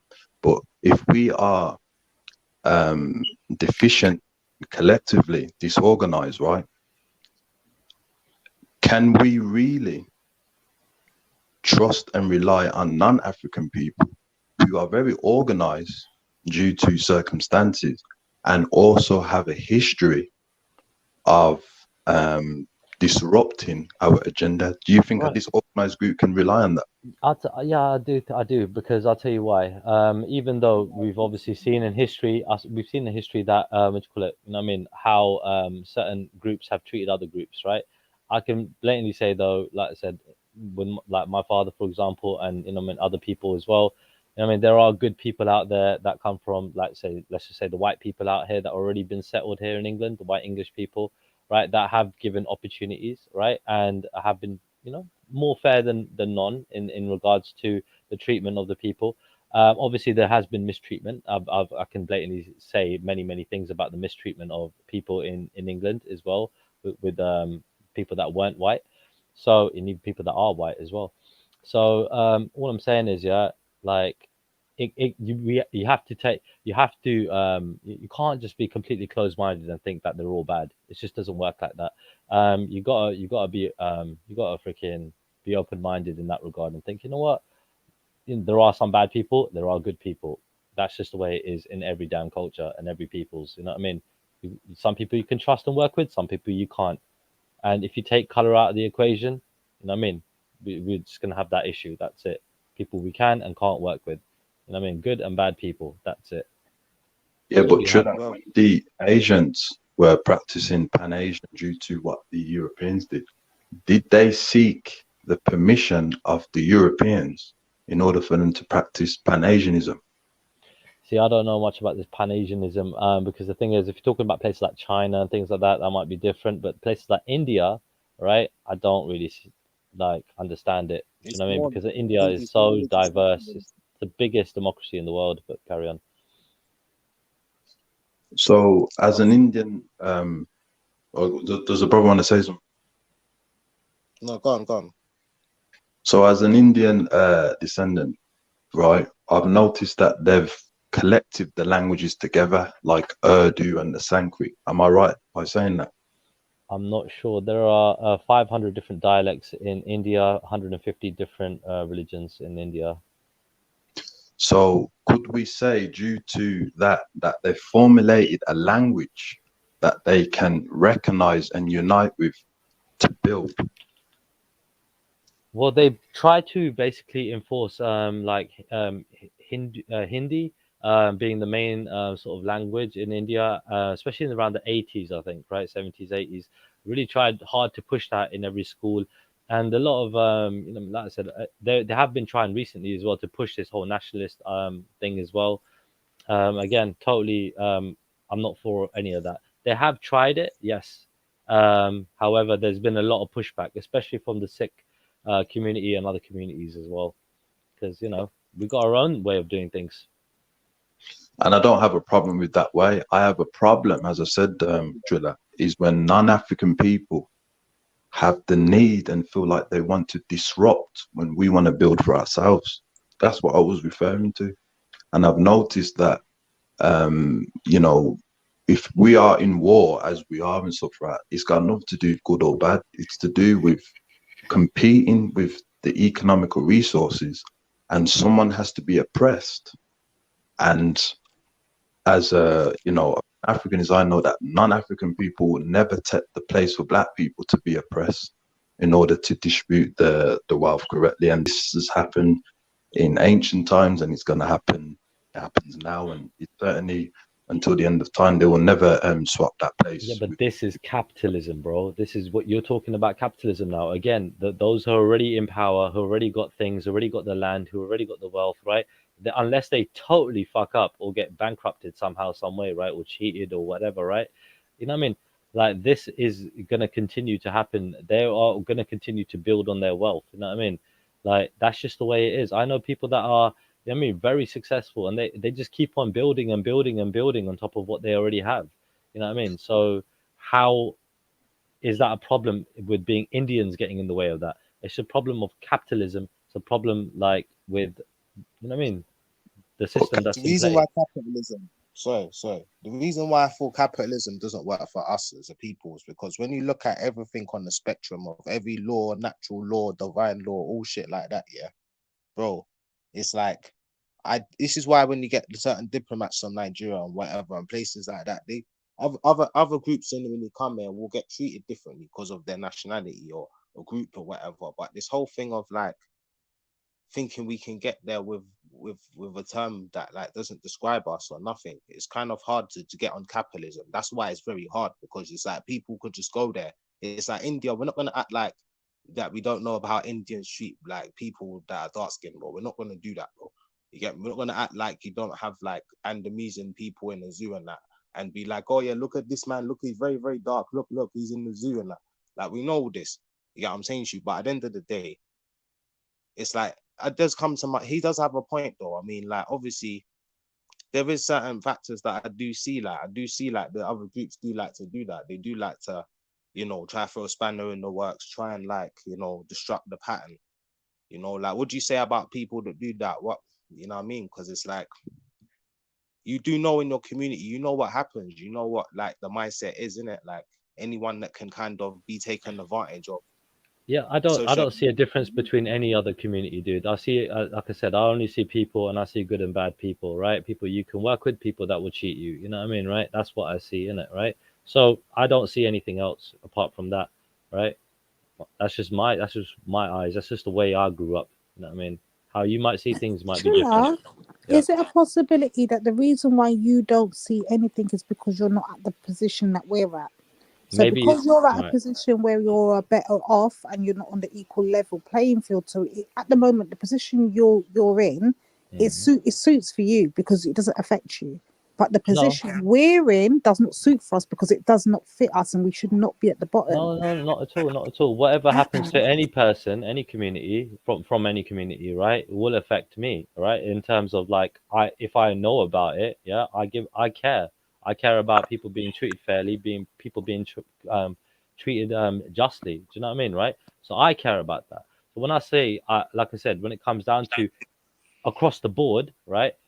I just take color out of it. I take race out of the equation. That's just the way I do things. You know what I mean? Simply because I grew up around so many different types of people, right? I just couldn't, you get me, right? See, you get me, I mean, the color and everything else. You get me, right? The race being any sort of an issue, right? They didn't make it an issue. Why am I gonna make it an issue? I mean, we're just people. They're my brothers. They're my sisters. That's all I see. I mean. Yeah, Trina, I want to just, I'm going to come back to you in a minute, but All right, cool. You know what? Trina, I want to speak to you. Yeah. I gotta go. I gotta go now. Hold on, Trina. Hold on, Trina. I want to speak to you about something, because this whole thing about, you know, there is a colorism issue amongst both your community and our community. Definitely, I would say your community. Situation when it comes to housing. Sorry. Just that. No, hold on. Let me just say something, because he says everybody's equal in everybody's eyes, right? But you know, you go to India, right? Which I have visited. You know, you'll see advertisements, you know, in terms of bleaching of the skin, all kinds of stuff going on, right? Same thing happens in Africa. But go on. Oh, hold on, bro. Yeah, hold on, chill out. You gotta be doing it for years, though. Let's be honest, right? So, and I say you lot, I don't even mean necessarily the majority, right? Because I do think this new generation is growing out of that. It's not the norm to look into, like, you know, lightening, brightening, and all that kind of stuff, right? And I think it's the same for our community, the Black community as well, right? So I think there has been strides there. So I don't want you to keep on saying that, you know, everybody sees everybody, because, you know, that I think Jay mentioned about being in the masjid with the brothers standing side by side. Yes, the older generation of the particular Asian community that we deal with, there have been issues there, but the younger generation are trying to change that. But I just want to go to Kel quickly. I think, Kel, the reality is Africa is rich beyond. There's nothing can compare to it in terms of the soil, the natural resources that we acquire, right? So the reality, other groups are always going to try and infiltrate and get involved. So that's the answer to the question I think you've been trying to push and plug to Trilla. You know, As Yeah, long as I'm gonna be people are aware back of in. that. I'm gonna be back in half an hour, guys. All right, I got Yeah, company. but Trilla, Okay? don't be ignoring that colorism issue because it is No. something. We look, Tash. As much as I enjoy listening and talking to you, yeah, I've just got to entertain something All for right, half an hour, all right? right. Do your So thing. just Do your do thing. your thing. I'll be back. All right. I'll stay on the All right, panel. all right. If you want to make room for me, someone just chat me off. Divine, feel free to chat me off if you want to make room. Yeah? I don't have that type All of right. power, but big up. All right. Do your thing. Do your thing. Because we can't ignore those issues that Yeah, that's what. Yeah, but the thing is, yeah, one thing we have to address, and the thing is, I do say it, but it's like this is why when it comes to the Pan-African movement, things like that, yeah, like men have to be able to put people on pressure because you can't just come and you get me. You have to do that. That's just Hold what on, it is. Dan. Jump on if you've got anything to say to me, Dan, because I don't really. I'm not spewing any ADOS. I don't know what I'm you're not on either. about. Then. I'm not spewing that either. But I'm No, saying, not yeah, you, not when it you. comes to Tell him, Dan. but when it comes to the Pan-African brothers, because it's like, yeah, we can. It's like in England, we can't really act like in the Pan-African thing in England is to try and like benefit off of man them. But when it look at certain groups in America, when they come with the Pan-African movement, and Shaka knows, but when you see some of these people over there, all this, I'm gonna build a school. I'm gonna build a school. Once people like us be like, oh yeah, what? Let's get involved. Yeah, no. Oh God! Pause. Name somebody. Pause. I'm talking. Why is it every time I go to talk, someone needs to feel they need to talk? Ash. Go on, Listen, let me get this. Number one, brother, I'm going to need you to explain, first of all, what is your definition of Pan-Africanism? Because I don't think you even understand what Pan-African. So I need that first for you to explain. And then secondly, I need you to let us know, are you using one man, Uma Johnson, to represent the whole entire Pan-Africans? But I need the first answer first. I'll say, all right, when I say Pan-African, people that look like us in Africa, in the diaspora. Sorry, one moment. Can I just say to Dan, I'm going to say this to you again. I support the ADOS movement in terms of Black people that are entitled to receive any form of reparations or whatever, by whatever means, by a group that has pulled them down. I support that sentiment. I'm not going to go against that. That doesn't necessarily mean that I'm against the Pan-African movement. So I just want to be clear on that. Sorry, continue. Right. When I say Pan-African, I mean like, yeah, people that look like us in the diaspora everywhere. Do you get what I'm saying to you? But the thing is, and when I say, what's the second question? No, I just wanted to know what's your definition of Pan-Africanism, and secondly, are you using one man, Uma Johnson, to represent all Pan-Africans? All right. When we look at Pan-Africa, with the Pan-African community in America, I mean, we have Liberia, we have other places that, like, right, they have a Pan-African way of moving in Liberia. Like, that is one fact they do. You get what I'm saying to you? But when you have Dr. Umar Johnson, I mean, he is one of the biggest representations. And the thing is with us as a group is we're just like, oh, we know about it with them, and, they're doing their thing, and, bruv, we can't do that. You can't afford to do that. It's like, look what's happening with the Rasta community, bruv. Look what's happening with certain things. And in fact, no one says nothing about it. It makes it cemented like that's what it is. Even if in our mind, we know it's not. And amongst the groups, we know it's not. It's like, look what he's doing. It's a bad image. Do you get what I'm saying? The guy's taking money he's literally pandering to women that kind of, like, you get me? They're not really drawing their head to just think, oh yeah, cool, I've met this guy, I'm just gonna give him money. Do you get what I'm saying? And he does that. He gets called out on it. He gets caught in places that are questionable. You're in a casino, but then you're asking for money like two weeks ago or like a couple of days ago. You have to call out these things. If we call ourselves these things, have to call them out. We have to literally go on the media. We have to literally be like Dr. Umar Johnson. You get me? You have to turn your badge in. You have to return that in, bruv. You have to return in, take off the Swahili thing, take it off, bruv. You get me? We have to do that. You can't let him do that because this image will make it look bad to everybody, bruv. And it's like, cool. We know that it's positive, but bro, when you have someone detrimenting our image constantly, I mean, the problem is homegrown because you do have people, bro, that are happy to take the money, bro, and represent man mad. Like, even when you look at Meek Mill and you have Meek Mill's cover, which I think's mad, yeah? Who made it? If anyone can answer me that question, who made it? Yeah, but brother, can I ask you a question? Can we apply these rules to people to black people who fund Netflix, fund Amazon Prime, fund Easter, Christmas with their money for the non-Africans and don't put it in our community? Can we apply that to them as well? We have to. We've called them out, bro. Yeah, of course, bro. But it doesn't matter, bro. Even these people, the people that just sit there, I want to move to country and just live all the way up in the sticks, bro. Yeah, call them out, bro. Yeah, you have to do that. That's what you have to do. You think every other group does that? But what you think when Asians, Indians talking their language when man's moving like a coconut. You got words for that, bro. Well, you think you don't know who you are. Just get onto you straight away.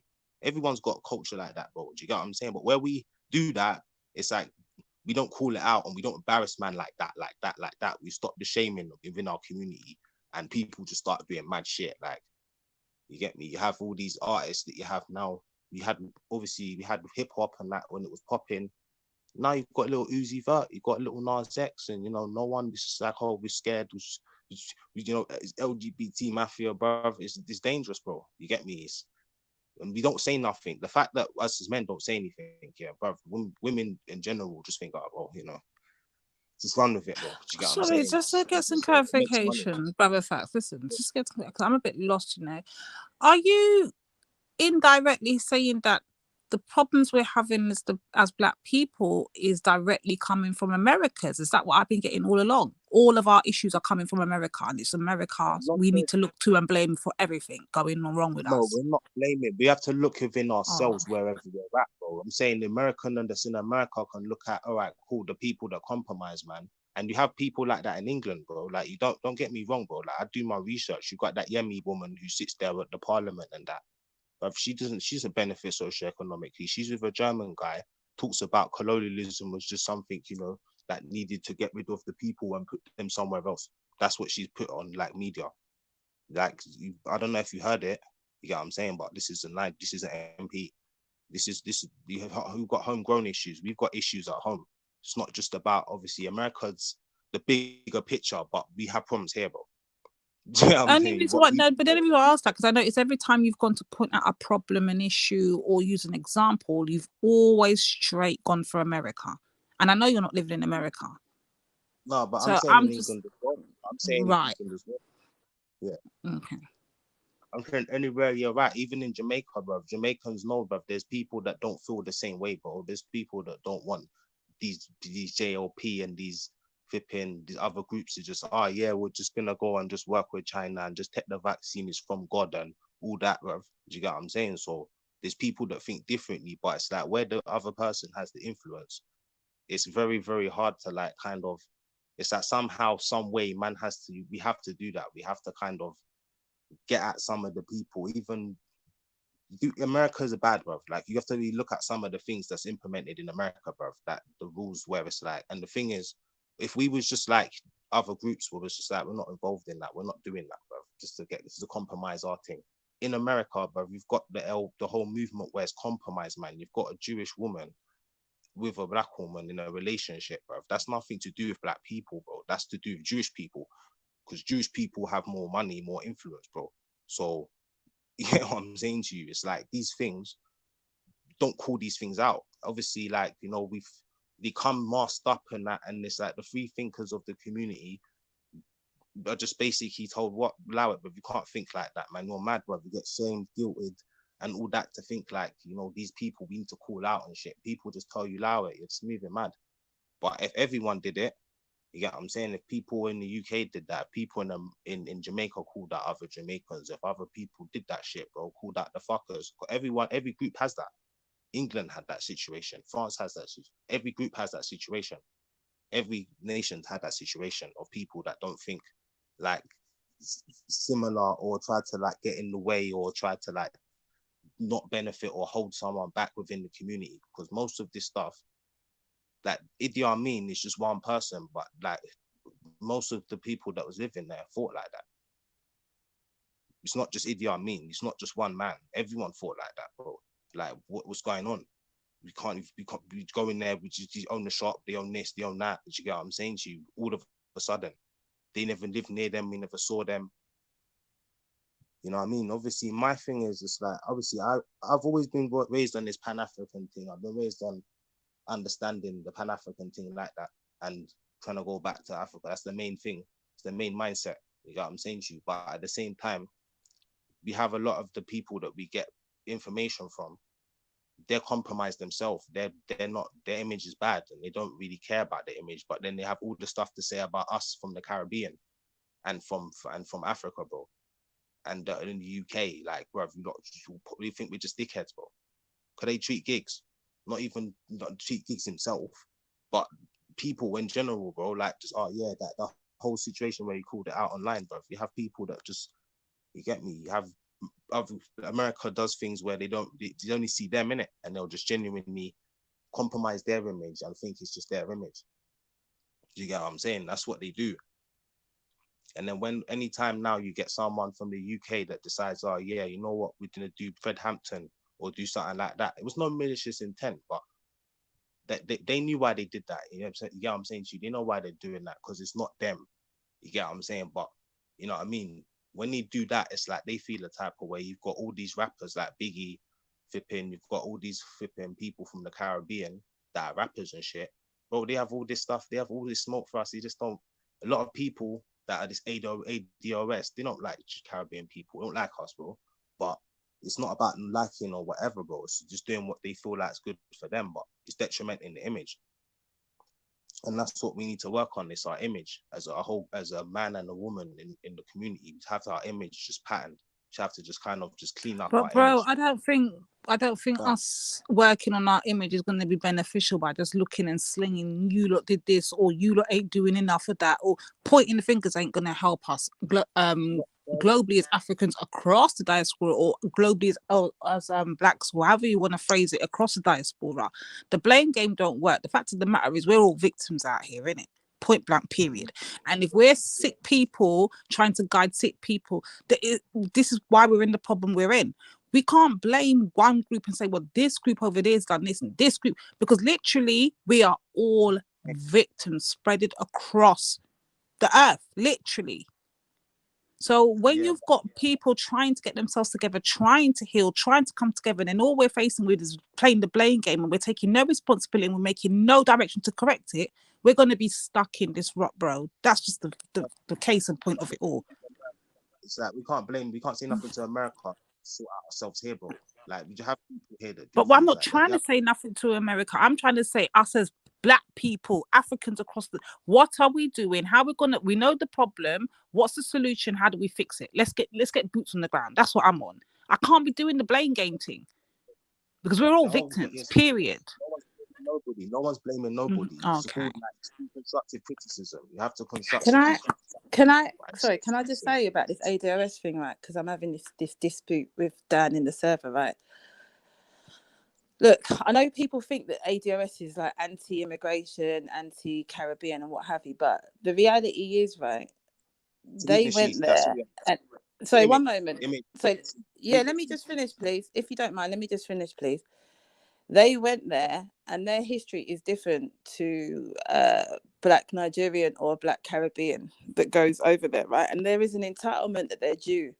And it's about entitlement. Now, as much as I may not necessarily agree with the whole linear thing of them completely ousting the African kind of linear, in terms of the entitlement and the reparations, I support that.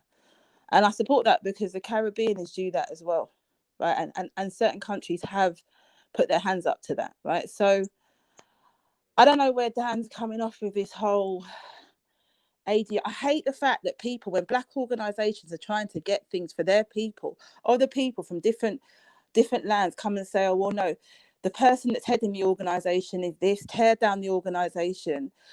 Bro, they are already getting checks in California. It is happening for the Americans. And so it should do. And I'm not going to stand in their way. Well, if it is, isn't it? I was called a black supremacist by Dan. I want him to come and explain that one. Lord of mercy, Dan. I know you did it. Yeah, I'm a black supremacist, you know. Imagine that. The cheek of this guy. Because the HOS guy didn't agree with him, I'm responsible for what they say to him. No, but you have to be. The thing is, at the end of the day, every other group does that, bro. That's facts, bro. That there's no way you're gonna have the England having a meeting up with Americans and not that having some constructive criticism, bro. Like no group has that. No group does not have no constructive criticism for their group that they want, that their same ethnic group. Yeah, but ADOS, bro, in all fairness, ADOS really has nothing to do with us in the UK. It's to do with the American people. It really doesn't have anything to do with us. I'm not jumping on all that. I'm saying to you, yeah, they deserve what they get on. Right, good. I'm glad we're on the same page. The fact of the matter is, it's like, bro, I got family that live in America, bro. I got family that, right. You know what I'm saying to you, and you got family that go over there, bro. And when you go over there and you meet people that aren't really, you get me, they're not really, they tell you you're not really like us though, bro. Like you're not really, you need to get that, like, and like you speak to Africans that have been there, bro. Do you get what I'm saying to you? That have actually been around, man, that tried to engage with, man. Some of them are not engageable, bro. That's the truth, innit? You get what I'm saying to you? Some of them are not engaging with us. They wouldn't, innit? I'm not saying that they should. I'm saying that all groups to, like, if you're saying that, oh yeah, cool, we need to, like, Pan-African movement is us all in the diaspora. So if they're not really looking at it like that, and they're looking at it like, yeah, them and whatnot, and you get me, I'm not saying to you like, oh yeah, ADOS should be that shut down or whatnot, bro. That's mad. But I'm saying to you, at the end of the day, it's not talking about their movements. I'm talking about the shit that destroys their image, bro. That's nothing to do with ADOS. That's nothing to do with Pan-Africanism. That's to do with marketing. That's to do with flipping, making you look fucked, bro. Making man look stupid, when it's like, when you have a whole group, all groups had that certain group of people that work together. But it's like with us, it's everything's divided. It's like you have people on the road, they're divided from intellectuals to a degree. They don't see eye to eye. Then the older generation don't see eye to eye. No one sees eye to eye. So it's like, when I say this, when I say what I'm saying, I'm not saying that like, oh yeah, we need to just get at them and start causing problems. I'm saying, you get me, constructive criticism, because when they have all the stuff to criticize about man, when we go over there and they talk about, oh, you don't seem to like respect us when we're over there. You get what I'm saying to you? You go over there and because a Ugandan British guy decided, yeah, I'm gonna be Fred Hampton, or I'm gonna do a movie for flipping Americans, that's for American people, and they have a problem with that, and they'll say, yeah, bro, fuck these people. You get me? You have to kind of see eye to eye where they're coming from, have dialogue where you get what I'm saying to you, because it's like, it has to be that. Other groups have that. It's to be seen serious like that. When it comes to normal people, it's not about the flipping looking at our leaders to do that, bro. In Africa, bro, it's not really looking at the AU. We could be our own AU. We just need to be smart. We just need to all like move like that. Do you get what I'm saying to you? Actually move like that. Get contacts with But the only way that's going to happen is based upon Pan-Africanist Garvey's blueprints. That's the only way that's going to happen, my brother. Pan-Africanist Garvey's and blueprints. I just want to ask you and Sister Tash a question. You know, the transatlantic slavery, was it one slavery or was it different types of slaveries? Different types of gun. Josh, you want to answer it or? Hello? Yeah, sorry, no, I'm just busy reading the chat. I really want to discuss this ADOS thing because it's irritating me. But yeah, so what's your question, Kale? What do you mean by different slavery? That you're talking about different groups committing the acts of slavery? What are we talking about here? Hello? Is my mic not working? Yeah, no disrespect. I'm hearing about the ADOS and Yeah. blamed and things like that. And what I just wanted to ask you, still, all due respect to the both of you, was it one slavery or was it different types of slavery? What do you mean by one slavery, bro? In regards to the Black Americans, they are on the land in which they were enslaved on, right? The Caribbeans, we have moved around, and we're all around, in the UK and what have you, right? And all I'm saying in regards to ADOS is that they are due what they're entitled to. That's all I was saying. I'm not for or against any Pan-African movement, as Dan is trying to put out there. I'm saying that in regards to that, I feel that they both align. Some people will say, no, it's an attack on other groups coming in because of their political kind of allegiances. But I suppose we can discuss that another time. But I don't know what you mean by other groups. Are you talking about the Caribbeans, the Black Americans, the Africans? Because what I was referring to is that, remember, a majority of the enslaved Africans brought to the Caribbean first. Do you understand? It was only a little Well, bit. yeah, we understand no, this. yeah, We we understand that. need to do our thing. There's no ifs and buts about it. The reality is, Jamaica were offered a prison. I don't know if they took it. I think Red was telling me that they took the prison. That's unacceptable. I think that reparations should be. I don't even. Do you know what? Because I know the likes of Dan are going to come and destroy this discussion, but the Caribbean are definitely. So Dan's entitled. trolling you. Do not let Dan leave her alone. No, He's bloody Dan is on harassing her some in the next chats, man. thing. Leave her alone. He's on some next thing, I'm telling you. Anyway, Kale, does that kind of answer any of your questions? Because I definitely believe the Caribbean. I understand what's going on now. I get it now. Yeah. Yeah, I understand it now because what was going on as much. But I'm just saying that it just needs to be one thing because the non-Africans will exploit our division, and could go against our best interests. So that's what I was saying is that we need to keep it all one. We need to follow the guidelines of Pan-Africanism. Hold up, Dan, you've never been in any Pan-African servers that I've been on, and the only one that you were in, you were silent in it. I don't know what Dan's trying to do here. I've got plenty of Pan-Africans in my server, ADOS, all the groups. So I don't know where you're going, and we have conversations that are not gaslighting. People are trying to work together. We've had that in the past. So I don't know what you're trying to do here. This is what I'm saying. These people that are dropped in here for like confusion purposes, it irritates me because all I'm being clear on is that the Black Americans deserve what they're entitled to. Right, I've looked at all the statistics that they've given me in terms of like the wealth gap in certain areas and whatever have you, right? That's been there. Tash, can I ask a question? Yeah, go on, Shaka. I know you. Go on. In terms of the wealth gap information that they showed you, right? Yeah, have they showed you information regarding disparities between Black Americans, Black Caribbeans, and Black Caribbeans are doing very well in America? In America, yeah. Right, and they showed you evidence of this, yeah? That's what I've received from them. I've been on some of the channels. Can you recall any of the evidence that they showed you? I can put the channels in, and you can. There's loads of ADOS channels, not the very anti-immigration channels, right? Because I can say this, yeah. First of all, hold on, Shaka. Let me just say something to you. In Florida, right? Yeah, definitely. No, can I just have this conversation with Shaka, if you don't mind, just one moment, yeah? Those Black Americans that have sat there and built and put together that country, Shaka, they can't be compared to any other blacks that have jumped in onto that land. I'm sorry. I'm not sorry. Because I'm actually not making that comparison. Right, as long as we're not going down that road, because I'm very firm on the Black Americans as a Caribbean. Yeah, but at the same time, oftentimes the distinctions that are being drawn are ahistorical as well. You know what I'm saying? In the sense of the fact that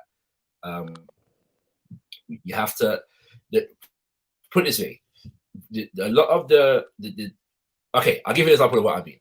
One of the founders of ADOS, made a statement in a video where he was explaining what ADOS was. He made the statement that that the Caribbean never had chattels enslavement. Yeah, right. This is a totally fallacious statement. Who's hold on? Who said that? Who said that to you? Antonio Moore. Yeah. Okay, so that's one. The Caribbean has slavery, but it wasn't chattel slavery in the sense of yeah. I'm not. You know what? Shaka, on your neck, right? I'm not interested in those individual kind of antidotes in terms of what they're saying. No. What we've gone through. Hold on. All right, let me let you finish, and I'll respond. I'm not talking about individual anecdotes in it. What I'm saying is that when people fabricate history, yeah, in order to suit a political inclination, yeah. No, hold on. I made it clear. Black Americans that are sitting on that land, that were enslaved on that land for hundreds and hundreds of years. Do you not agree that they're entitled to some? No, most definitely. But this is the point I'm trying to make, Tash. Oh, Tash seems to have dropped off. Yeah. And the Caribbeans that have come there, that are from the Caribbean islands, they are also Jew. some form of reparations from those that took them there. Are we in agreement to that? Yes, Tash, but that's Where not am I going wrong then, Shaka? no, because that's not in this, because that's not in dispute, and it's never been in dispute. This is the point I'm trying to make. Like nobody has ever debated, whether Black Americans are due reparations. Right, much of the disagreement is not about that point. It's not about whether there's a debt owed. It's about issues like what I just raised. It's about the one in terms of slavery. It's about issues to do with the extent to which Black people from other places are in fact robbing or leeching of Black Americans. That's the okay. Right, it's about the extent to which jobs, university placements, and so on and so forth that could be going to Black Americans are going to Black people, migrants from the Caribbean and from Africa. And so I'm saying I have never seen any statistics that substantiate the argument that is being made. That doesn't mean this is where Dan was. Let me finish for a second. Yeah. Okay. That doesn't mean that there are not Black migrants who in America who are doing well. Yeah. What it means is that the disparity that they are creating between the wealth of Black migrants in general versus Black Americans in general is an argument that cannot be substantiated. So you don't substantiate, for example, a national context of Black Shaka, I need to respond. I can't have a monologue directed at me. I've got too many things that you're saying that are important for me to respond my last to. sentence, I promise you my last sentence. For example, want to have a discussion, yeah? Most definitely. Okay. You don't substantiate Black migrants leeching off Black Americans by talking purely about Nigerians in Texas, for example.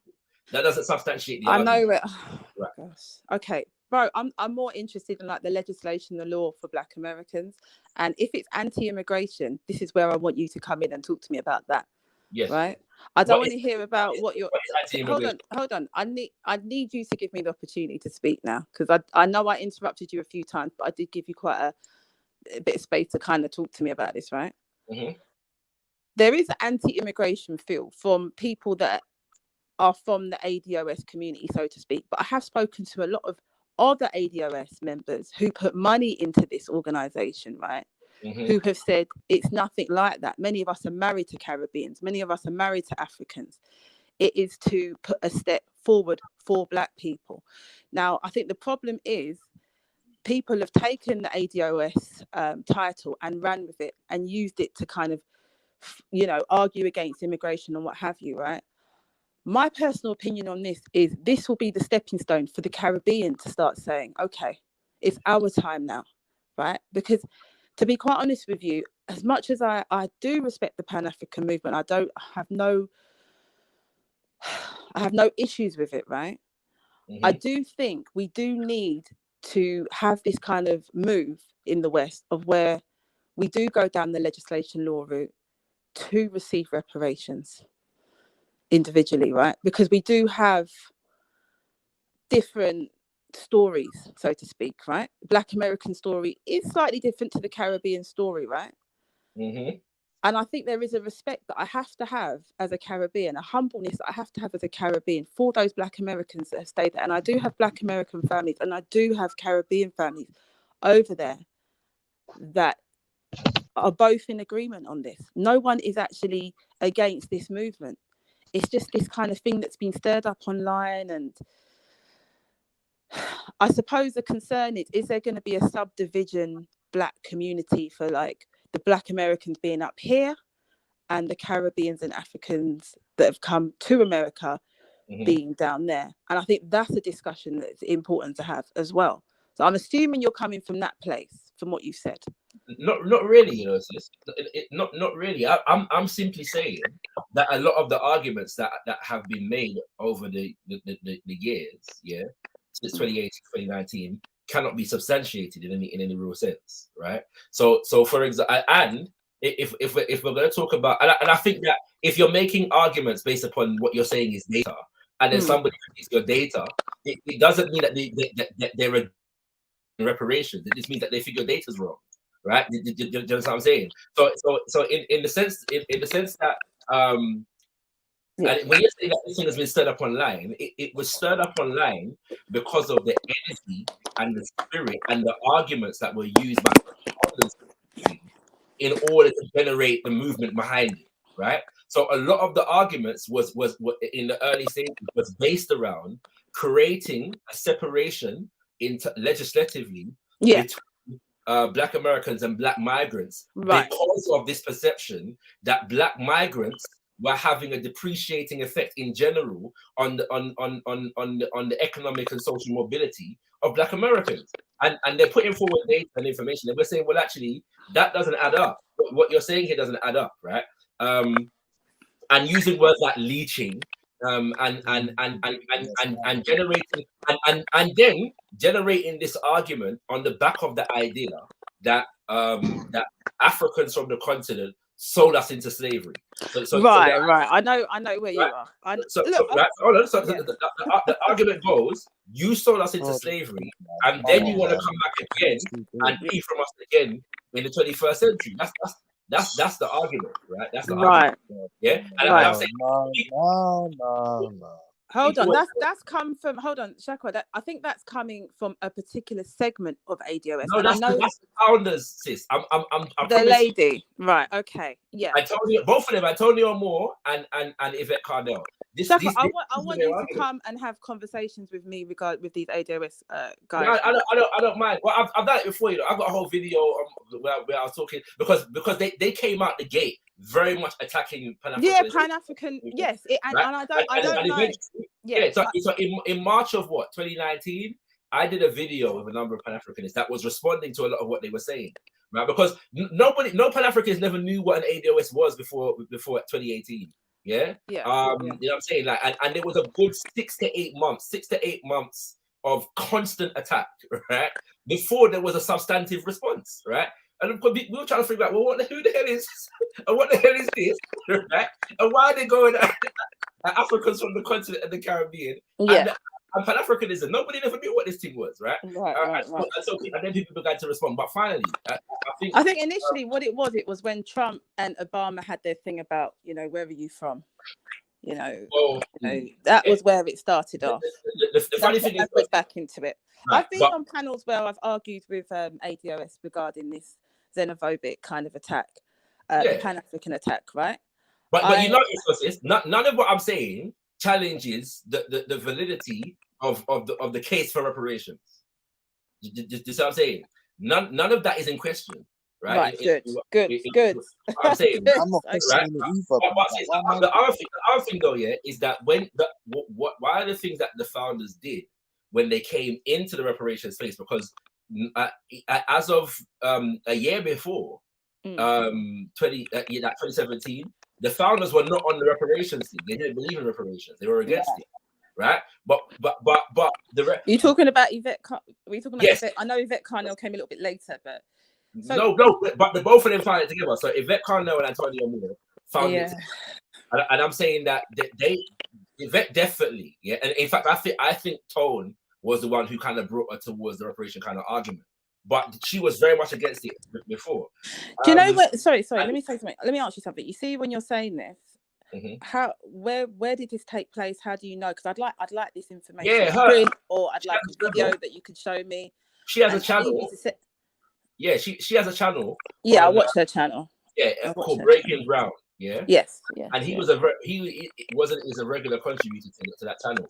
And she's changed the name of her channel now because I'm watching. Yeah, because they've rebranded, which is an interesting, and she's rebranded in a very interesting way, right? Because she trademarked the name and formed a I can't remember the official name for the type of organization. Yeah, I'm going to be honest. I'll be honest with you. If Dan jumps on here and gets involved in this conversation, I'm gonna jump out. I'll be honest with you because I'm not happy with the last thing that Dan spoke to me about on the Discord. It's gonna go very left. Understood. Right? So I want to make people aware of that. I'm not saying they shouldn't let Dan on here, but I'm saying that If you, I'm not 100% convinced that Dan is coming from the space that Shaka was coming from. No, but hear me out this. One sec, that's a disrespect. Listen, Shaka. I'm disrespecting I Dan. agree. Hold I agree. on, 100%. hold on, Dan. Hold on. Let me say this before. I'm disrespecting you 100%. Yeah, whatever, man. You do your thing, man. The same way, exactly what Shaka just said. Exactly what Shaka just said. You don't know what I'm Sorry, writing. Shaka. Go on. Let me say this before the thing gets mad. Settle down, man. Chill out, man. You settle down. Jump Before off. the thing gets mad, innit? Let me say this before You the thing won't gets set mad. because God's Chill saying out. that's nothing to do with me. Nah, man, it's the same. The same way you tried to say I was against reparations because I made some critiques of ADOS. The ADOS people themselves have made. Nah, man. You just said you didn't want to speak to the ADOS men on the server. You thought you knew it all, and I felt that was Stop talking about all that. Listen, you're doing all this personal stuff. No, I disagree with listen. You didn't want to speak to me. Then when God and Jacob spoke to you like that, you put it on me. You're Fam, that's all separate. Shaka, finish your thought. We're having a reasonable conversation. Don't start coming and trying to direct this channel. Oh Lord, I beg. Let me just say Don't that. Don't come and start directing this channel. It's Naifa's channel, you know. Don't be coming and doing what you tried to do to my me just finish Code of conduct, family. Code of conduct, please. Let me just say what I'm saying. No, because this guy, he's different. I'm not even. I get it, but it's a reasonable conversation. Let's have a reasonable conversation. What I was gonna say is when you're talking about the fact that we need to have move legislatively in terms of reparations. These are old strategies, yeah, and part of the thing that has happened in this ADOS push is that they began to attack a lot of the let's say the old guard, the long-standing guard, yeah, in terms of the people that were pushing for reparations, who had already pursued legal strategies and legislative strategies and so on and so forth, right? But a lot of people don't know the history of that, for better or for worse. Yeah, I'm not saying that all the strategies are perfect and so on and so forth, but I'm saying for better or for worse, a lot of people don't know the history of that because a lot of the founders and people that were early in the thing came in and said, these people ain't done anything. So nobody actually knows what these people actually have done, yeah? Good, bad, or indifferent, right? And even in the UK, there have been legal pushes for reparations, right? Going back 30 years, yeah? But a lot of people don't. Man, Bernie Grant was pushing that back in the day. Why are you mentioning that guy? Listen to this guy. Yeah, because I know about the history. I know about Encode. I know about HR 40. You didn't know anything about HR 40. And this is the point that Shaka just made. When this ADOS hashtag, when this ADOS hashtag started off, they acted as if this was the first time. This is like the newest, biggest. Bro, you called me a black supremacist, and you're coming in here talking about Shaka. I didn't. What are you talking about? I've got it in text, bro. You call me a black supremacist. You're mixing up. You're mixing up a lot of nonsense. You tried to attack me because I'm Muslim, and you thought, how can you talk about black issues? You're Muslim. You tried to do all that to me. That's why I don't want to talk to you, and I remembered that. So those you're remixing history. You're remixing history. You're remixing history. I never insulted you. Swear to God. I said you had a bit of dubious tendency. That was about it. Swear to God. Swear to God, I did that. Bro, I've got it on. Swear to God. Swear to God, I did that. You want that? You really want that? You called me a black supremacist. You chat a lot of nonsense, man. No, I called you a propagandist for ADOS. That's what I called you. I called you a propagandist for ADOS. I said that you're exhibiting cult. You're exhibiting cult-like behavior because you're not even a part of ADOS. Let's prove it now, then. Listen. Let me just make my point. Can I just ask Shaka, are you aware of the window that ADOS is pursuing for reparations? This 1776 to 1864 or whatever, that window. Yes. So for those who don't know, the argument beforehand was that reparations should be due for any African who arrived on the continent of North America between 1619, which is like when they first turned up in America with slaves, to 1865, which is when the United States of America was formed, or when manumission took place, when slavery was abolished. The United States, as it currently exists now, right, as a legal entity that could be a target for reparations, existed from 1776.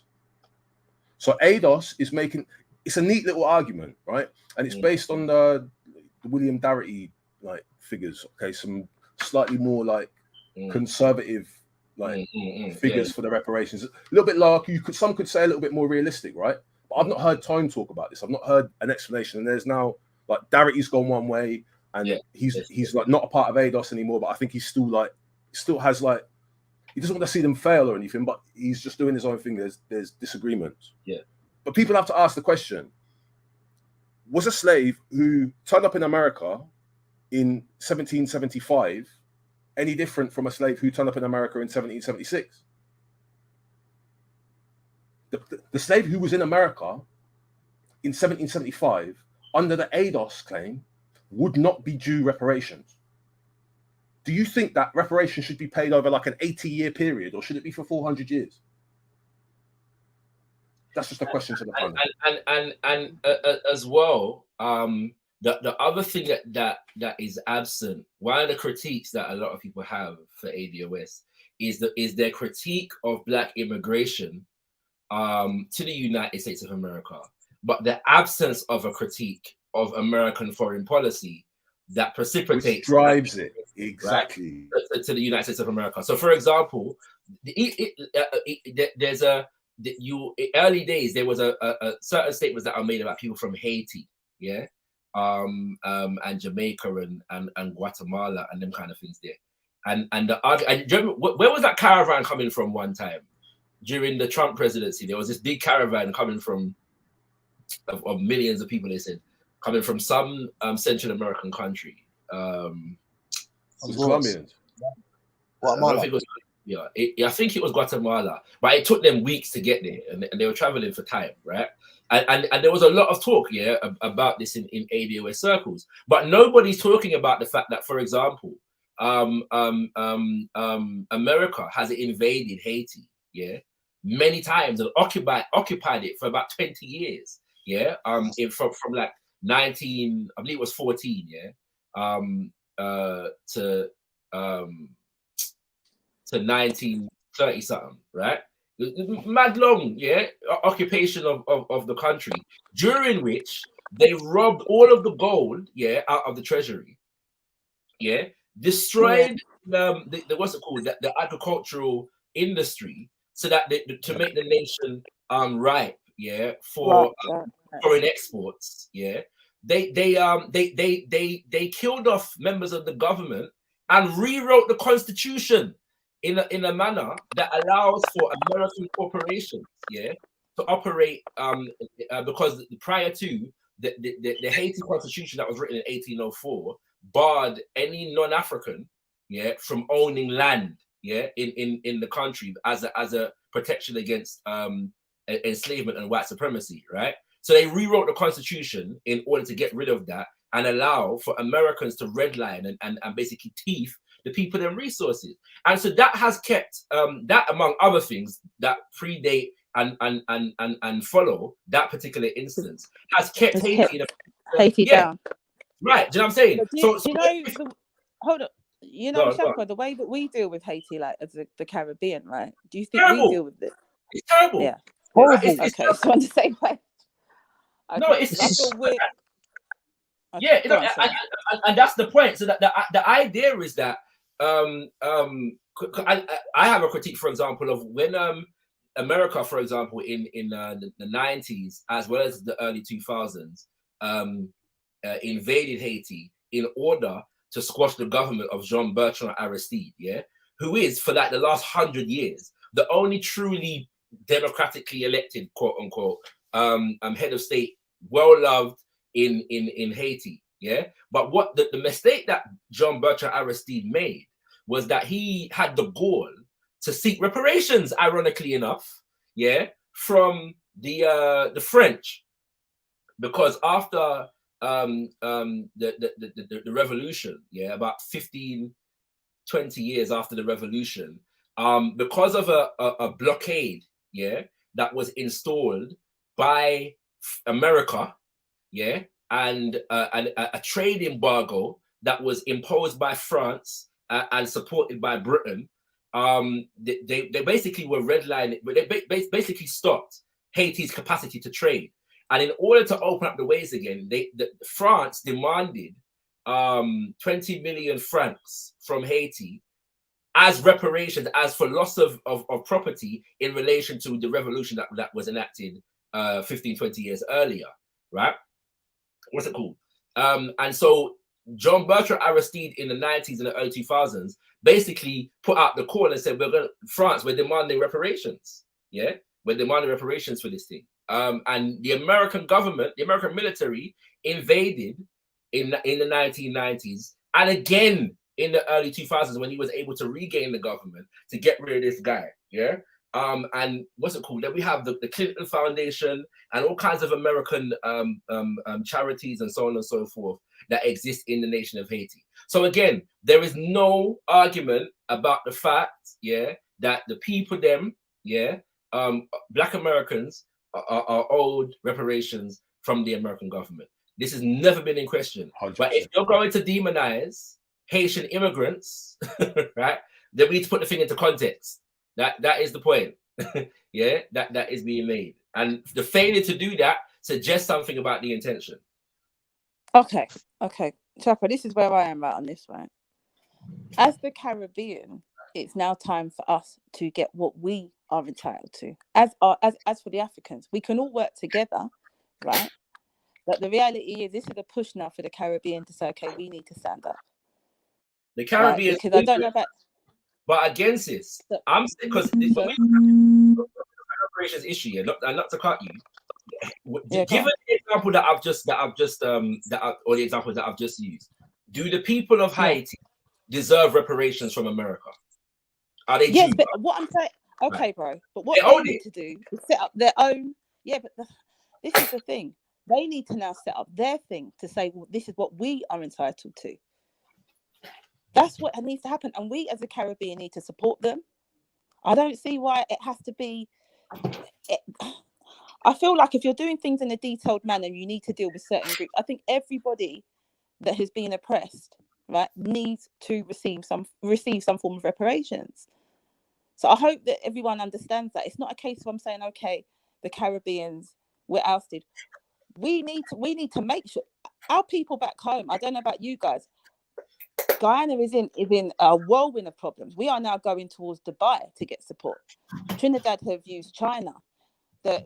Everybody is going elsewhere, but the actual main people that they're supposed to be going to get that reparations from.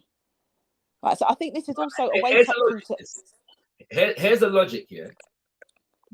Enslavement was a pan-European enterprise. Yeah. Britain didn't enslave people by itself, unrelated and isolated from France, Spain, Portugal in particular, yeah, and even other nations that were not quote unquote trading nations but involved, like Sweden, yeah, and then places there, right? It was a pan-European enterprise, and even in that context, enslaved colonies changed hands. Yeah, in 1655, Jamaica moved from Spanish rule to British rule. Yeah, in terms of enslavement. I'm forgetting the exact year of the Louisiana Purchase, but Louisiana used to be French, right? And after the Haitian Revolution, the French couldn't afford to keep it no more, so they sold it to the United States of America for a pittance. Yeah, and all of these things. Right, and so but that the enslaving nations are so intertwined in terms of how they put forward this process, as well as the fact that enslaved Africans were transported from one place to the next consistently. Right, so when we look at the enslavement processes and the fact that when we deal with enslavement, we're dealing with nation states, but also we're dealing with transnational corporations. Exactly. Yeah? So when we do the Dutch East India Company, for example, they're doing big business in Britain, right? Just what I'm saying, like, and all of these things. So there are all these intertwined, realities involved in the actual act itself, the perpetration of the crime, that have to be factored in when we're seeking to remedy the crime, right? Why don't we deal with individual institutes in terms of reparations? But I'm saying that these things have been done and developed and tried, and you know what I'm saying, and so on and so forth. But I'm saying that what a lot of the talk does is that it doesn't highlight the history of the thing. And I'm saying good, bad, or indifferent, strategies that work, strategies that failed, strategies that probably shouldn't even have been tried, strategies that may have worked if they had been more popular support behind them, so on and so forth, right? There's all of these, and this includes Black people in America, because contrary to popular belief, the reparations movement in America didn't start 3 years ago, right? It's been going on for time, yeah? And there are various different strategies that people don't know about, because this idea that the people that came before this ain't done shit. And I'm saying that that's dangerous, yeah. And so when no, I'm not disrespecting history like that. Definitely no, I'm not saying that you are. What I'm saying is these are the arguments I have with people. I get you, but I'm saying a lot of this, because this is not a Black Americans versus Black diaspora argument. A lot of the people them that have been and are members of the reparations movement from a long time are refuting, are challenging a lot of this stuff, because they've been attacked and they've been discarded, right? And I've seen the conversations where these things are concerned, yeah. So so I think that when we're talking about these, like for example, I know an elder from over here, Elder Cecil Gutsmore from Jamaica. I used to lecture at the University of the West Indies. He's been a Pan-Africanist in Jamaica and the UK from Curaçao, right? And in the early 2000s, he started a campaign that was called Haiti First, Haiti Now, yeah? And that was about looking specifically at the 20 million francs that Haiti was forced to pay to France, and saying, in terms of developing the reparations momentum. Sorry, one moment. Sorry, just hold that thought. Born Rich, jump on. I think someone's jumped out now. And Baba Dule, come and jump on, because you know a lot about Haiti. Yeah, in terms of developing the reparations energy, we should all put our weight, yeah, because of what Haiti did in terms of the revolution and the blow that it struck against enslavement, and for us all, and so on and so forth. We should put our weight behind Haiti in terms of ensuring and forwarding the reparations movement that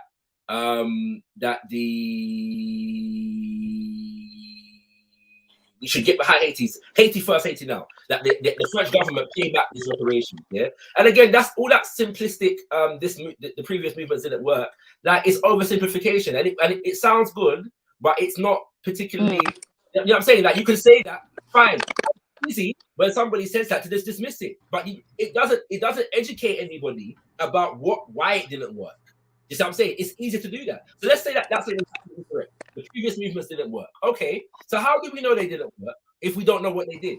Yeah, but the thing is, I put my hands up to the fact that we have not helped the Haiti people, right? This is Guyana has definitely not supported Haiti. We've had Venezuelans come through our borders, right?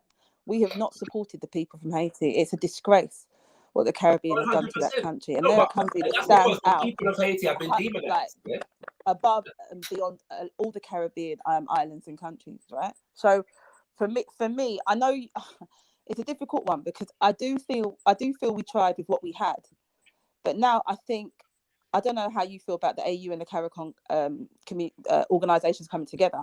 I think that's a big move, right? And I think the Haiti conversation needs to be at the forefront of the next summit. Like, I'd agree with that, sis. But again, all I'm saying is that none of what I'm saying, yeah, refutes the validity of a reparations claim, right? Nothing that I've said suggests that somebody or anybody or any group of people, Black people anywhere in the world, is not due an old reparations. Not the case. That's not the problem. It has never been the problem. What is the problem then, Shaka? If that's not the problem, what is the problem? What is the problem with ADOS specifically? Again, I think I've been explaining some of the issues that have been had. If a movement develops, yeah, and generates a lot of energy and continues to generate a lot of momentum, having attacked movements and ideologies that preceded it, first of all, expect the people that are adherents to those movements and those ideologies to have something to say about what you're saying. That just seems to me to be logical and also very fair, right? If a movement develops out of a characterization of immigrants, to the country, expect those immigrants to have something to say about it, especially if a lot of what is being said is not factually substantiated, right? That just makes sense to me, if you are developing a movement out of a reading of history, that is open to being critiqued, in as much as you are critiquing other people's versions of history, then expect your version of history that you're putting forward to be challenged. That's it. So in as much, it's like people want to throw stones and don't expect people to put up shields. Yeah, I feel you. I feel you. And there's no problem with the criticism. Like, people are gonna criticize, but all the thing I say to my ADOS family, let's just stay focused on the mission. You know what I mean? We have a lawsuit that we're filing, and no matter how hot the criticism gets, we just got to stay focused, man. And I would advise every other group of people to do the same. Well, I would agree, bro. Now let me ask you a question. Go ahead, brother. How long does the strategy have to have been tried before you consider it to be a failure? Great question. I don't know, but I know some of the previous movements, they were just stagnant, should I say? Or it was stagnant based upon what, bro? I guess pure support in mass numbers. You see what I'm saying? Like, I've never even heard of Cobra or the other reparations movements until I heard of ADOS. And that is a part of the problem. And I'm saying that for example, it would make more sense to me, right? If people came through and said, all right, but we want to take on this reparations thing. People have been through this before us. This is what they did. This is what worked. This is what didn't work. And this is why we're trying something different. I'm not seeing that. I don't find that people are being educated about like when I growing up here in the reparations movement in the UK, right? I was educated about strategies that were tried prior to whatever was going on right about now. And it helped us to understand why a different strategy was being employed and for what reason and so on and so forth. And so they might say, well, this didn't work because whatever and so on and so forth, and they may even critique the previous strategy, but they would acknowledge that it existed and they would respect the efforts of those who came before them, whether they agreed with them or not. That's just basic. From what I learned, the ADOS people did take a lot from previous reparations movements, and they did exactly what you said. They kind of picked and choose what worked, what didn't work, what could be tweaked and done better, and remixed it. And I should say as well that most of the people, in all fairness to the actual organized efforts of the people that are actually in ADOS doing work. Most of the people that are online chatting are not organizing. They're not organizers. They're not part of any branch of ADOS. You know what I'm saying? They're not campaigning. They're not in the community advocating. They're not doing any of these things. These are people that most of them are just online chatting. And I've seen these conversations, and when people ask, well, what branch are you a member of? You know what I'm saying? Who's, where? And they can't tell you because they're not. They're just online talking, right? So I suggest that that a lot of this is nothing to do with getting in the way of the reparations claim, because the people that are saying that, most of them are not working towards it. You know what I'm saying? It's actually I agree. Right, that are actually in the organization, actually trying to get something done. Very, very few. I agree with that. Too, let me say something. I think personally, when it comes to the Pan-African that where like, everyone's had. Can you hear me? Yeah, I hear you now, brother. All right. You see where it comes to like certain things, both sides, all of these things, all of these movements we've had in common, have to be honest here. Like, look, all of these movements have been infiltrated, bro. Where to the point where you have people that are in the movement, they look like us, but don't think like us, really, though. That's the truth. And the thing is, when it comes to these things, it's like we can't root them out where other groups root them out. Like, as soon as you do that in another community where you're not compromising, you're out. Any kind of compromisation, you're out. But everyone has to have a mutual understanding first, though, and then set that parameter and then go forward, innit? That's what it really needs to be, other than like flipping little disses and that and talking and doing all that, because it's like the online stuff is like, obviously that's not everyone thinks like, not everyone thinks like that. You get what I'm saying to you? That's the truth. We know that. You get what I'm saying to you? But you get what I'm saying to you? The images that on both of our sides, wherever we are, bro, it's always tainted, bro. So it's like whatever they say, it's like, oh, on the media, that's what it is. You know, you can't really just do that. You know what I'm saying? So we need to just have to understand. Let me show you something.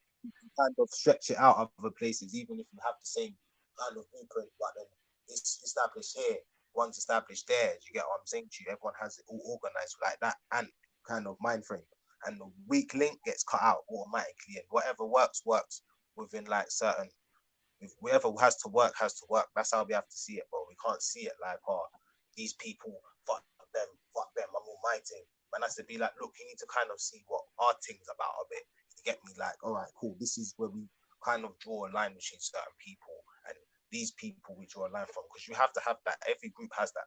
There's no group that does not have that, bro. Even if they're all the same complexion, bro, or they've got a family member that's a different type of person, they've all got that documented. In Africa, that's all documented. These people over there, no good. You get what I'm saying to you?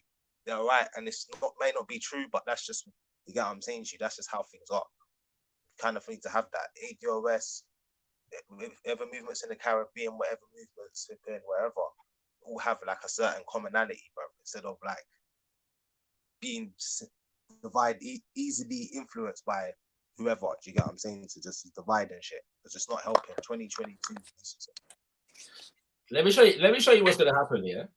All right, and because when it comes to this individual claim business and focus one colonized nation focusing on the specific nation that colonized them, right? Now, earlier this year, the G7 met, right? For those who don't know the nations in the G7, it's Canada, France, yeah, United Kingdom, United States, Germany, Japan, and Italy, yeah?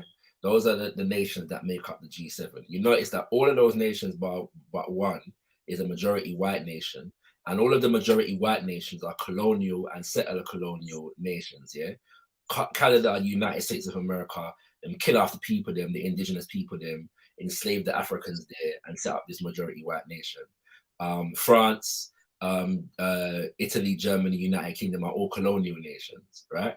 And were involved in the enslavement process in one way or another, yeah. And then you got Japan, and all of them got together and they said, right, we've got to challenge China's supremacy in the world, yeah. So they're going to collaborate, yeah, in terms of affecting China's economic ascendancy, yeah, and power and political power in the world. That's what they're going to do, right?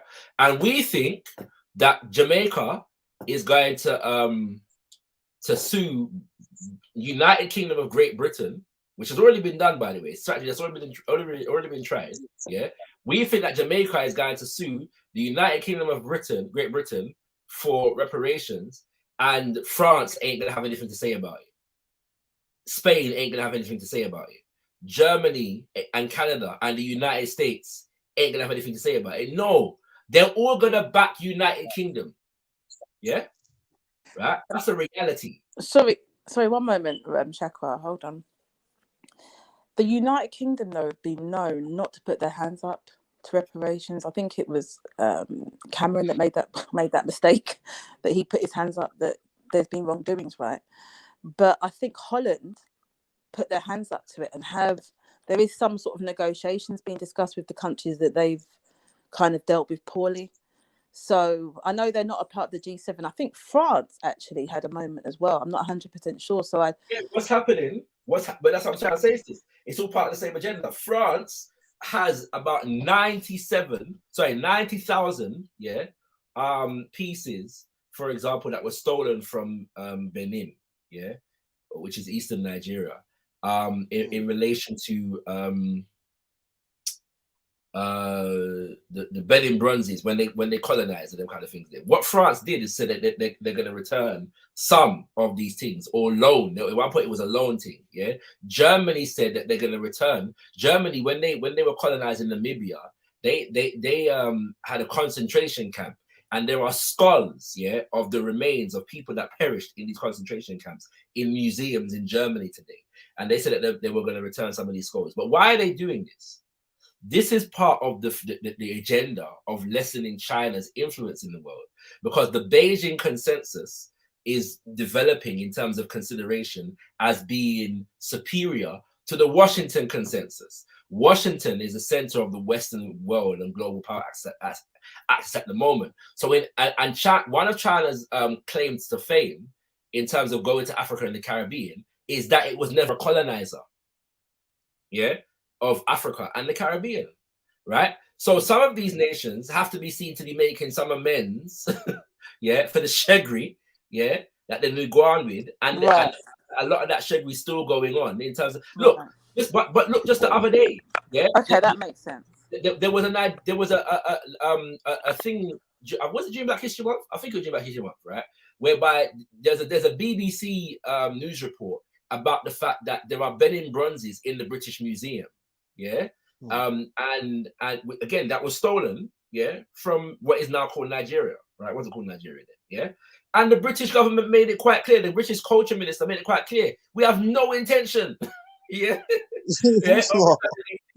Right. As far as them concerned, the things them belong in the British Museum. Yeah, and they don't mind learning. Yeah, they don't mind learning. Right, the things them to the Africans. Exactly, as long as they maintain ownership of it. Right. You know what I'm saying?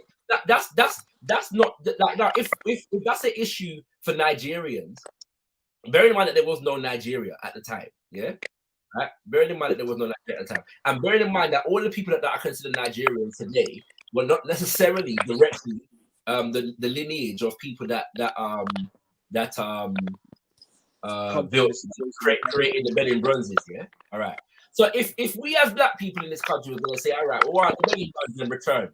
Yeah, it would be ridiculous to suggest, yeah, that this is a Nigeria issue alone, right? You know what I'm saying? Like, okay, that would make no sense. It's a Cuba issue. It's a Nigeria. It's a Cuba issue. Wherever the culture went, it's their issue. You get what I'm saying to you? It's like, all right, wherever the bronzes are, anywhere the bronzes are, that's the issue. That's what the issue is, isn't it? No, but you see when it comes to getting the bronzes, none of us have Yoruba ancestry. Yeah, but that's what I'm saying. No, but not everybody, not every single person has Yoruba ancestry. Bro, that got taken. That's not every single person, but we can't really. You can say, yeah, people have different. It's majorities and what's been told, but different people mix. Does it matter who specifically has Yoruba ancestry or not? Like, if I'm from Cuba, everyone's mixed with different tribes, bro. If you went back to Nigeria, if you went to Europe, if you went to Europe, you went around, you went there, you went to the tribe, and you was like, oh yeah, I'm what. You're of the culture, you're not of the tribe, bro. That's just facts, bro. You can go get, and the Nigerian jumped on the panel would say that's fact. It's a straw man argument. You might have ancestry, but you're not. So it's like really and truly, you can be a citizen, but the tribal thing is not like that. So you're mixed with other groups. You're making a separate point. The point I'm making is that issue is a Pan-African issue. That is a Pan-African issue. Yeah, but okay. It is, but brother, right, cool. No, but this is one thing you have to take into consideration. Yeah, let me just say this one thing. Yeah, bro, there's a film that Nigerians did was basically when the freshie come over and that in Peckham, you might have seen it. Yeah, and basically yes, the image to how Jamaicans treated them like you was just a big bully who used to just come bully them. And you get me? Yeah, we said things that was horrible. Yeah, cool. But bro, when it comes to other groups doing the same thing, they had no chat for them, but I had all the images and all of the shit to say you lot are culture, the spugs, and you lot are separate. But we fail to do that. We don't fail to talk to them about that. But it's like, you get me? We're supposed to jump on. There's no talk about that. It's just like, let's not talk about it. And that's one thing we do have in common with Nigeria. We're similar to that. You get me? We'll just be like, yeah, fuck it. Just, it's nothing. Where it's like, don't we talk about things, bro? Like, you never helped your image, bro. Don't you help man's image, bro? Especially from people that are descended from slaves, ADOS people. They don't help the image, bro. They'll literally, bro, be like, I don't know these, get me away from these people. That's how they feel, bro. So you understand, it can say it's a Pan-African issue, but when it comes to that Jamaican issue, bro, it's your Jamaican issue, bro. So you get what I'm saying to you, unless you see that coming back and you both start working together and you have certain mutual goals you're going towards, yeah, cool, you can do that. But I tell you this straight. They never really did that. They didn't have that same energy when they came here. We forget about our ancestors and what they actually done. And when they came here, was like, oh, we don't know, bruv. We don't know about your thing. Talking about you from Jamaica, what is that, bruv? Like, man, be the only Jamaican around a whole bunch of Nigerians that speak their language, bro. They'll just be like, bro, like, come on, bruv. You get me? Same way we kind of was like that to them, bro. It's just how it goes. But at the same time, needs to be some sort of something from them, because it's like in the media, what they're doing now, it's not really showing that. They're like, yeah, forget about colonialism. You've got a Nigerian that's head flipping, that is right hand flipping lady to Boris Johnson. It has no socio-economic benefit to Nigeria. Says, yeah, so what about colonialism? So what, man? Everyone's crying about it. It's not a big issue. That's how they see it. You've got Trend Central. They're Nigerians. They don't have that issue. The image they even pushed on that, they don't have that issue. Do they? They don't. They don't have that issue where, oh yeah, like, raw, you get me? They have to go and talk about their whole family so don't look like them, bro. They're not doing that. They've got their own culture, bro. So why are they going on TV shows and showing, yeah, we need like a little blonde team to tell us about how we should be acting with each other? That's not their culture. It's detrimenting us that live here, because they don't have that back there, bro. No one says nothing about that. So it's like, bro, when it comes to issues, how can you get involved? Because you'll just get involved and then after, yeah, cool. It's like Ghana. Ghana now, they got the vaccine thing. You're paying extra money to go there if you ain't taking a vaccine. You're definitely getting a vaccine. That's how they're moving. That's how they're moving at this period, because obviously they have their own agenda, which I'm not hating on. Yeah, I'm saying they're trying to better themselves, but jumping on issues without seeing that, right, they'll help you your issue kind of, and you go there and they're helping you. You're going to pay to see your history, bruv. A castle, bruv, that flipping is still there that you go to pay for money for. That is still money, bruv. So it's like, you know what I mean? Those issues aren't spoken about. So, you know what I mean? You can say that, but that's just the facts, innit? I'm not gonna lie. That's what it's in the name, innit? It's just facts. I feel like I want to do that, but I can't. Until you see that shit, that's the only way we can think, bro. That's how we need to think from this situation that we have found ourselves in, innit? That's what we need to do.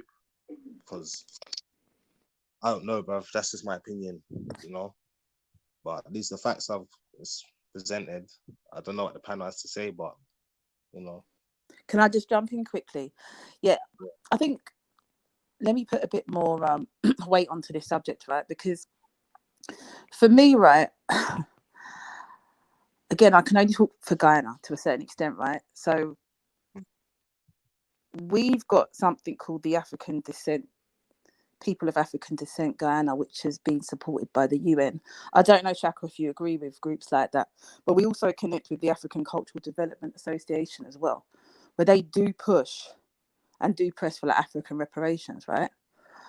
And we've had documents from the UK where they've said they're a bit wary of the legal implications of granting reparations, right? But they do agree with it, right? But we have had to work with outside groups, because I think the problem is the history in Ghana, because of the Black, Asian, 5 different race groups, we all have to work very much individually, right? And we have had Pan-African movement support Ghana. I don't know if Shaka is here. Can you hear me? Because I don't want to waste. He's not here.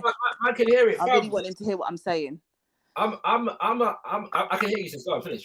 But when I come from like the individual perspective, it's because of the history that I know of the Caribbean, being my own, the Guyanese history, right? Of where we've had to fight on our land against other groups and had to have got support from outside organizations, right? So obviously I'm an avid PP and like I'm from that political kind of side of Guyanese politics, but I feel like they kind of have taught us that we do have to at times fight individually for what we need and what we want. Because I mean, if you look at Trinidad, for example, they're starting to push, like they've got I think they've got a share in the Ghana, like the National Bank there.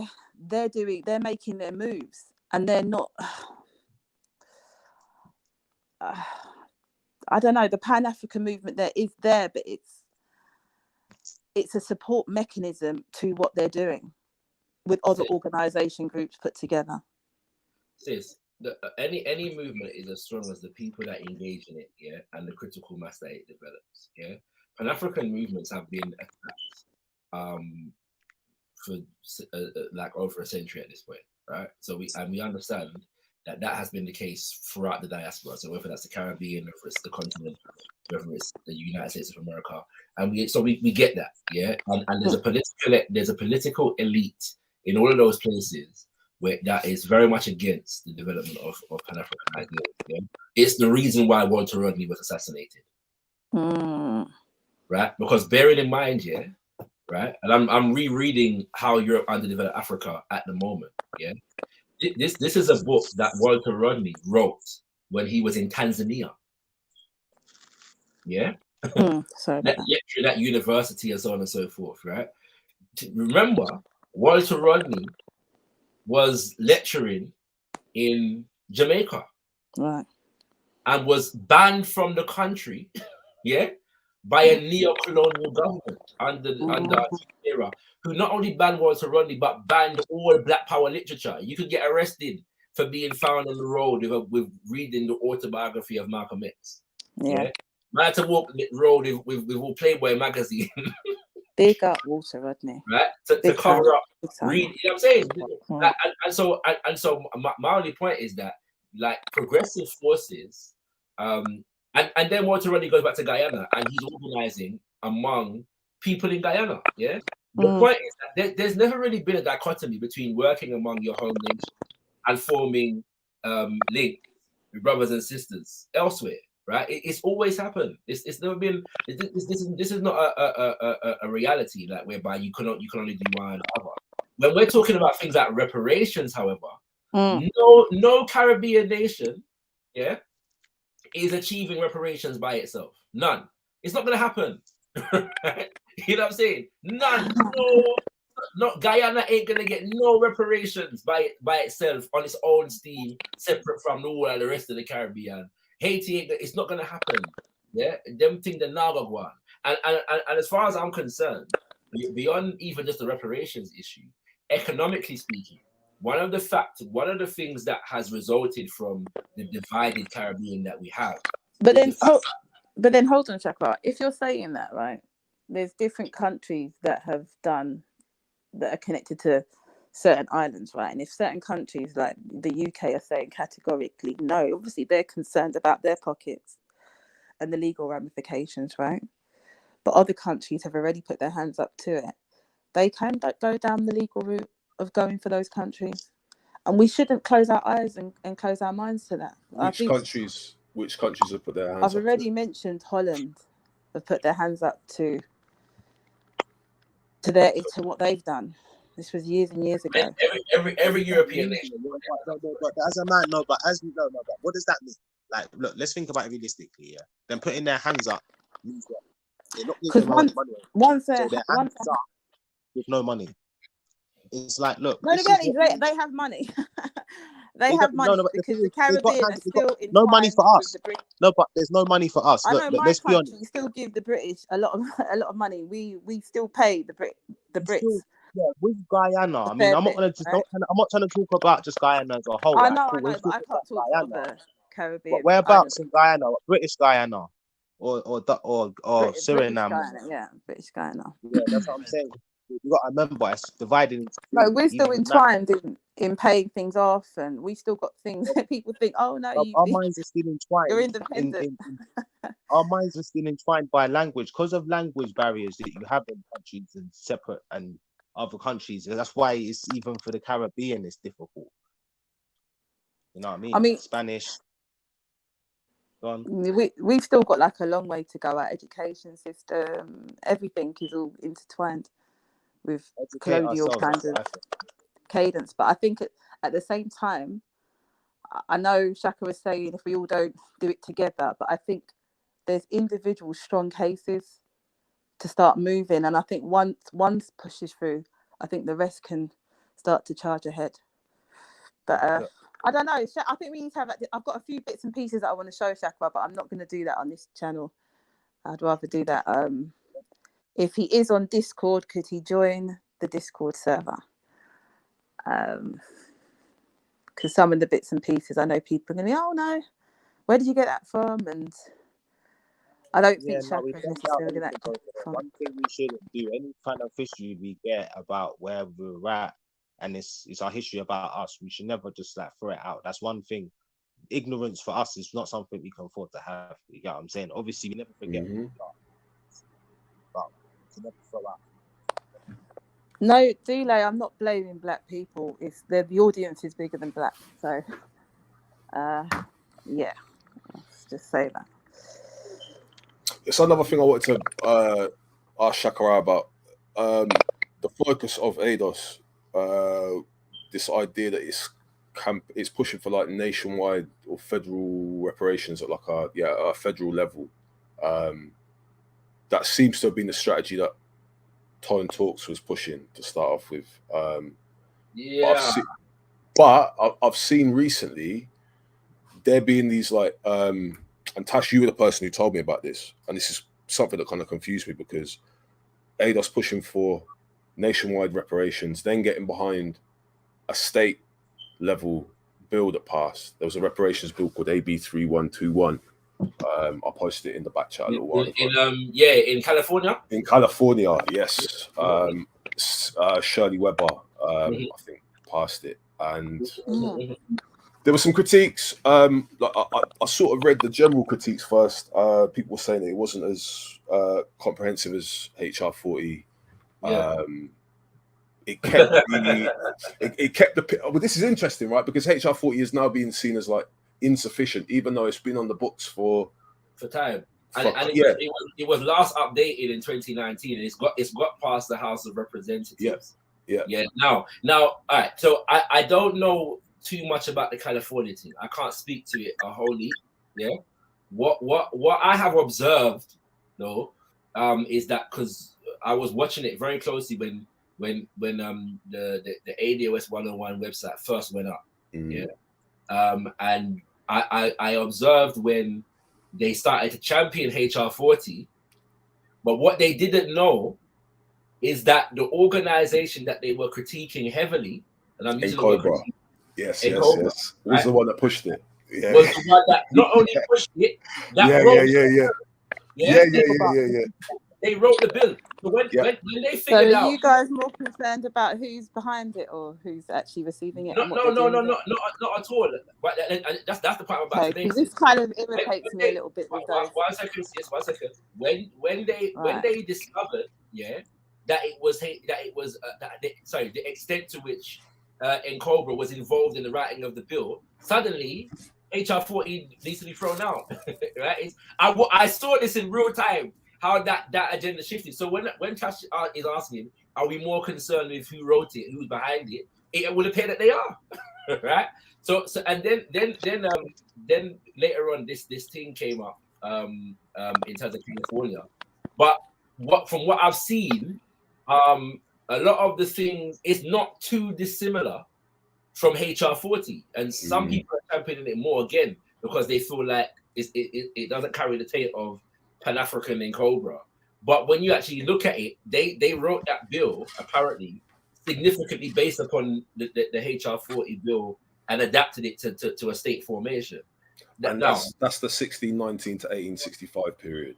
Right. Well. You know what I'm saying? Right. Yeah, and I'm saying I'm not again the California thing. I haven't researched it very well. I'm just sharing some of what my observations have been. So while we're on that, do you think state by state, or would you say nationwide, like a federal strategy is the best? Which would you say is like optimal? I don't know if I'm qualified to answer that in terms of the legalities of America. Should we even have opinions as we're not economists, we're not people that can that are part of that group. I just find I'm not sure. Mohammed I'm not sure. and Dan got to this, and I'm One thing glad I'm that you gonna said say that you about don't that, yeah. have the One thing I'll say credentials to about have that. that conversation, People that because I think some people should just know where people that are paid in they lay in England certain talk about conversations. economy. Is Listen, Born Rich people going to that are jump on this paid. panel? So I'm doing this 80 hours work here. I'm not. He was and here. I'm He not- seems to disappear.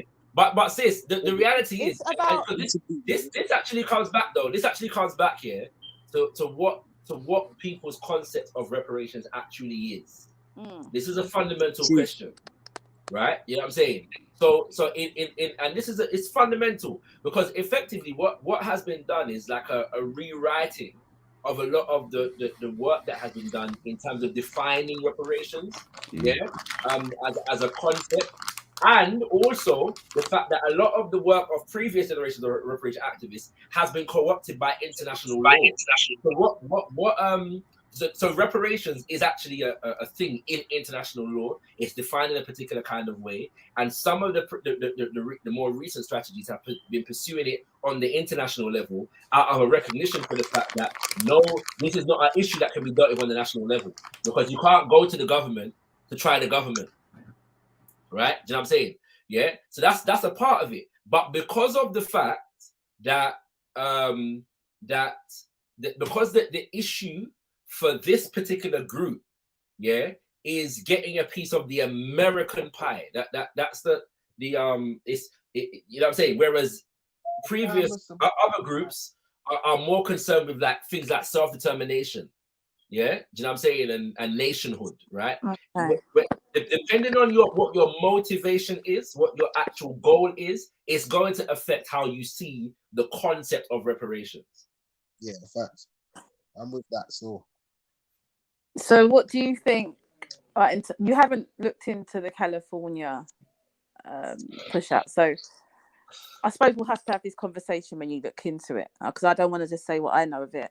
I want you to be able to see what you see, so we can have this discussion about what's taking place in California, whether it's supporting the people on the ground, you know, and what it's doing, because I know everybody has an issue with what it's doing to non-black. And by the way, sis, I don't think anyone's got an issue with that. I think I'm not talking to you, Dan. I'm talking to Shaka. Right. Okay. Don't do this anti thing. It's unnecessary, man. No, you're too rude, Dan. The question is, I'm talking to Shaka, and I'd like question- Shaka to respond, if you don't mind. Okay. All right. I was gonna make a different point, but I can't, feel free to come in after. 2012, the CARICOM nations, reparations committee, petitioned Britain, in relation to the reparations issue. All right, and I put it out there that there were enough Pan-Africanists that were very critical of that initiative. Yeah, extremely critical of that initiative, partly because there's been a reparations movement in the Caribbean for time, and it was felt that the governments did not, in one sense, did not have the moral authority to champion this claim, the reparations claim, on behalf of their people, because they hadn't reconciled themselves to their people, in one sense, and also that the actual program that was put forward was more like an aid package. It was said one activist described it as an aid package in the reparations bowl rather than actual reparations, right? So the point is that these conversations and these debates take place all of the time. Like ADOS is not unique, in terms of that kind of critique. Like there's no critiquing ADOS. Is not an attempt to destroy Black Americans out of some kind of animosity. It's nonsense. But I think, okay, I get to a certain extent, Shaka, your vision, because I do think they do attack Pan-Africanism, right, at times. But I think if people are coming and having that conversation where they're not attacking your group, I think, and this is what I get a bit weary of, this whole kind of YouTube, this side of YouTube, to be honest with you, in terms of critiquing other groups, whether it's religion, whether it's organisations, especially Black organisations. I find that a little bit non-productive, right? And I think it's more important. Sorry, can I just finish? I think it's more important to show a better strategy for the issue that is on the ground, I agree with you. rather than critique. Sorry, let me finish. Rather than critique. Hold on, brothers. I don't understand. Go on, true, sis. Go on, true. Guy in his history. Go on, true. Rather than critique those that are trying to put their foot in the door. Yeah, and I find that just uncomfortable at times, you know, to be around that kind of conversation. So yeah, sorry. What I think personally is, yeah, when it comes to what people really do genuinely think but don't say, is that when it comes to people that do things like that, you don't critique and actually get onto actual things that actually go on the internet. Like, but have people that come here undermine and do that, don't do that. It's a critique that, it's a critique things here too, but which is always like people just think, well, what are you talking about, man? You get what I'm saying? That's the truth. That's why you get pushback and shit. It's just like, oh, when we look at Americans in general, it's a bigger place where you've got more actual, you get what I'm saying to you, we've got more socio-economically, more of a powerhouse spending. Do you know what, Facts? Could you just turn up your mic a little bit or come closer to your mic? Because I can't hear you. I don't know. What, can you hear me now? Yeah, that's better. Yeah, that's much better. When it comes to certain things, we need to critique certain things that go on here, though, because it's like, all right, cool. When you have like critique, when you want to say things about the ADOS movement, whatever, yeah, they critique everything. Like in America, you've got like the Tariq Nasheed guy says things that are mad even to like Africans and Caribbean people, calls us flipping barefoot with coconuts and that. But you get me? Either way, he comes with facts when it comes to like Americans and how flipping certain things get media, the way that certain things are engineered and shit like that. So it's facts. They do certain shit where it's like you have compromises in their group. Every group's had that. Always had compromises. Even in NF groups, every group's had that. But you know what I mean? Long as flipping, they can keep weirdos out of their group and they can keep going. I don't like to. I'm for it. I've never been against it. None of us have been against it. Or in America, no, not in America or Caribbean. Never been against it. But it's like the way they move is like, you know, you people are just what you doing here, you Jamaican nigga. Yeah, man, they started the criticism, man. It wasn't the other way around. The way we get at us is mad, bro. Like, look, it's people, even Shaka. Yeah. Let me just say, I followed, I follow you on your channel, whatever. I've seen you talk to somebody's brothers and try to reach out to them. Let's have a chat, proper chat.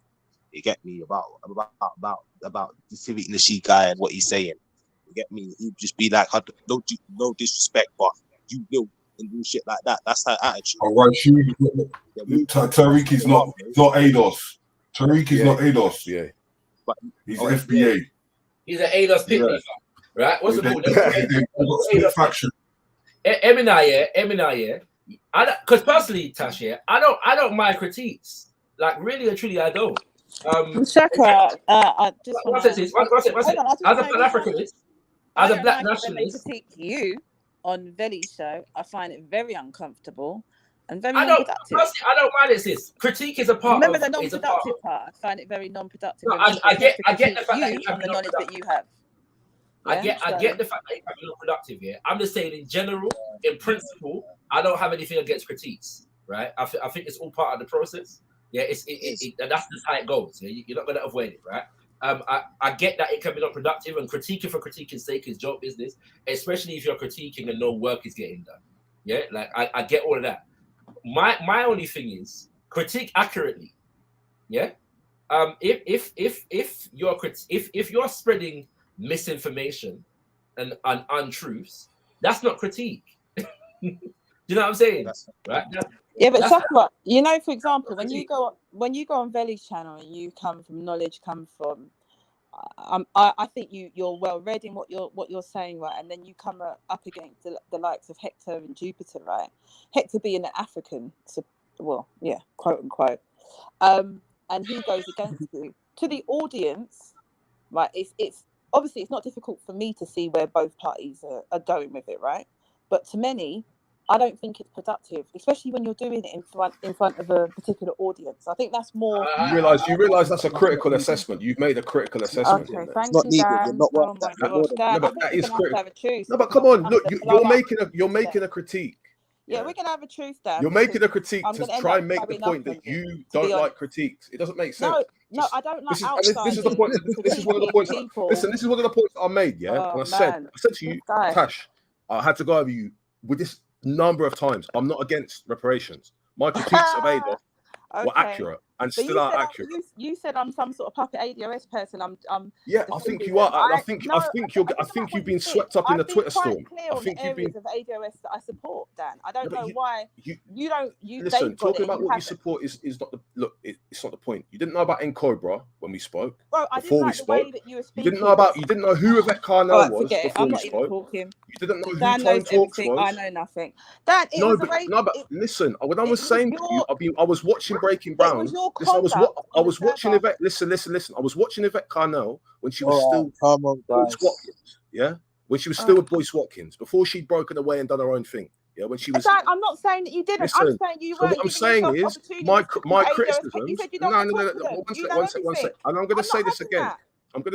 It's not for you to not have those critiques. Dan, it is because one second. Guys on the server saying one thing. You said you don't want to talk to them. Listen. Then what's the point? Because I know what ADOS is about. Bro, you can't be like that. What I'm saying, it's new to you. It's not new to me. You said you don't want to talk to them. You're talking to me I through them, and you're holding me. I don't need to talk to bigoted Americans. I don't need to talk to bigoted Americans. I can't. I don't. I'm telling you, some of them. Okay. Especially bigoted Americans. This is so wrong.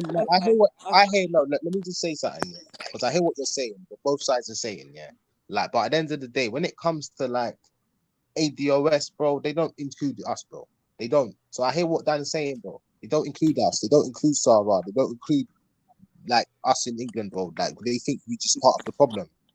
That's the truth. I don't think all of them are saying that. You don't. Yeah, but you don't have to believe it. But this is the thing. You don't have to. No, I'm around some of them, and I'm saying I don't think all of them are saying that. There are these faction groups. Bro, when it comes to really the films, that when it comes to anti-Pan-Africanism, and I feel like that. No, I'm not anti-Pan-African. I'm being honest.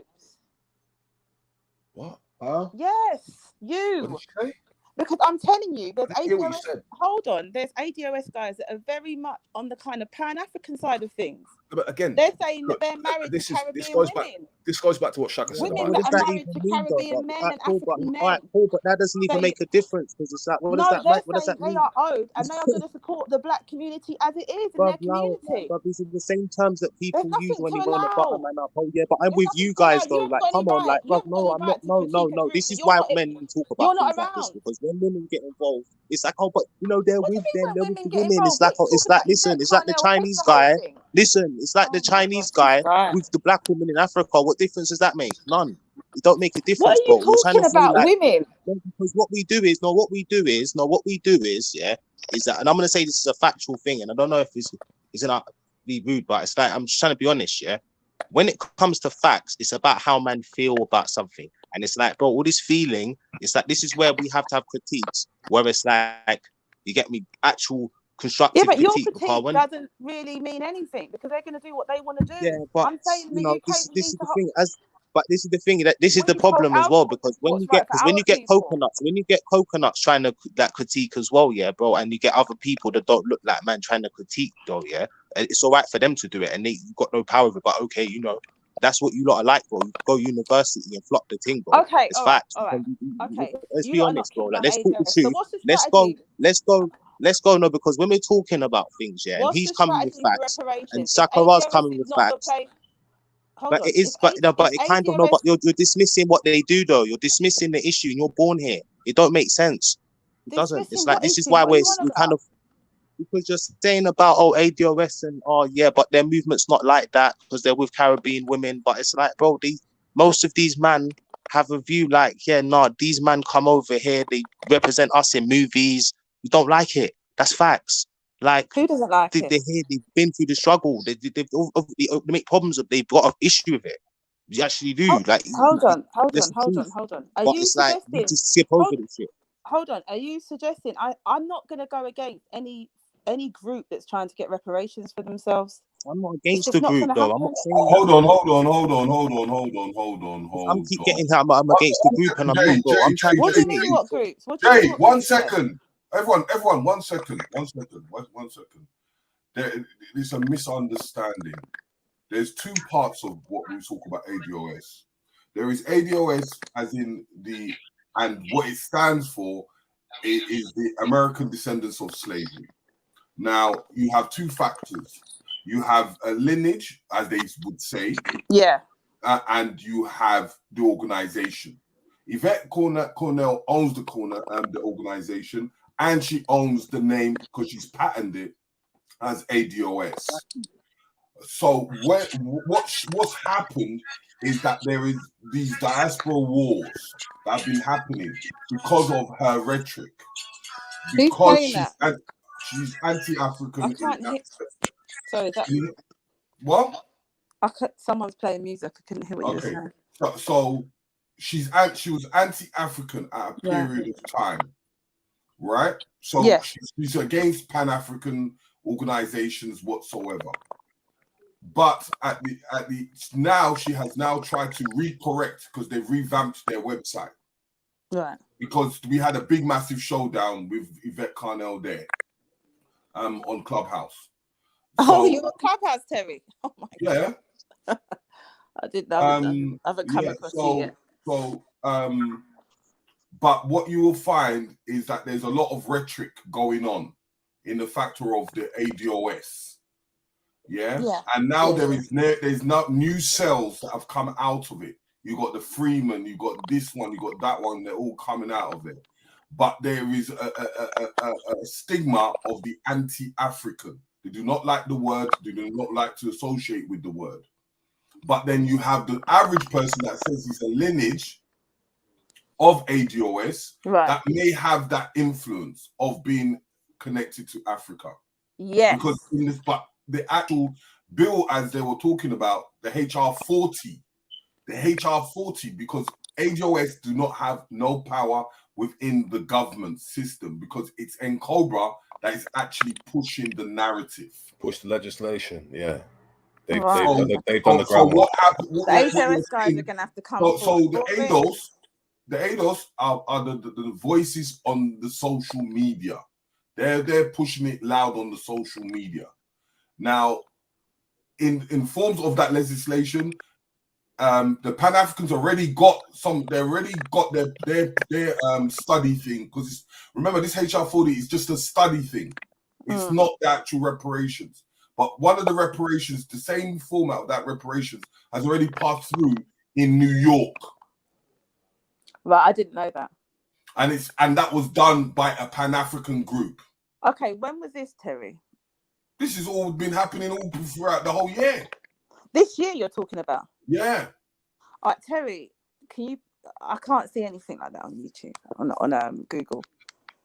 But I need you to just post just put New York reparations, and it should draw something up for you. But okay, hold on, let me have a look. Yeah, at the end of the day, with America, what they're doing is, even with Joe Biden, what he's done in places, he's let people in countries. I need to read this one, so I'll be back. He's ran people. He's basically trying to like substitute Haitians and other Caribbeans and do this sort of thing with them. That's what I've seen. That's what I see he does, isn't it? So it's like, it's a sort of thing where it's like, it's engineered. This is engineered, but it's like, there has to be a conversation. Like, what do you mean about, you get what I'm saying to you? Africans there can have that conversation with them too, but they're not going to have that conversation with them because really and truly, bro, they don't see them. They see them as problematic, bro. A lot of them, not all of them, but like the ones that come straight from Africa to America, bro, they definitely see them as problematic, fam. They definitely don't stay away from them. It's like most parents. Terry, are you talking about the bill A3080A? Is that the bill you're talking about?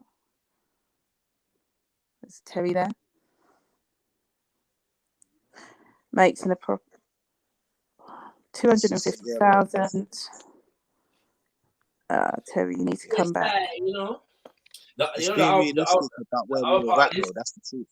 The other part of this was an identity issue as well, yeah, because a lot of it was fueled around this idea that identifying as African as an African American was part of the hindrance to receiving reparations in that regard as well.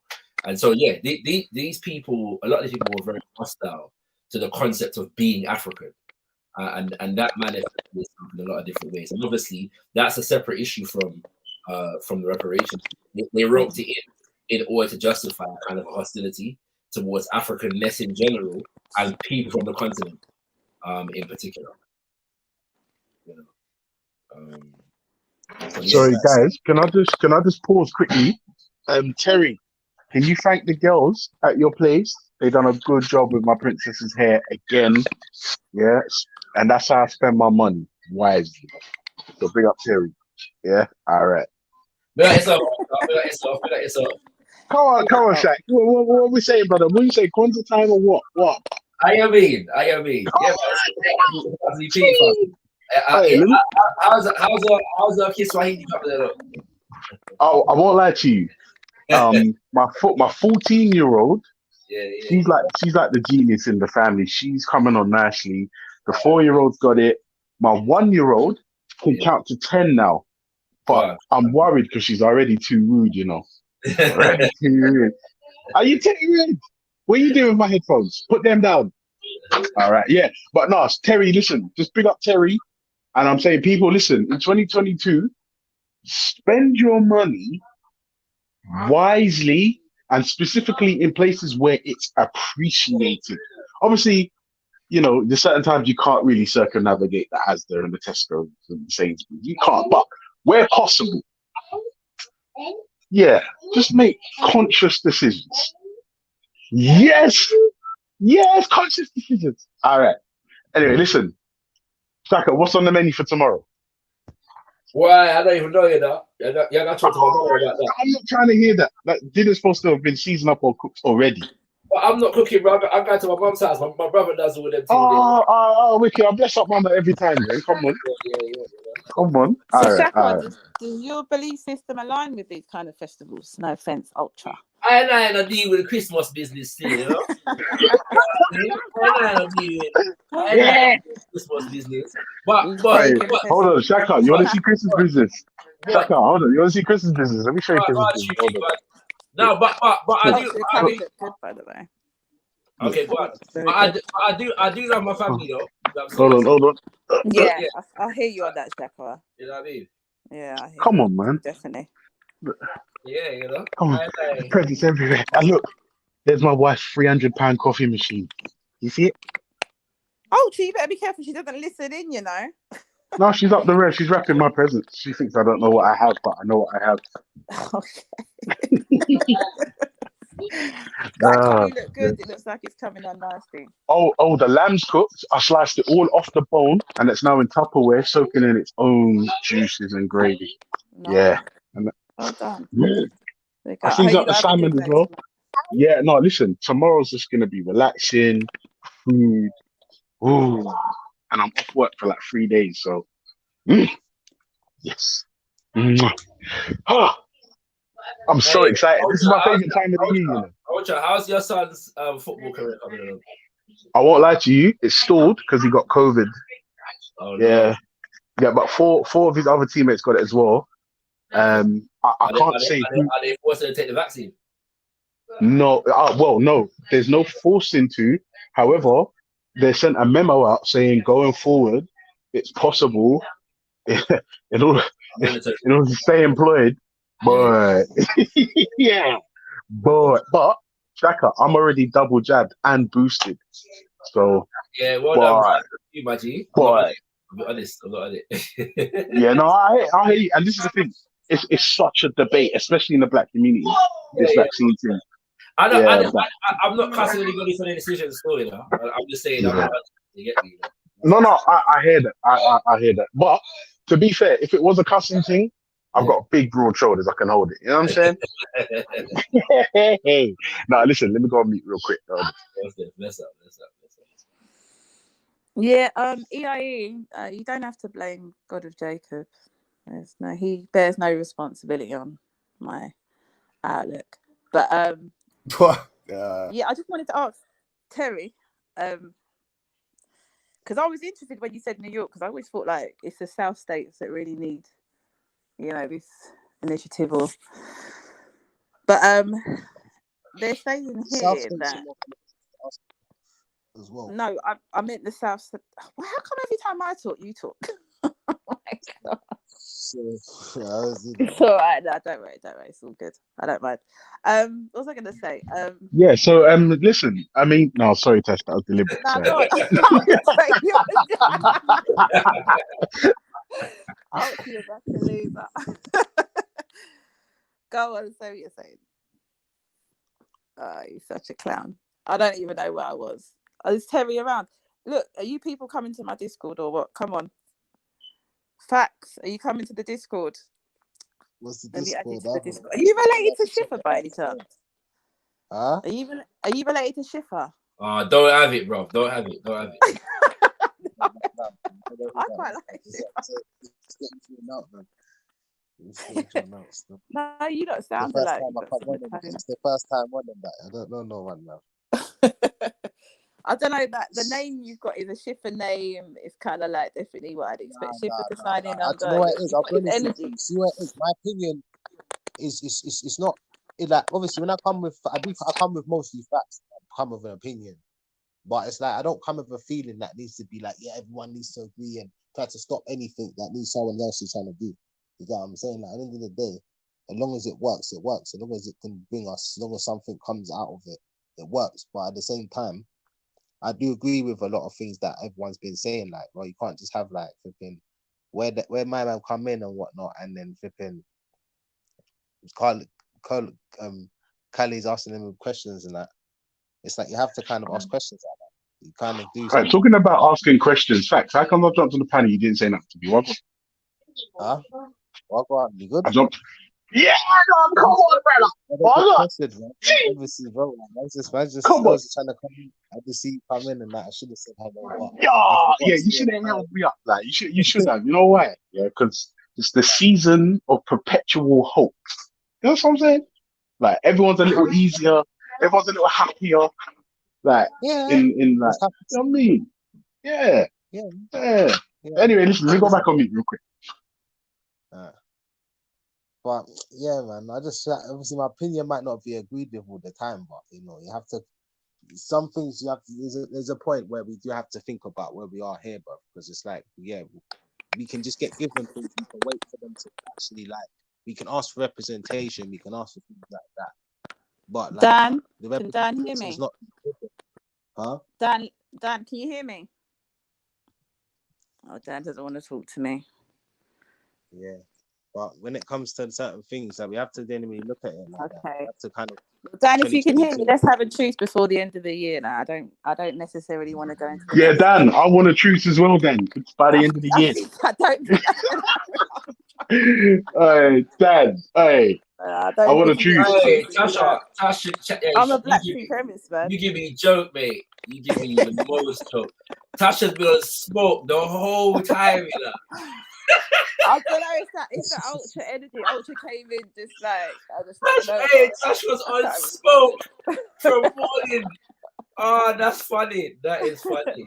That's beautiful. That's a Pan-African. Hates me. That hate them. You know, as well, facts. Just a quick thing, fact. The one thing that stuck out to me, what you just said, was people ain't gonna always agree with your opinion. I would argue that that's a good thing, because I mean, it's okay to have your own feelings and your own thoughts, provided they're based in some sort of reality and or truth. I would say who gives a fuck whether anyone agrees with you or not. Do you know what I mean? Yeah, so you know what I mean? Because some people believe absolutely ridiculous things. Like, but obviously I'm trying to build a truth with Dan, so I ain't gonna say nothing. People believe silly things, don't they? So like, who gives a shit if anyone agrees with you? That's all I'm gonna say. Yeah. So you know what it is, at the end of the day, we do the idea, the fact of the matter is it's good to have these sort of debates, because then we actually think to ourselves, we just actually think about this guy, about certain things that we talk about and honorable, we give titles to things that aren't really shouldn't. Do you get what I'm saying? Some things we need to look at and think, why are we giving title to? And it will make us better people, bro. Absolutely agree. I absolutely agree. And also just choose who you spend your time with as well. Because I won't lie to you. I heard when I jumped on the panel, I heard Tash talking about Shaka jumping on the G block and having his position critiqued, right? Now, the one thing I will say, there are certain times that certain people will go in at Shaka in a really disrespectful way, in my opinion. But Shaka not only conducted himself like a real man and somebody that is like well mannered and principled, but he actually answered the critiques with fact-based evidence and no feelings. Do you know why? And that is the type of man you have to respect, whether you agree with him or not. 100%. He's probably my favourite speaker on his You know what it is? I don't. You know what? But I just don't like it when people like attack him. I'm thinking it's just uncomfortable for me. That's the point I was trying to make. When we all, but one thing we all do, is that we all have to be like that. We all have to basically state what we're saying is facts. Like even with certain things, when like my man wasn't agreeing earlier, the Triller brother. I don't know if you heard earlier, and he was just like, I'm not gonna lie, brother. I missed a lot. I was breaking my ass off in the kitchen. Nowadays you can deny reality. You can just be like, I don't agree. You know what I mean? And that's the thing. Like, you're definitely related to Chipper. Definitely, there's something going on. But it's true that's though. disrespectful. When the man come on, you need to put your South American butt like full back. But we have to be honest. Full back. You have to be honest. You have to be honest though. Like when my man come on and he's talking about, and my man said, and he's saying about, why would he be involved and stuff like that. It's like you don't know how to, it's not something no one else has to do, innit? I don't know. I don't know. No one can answer that. Can you answer that? I got a dilemma, family. I got a dilemma, yeah. So I'm left on the plantation right now, yeah. And basically, man, I have to order some food in it, yeah. Now, basically, it looked like every West African restaurant in Croydon closed down. Them deliver no food right about now, and I can't leave where I'm at, yeah. So man, I forgot for the Indian food, yeah. But now I look fun. Check out the Indian food. Indians, but some nice food. But I'm not an expert on the Indian thing, innit, right? So chicken karahi. Karahi, yeah. All right. One sec. Man needs to us know what to order, innit? Cause like man know about the masala, man know about the korma. You know what I'm saying? Also as well, Tash knows about them Indian dishes, car. Like, yeah, she knows why.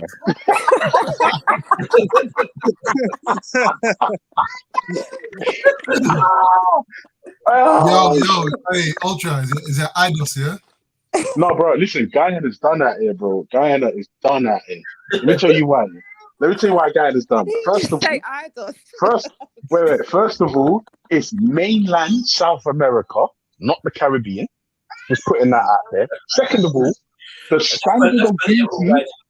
Shaka. The standard of beauty in Guyana now is Indians. Nice, not country. Wait, hold on. The national dish is no longer pepper pot. It's chicken tikka masala. Oh my god! Touch it down. You finished. Chow mein in Jamaica. That's when you know. Hey, what was chicken karahi. Yeah, chow mein in that. Karahi, yeah. I can't remember what I used to get. No, but to be honest, it was Bengal spice I used to order from, so it might be a different. Oh, Tash, man are calling you Idos, you know. That's deep. I'm done. That's not. I know. You see, this is what happens. You see, this is what happens. You know. You see, when it comes to a geezer who have popped in and been like, "Hold on a minute, what's happening here, mate? You gotta get him out." You know what I mean? Like, you're like, oh well, you know. Yeah. Oh my God. Hey, it's the way he chopped it, Diana.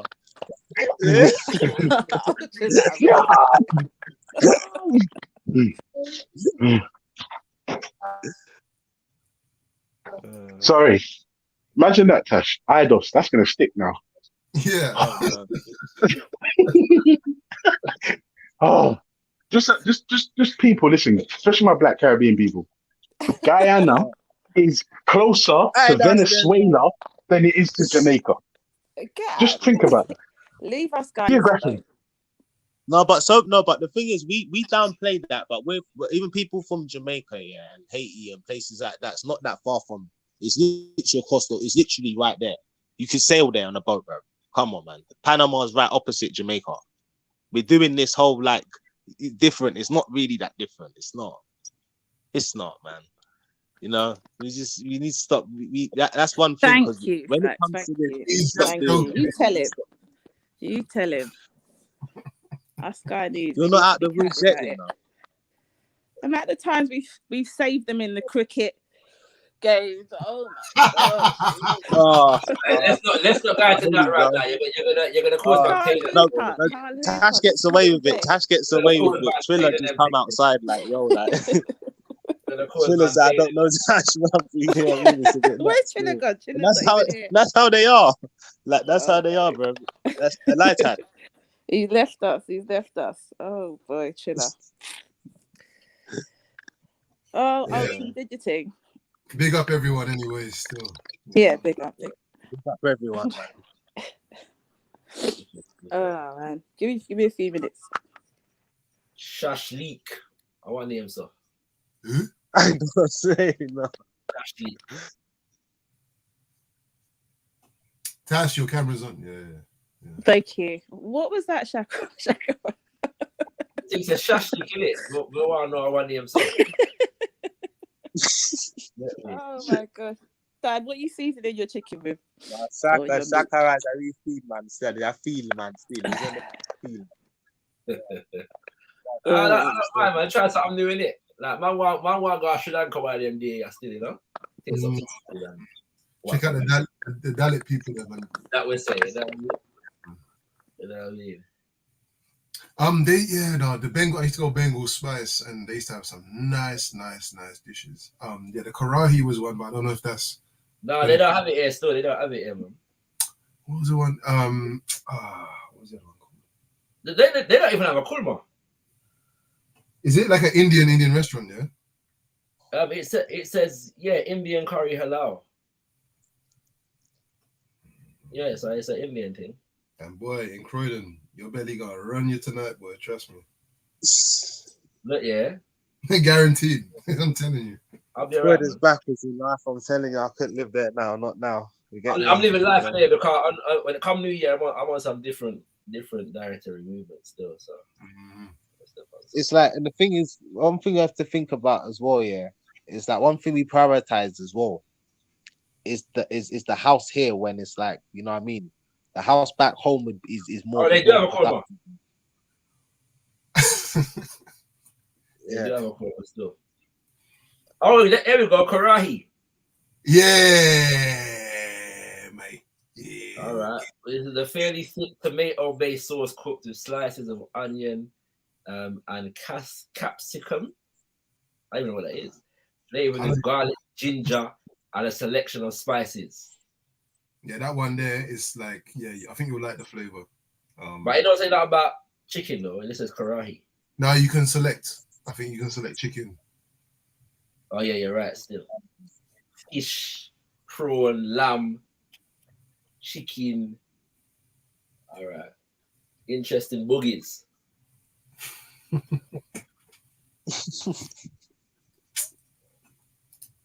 Yeah, boogies. It's good to see the people there dialoguing still. Like, I was quite shocked to see, you know what I'm saying, 90 for doing her thing and then everyone just chatting. It's good to see. I hope everyone's good as well. So you got to talk about Gambia and Senegal now, you know. What now? Yeah. It's the country. You know, you have to bring the African vibration. Coconut rice, that was their plan. Yeah, man. All I'm doing, my half now, I think maybe 60% of my whole being is still over there. And I'm not trying to get too comfortable back in London. I'm telling you, man. I'm trying. Yeah, but Bunya, you're romanticizing Africa, though, my G. You get me? You know, that's what you're doing. You're romanticizing. You know, like that. Just clearly, I didn't see the real Africa. You know what I mean? Like, Yeah. Evidently, because if you did, then you will know that them Africans don't like us, innit? Trust me. Like that. Has James Jones ever come on this channel? Yeah, I came on a couple of weeks ago briefly, and he was there. So I don't know if he does it regular, but man, send for him, man. Why you want to chat to James Jones for?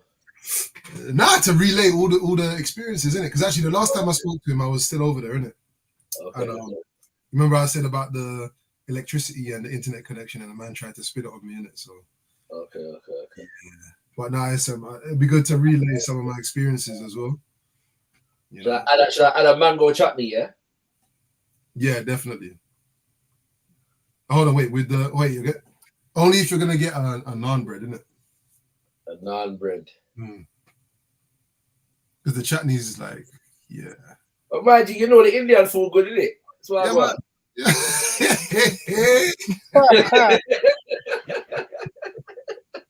Again, we need to nationalize the culture. Indian food's good though. I know, man. Extended family. Oh man. Yeah, man. India's a place, like there's some places in India that are just, they look like some of the worst places on earth, if I'm honest. Like Mumbai. I think, is it Mumbai? The trash city. There's just rubbish everywhere. Yeah. I'd like to go to India though, like because there's a lot of things to see there. Plus, you know what I'd love to do? I'd love to watch a cricket match in India. Mad thing. Yes, I'm a cricket fan. Where? You get me? But yeah, man. No, India's a nice place. I'd like to go one day. Where would you go? Which part would you go to? I'd go like flipping. I want to go to like the spiritual parts, innit? You get me? Yeah, like, man. South, you know what I mean? South India, man. You have to go where it's just relative to man. You get me? Certain places when you go into the world, to go where it's relative to you, innit? Yeah. You get what I'm yeah. saying? There's no point in going. There's no you want to point see in your going. people, then, you know what I mean? Yeah, for real. And we don't really know nothing about what's going on down there. If we're honest, we don't know. We don't really know. You know, it's not like India's a hot topic of conversation in our black community, really. You know what I'm saying? Especially the South. India has its own agenda when it comes to India in general. It's just what it is. One thing restaurants here, beyond like Caribbean restaurants, have to sort out is their drinks menu. It's terrible, isn't it? No, because like, when you go outside of a Caribbean restaurant, yeah, all the drinks are like 7-Up and Coke. Like, it's ridiculous. You get me? Like, even African restaurants. Mm-hmm. Like, if you're ordering online, man can't get a good juice in it. It's water or nothing, bro. Yeah, or just like I said, 7-Up and Coke and everything. They're all bare. Like, I'm like, fam, like. Are you submitting to the fizzy drink? Nah, because luckily I got juice around there. But I was seeing if they had something, you know, a little, you know what I'm saying, unique Indian beverage. Just have a nice little Guinness punch. Ho. It's not Christmas, but you get me. Just have a Guinness punch anyway. The Indian man it's eggnog. You just class it eggnog. It's like a stupid Christmas. The Indian man don't so Guinness punch. The Indian man don't so Guinness punch. I said, but make that, bro. You can make that, bro. You best just drink the gravy, bro. Nah, you can drink the gravy. It's not serious. You get me? Yeah. Like, should I get a cider? Cider, that's though. Wow. Oh, what, the Copperberg one? I don't even know what's that. It just says cider. If it's the fruit one, it's not. You get me? It's not taste. It don't taste like. I don't mind because I'm not a heavy drinker. I will box a cider still. It's like I don't drink for that in it. So cider's alright for me still. How you feeling about the Ghana news? We ain't really spoken about that. I vex Rasta. I vex a bomber clad. Right now. Get me. Crazy. You know, but I'm hearing the people in Ghana vex still. Because it's worse for them because they're making it mandatory. If you want the country and them thing there. You know what I'm saying? But yeah, man, that kind of mash up all of my plans, you know what I'm saying? You know, so you think that's sustainable? Not really, but I'm hoping it's seasonal because I'm looking to book a ticket at some point. Yeah. And I don't wanna I wanna have time, so I'm not paying no big bomber clock fare in it. So yeah. Yeah, it's funny, man. Just as we were the thing and about to start stealing up dates and everything. Is the policy applied to traveling by land across the border? I don't know. It's a good question still. Yeah, look into that. Yeah, it's a good question. I spoke to Kevin the other day as well. Oh, what's he saying? Yeah, he's cool, man. He's cool. He's coming back to the UK for a very, very short period of time to do a couple of shows at Jazz Cafe at Ronnie Scott's. Oh, okay. Well, yeah, we gotta go in it. So yeah, let's link up for that. Yeah, definitely. He was telling me a story about his journey from Gambia to Benin, innit? That's a long journey. Blood. I don't know how many days did he say? 4 days, I think he said. 4 days. Wow. Yeah, he got stuck in the Sahara, bro. Ross Clark. He got stuck in the Sahara. There was one car that took him from Mali, and they were going straight across the Sahara to Burkina Faso. And yeah, the car broke down, bro. He said there was nothing there. No one, nothing. And he was driving or Nah, he had all his drums in the back, and some next man was driving. Yeah, I was laughing my head off. Yeah, man. Yeah. Nah, I'm seriously considering like just going to Benin for like 6 months, just to do lessons. Just to do lessons. But because I want my son to learn as well. Yeah. Maybe I'm gonna have to work it around that, innit? Like in terms of learning. Hold on, did I miss something that you said? You want to go Benin to do something in particular? Yeah, just to continue the battle. Yeah. I really wanna master that vibes, innit? Like, can you remember all the rhythms? Some of them still. I've got some recordings as well, innit? So yeah, me too. I need to dig them up but I think, you know what it is though. I think that because I think some of them are on a hard drive that kind of deaded still. Mm-hmm. So I don't even know if I still got them. All I can remember is Oshosi, man. Yeah, I feel like it's one of them ones. When I get back into it, I'll pick it up. But yeah, man, it's just that because I've never done the formal thing in it other than that. So I really want to, When you say what the initiate processes, yeah. But even beyond that initiate, I've never done like formal drum lessons, innit? Right. I just drum, innit? Yeah. I watched one of your clips the other day, actually.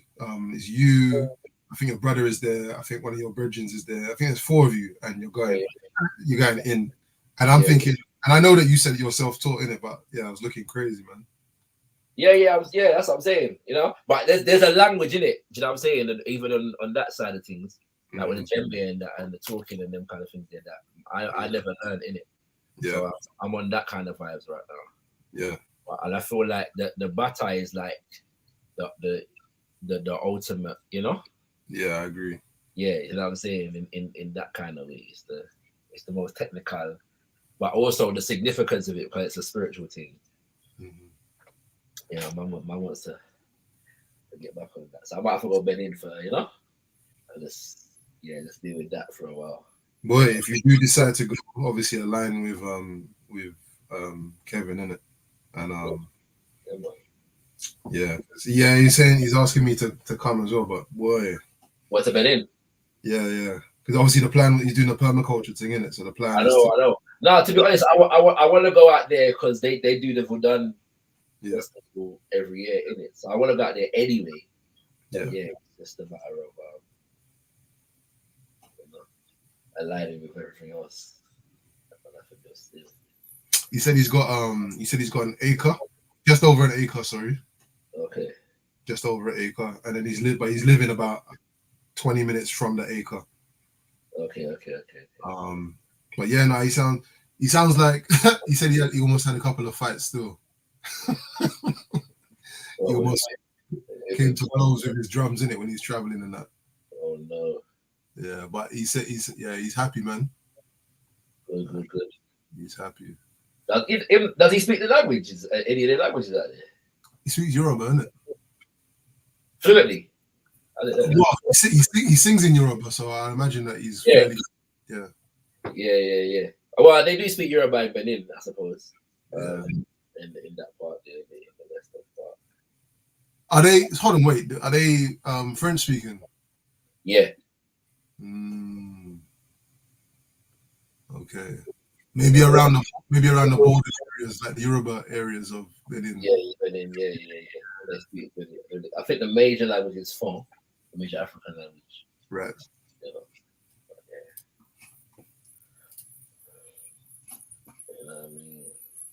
What did I miss anyway? What was them not arguing about? Well, I don't really know, you know. I know. Well, I know is Tash got the spice for Dan, but it seemed like it was over some previous conversation to do with ADOS. But Dan's gone now, even though she was looking to have a truce in it. But Dan looked like a jumper, you know what I'm saying? And then there was some conversation earlier about Pan-Africanism or whether we should have other people involved in our things or something like that, which I wasn't really involved in. Yeah. So, you know. Where's Nanifa? Nanifa's hugging up Shaman, you know what I'm saying? You know. Nanifa hasn't been here since I've been on, you know. Yes, I have. What we're doing in the back. Yeah. You know, one washing machine, my pot, all kind of things. But we're there, man. Give thanks, man. Big up. I was gonna say you got one hand on the computer and the other hand, you know what I'm saying? I mean multitasking. You dip on the spin dryer now and then people. I mean. Keep love new. Keep love new, man. Keep love new. You know what I mean? Yeah, all these things. The other day I typed in Veli's name in YouTube and they're doing the crypto thing now. Like Veli, like so I typed in Veli's name. Oh yeah, I did hear. I heard that his whole channel was on the crypto vibes. Yeah, completely different name, and it's like what do you call it? NFTs or non-fungible tokens or these kind of things. But yeah, the crypto thing, man. Like, to be fair, yeah, man, looking for it still. Like, but I'm trying to do it on a collective one. Oh, okay. That's a part of something. Cause I don't like. Yeah, I'm not. Yeah. I'm talking to some people in it. I'll talk to you about what I'm talking about differently still, but yeah, man. Yeah, like I wanna invest in something personally, but I don't. When I get skeptical when people start promoting things as the salvation of Black people, and so I feel like I've got to be careful in terms of how I engage it, because I don't necessarily see it in that way, even though it might be a good business investment on a personal level, if that makes sense. What have you heard? Like, what have you heard? How have people kind of tried to sell it? Like people, yeah, man. We need to get into this thing, you know. We can make P, or we can have a currency of whatever our own and everything there. And I'm saying, all right, but you lot are looking for shortcuts, isn't it? Like to actual social organization. If we're gonna have a cryptocurrency that's our own, it's only going to be based upon the actual social organizations and institutions. Yeah, it has to be backed by something real. Right, just what I'm saying. Like, it's not gonna. We're not just gonna invest in Bitcoin and save the land, like save the people. And that is nonsense. I know. And the funny thing, I'm like, there's no regulation and there's nobody knows who owns the thing. Say that again. there's no regulation and nobody knows who owns the thing. Yeah. Right. So it's a thing where I'm not saying don't get involved in it, but I'm saying how can we promote it as some liberatory endeavor when we have no idea who or what's behind it? You know what I'm saying? So if you're saying, yeah, you can make some money on this thing, then just say that. Don't act like investing in it is gonna, you know, it's gonna solve our economic problems. It's not. Was there like a particular because I'm just learning about that shit myself. Was there a particular coin or whatever that they were They're talking about crypto in general. Let's talk about crypto in general. Now I get it because look, I'm been a Pan-Africanist all my life, innit? People have been talking about having independent currencies from creation. Yeah. So this is like, just because it's called crypto now, it's a new technology. The principle is the same. It's currency, right?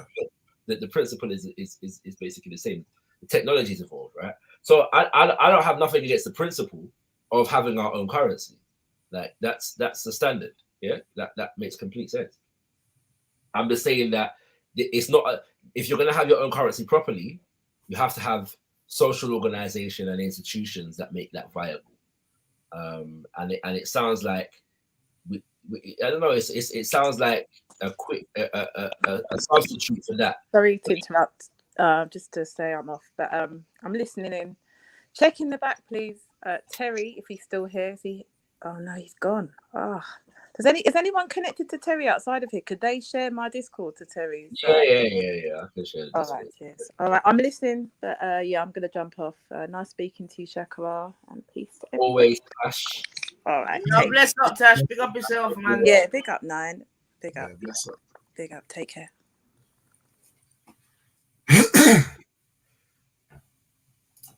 But yeah.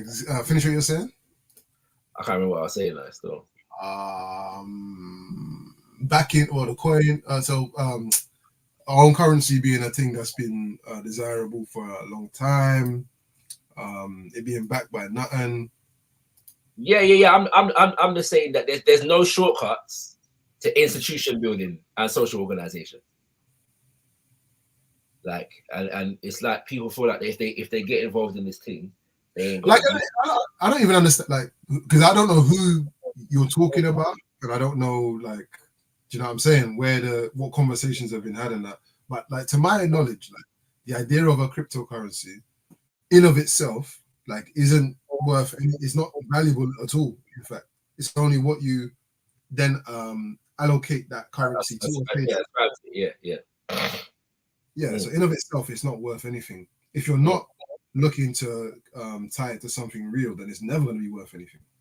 It would seem to me that if anyone is a Pan-Africanist that's looking at cryptocurrency, would automatically be also looking at how it can be tied to things that we own or things that we are. You know what I'm saying? And that's what I'm saying. Like that's the conversation from a Pan-African point of view that I'm not hearing. So I'm saying, yeah, that's the conversation that I'm not hearing. It's more about, yeah, man, get involved in this thing. You know what I'm saying? And it's like the theory of it. Okay, whether we've got to build, you know what I'm saying, structures around this thing to make it an actual currency. Like, you know what I'm saying? Like, and so my thing is, all right, let's say, for example, we're going to tie our crypto to the development of a credit union. You know what I'm saying? Like, I don't know the logistics of that, but I'm saying that if somebody was saying that, then it would make more sense to me. Yeah, totally. You know what I'm saying? Like it would, and I'm like, this is beyond, you know, it's a good investment. You can get a return on it. Like, I get that. If that's the case, then fine, do what you want. You know what I'm saying? I'm just saying that beyond, if you're looking at it as a collective strategy, I need more meat on the bones. You know, like, yeah. I'm sure, like, as conversations develop and that, like, there's probably people that have been having that conversation still. Where they are, I don't know. Like, what's his name? Dinokai was pushing one coin, like 2 years ago now. I think it was called Sable Ascent, something like that. I don't know what's happened with that, but it seemed that there was a collective of brothers that were mining this coin. And yeah, saying that this is going to be a Pan-African coin. I don't know what's happened since then, but I've heard a few. There's a couple that's based upon like, there's one coming out of Nigeria. You know what I'm saying? But again, like that's because something's on the continent for me, like doesn't, yeah. Hey, do you know what I'm saying? Like, you know, like the other day, everybody was getting excited because what's that? The Nana Akufo-Addo, the Ghana president, announced that Ghana's going to be making chocolate in Ghana as opposed to just exporting to Sweden and these things. Yeah. Come to find out, the number one company, the biggest company that's forwarding that agenda, is owned by a blasted German.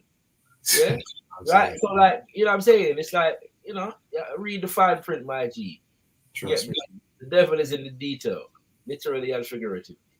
You know what I'm saying? So, you know, let's be careful when we start getting excited about these things. And again, like I said, there's no substitute to institution building. You know, there's no substitute. There's no substitute to the hard graft of developing institutions and frameworks for institutions. Yeah. And it's we just want to piggyback off people's frameworks. So that everybody says cryptocurrency. Oh yeah, we got to jump on cryptocurrency. And we might find that based upon our social organization right about now, it may be more viable for us to pursue something different, right? You know what I'm saying? You know, so I'm not saying that's the case. I'm just saying that might be the case if we actually did the work of actually investing in something intellectually, you know, in terms of the ideas. I tell you what I do think though, this what they're calling Web 3.0, so like the new version of the internet, it's all the same. It's all the same thing in it, but it's obviously developed over time. But Web 3.0 is what they're calling a decentralized internet, and it comes from, I think, blockchain. What do you call it? Technology or blockchain theory or whatever it is. And the ability to have, it's kind of, I guess it's kind of like what North Korea have, yeah. But I don't even know how to, I don't know what North Korea are dealing with, but to basically have an internet that is walled off, right? So at the moment, I get that, but this is what I'm saying, bro. It's an example of exactly what I'm talking about, because I've had conversations where I'm talking about, all right, like we need to be thinking on the level of China in the sense of they have their own thing. Yeah. Now we're talking about Internet 3.0 as a decentralized thing, but we don't know who owns it. Yeah. And we're not saying we should develop this thing for ourselves. We're saying, all right, we should tap into this, whatever this person's made. Yeah. That's what I'm saying, isn't it? I'm saying if we're talking about it because it's decentralized and blah, blah, blah, blah, so why are we not thinking about developing our own platform? That's the point. Right? You know what I'm saying? Now, and I'm not even saying that getting involved in it in the short term may not be a strategy. I'm just saying that that's not the conversation that I'm hearing. I'm hearing we've got to be on the cutting edge, and the cutting edge is always what somebody else is doing. I get what you mean. It's always the way though. That's it's a frustration because if you're a Pan-Africanist or you're whatever, black nationalist, whatever the person is, like there's a limitation to. It's like the problem I always have with cinema, innit? I don't want to always bring up that subject, but it's like you're using your powers of analysis in all areas apart from some of the areas that are most important. Do you know what I'm saying? As in, okay, you're asking all the relevant questions about the political arena, you're asking all the relevant questions about economics, etc., etc. But then when you find an avenue that may be possibly liberatory, you're not asking the relevant questions of that. If that makes sense. Right. You know, it's like you're saving your brain power for other stuff, and you're not applying it to every space. Really? Yeah. No, you know what I'm saying? Having said that, have you actually watched this Matrix thing? Nope. No, I just read a review. I'm trying to watch it still, but I'm doing it for the culture, innit? Oh, for flip's sake, man. But what the Matrix culture, blood? No. I'm being tongue in cheek. No, but I you know what? Like I enjoy the cinema, like as a you know what I'm saying, as a whatever. But I wasn't that excited about this film coming out, innit? Like, to be honest with you, I'm not expecting much from it, right? I wasn't expecting much from it, yeah. But I thought I'd go and see it because of, like, you know, like them 20 years ago, fam, like Matrix conversations were deep. Of course. Well, I was in it. I was deep in it. Yeah. Right, you know what I'm saying? So it was more out of that kind of energy that, you know, you thought, all right, you know what I'm saying, we invested a lot in the psychology of this film back in the day, so let's go check it out in the cinema. But it was just that, really. But then I'm hearing some dead reviews from it, Now, you know, look, because me, my wife, and my brother are actually planning to go and watch it. You know what I'm saying? I'm gonna go watch it. Yeah. But yeah, like, I think since when did I watch it? How old was I when we saw it? 99. So I was like 17, 18. Yeah. And bro, that was a shift in cinema. There was a shift in cinema. It was. Consciousness, everything, man. If I'm honest, like in popular culture and the consciousness of the people, then and it's been referenced. It's probably that's probably the most referenced film of all time. And it's the most broken down film as well. Like so, them times like man like Brother Hakeem and Andrew Muhammad had endless. You get me, like breakdowns of this, that, and what next. But to be honest with you, it like all of that. It took my appreciation of film on another level. Yeah. Like the analysis of Matrix was actually probably, for me, was probably more important than the film itself. Like, you know what I'm saying, in terms of the tools of analysis that it gave me in terms of symbolism, and the knowledge of how intricate the production and the directing process is in film, and you know what I'm saying, them kind of things there. Like it exposed me to all of that kind of stuff. Yeah. You know, so yeah, that's what was important to me. And obviously, like the themes in it were familiar to me because of, you know, what man deals with in it. Like it's phenomenal. You know, it's amazing how that the language and symbolism of like liberation movements were very much, you know, used, if that, or represented, so to speak. And I think that right there, like someone like Paul would draw that back to Sophia Stewart and what she was trying to do in the first place with the book, and then draw it even further back. Have you read that book? I haven't, you know. I've got it though. I've never read it. But I understand that it's not a complete thing. Like it's not a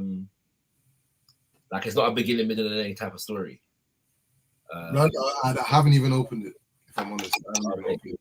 And then there's all kind of debate because she said she won a court case. Yeah, I just leave that. all of that area, I just leave alone, man. Right, yeah. Because I've never done these people like that. I read some back in the day, but yeah, when I first heard of it, I was all in it, man. Like when I first heard, "Rah, what a black woman wrote." Da, da, da. I was, and this was at a time when this was probably like 2003, maybe 04, something like that. I'm thinking it was then because the internet in my head when I was doing the research. The internet looked shit. Yeah, it looked crap. Yeah. Now, I remember reading 1, 2, 3 back in the day, but I couldn't figure it out, so I just left it alone after a while. I never really went back to it. I don't know. Like, I'll be honest, I don't know if I'm that interested if she wrote it or not. Like ultimately, you know what I'm saying? You know. Well, you have to be interested enough to at least read the book and see. Yeah, I'm more interested in reading her book than the extent to which it relates to the Matrix. Or like, do you know what I'm saying? I'm like, you know what I mean. So yeah. And I'll definitely watch it. You know. Yeah. You know. I'm a little bit annoyed that Larry didn't come back. You know what I'm saying, for it still. You know what I mean. Did they ask him to come back? I'm not sure. But yeah, there's a logic. I read somebody's status though that suggested that he turned it down. But I don't know if that's the case or not. You know what I'm saying? But because Morpheus was actually my favorite character from the film. You know what I mean? Yeah, no, I agree, man. Spiritually, that's a good film. Matrix. MA.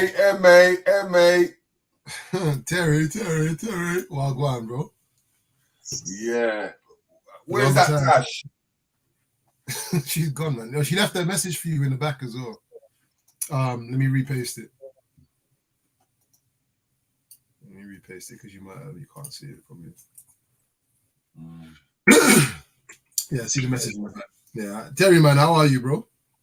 I'm good, you know. I'm having a great time, mate. Where are you? Now I'm back in London. Okay, you been out? Huh? You been out? Yeah, I was in Nigeria, innit? Okay, how long for? I was there for what, 4 or 5 weeks. Okay. What's it saying over there? Everything's cool, man. I was having fun. I don't know why I came back. Where's your wife? Where's your wife? You're going to Nigeria for 5 weeks, and you don't come back with wife. You know, I've got about 4 or 5 wives in it. Why are you lying for, Maggie? Where is it? I want to see picture. Where's the picture? I'm gonna put my pictures on the internet. Yes, we want proof of these wives. Do not listen to him, Terry. Do not listen to him. We want proof. Where is the proof? See Eddie Murphy? The proof is in the pudding. I am There's no money. I'm money. not interested in the pudding, bro. Just the proof. I'll leave the pudding to you, bro. I'll leave the pudding to you. You know what I mean? What kind of innuendo was that anyway about proof? Would I deal with next man pudding still? We haven't won a pudding. You know what I mean? Exactly. My devices. My devices are not for general public. Man. Yeah, so what's been happening there, man? Say again? You have a triple jab yet? Triple jab. No, there's no triple jab. That's you. That's your guy. No tech jab. There's not a lot. If they ask me, I'm not done. Listen, if you ask me, I'm taking jab around here. Listen, I don't take no jab around here. If they ask me, be like, yeah, I'm taking it. You've got proof. Yeah. You call me, I'll call you back. Yeah, cool. That's it. When you say you're treating the jab like Terry's 4 wives, yeah? You get me? That's not what we're talking about. Yeah, you just lie. There's no proof. You have them. There's no proof, but you have them. You know what I'm saying? You're not taking. No way. Yeah. No way. It makes no sense. You know what I'm saying to you? Yeah, I know a brother that's talking about some black market sitting there, innit? Like, yeah, man. Keep me in tune in it because man might need that still. So what you saying, Terry? The Niger woman them dep on the polygamy thing, yeah? You know what you're saying? You get me, man. Let's go there and say one in Canada, one in Florida. One. I didn't even finish, bro. You know what I mean? Terry, are all of these even aware of each other? Is that what you're saying? Yeah, good question. Of course, yeah. That's a lying voice, Terry. Of course, I never told them. Like, my man hesitated before he answered that question. He's Nigerian. Of course, I never told them. You know why? I don't hesitate because my grandfather did it, so why can't I? It's family tradition. That's what I like about my. But I'm just saying, make sure they know in it. You get me, like, you know what I'm saying? I'm all agreed. Know about what, bro? You're giving them too much like leeway. You don't need to know, bro. Oh God! If you were serious, right now, you'd be a Congolese king right now, Terry. If you were a serious brother around here, you'd be a Congolese king. You get me? and you know, say he's chasing that one there, you know. I am. Nah, never. Terry fly go Congo. Terry fly go Brazil. You get me? Terry fly around the UK. You get me? You know what I'm saying? Nah, it's all good, Terry, but everything blessed. You get me? Like, you know, that woman there is beautiful, though, man. Don't feel ashamed of the infatuation. We understand still, you know? Nah, man. You have to keep business and pleasure separate, you know? We understand still, you know what I'm saying? But family is business, you know, bro. So, you know what I mean? Yeah, but I know that's a different type of business there.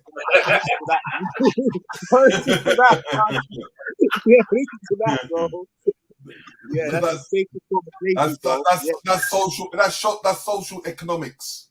Yeah, most definitely. It's just about the sister is blessed though, still, you know? Like just on a vibes level as well. She's got a nice vibes in it. You know what I'm saying? Like, you know, run it down, Reginald. Yeah, man. When I met her, still, it was she's got a good energy. You know what I mean? She's got a good energy. But there's a few queens that you would like to see though. Why? Yeah. Well, let me introduce them to my woman first, and then we'll see. You know what I'm saying? It's not a problem. You know, let's see what I got. Congolese have got some nice women out there, you know. Stop it, I can bro. imagine, bro. I can imagine. You know, I'm gonna have to go there at some point, innit? So let me just, you know what I'm saying? Yeah. You know what I'm saying? Hey, just make sure your first wife is solidified. What I'm saying is, like, I should have done all this traveling when I was single. You get me? You know, like that. You know what I'm saying? Mm-hmm. 100%. The traveling is good though. No, but the thing is, no, it's explaining, because you see, like, we just need more legacy. Once you explain, it's for wealth. It's different. If you're just saying it's like, you're obviously single, innit, bro? You're obviously you know single. What I'm saying? You know, There's no reality. No, but I'm saying you can't do that in the West, bro. You can't do that in the West. I'm not saying you could do that here, bro. I'm saying if you can go to Africa, and if it makes it's already set that way. It makes more sense. You can't do it here. That's mad, bro. Unless you're flipping rappers or some mad money like that, bro. You entitled to that, bro. You're getting that. It's sad. It's a sad reality. You're not getting that. You can't get polygamy unless you got money, bro. Most def, my G. Most def. There's I'm one. not running it down still, I'm not running it down, man. Cost money. There's one. Cost money. There's one brother from the States that moved to Gambia, I think maybe over a year or so ago, maybe 2 years. And within 9 months, the bro's got 4 wives, you know. Within 9 months, he's got 4 wives. I got a red like, he's got a woman over here, and he said that he's got a next woman that really wants him to marry her at the end as well, you know what I mean? And he said he brought his wife to Gambia, and the woman that wants to be the second wife was taking her around everywhere. You get me? That's how it goes, bro. Yeah. They will. Let me tell you something, Shaka, right? Yeah. You see the first park meeting, yeah, that I attended. Yeah. The wife was worried. She was worried because that one day did take her for a walk, innit? I don't know if you knew. And afterwards she was like, nah, what's going on there? I said, no, it ain't that. And she's like, nah, yeah. That's how it goes. Carefully out here, fam. You get me? I don't even want to look like I'm entertaining certain vibes. You know, you can lock off your own blessings right there. You know what I'm saying? 100%. And the blessings are right there, man. The blessings are there. You want to see that. Yeah. You know what I mean? But Terry, I've been in Gambia and Senegal, innit, for a few months. Okay. Yeah, that's where I've been. I came back about probably like a month ago now. Yeah, almost a month ago I came back. But I was out for the whole summer, man. Yeah. I was supposed to go in summer, but what happened was they blew me out because of my test. One of my tests didn't go through because you got to do the mandatory test when you get to the country, but you have to have the paperwork that you've booked it. And what happened was that I paid for it, but it didn't accept it. So hold on, what do you mean? So when you leave here, when you're leaving here, you have to do the mandatory now. In the fact that you have to book for 2 tests when you're for when you come back here, you mean? No, for when you go over there, you have to book your test now. Nah, liberties, man. So you take your test here. Yeah. Because you see, in total, I took 6 tests.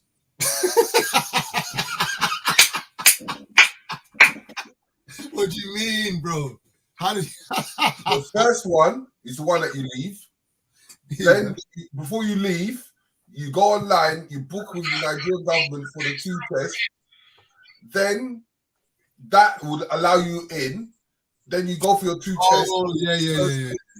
And then when you're leaving, you take a test over there, and you have to book for your 2 tests when you get back here. Yeah, I did the same. Yeah, so they will refuse you if you don't do them bookings. Yeah, but now hold on. When you go out, yeah, right. They don't need to see the booking that you've got for when you return here and have the test here, though, right? Or wrong? No, yeah, they ask for it. Bro, man. If they don't see that booking, They don't see that booking that you ain't coming in. They ain't letting you through the airport in Nigeria. And the same thing over here. I think maybe I slid past that one. Yeah, it's mandatory now that you have to if you haven't done it, you have to do take the 2 tests. The day 2 and day 8.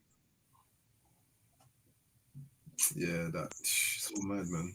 But you know, I don't know why if you was out there that long, you should have got your paper work. Yeah, for real, still. Yeah, you said it's everywhere like that in Africa, though. Huh? It's everywhere else like that, though. With like the vaccine. With the vaccine, like you see, we have to go with the vaccine. There's degrees of seriousness in it. There's degrees of seriousness in how different countries are taking it. Yeah, you got to take the test, mate. If you don't take the test, you ain't coming in, mate. But then you got border. You got the chance to go through different, go via different other countries as well, and that maybe a bit more lax. And then as soon as I was coming back, they tried to do fuckeries, innit?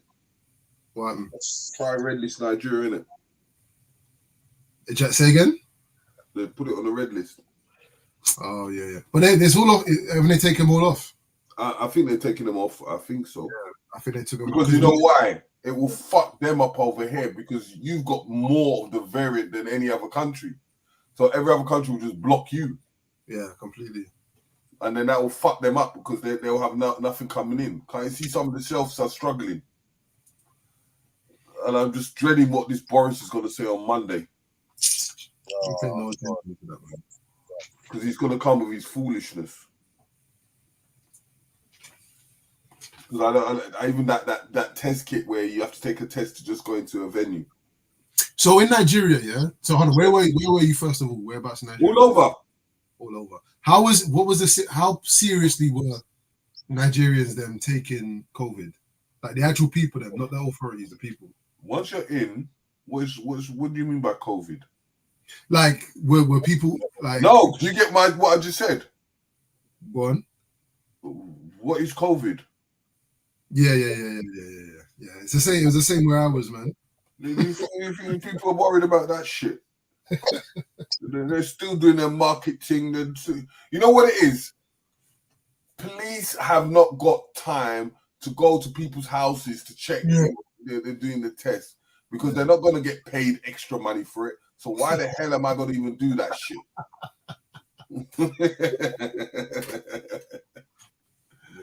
It's common sense, and this is my thing. If COVID, if that variant is so bad, right? How comes a lot of these people are all around each other? How comes it's not moving rife? Yeah, like how it's moving rife here. Since I got back here, it's like everybody's caught it. It's mad, isn't it? Yeah, my neighbor, even certain girl phone me and say, "Yeah," I said, "Yeah, I'm not coming to your house." You're mad. But nah, bare people been catching it in the last 2 weeks. But it's not. They said it's not as bad as the one before. I don't even believe none of that shit, man. No, it's the flu. That's what I'm saying. That's what I'm saying. But the testing thing is gonna say it's COVID. Bonya, have you heard the new Nas album? Yeah, I've heard it. Not all of it. Hold on, wait. I played the second one or the first one? The one that was released last night, bro. No, last night. Last night. Last night. Hold on, mate. Hold on. Let me just check. Now. Yeah, you know what I mean? The hell, man. There's King Disease 1 and 2. Oh yeah, is it King? Wait, hold on, wait. No, I'm talking about last night, bro. Stop man, it. Yeah, so just be quiet, man. Let me find this thing, man. Sure. me find it already. You're late. Wait, is it on Spotify? Huh? I don't know. I listen to it on YouTube still. Yeah, it's YouTube. Hold on. Magic. Yep. Yeah. He just released it. He just released it. But hold on. It's leftovers, man. There's 9 tracks. Bro, what I'm saying is listen to the thing, innit? That's what I'm saying, innit? Yeah, I'm gonna listen to it. I'm gonna go for a walk and listen. Probably it's Illmatic is 9 tracks. I know. When I said that, I thought about that. You get me? You know what I'm saying?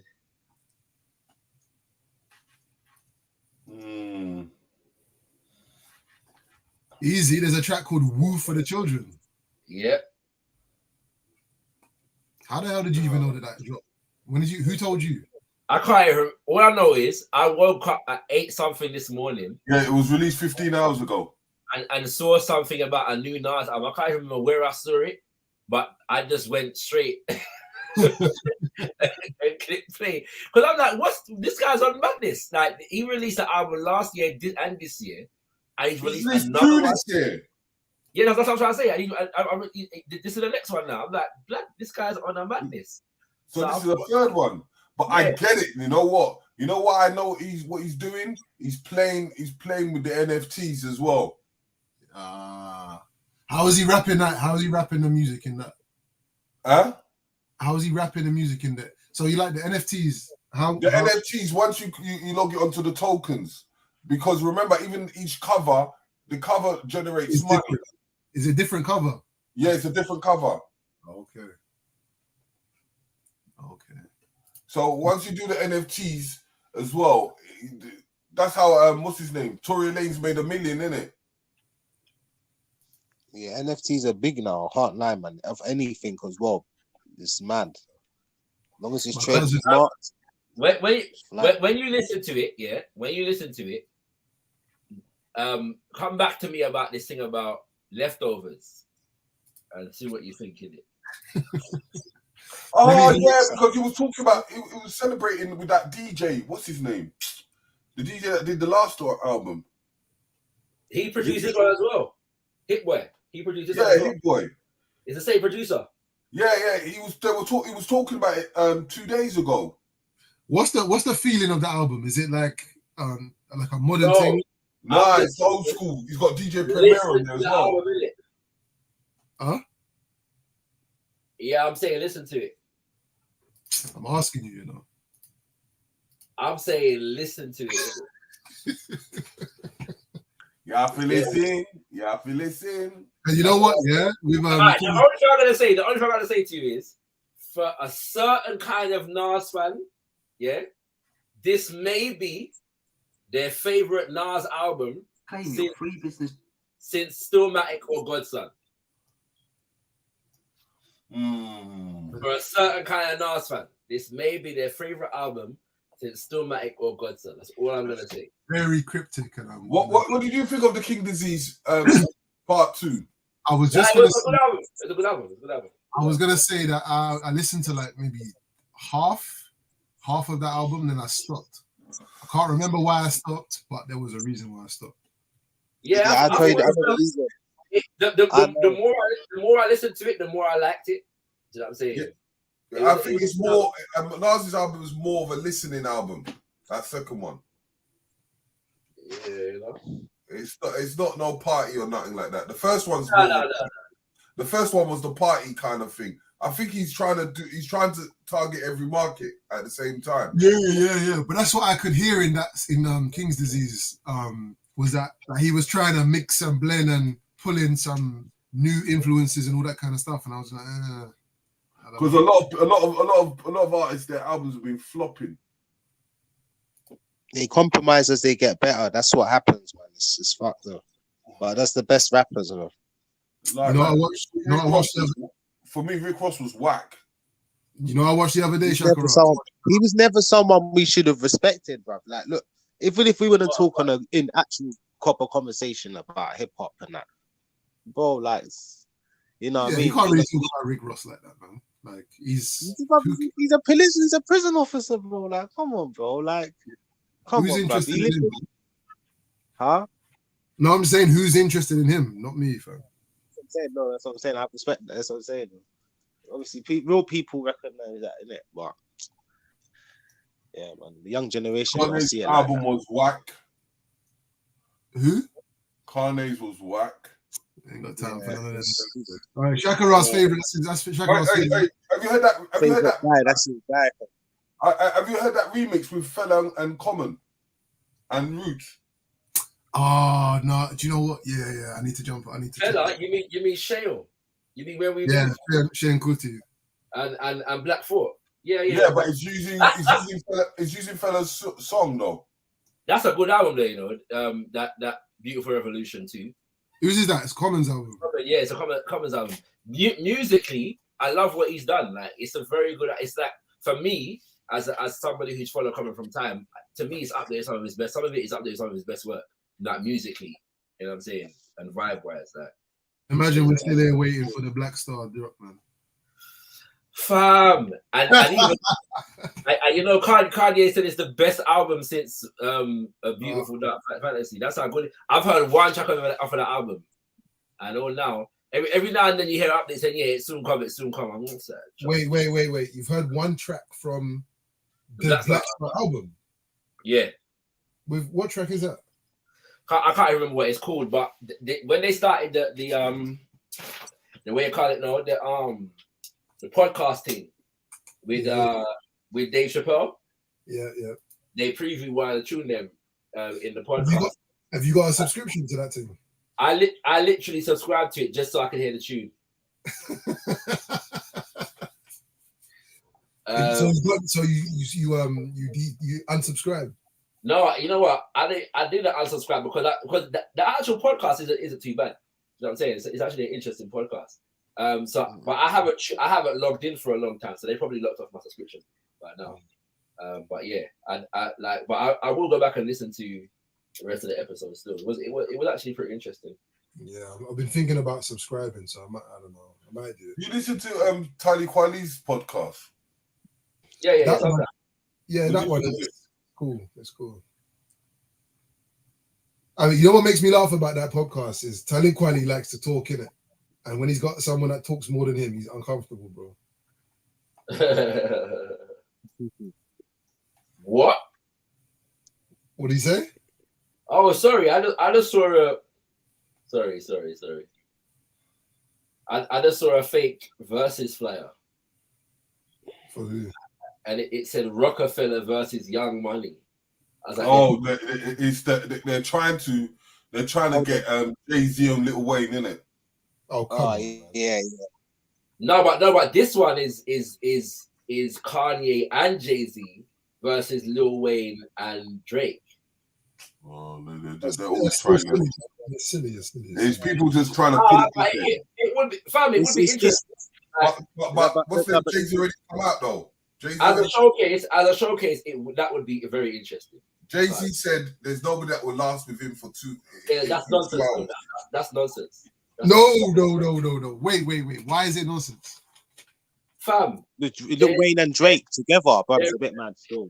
Busta Rhymes could, in a versus situation, Busta Rhymes could give Jay-Z a run for his money. Nas could give Jay-Z a run for his money. LL Cool J could give Jay-Z a run for his money. But I tell you why I disagree. They don't have enough tunes, fam. They do. First of all, what's that person? Busta has enough tunes. Are you mad? No, he hasn't got enough. You know, you hear what I said? I didn't say he hasn't got enough. He doesn't have enough. Do you know who Busta Rhymes is? From the new school. Bro. Do you know who Busta Rhymes is, though, bro? Like, mad. Have you watched the new school? Busta, fam. He's got too much records. He has. He's listen. Remember, it's about the fans, you know. Like, do you know? And don't forget. Like, you know I'm serious, are you alright? Do you know who? You know right? No. I'm talking about the body of work. He compares. 1 second, no, facts. 100%. Yeah, but for the verses, think about it. For the verses, Busta will smash him in entertainment. Entertainment, yes. On the stage, Busta will kill any guy. Yeah. Yeah, but we said that. And I agree. I'm on that page. I'm on the same page as you. But if we're talking catalog as well, do you know who Busta Rhymes is? Yeah, his catalog's mad. And that's what I said. You have to go to the leaders of the new school, all the way up. But you see them. You see the wait. You see Busta Rhymes, yeah, from 1990, because even leaders of the new school didn't really put out enough material, right? Let's say 1990. What are you talking about? The time they didn't put enough. I'm saying you don't know. Hold on, wait. In the time of leaders of the new school and Tribe Called Quest, they didn't put out enough material, bro. In the time, okay, compare this. Compare how much material did Tribe put out compared to leaders of the new school. Tribe put out, yeah, but leaders of the new school didn't last very long. No, but in the period where they concurrently existed, yeah. Compare the catalogs in terms of numbers of tunes put out. No, but I'm saying if we're talking Busta Rhymes here. No. I'm addressing Terry's point first. Yeah. Yeah. But what I'm saying leaders of the new school time. I'm saying. So when you're going from there, yeah, but in the verses, Busta would probably do one leaders of the new school tune, maybe two, and then he'll go. Then he'll go into the tunes of. He'll go into the tunes of Tribe Called Quest. He's done quite a lot of tunes with them. He didn't do loads of tunes before he even gets into his first album. He did like 3 tunes with Tribe. When you check the breadth, of Busta Rhymes' catalog, just look at Busta Rhymes' features alone. That's what I was gonna say. Don't even touch on his own personal catalog. That's what I'm trying to say. There would have to be bare features for him to before he even gets into his album. I don't know what you're talking about, my G. Nah, blood, nah. You listen, nah. You see Jay-Z, yeah? You know I don't like Jay-Z, right? I don't like Jay-Z. Like I don't Jay-Z, listen, no, wait. But Jay-Z's catalog, yeah, from 1996 to say not even to the millennium, fam. Do you know how much your device isn't being connected? Your family, you know something? I was just making a batch of carrot and beetroot juice. I'm gonna drop it. I dropped it, man. I'm very upset in the back. But big up the family, big up the conversation. I know. The whole thing. You dropped the whole thing. And you know what beetroot is good for, isn't it? Come on, man. Very upset. But don't worry, a fresh batch is on its way. All right. I will not be defeated. But yeah, man, I've got the thing, man. Lose. Yo. Yeah, but at the end of the day, right? You know that they've battled before. What a freestyle battle. Yeah, back in the day, still. That's what yeah. They went to the same school, though. They went to the same school. Yeah, and the entertainment value, because Jay-Z's gonna be stiff.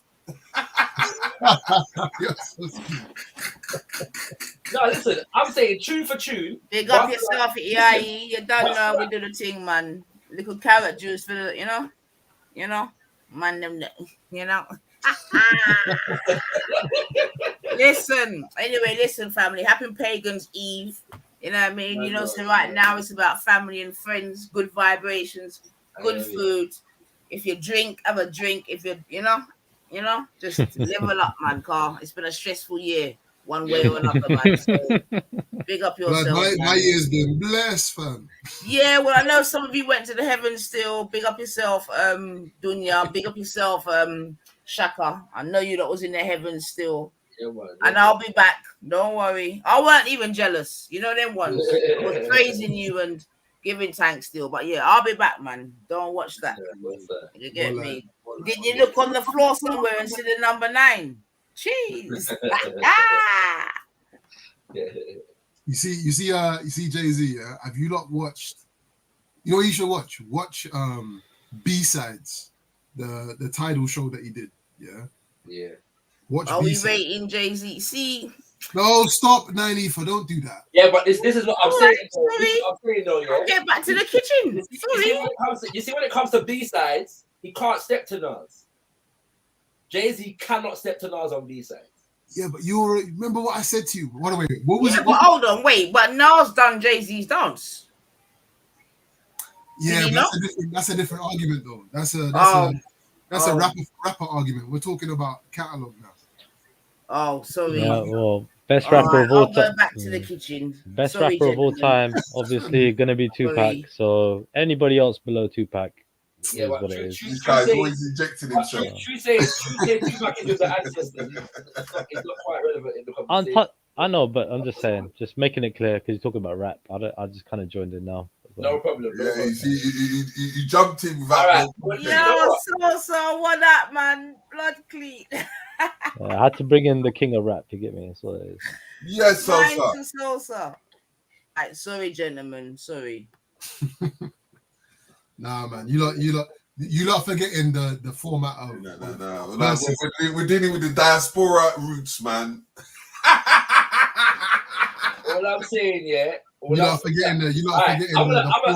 I'm gonna send you a video. Yeah, there's a good channel called According to Hip Hop. Yeah, they fast become like my favorite like hip hop conversation channel, but they did a mock well, because they do mock verses in it, and then they were having this conversation coming out of what Jay-Z said the other day. So they had a conversation about the Jay-Z versus Nas matchup in the verses, and they went. Normally they compile themselves, but because they were just there live, they found some matchup that somebody must have put together, compiled of a verses. And I'm not even going to tell you the outcome. I'm just going to say in the video later, and you can let me. You just watch it. Is that a verses where, like, tune for tune? No. I get it. But how many tunes? 20. Okay. All right. Yeah, you know what? Let me concede. Do you know who Nasir Oludara? No, stop. You know I'm a big Nas fan. Stop that. Get me? You know what? I will concede this. I forgot about the 20 tune format. I think with 20 tunes that may change the dynamic a little. That's what I'm saying, because I'm not even saying that Busta Rhymes would beat Jay-Z. I'm not even saying it's a foregone conclusion that Nas would beat Jay-Z, but they can definitely step to man. Yeah, with 22. Busta Rhymes funny though. Not being funny though. If you go like tune for tune and 20 tunes, Wayne has got a catalog. If you go for 24, Wayne's got a catalog. I wouldn't throw him out of the conversation. Wayne has a catalog. I certainly wouldn't underestimate the team. You get me? I don't think he will beat Jay-Z, but he will certainly ask some serious. Give him a run for his money. Yeah. You know what I'm saying? Like I wouldn't discard the. I don't believe anybody beats Jay-Z in a versus. Honestly, I don't believe it. Yeah, but you're looking at it in the form of a battle. The only person that people can't find anybody to match is Busta Rhymes. Yeah, but that's not true. That's not because of the tunes. That's because of the vibe. And it's both. Busta Rhymes has hits from the early 90s all the way to now. That's what I'm trying to say to you. There is arguably nobody in hip hop, that has that many that consistency of hits. I'm talking a hit tune that play in the dance. It's just Jay-Z. No, Jay-Z does not have a hit in the last decade. Of course he does. What hit songs does Jay-Z have in the last decade? What decade? I don't even listen to. I haven't even listened to the last. Jay-Z's last hit tune was "Niggas in Paris." What year was that? Let me Google that rascal. 1 second. 1 second. Let's watch the throwing, innit? Oh, 2011. Don't have it, fam. That's the last. He hasn't. And I'm not even clocking him, but he hasn't had no hit since then. No, the closest thing to a hit is probably that tune that he released with Beyonce a couple years ago, when they had the art gallery thing on their shared album together. To be fair though, he could draw for J Electronica. I could draw for features. J Electronica, yeah. No, yeah, and look, since then he's released like 444, which is critically acclaimed, and a few other things that people didn't, they were about, but those who like it. But I'm talking just on the level of hit songs, like hits. Yeah. Nah, in the last decade, Busta Rhymes definitely has more like features and solo tunes. Busta Rhymes definitely has more. Yeah, I hear that. And Busta Rhymes' last album was a very good album, like ELE Part 2. It was a very good album. I could say Busta has looped into the 3 generations. Trust, like, get me. And that's partly what annoys me about Busta Rhymes, though, because I feel like he's following the youth too much. But he does it like the guy's got hits, fam. You get me? And on a stage, like put Busta Rhymes on a stage here. You see that tune that he did with Chris Brown? I can't remember what it's called. Is it Look at Me Now? Whatever it is, yeah. Imagine Busta Rhymes performing that on a stage, bro. Who's got a conversation for it? Like, what are you going to do?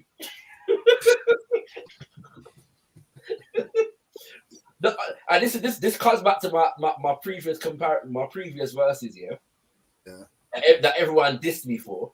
The only person that's got a conversation for it is KRS Bomber Clark One.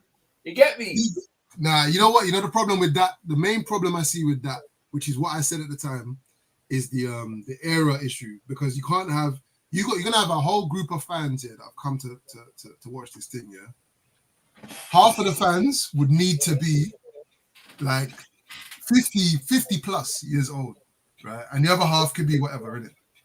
Like without that spread of audience, it's not going to be a fair fight, man. It won't be a fair fight for somebody. Nah, but I feel like Busta Rhymes is early enough, and he has enough like barring tunes and B-sides to make a battle with KRS One interesting. And it is possible, you know, that if I'm not even gonna say that.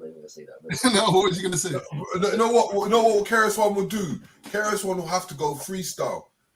Because as I said, with Busta, it's just too entertaining. Yeah. Wait. No, but the thing is, KRS on the right night, KRS One has the energy to match Busta, right? Yeah, but remember, in generation factors, in the generation that he's got the free generation, and KRS One has anthems, yeah. Like but even when I thought, but it's about who knows the anthems, isn't it?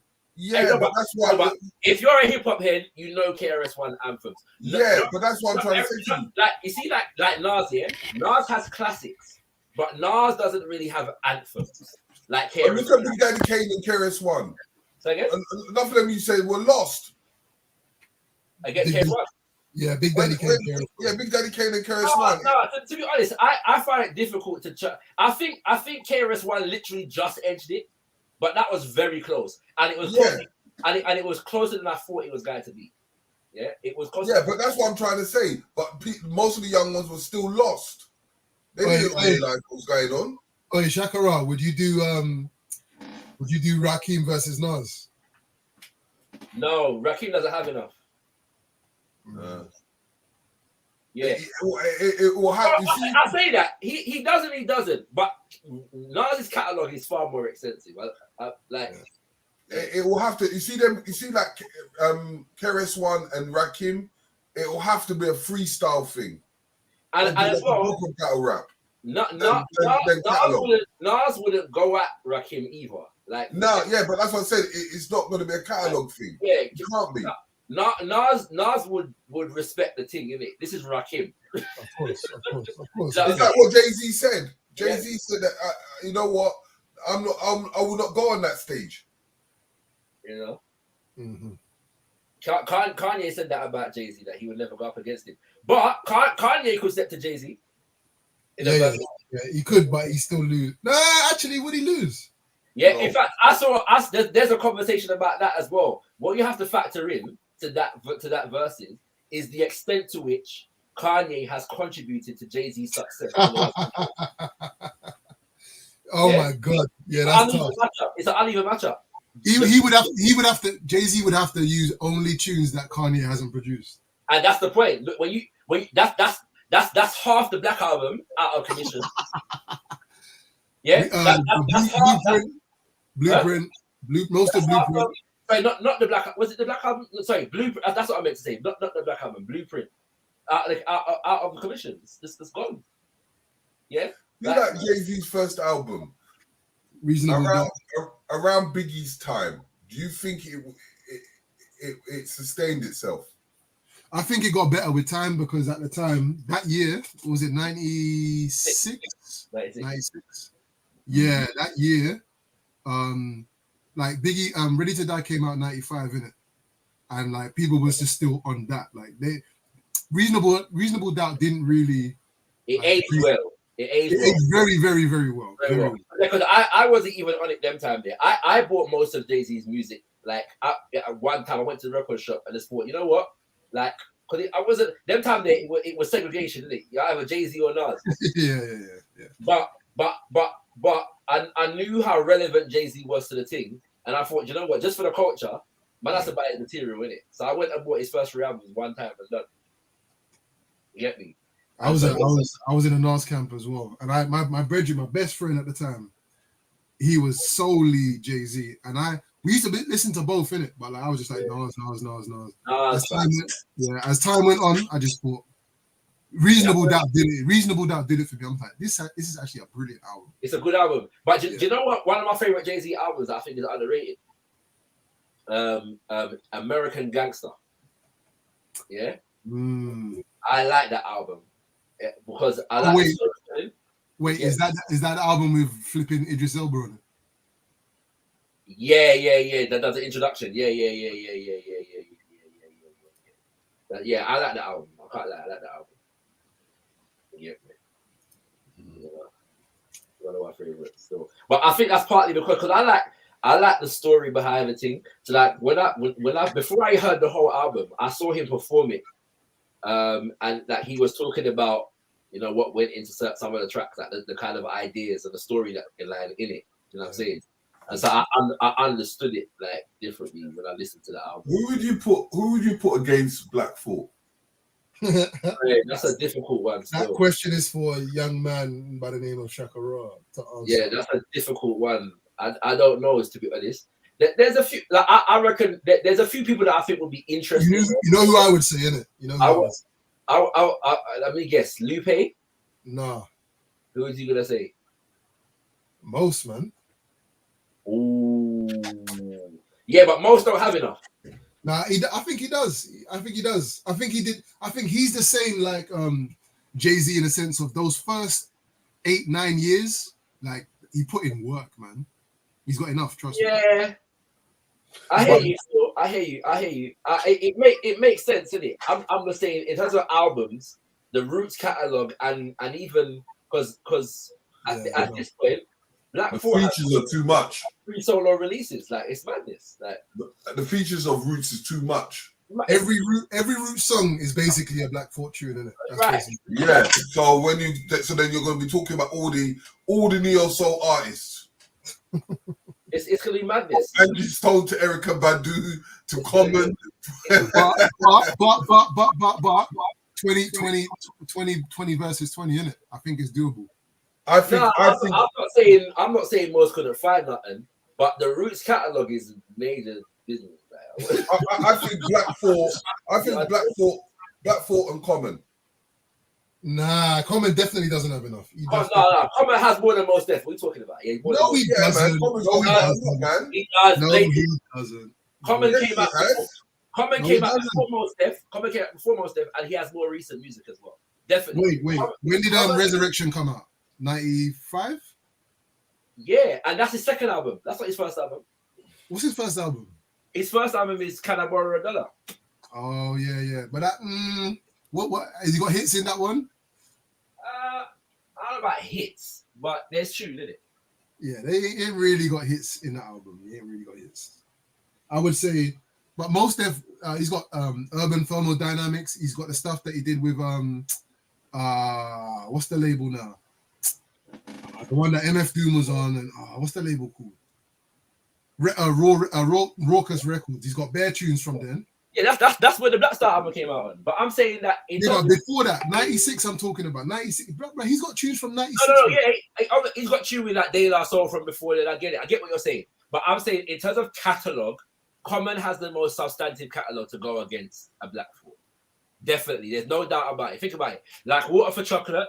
One Day It Will All Make Sense. Yeah, Beat alone plus Resurrection. Those 4 albums alone, like, will do your madness. He just got nice tunes, man. I think Mos Def has got more dangerous tunes for Black Thought personally. I don't know. I don't think Common's tunes ain't really gonna like threaten man like that. I wouldn't say that, bro.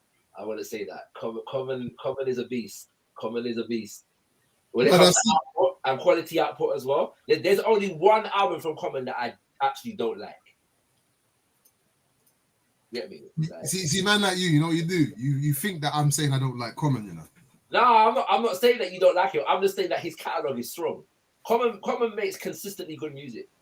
Yeah, and there was a point, you know. You see, between like Water for Chocolate and B, there was a point at which Common was in top 5 MC conversations. Yeah, definitely. Right? Do you know what I'm saying? Like, it's a mad. Don't underestimate common sense, you know. But the thing is with Black Thought, yeah, to go up against Black Thought, I think the level of lyricism, and I'm not saying Common's not lyrical because he's incredibly lyrical, you know, but in his tunes, sometimes he doesn't go there in his actual releases and that. He doesn't really go there. And it's like, it's either a nice tune or it's, and when you talk about the Resurrection time, that's when it was, for me, more lyrical. All right, I'm gonna put someone to you, but their issue is also catalog, yeah. And they got a strong catalog, but it was released so far between each other that it lost momentum. Against Black Thought, yeah. Against Black Thought, yeah. I think the most obvious natural contender is probably Pharaoh Munch. Yeah, I knew you were gonna say that.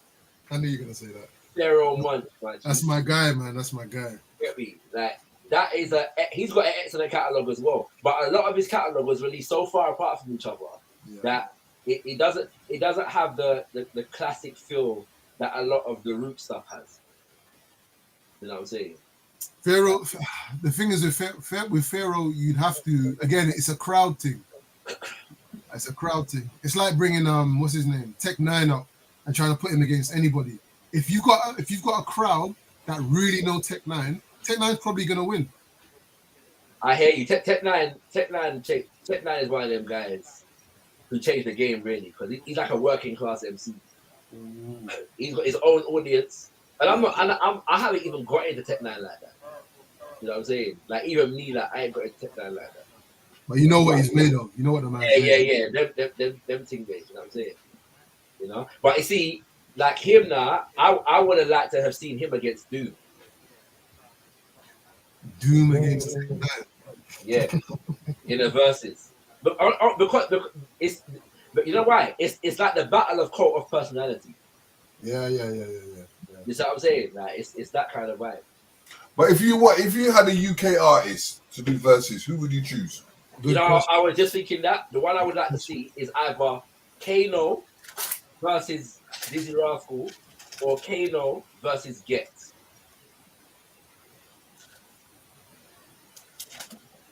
That's what I like to see.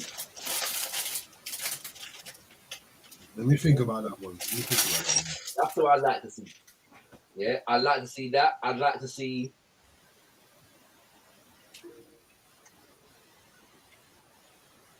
Who would I put up against Wiley?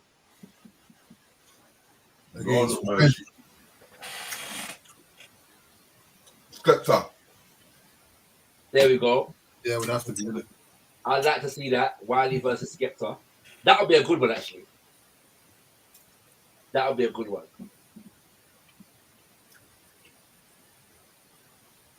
What about groups? What, UK? Yeah, UK or US. You see, this is what I was thinking. I'm like, the Roots, yeah, that Black Thought, yeah, the best, to get the best out of a versus with Black Thoughts, you would have to put another band up against them, but I can't think of the band it would be. Like, who else is a band like the Roots in hip hop? There are other bands, you know, but none of them are like the Roots. The Roots of they monopolize the market. Technically, the visual of the Roots is the thing that would win the day, innit? Like, if you don't see them and they're still playing, like, it doesn't really count. You know what I'm saying? Like, they don't. No, but I'm saying that it would be big if you could have a versus with two hip hop bands. Okay, I get what you mean. You know what I'm saying? Like, that would be a mad thing, innit? But yeah, I don't know who the other band would be. The only people I can't even think of an actual band. I can think of musicians. It might be Roll Deep versus So Solid. That'll be a 5-minute battle, man. Yeah, for real. Because I don't know if that would last for 20 tunes though.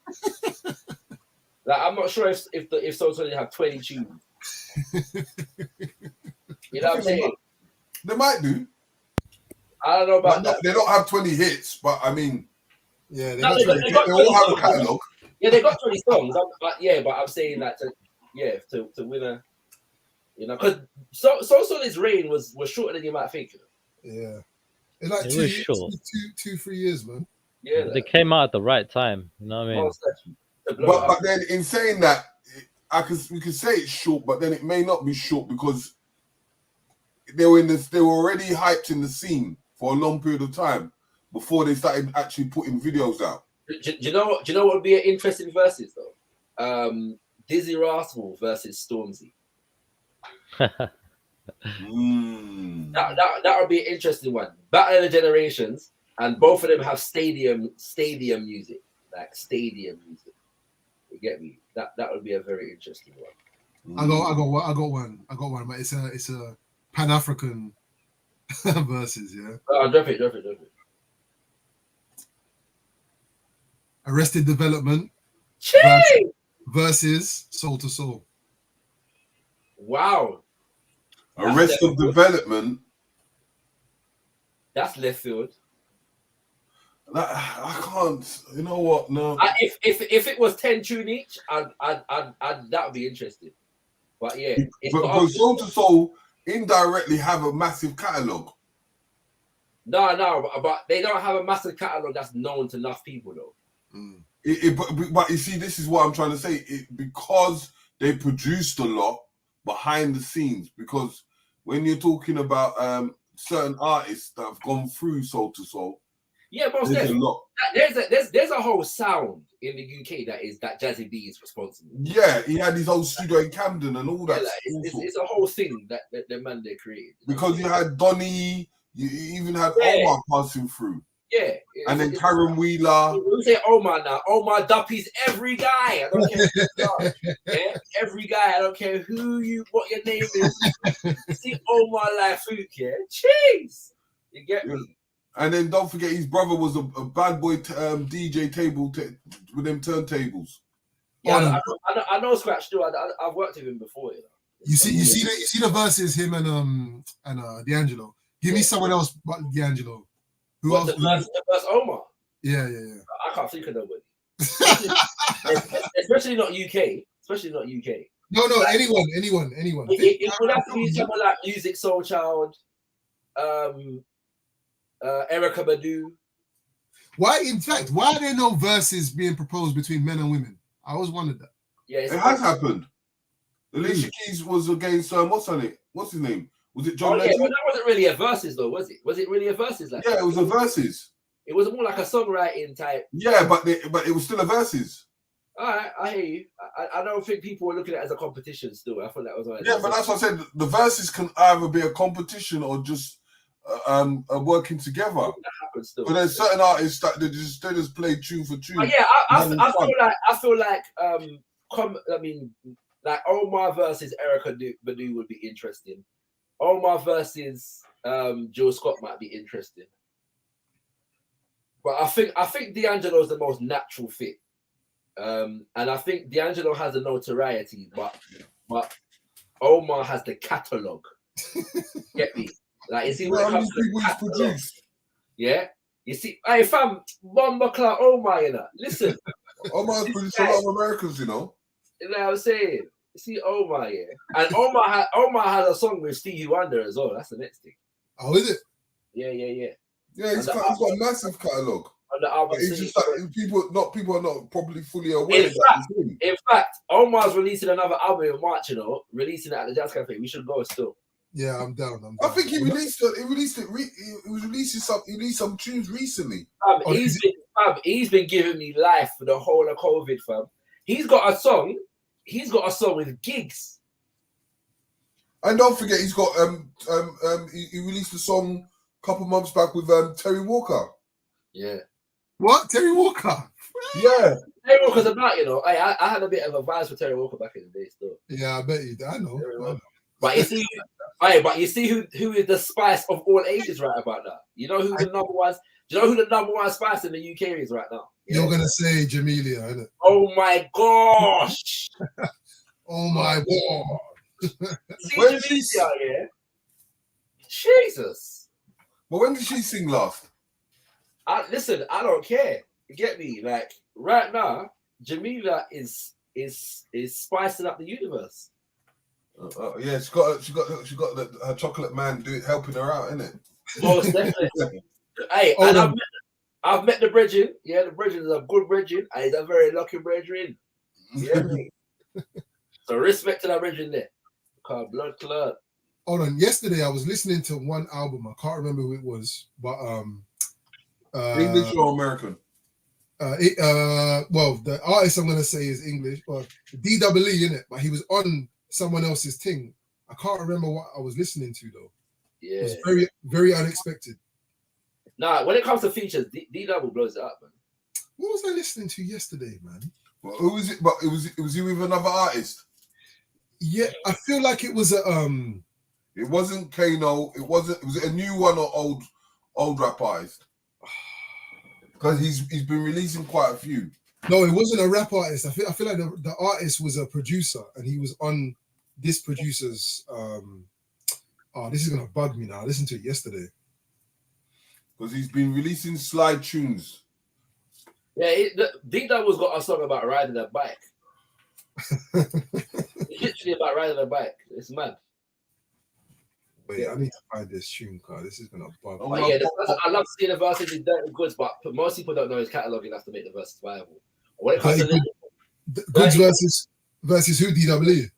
I don't know. Nah, that's too. DW, you have to put him up against somebody like Wiley or Killer P or something like that. Yeah. No, it's for me. It's a total different rap genre. Yeah, but Dirty, you see, Dirty because of gigs. Now, a good one would have been like Roots Maneuver versus Ty. Yeah, that might have been. Yeah, that's a good one. Even though obviously you know who I would side with, but do you know what? I'd actually be torn. Yeah, I'd actually be torn in that one. Like Ty is, I regard Ty as one of the most, but in fact both of them. So what about Rodney P? Influential. Rodney P versus Roots Maneuver would be interesting, but I'd put Rodney P up against Black Twang. I'd put Roots Maneuver up against Black Twang. You think so? Actually, no. Catalog wise, Roots Maneuver would win. Roots Maneuver would probably win against most people. To be honest, Ty's catalog is bigger than all of them. But exactly, that's what I'm saying. But you see, Ty, what Ty brings to the table is the next thing. Yeah, the energy is different. It's different. It's the next thing. That's what I'm trying to say. Like him and they're different enough. I feel like to make the Roots Maneuver versus Ty team interesting. Blood, Roots Maneuver wouldn't even turn up anyway, man. I know. But as well, you see, it's like sonically, like Roots Maneuver's music plays very well live. Like his live setup is madness.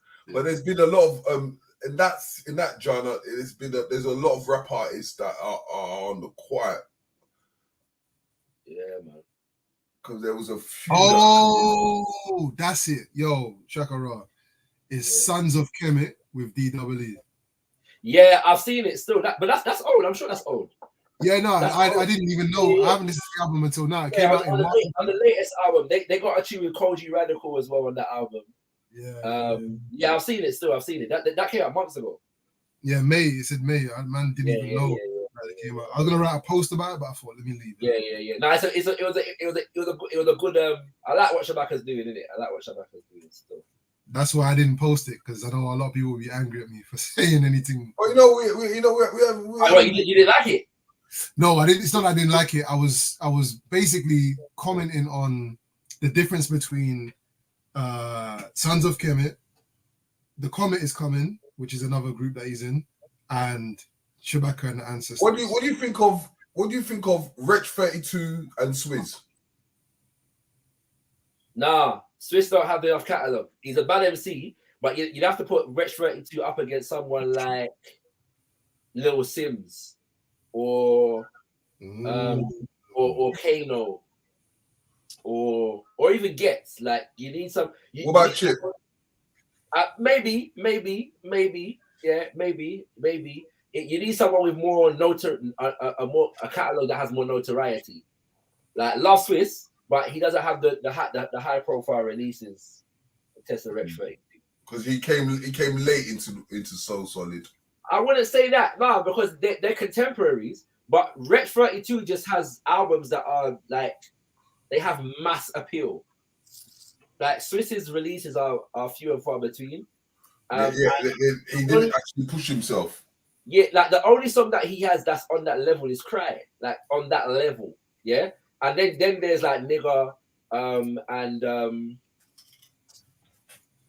what's the word? What's that next one about religion? Yeah, he's got certain tunes that are up there, but in terms of projects, it's few and far between. Like, you know what I'm saying? I feel like the audience would just not know enough of what he's got to give in comparison to Rex 32.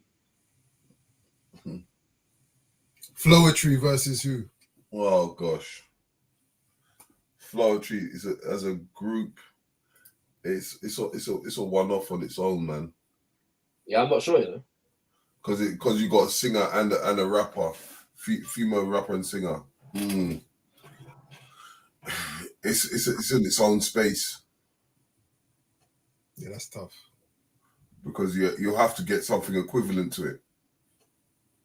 Because it's never going to be fair. Unless you get Flowetry and then you get Common and Angie Stone.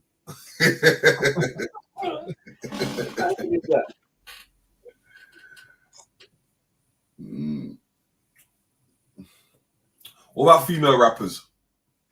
Female rappers, why? MC Light versus Queen Latifah. Wow. And there's obviously, you know, Foxy Brown versus Lil Kim. Yeah. Or Nicki Minaj. Foxy Brown is another spice still. Can't lie, I was about that Foxy Brown life back in the day. Yeah, bit. Lauryn Hill versus it has to be a male rapper, man. Who would you put against Remy? I don't know, to be honest. Anyone that I mentioned so far, apart from Lauryn Hill, would probably qualify. But look, even Remy Ma's catalog is not that deep, you know, in terms of actual releases. But yeah, like Remy Ma versus Trina. That'd work. Well, and Trina's got a lot of releases in the South. Hold on, am I mistaken? Did Bone Thugs versus somebody? Yeah, 3-6 Mafia. 3-6 Mafia, and it kicked off. I could have found something better than that, man. No, but 3-6 Mafia. Most people said 3-6 Mafia won. Oh, is it? Yeah, because 3-6 Mafia's got a bigger catalogue. Their catalogue is massive still. That vibe is weird. I was never into the movement like that, but it was a movement. Like 3-6 Mafia thing was made in that movement. You know what I mean? That's why Bone Thugs had to go and steal Little John quickly. Yeah, did they? That's funny. Okay, Outkast. Outkast. Oh, that's a hard one because when you're talking about artists where there's two of them in there. Yeah, very very few people could do Outkast. It would be different, but Method Man and Redman. No, sorry, not Method Man and Redman. Actually, Method Man and Redman that might work. But it'd still be too crazy. It's too crazy. That's what might make it work. But also, Raekwon and Ghost. But I think Method Man and Redman's probably a better fit for Outkast. For Outkast. Yeah. For the vibe. Maybe for the vibe. The vibe. Outkast has got a weird vibe compared to them lot. Them lot, the Redman and Method Man are just gonna go on some high level. Have you said that? Have you not heard Big Boy's last album? Latest album? I had one tune the other day.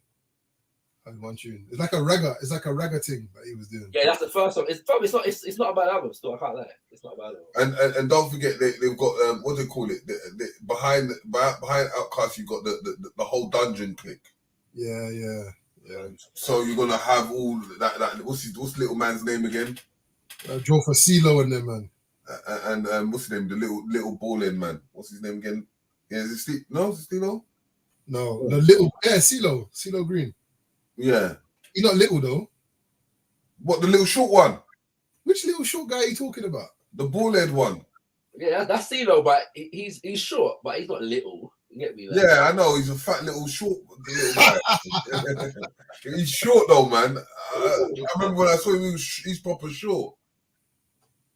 I met what's his name, Andre 3000 one time. You know. I may have shared this story before, but when I was in Canada, a guy seriously mistook me for